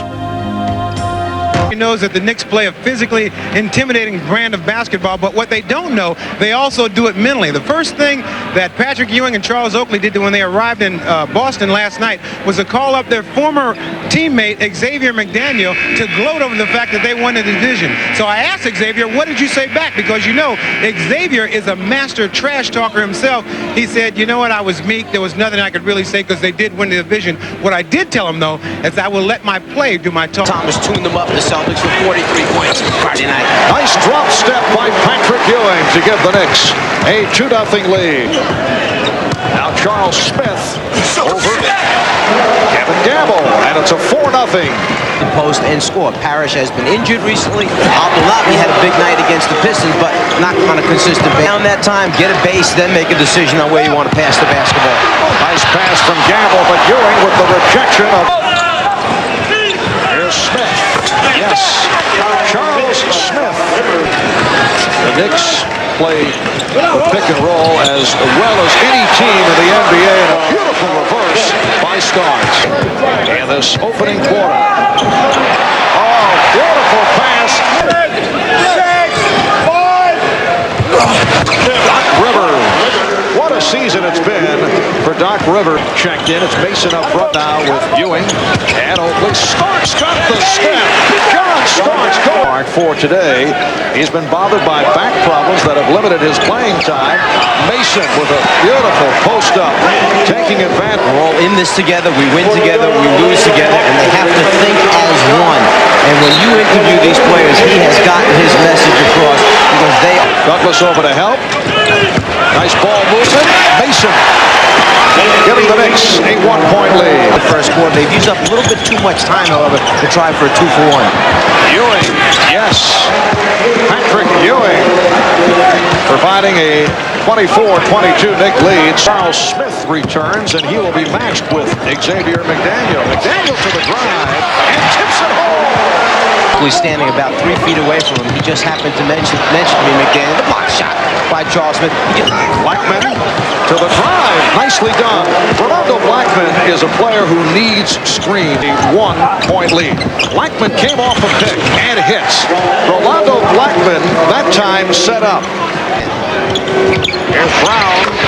Brown converts from straight away. At the end of that fast break, when he just came down and fired one up earlier. Reggie Lewis on the penetration. Early. Here's Fox. And the Celtics pull away. Anthony Mason backing his way on Xavier McDaniel. Mason with 6 points. Selble now guarded by Starks. Knicks staying with a 3-guard alignment. It counts and the foul. Say that Coach Riley agrees with you in the decision-making process of the point guard position. Anthony out, Rivers in. Well, with Detroit at the end for that 8th position. Brown fires. His second field goal. He has 4 points. Rolando Blackman feeling the touch. Yes. Played Detroit in Detroit right down to the wire in a very close basketball game at the Palace. Patrick Ewing back on the floor and immediately hits. And the good ball movement. Here's Blackman for 3. There's that offensive execution that Pat Riley said players at this time of year don't really want to spend time and work on it, but it's a must. You have to force them through it to make them execute while the defense is the toughest come playoff time. Rolando Blackman has been the story. He's playing well this afternoon. He's extremely happy, obviously. Here's McDaniel looking for Brown. He found him. Esposar at work on the telespreader. Starks pops it home, and the Celtics now lead 44-43. 8 points for Starks. High man for the Knicks. Blankman with 11. Celtics getting balanced scoring. 8 apiece for McDaniel and Abdulnabi. Here's McDaniel. The game, Celtics at one stretch led by 6. They had a 36-30 lead. Xavier McDaniel has done the job against his former club. Point, so to say, as other teams do against the Knicks. Starks for 3, yes. John Starks hits from downtown. The Boston lead is 2. By McDaniel. Blocked by Mason. What a sequence. As time runs out. Nice try by John Starks. Time has run out in the first half. Boston lead. Shot attempt. Here's Ewing. Oh! He got terrific possession on Robert Parrish, who is playing with 3 fastest balance. Rivers on the recovery. Sets up Oakley. Charles Oakley. When you get a double technical, what it basically says is, as John Starks hits a 2-pointer. Ewing is wide open. Yes. Block. Boston with the ball, down by 5. Rivers stole it from Lewis. Starks fouled by Douglas, and it's a flagrant. A flagrant foul called. And New York will get the ball back on the side out. Third quarter, and the Knicks have their biggest lead of the game. A margin by 9. And Starks apparently hurt his lower back. Trying to hang in. Defensively, he's all over Reggie Lewis, and he's called for the foul. Starks is hurting. He'll be replaced by Rolando Blankman. He's headed to the locker room. 11 points in the second. Here's Douglas. Yes. So the Celtics against the Celtics at the Garden. The Celtics. Ewing. Yes. Good look at the basket for... Pass that time should have been out to Rivers. Parrish. And Boston is within 3. Charles Abdulnabi and a few of the other young guys that Chris Ford wants him to work with, and spends time with one-on-one moves trying to develop Klein, Abdulnabi, etc. The bucket by Ewing gives the Knicks a 3-point lead. Douglas penetrating. Oh, what a shot. Getting it over the outstretched arm of Patrick Ewing. You see John Starks making his way back. Looked like he was being fit for a harness for the injured back. For more on that, let's go to Ahmad. All right, Marv, I just talked with Mike Saunders, the trainer for the New York Knicks, and John Starks suffered a contusion of his right rib cage on that flagrant foul by Sherman Douglas. He just had it wrapped. He will come back. He's going to attempt to play with it wrapped the way it is. Marv? All right, Ahmad. And it's Ewing once again. So he's caught fire. He now has 18 points. The Knicks 65, the Celtics 62. Here's Lewis, stop from behind. X-Man was part of that New York system a year ago. He understands the mentality that New York plays with coming into the games. He's trying to pass a little bit of that on. His third. He knows he's late getting up on the screen. He's supposed to be there to help out on the Oakley screen. As this gives a little shove to Oakley. And Oakley may have gotten an award that time for acting as well. That's why X-Man is laughing. Ewing trying to keep it alive. He did. Mason. Driving hook by Anthony Mason. Well, first Ewing kept it alive, and then Doc Rivers came along the baseline, just got enough hand on it to knock the move by Lewis to try to get him off. Well, now the Celtics will hope that that will be the start of good things to come for Reggie Lewis. 1 minute to go, third quarter. Rivers. Doc Rivers with his second field goal, and it extends to a 74-66 Knicks lead. Knicks followed. And Rivers has hit his last 2, so the Knicks have their biggest lead of the game. Celtics will hold for a final shot. And as the papers were writing since the Detroit game that the point guards were abused by Isaiah, Rivers having a big stretch run here to end the third quarter. 7 for 21. Fourth quarter underway. Nice lead from Blackman as Ewing was able to break free. So the Knicks extend. They now lead by 10. Dee Brown has returned. Brown and Lewis at the guards. Abdul-Nabi Klein and McDaniel up front.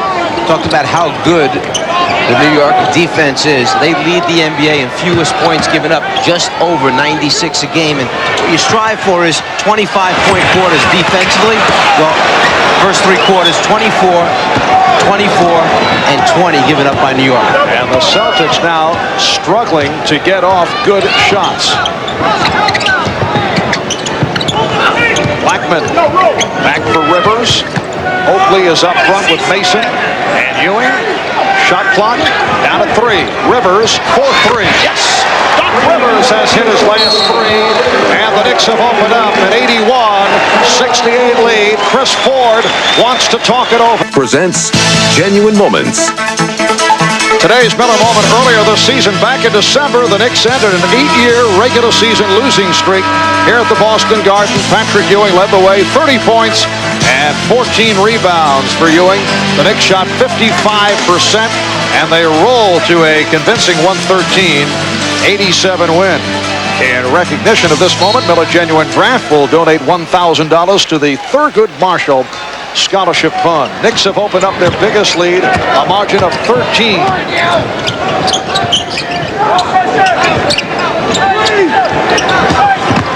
McDaniel tried to shake off Mason, then met on a switch by Oakley, has to force it and hits.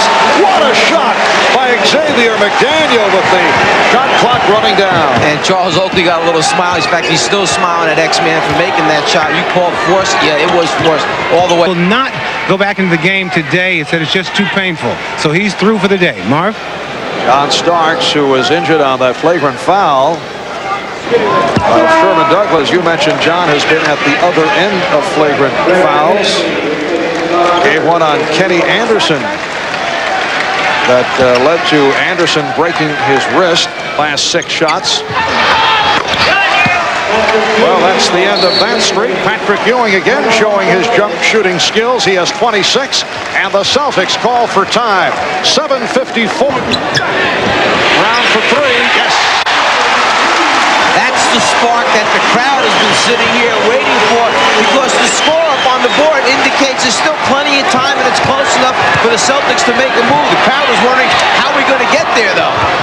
88-79, Knicks, 5 minutes remaining in the game. Shot clock at 5. Down to 2. Ewing. Patrick Ewing with the 24.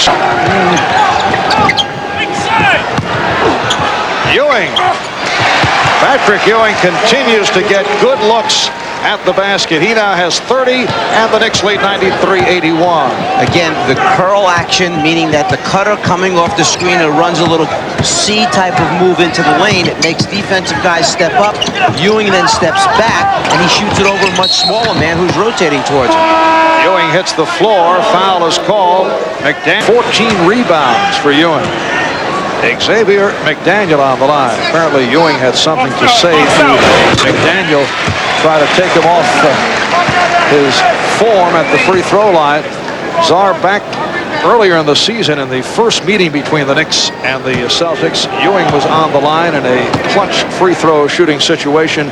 Final minutes, Xavier went up to him and said, "You see your wife sitting over there, a couple of rows behind the Knick bench?" Xavier said, "She knows, everybody knows, you are going to miss these free throws." And what was the result smiled, of that? Looked up, and hit both. A little psych-out attempt by the X-Man.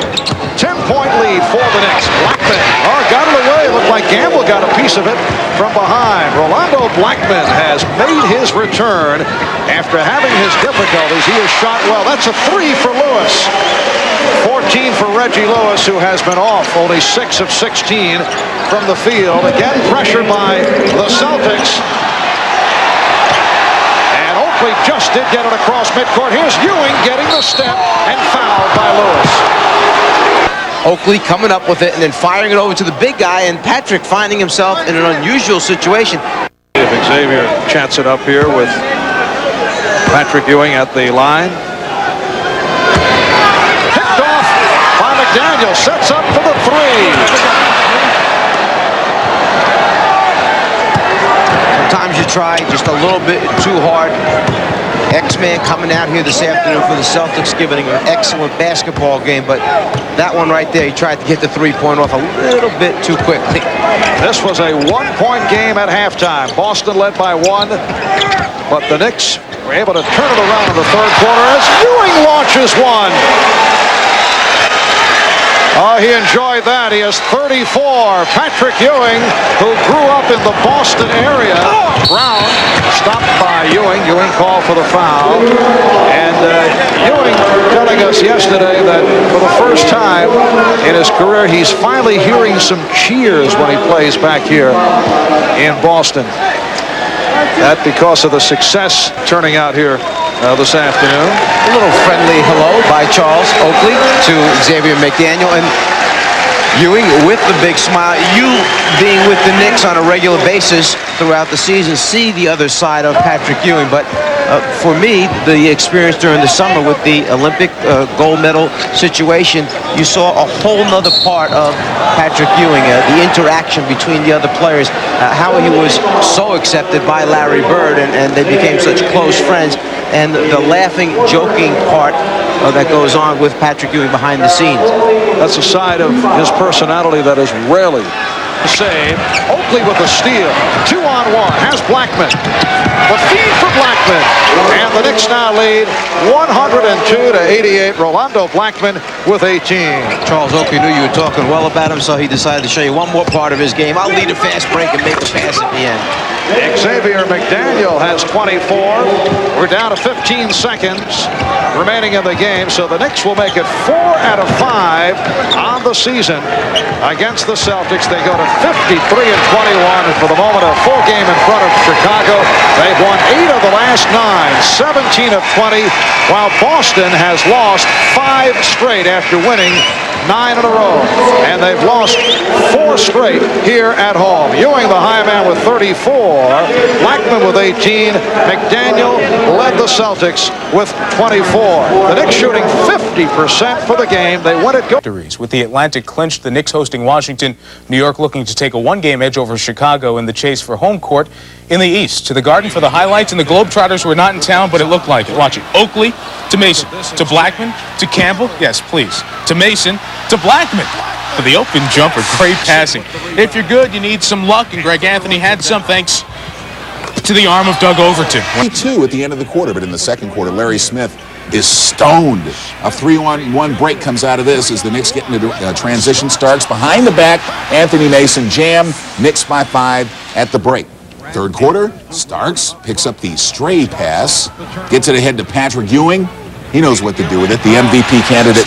Fourth quarter, though, an 8-0 spurred by Rolando Blackman. If he gets hot, this team gets another dimension, and they get better. Blackman at 10 in the fourth, 14 in the game. The Knicks win 93-85. They're up 1 on Chicago. North Carolina tonight. Knicks looking to take the sting out of the Hornets, but here first quarter, Alonzo Mourning slams down 2 of his 12 for the period. It would be 35-25 Hornets after 1. Then here in a second, it's Mourning again, putting it up, getting the foul and a kind bounce, 44-30. Anyway, Alonzo Mourning with a nice drive past Patrick Ewing. The 2 Georgetown boys going at it, and then he swings and sways a little bit. Nice move by the Rook. That takes gut. Putting up from 3, down a well it goes, scored intermission, Hornets. Oaks. Muggsy gets it to Gill, who leaves it for LJ for the hoop. 85-79. Hornets by 8 after 3, and stretch here. Gill coming down, but Doc Rivers comes back to pick his pocket. To Charles Smith, who gets the hoop and hacked in the act, and a little applause from Johnny Starks, who loves seeing that. It's even nicer jam at the other end as the Hornets go up 6 in the fourth quarter. But Patrick Ewing, their go-to guy, the MVP candidate, comes up with a sweet deal right there to Charles Oakley for the bucket.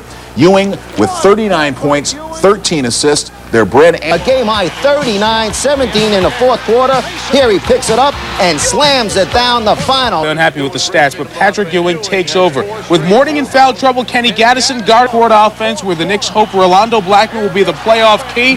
Hits it there, and the Knicks go on to win by 4. Ewing 17 of his 39 in the fourth in the 4 games between Ewing and fellow Hoya alum Alonzo. Ewing's averaged 35 points, Alonzo 25. Is Indiana. They hosted the Knicks tonight. Reggie Miller cans the 3.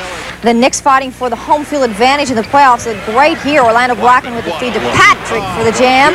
Dale Davis says, no problem. You jam. I jam. Let's all jam. The Pacers, losers of 6 straight against the Knicks, finally got some revenge tonight. Davis again with the layup, and the Pacers win it 102-94. This was a physical game. Knicks and Pistons, you better believe it. Charles Smith hacked and then dragged by Alvin Robertson.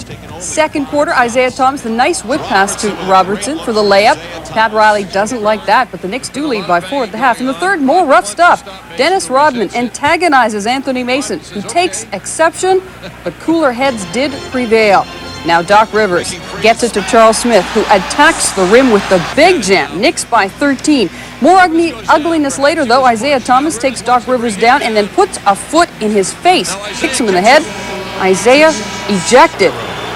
John Starks responds by burying a 3-pointer to put the Knicks up by 15. Took advantage. Doc Rivers off the steal, and Rivers with 2 of his 21. But Rivers led the way. He scored 21.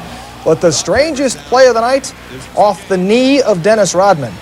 Does he need this? He does. Look, off the knee into the basket. It didn't count, but the Knicks went on to win. Off the court, Knicks with the exclamation point. Charles Smith, a monster jam. Knicks go on to win by 10, 95-85. The Knicks tie a team record for most home victories in a season. They extend their home winning streak to 18 games. They've only lost 4 times in the Garden this season. That's why securing home court advantage is so important to them. All we can do is just keep playing. I mean, we get paid to play. We can't control anything else. I know I'm going to go out there and play like I usually play. We have New York. We can't have New York come in here and embarrass us as well. So maybe we beat them, spoil their party a little bit since everybody has spoiled ours. Maybe we can play spoiler for now. For John Starks, the long path before finally settling into the NBA served only to strengthen his resolve. I think that road that I took made me a lot hungrier and just showed me how hard I have to work in order to improve my game, in order to get back to the NBA. I just used those 2 leagues as a stepping stone, and, you know, it propelled me back into the NBA. Since arriving in New York in 1990, Starks has displayed a fierce competitiveness and desire, which has won him instant admirers. To me, hustle and hard work is a talent. It's okay to run through the locker room door and run out on the court and be excited and enthusiastic, you know, about the game. And I think that's what John brings as a leader. Oh, getting ready for a big night. Now he's grown as a player and he's becoming more productive as a player, so more is being asked of him. What a move by John Starks. I like to be able to be a go-to guy in clutch situations. Starks has become a go-to guy in New York, and along the way, he's gained a reputation as one of the league's top hot shots. Starks with some fancy ball handling, and he's heating up. He's one of the great streak shooters in this league. If he gets hot and gets his adrenaline flowing, he's liable to knock down 6 or 7 in a row. As a shooter, you never give up on your shot. If I miss my first 5, I know the next one's going to fall, and it's just going to lead to a string of shots. The fearless Knick guard isn't bashful about taking on the NBA's elite, and he does it with an all-out approach to the game. Well, John is a high-energy basketball player, and he's a really, really tough guy. And I think what makes him so tough is that he's always so energized when he gets on the basketball floor, you know, doing everything at high speed, full volume. Even when he suffered a broken nose earlier in the season, Starks may have been knocked down, but he wasn't knocked out. He's a very courageous player. That's it. You know, he'll play with broken bones. Here's Starks for 3. Yes! He has that kind of resolve and resiliency. So I wasn't surprised. I would have been surprised had John not come back out on the floor. Here's Starks for 3. Yes! Perhaps it's his humble beginnings that have made him so gritty and gutty. For time and time again, John Starks embodies the Knicks' hard-nosed style that will perhaps lead New York down the road to glory. Knicks, the real drama has yet to begin. Pat Riley's gang has already won the Atlantic Division. Their eyes now focused on a bigger prize. Led by most valuable player candidate Patrick Ewing, the Knicks are already the NBA's toughest team. Now they're out to prove they're also the NBA's best team. that it takes to take it all. Earlier this month, the Knicks invaded Miami Arena with hopes of ending the Heat's 12-game home court winning streak. Midway through the third quarter, the game's fierce intensity spilled over into something else. Frustration and fisticuffs. In all, 65 fouls were called with 10 technicals.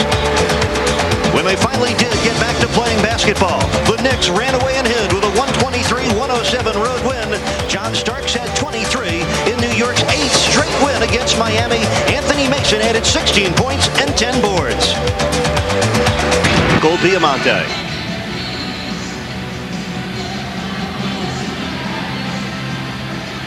And now tonight's starting lineup for the Knicks at forward, number 34, 6'9", from Virginia Union, Charles Oakley.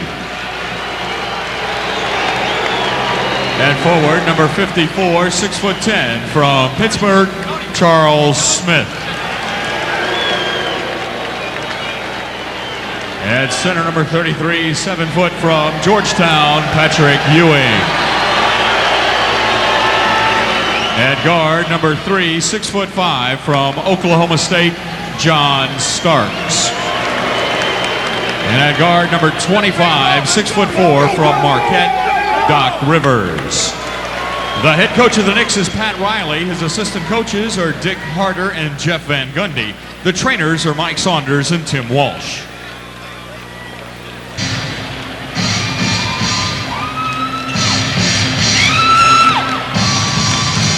And now tonight's starting lineup for your Miami Heat. At forward, number 41, 6'8", from Michigan, Glenn Rice. At forward, number 43, 6'9", from Eastern Michigan, Grant Long. At center, number 4, 6'11.5", from Syracuse, Ronnie Shaquille. At guard, number 20, 6'6", from UC Santa Barbara, Brian Shaw. And at guard, number 3, 6'8", from Michigan State, Steve Smith. The trainers, Miami Heat, is Ron Colt. The assistant coaches are Alvin Gentry and Bob Stack. The head coach is Kevin Lockery. Will be charting that right from the start. The New York Knicks captured their 3rd Atlantic Division crown in their history back on April 8th with a win against, ironically, the Celtics. Oh my. Oakley over the top for the Charles Smith jam. Oh, that's a great pass. That's another feature that Charles Oakley brings to the floor. He's an excellent passer as well as being a strong rebounder and a great team defender. Charles Oakley also 53 wins. That's incredible. Ewing loose, Grant Long. And Doc Rivers right in the middle of the action so far tonight. Doc, the 10th-year veteran out of Marquette. Starks took a bump. He'll go to the stripe and shoot 2. Rice for 3. Bucket! Glenn Rice has all 8 Heat points.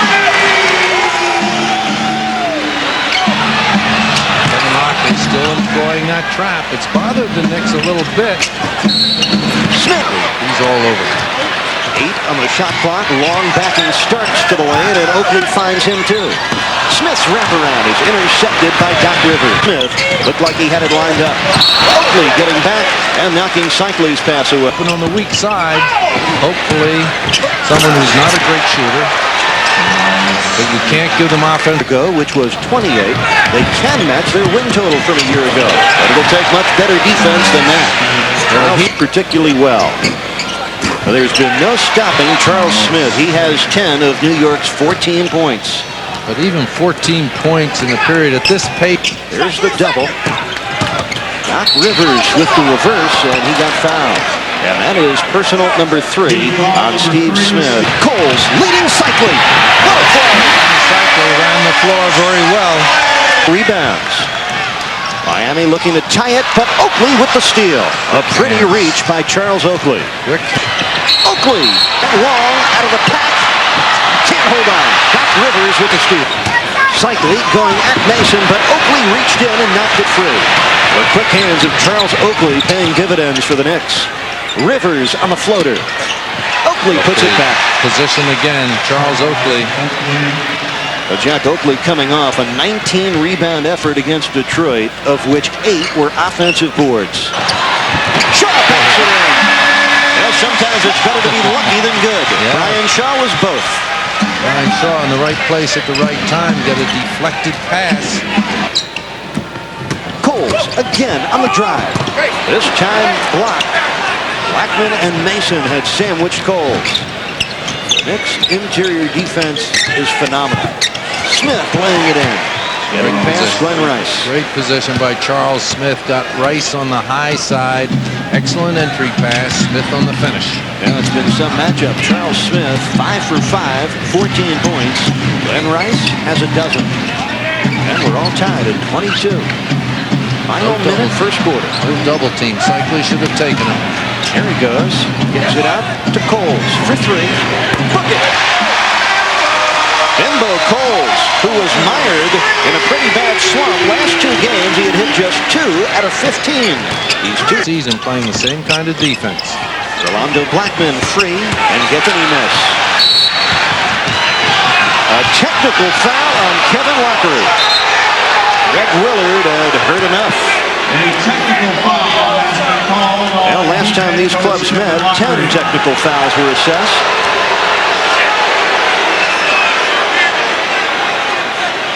Rolando Blackman will step to the stripe.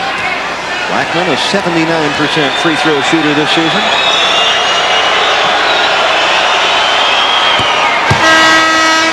New York 12 for 13 at the free throw stripe.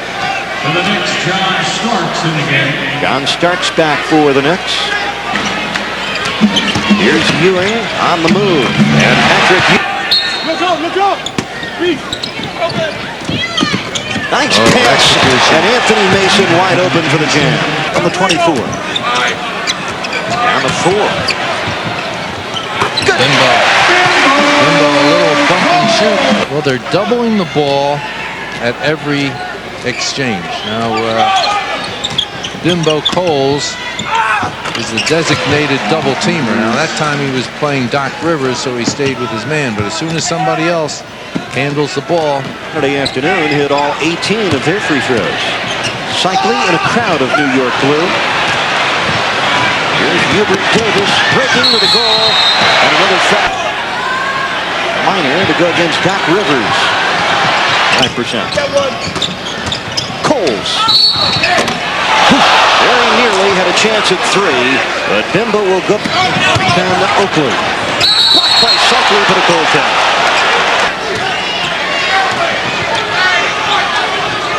Ducking in, sent back by Ewing. Ewing 10th in the NBA in block shots. 2 again. The Knicks by 2, under 4 minutes left first half. Ewing makes quick work on the turnaround. Took it right through Cycli. Had contact. Didn't deter him from shooting the ball in the hole. 8 points for Ewing, all of them here in the second quarter. The Knicks by 4. Cycli tips to Askins.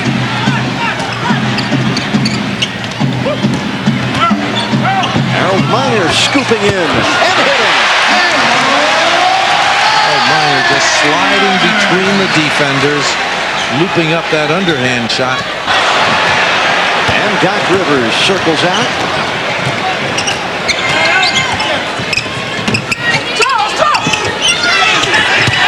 Charles Smith, he powers it in anyway. Pretty move by Smith, who now has 17 points. The Heat trail by 6. Miner knifing through. That's some drive. How about that, Harold Miner? Ewing, excellent position. 11 points for Ewing. They have all come here in the second quarter. Kessler, guarded by Ewing.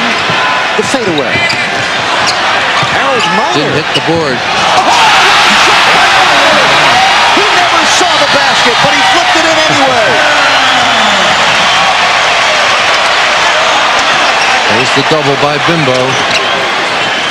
Charles Smith out of the corner for 2. Charles Smith can shoot it facing the basket. 19 first-half points for Charles Smith, the former star at the University of Pittsburgh. A 6-point Knick lead, but some very exciting basketball being turned in. Miner's pass deflected away. Because Kessler's shot did not hit the basket. Miner again. Tried to slam it on Ewing, but lost control. Good pass work by the Heat. Smith's three right there. Steve Smith, who picked up his 3rd foul back in the first quarter.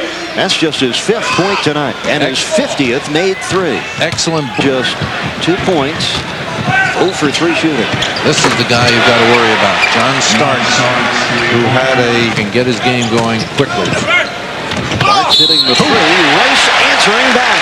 Oh, hang time by Glenn Rice. Foul is out. They've got him. Nice move. Oh, what a play. Excellent move, Ronnie Cycler. Excellent box out defense for the Heat. Shaw all the way. Starks. Terrific defense. Shaw, the Heat again with a chance to take the lead. Charles Smith. Here's Smith for the Knicks. And New York increases its lead to 3 with 7 minutes. And hit. And Ewing grabs the board. Charles Smith. A slam hit. 61-56 with 6:10 left, 3rd period. Starks sets up and hits. Look out. John Starks drilling it. 9 points for Starks. And all of a sudden, it's the Knicks 63 and Miami 56. The Heat. Big rebound, Steve Smith. Didn't put it back, though. And Ewing owning the defense. 5.5 to play in the 3rd. Smith probes the defense, finds Long. Grant Long searching for the jump. John Starks looking inside for Charles Smith. Nice pass over to Ewing for the free one. Patrick Ewing, a very underrated perimeter shooter. 13 points for Ewing. And the Knicks have picked up their off defender. Pat Riley rates him his best post defender, incidentally. Mason goes 6'7", 250 pounds. And Patrick Ewing is warming it up, isn't he? 15 points after a scoreless first quarter. And that's Pat Riley's best offensive postman. Matter of fact, after going 0 for 3 in the first quarter, Jack, Ewing 6 for 6. And they get to Cycling, and they've got him. Good. Oh, that's a flagrant foul on Greg Anthony of all people, who comes up limping. Greg Anthony may have sprained a knee or an ankle on the hard flagrant foul. Take a look at it. So the 9-point lead down to 7, and the Heat will try to shave some more off it. Two-man play. Have the mismatch with Greg Anthony on Glenn Rice. Tony Campbell guarding Coles. Now they get it to Glenn. He can just jump over. Offensive foul on Glenn Rice. The basket disallowed. That's the 3rd foul on. Easy shooting opportunities. See, that's Anthony on good penetration. Setting up John Starks on a silver platter. 11 points for Starks. If Anthony would do that more consistently, I think he'd get more minutes with Pat Riley. Anthony is talented, but still erratic as just a second-year pro. Rice losing it to Starks. Tony Campbell, ex of the Pistons, Lakers, and Timberwolves. Again. Smith gets it a drop. Now they take the basket away. Cycling had hit the ball. Let's watch. Oh, evidently he did. Yeah. Much better look at it and call the second time around. Technical. Yes, the Miami assistant coach has the tech. Bob Stout has just been ejected from the game. A second technical for Stout. Joining in. Timeout, Miami. Bedlam here at the arena. We'll keep it here with 2:18 left in the 3rd quarter. And the Knicks leading 69-60. Well, I'm sure you can understand the emotions of Bob Stack. Oh, indeed. And all Bob Stack said was he never touched the ball. He never touched the ball. He said it twice. It appeared to us, however, as if Ronnie Cycli did make contact with the ball. Sign of a good defensive team. When you obtain a lead, good defensive teams don't usually give it up. That's a great pass.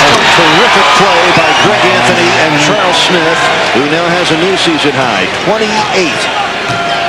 Again, the Knicks leading by 15. You look at the Knicks defense rotate to cover the open shooters. Whoa! Cycli had wrapped Tony Campbell up, and Campbell went down, hit back to floor. Now that was more scary looking than harmful to Tony Campbell. The Heat trailing it by 15. Make it 17. That was a good look. Starks. Anthony. Charles Smith wants it inside. Tony Campbell from the top drills it. He wants it outside. Been held under 90 points. Excuse me, the Heat have been held under 90 by the Knicks. That's why the Knicks must win all these games. Well, you see why the Knicks have great incentive. The guy is Greg as well as his dad. Nice move. Geiger with a scoop. And the Heat mounting a most unlikely comeback. Holes bouncing from Minor. Haskins with a slam. 8:15 left. The Knicks leading by 13. Starks lobbing for Ewing. How about that for a smasher? That's a great pass by Starks, too. 17 for Ewing. And the Knicks leading by 15 now. Just under 8 left in the game. Haskins cut off. Finds Geiger for the dunk. How about that? Nice penetration pass off the dribble by Keith Haskins. 6 points for the rookie, Matt Geiger. 13-point Knick lead. Haskins with a steal. Minor on the job. Loses to the Knicks by 13. Oakley on the drive. Got fouled from behind.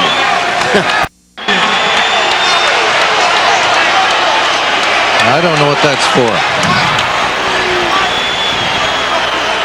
I think what Kevin did was within the rules. now David Jones, one of the other officials, is calling for the police escort to take Kevin off the floor. I don't think that's necessary either. Well, the men in blue, wearing the Knick blue, have done enough damage.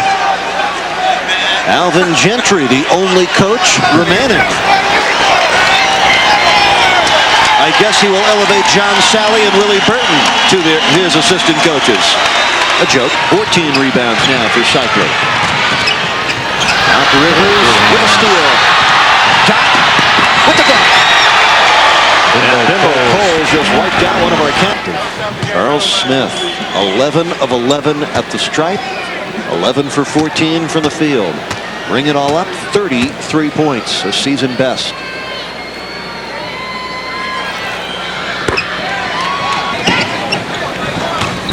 Charles Smith, the jump stop. Nice move. 2 more. Nice move, Charles Smith. Charles Smith tonight, 12 for 15. Kessler rings up a 3. Alec Kessler's 4th, made 3 this year in 9 attempts. 8 points for Kess tonight.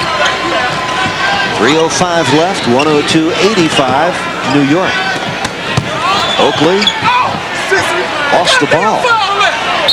And rather than go for it, he argues with Davy Jones and is hit with a technical foul in what has been a very long second half. Tony Campbell, 102. So Indiana falls into 8th place. Minor brings it down. Stolen by Anthony.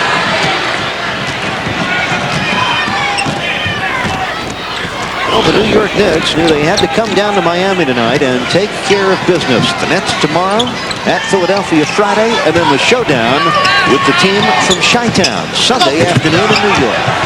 Eric Anderson, the rookie from Indiana, who's been on the injured list and off all season. Foul on Haskins. Knicks 40 of 46 at the free throw line tonight.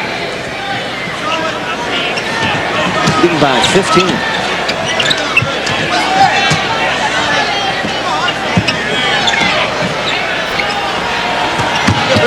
Anthony with another steal. This is a very deep Knick team. Oakley all the way for 2. 8 points for Charles Oakley, who has some words for the Heat bench.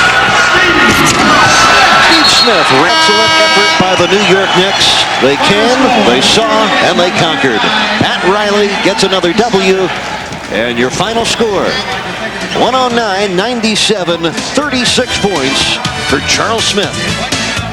New York's Charles Smith, he is our champion player of the game. 36 points, season high, 12 of 15 from the field. He had all 12 of his free throws, also added 6 rebounds. Charles was in charge. He got a lot of easy opportunities by good passing from his teammates, but he had a big game.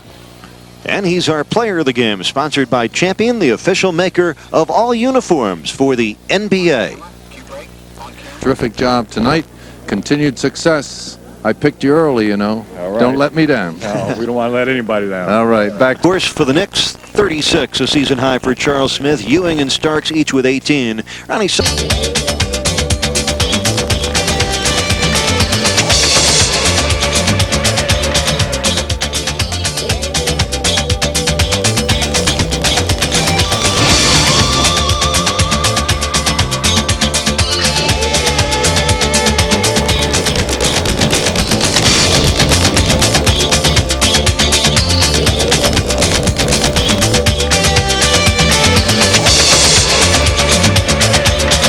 Has had a number of problems with the Knicks this year. They've been preaching tough town, tough team. Hey them, if you don't come to play hard, they'll punish you on the scoreboard and physically. We're deemed violent team and dirty team, and we're not. We just work hard and we're very aggressive, and I think that takes away from all the work that we put in. With Magic and Larry both memories, the NBA scoffs at violent play now more than ever. But in '93, violence is a major theme. That's trouble. That's trouble. Anthony and Jordan. Charles Oakley collared Reggie Miller, a $7,500 fine. John Starks fouled Kenny Anderson. Was it flagrant? The ref said yes. Anderson is out for the year. And despite their talent, the Knicks are branded. It's the Knicks against everybody, and that's the mentality that we take. We're coming to play every night. That has nothing to do with that. It has to do with the character of this team and how hard we play. But an entire season of small, mano-a-mano confrontations seemed insignificant when the Knicks and the Suns' trash-talking boiled over into one of the NBA's ugliest fights ever. We have a free-for-all. Johnson blindsided Rivers.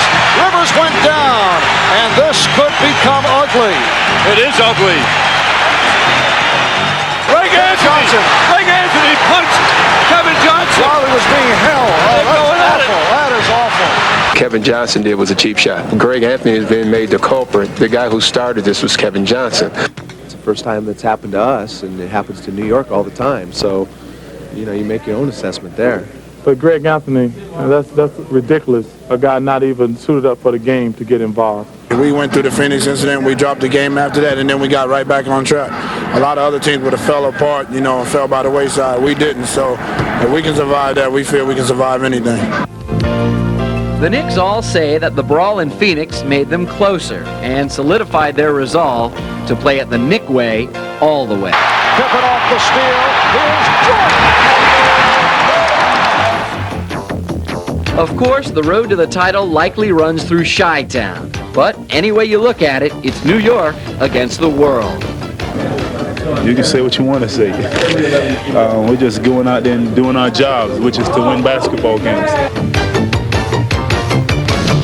Play with a lot of force, and, you know, now guys get touched kind of hard. They want to fight back, but, hey, bring it on.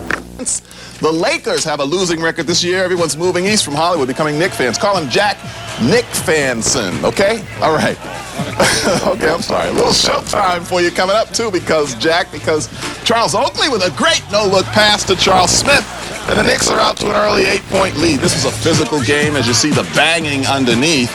And watch John Starks on the fast break. Had just a great night for New York. Starks splits the D. He had 13 of running. That's what the Knicks are on, 10-2. Smith, nice bouncer to John Starks. who had a monster game. In fact, he had a monster half. Shortly before halftime to put the Knicks up by a dozen at the intermission as Starks buries it. As he tries to keep New Jersey close. Patrick Ewing had a quiet night, but the kiss off the glass, he had 10. Knicks just too much. Doc Rivers, the miss. Charles Oakley would recover, and then the pass to Doc. Knicks by 16. As Starks would be unstoppable tonight on the Knick fast break the other way. I could stop him. Here he is, that man again. Starks, great drive, great move, great night. He finishes up with 31 as the Knicks win for the 19th consecutive time at home. A new record for them as they take it by a final count of 105-74. Now, remain hot on the heels of the New York Knicks for the best record in the East and home court throughout the conference playoffs. New York took its one-game lead to the Spectrum in Philadelphia tonight, and the Sixers were ready for him, folks. Bad pass by Greg Anthony. Percy Hawkins says, thank you very much, and it's Hawk to Doc for 2 and an 8-point Philadelphia lead. And I was saying, what is going on here? We're supposed to whip these guys and stay on top of the East. Anthony Mason, no, that's not going to go. Hornacek with a baseball pass to Hawkins, who lays it in. Philadelphia had a 6-point lead over John Starks and the Knicks at halftime.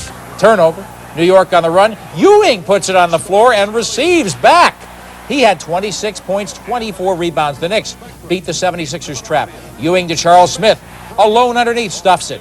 Ricky Jordan then tries to drive, but Patrick Ewing with the erasure. Again, 26 points for him, 24 rebounds. Fred Carter's club held to just 11 points in the third quarter as the Knicks clinched the East and home court advantage through the Eastern Conference playoffs because the Bulls went down to Charlotte. Charlotte won. Yes!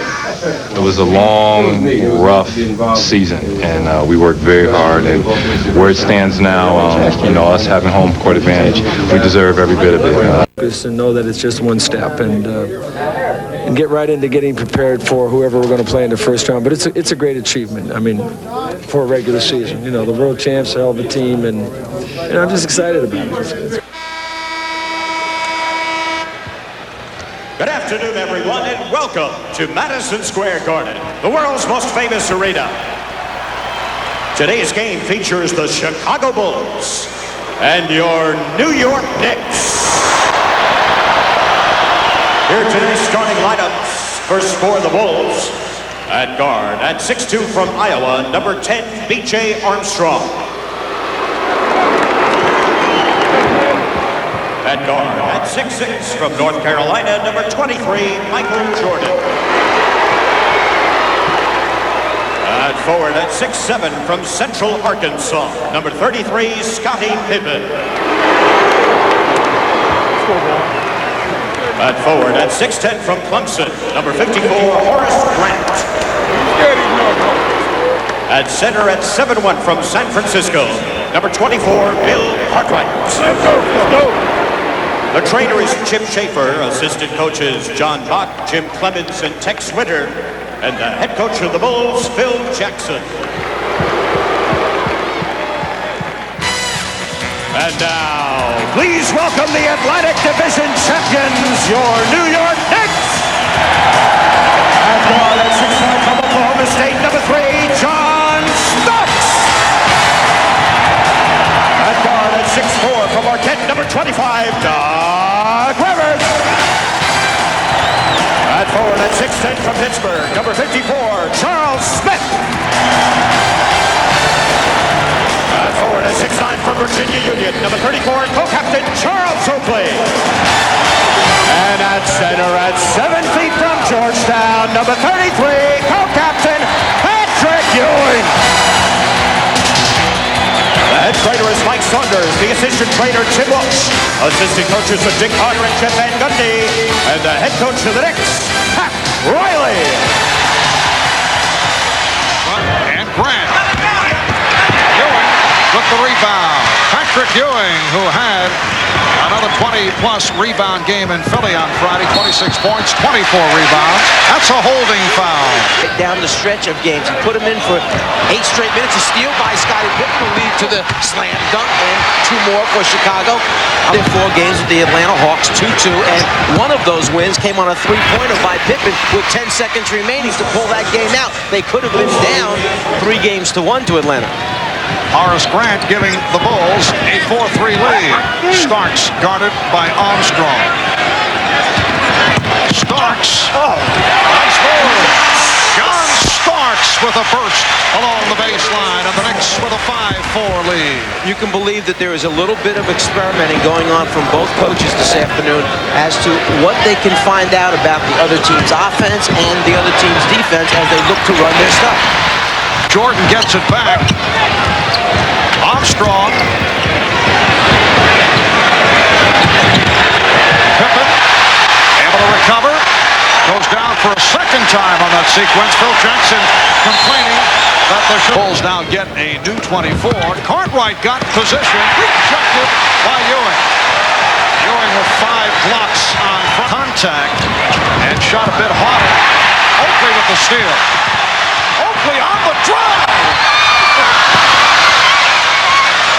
The Knicks have 11 on the shot clock. Starks working off the screen. Yes. Well, John Starks had the hot hand against the Nets here on Wednesday, picking up the offense because Patrick Ewing hurt his elbow, then did not shoot well Friday against Philly, but he has come out blazing. Good defensive sequence by the Knicks. Beautiful pass from Jordan. Jordan double teamed, but was able to locate Grant, and he got him the ball. The Knicks now lead 9-8.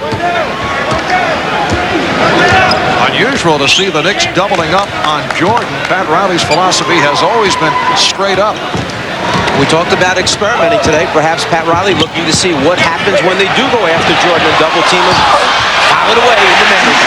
Charles Oakley converting the putback. The Knicks 11 and the Bulls 8.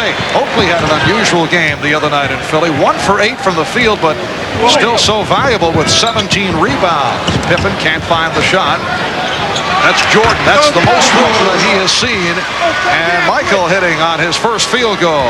I happened to have the Detroit game on Thursday night against Chicago, and in that first half, Scottie Pippen had 19. I talked to Michael Jordan after the game, and he mentioned he just noticed as John Starks with a little up fake loses B.J. Armstrong for the jumper. He noticed, and they knew the team that they had to get Scottie off, get him involved. He said, I just laid back the first half. The ball should have gone to Scottie. He had 19 in that half. Then in the second half, Michael comes up with 26. Jordan now 1 out of 5 here. Armstrong had it knocked away by Oakley. A host of deflections by the Knicks here in the first quarter.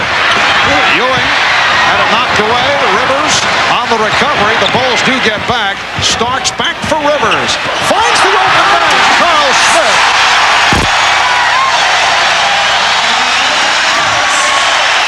Just by raising your eyes up to the front of the rim, you get defensive players to come to you. Then Doc Rivers found the transition man under the basket.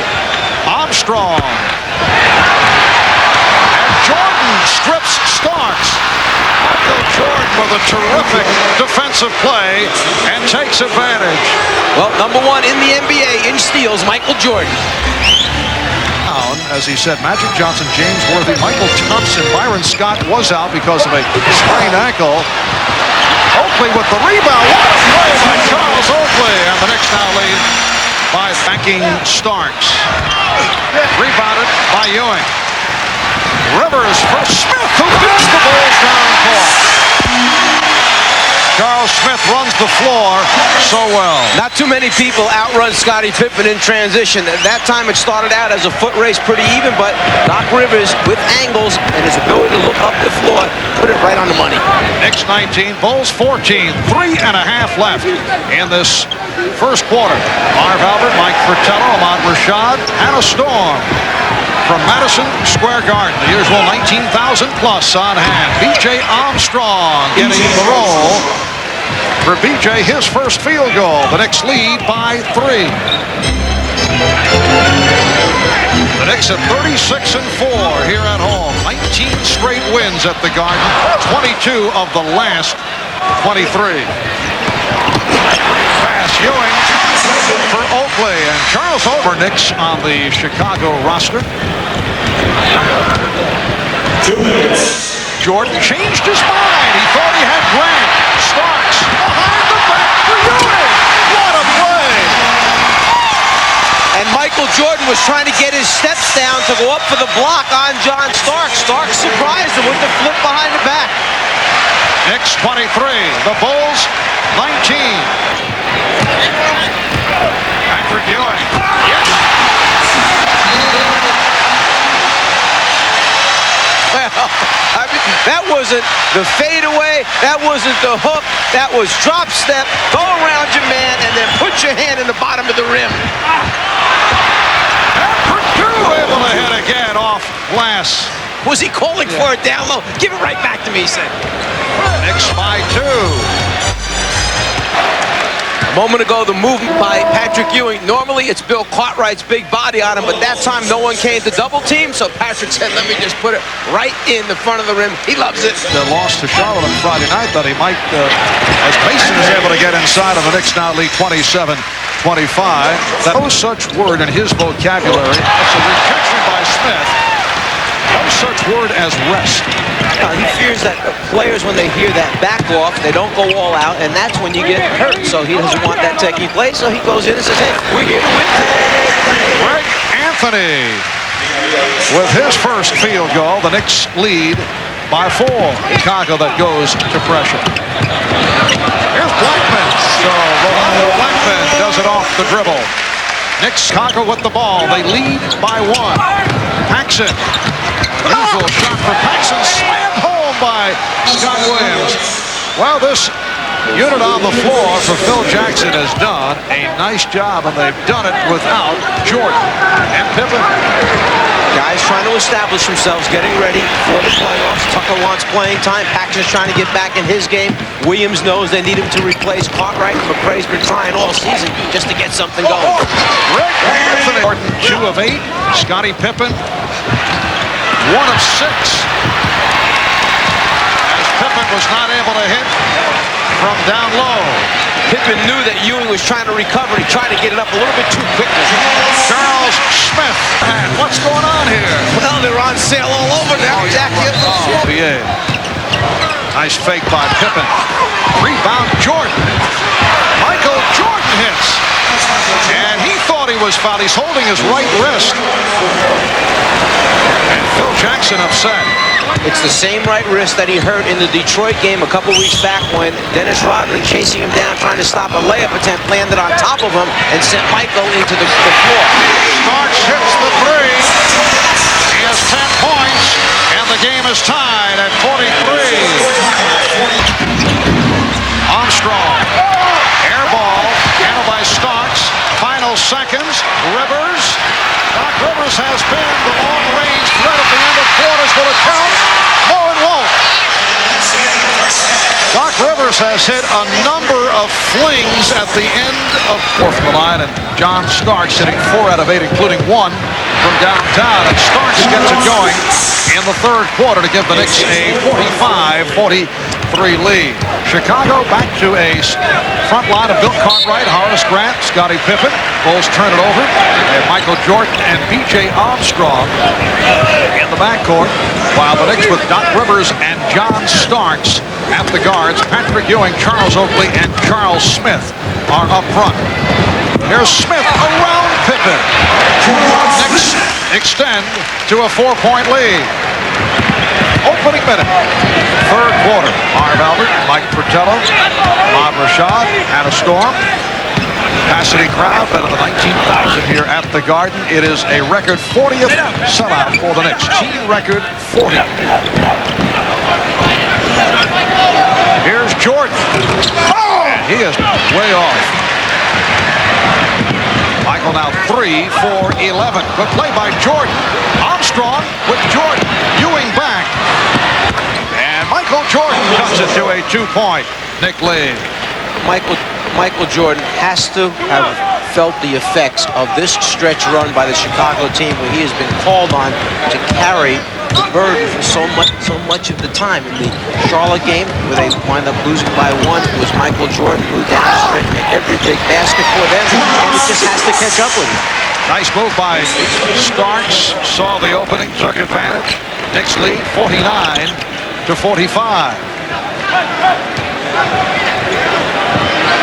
Chicago Bulls will open up their playoff series Friday night at home as Jordan gets the roll, and now he and Starks beginning to talk it up. It'll be the Bulls and the Atlanta Hawks in the first round. Rivers for 3. Doc Rivers from downtown. And the Knicks now lead 52-47, while the Knicks will open up their first round playoff series against the Indiana Pacers here at the Garden on Friday night. Armstrong giving it back. And BJ now double team. Ewing out to help. Bulls look for the mismatch, and Starks with the interception. Well, that time Knicks able to get back. Jordan. Rebound. Grant had it knocked away. Jordan recaptures. Jordan hits. Michael Jordan with 8 of his 14 here in the early moments of the third quarter from the field. Rivers. Yes.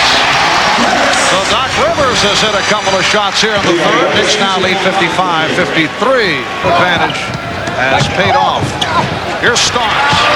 John Starks hitting the scoop, and the Knicks lead by 2. It has been a very difficult season physically for Doc Rivers, hit with a number of injuries and ailments. Knicks lead by 4. Here's Jordan, played very well by Starks, forcing the air ball. Well, Starks will fight you. Doesn't matter who it is. He'll stick his nose there. He'll work at the defensive end of the floor just as hard as he works at the offensive end. Chicago has missed its last 5 shots.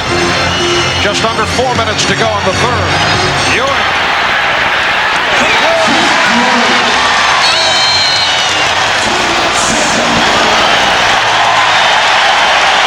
The Knicks by 6.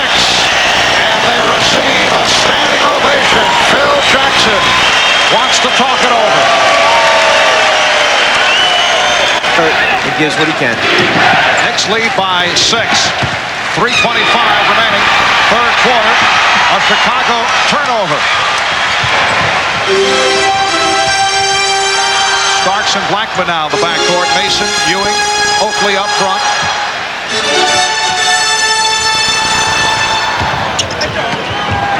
Oakley. Yes. Charles Oakley has been showing some consistency with the outside touch in the latter portion of the season. 8-0 run by the Knicks, and they lead by 8. Scottie Pippen. Horace Grant. Anthony Mason with the rebound, and the Bulls now having trouble finding good shots. And Riley on the sideline is coaching just as hard as if it's any other game. He's trying to deliver this message that they can shut down the Bulls' offense. Ewing with a gorgeous turnaround. The Knicks have opened up a 10-point lead. Jordan one-on-one. Starks playing so well. That time it counts in the foul. The bump by Starks, who has made it very difficult for Michael Jordan to find. Blackman over to help. Armstrong, yes. Michael Jordan once again with the good decision, giving it up. Sets up Scott Williams. Yes. So the Bulls within 2. After trailing moments ago by as many as 10. Oh, havoc created off the press. Crowd wanted a foul. Well, they get a foul, but it's Anthony with a hard foul on Armstrong. The Bulls want a flagrant. And let's see how the officials handle this with 1 2/10 seconds remaining in the third quarter. The Bulls looking for a flagrant, and they get the call. If you take him, looked up at the 24-second clock and then threw the pass to his teammate on that call. In particular, with 59 through 66. Nicely done as B.J. Armstrong. Pippen and Jordan sitting out here at the start of the fourth. Pretty hook by good defense by Armstrong. Blackman still able to get it. Starks on the recovery. Blackman for three. Yes. Rolando Blackman has hit 3 out of 3. He has 7. The Knicks lead 74-71. And Rolando Blackman has been a very good three-point shooter this season. He's only taken 72 of them going into this game, but has hit 42% of them. Rolando Blackman could be a very important player for the Knicks come playoff time. Oakley. Shot clock at 6. Tucker for 3. What Chicago doesn't like right now is that New York is getting away with a lot of holding and grabbing, knocking them out of their patterns. Which has been the Knicks' style, and in the past, Phil Jackson has complained about it. Timeout is called. Knicks lead by 3. Starks with a hard driving move is fouled. And John Starks hurt his hand. Starks turned to the Chicago bench like he was going to get some help from them in pulling that finger back in place again. Nobody wanted any part of it over there. Has also been hit by a number of injuries this season, has played right through it, including a broken nose. And John will hang in. No question about it. Safe, very secure when he puts Scott Williams in the game. He does the things that are necessary to win. Rebounds, set screens, and understands his role very well. Shot clock at 5.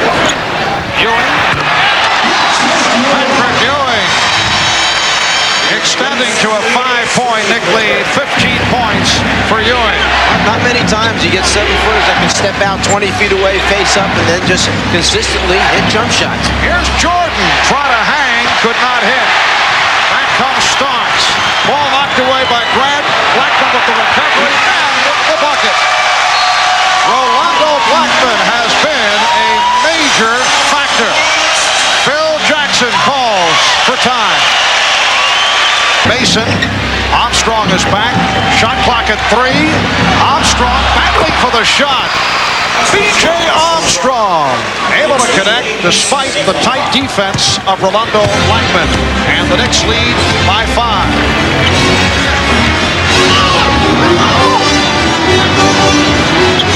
Ewing with the fadeaway.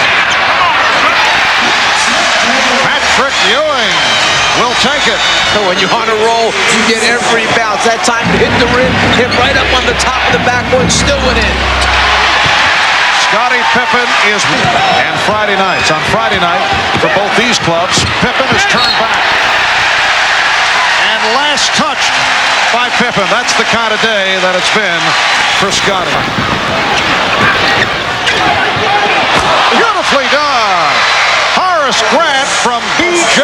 Armstrong, and the Bulls are within 5. A minute 40 remaining fourth quarter. Look out, Ewing did not see that pass and took it at the side of the head. Anthony Mason flipped it to him. Careless play by the Knicks, and Pippen is able to make the Knicks pay. That is only his second field goal. Timeout called by Pat Riley, and the Bulls have moved within 3 to 3 points. 1:25 remaining fourth quarter. Here's Starks, got the step. Put a beautiful spin on Armstrong. Knicks 86, the Bulls 81 with a minute 15 remaining in the fourth quarter. Pippen to a driving hook. Here's pressure. Scott Williams got picked off, though, by Patrick Ewing, and Rolando Blackman got it across. A lead for Charles Smith. Rejected by Pippen, and it will be Chicago ball. Michael Jordan forcing the issue.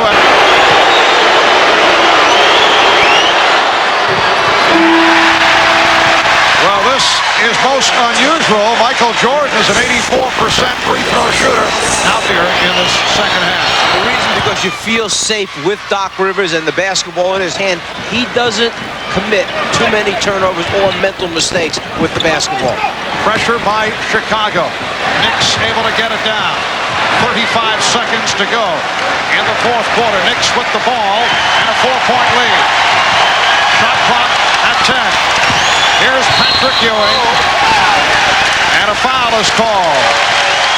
Knicks receiving a standing ovation here as Patrick Ewing makes it 8 of 9 from the line and 20 points. Timeout taken by Chicago. The Knicks gunning for win number 60. Remaining in the fourth quarter, Knicks lead 87. 82 again, the chant of MVP for Patrick Ewing. Knicks 88. The Bulls 82. Blackman pressing in the backcourt along with Starks. Now Pippen handling. Just trying to use up more time off the clock before Chicago can get the ball up the court. Knicks are over the limit. They do not want to foul. Scott Williams, yes! Scott. The playoffs get underway Thursday and Friday nights, and our coverage Saturday and Sunday. 10 seconds to go. Knicks do not have any timeouts remaining. The inbounds handled by Ewing, and the Bulls give a foul, and Scott Williams hobbling. The Knicks very fortunate to avoid that 5-second violation. They were very close. What they did is they started out Grant on the basketball as if he was going to jam the passer from the side out. He took the 1 count, 1,001, and then Malone. He's their most dangerous guy after the pass. It's Stacey King going to the drive. Michael Jordan. Rivers trying to draw the foul. Jordan with the 3 off the mark, and the Knicks have won number 60. They defeat the Bulls 89-84. They take the season series 3 games to 1. They make it 20 straight wins at home. Let's go to Hannah, who is alongside Patrick Ewing. Patrick, they were chanting your name, MVP, MVP, as you took the season series 3 games to 1 from the Bulls. What kind of statement did you guys make today? Well, I don't think it was, we just wanted to come out and play our game. Even though we had the home court wrapped up, we still wanted to go down to history. We wanted the very few teams to win 60 games, and we've achieved that today. Thanks, Patrick, and good luck in the first round against Indiana. Thank you very much.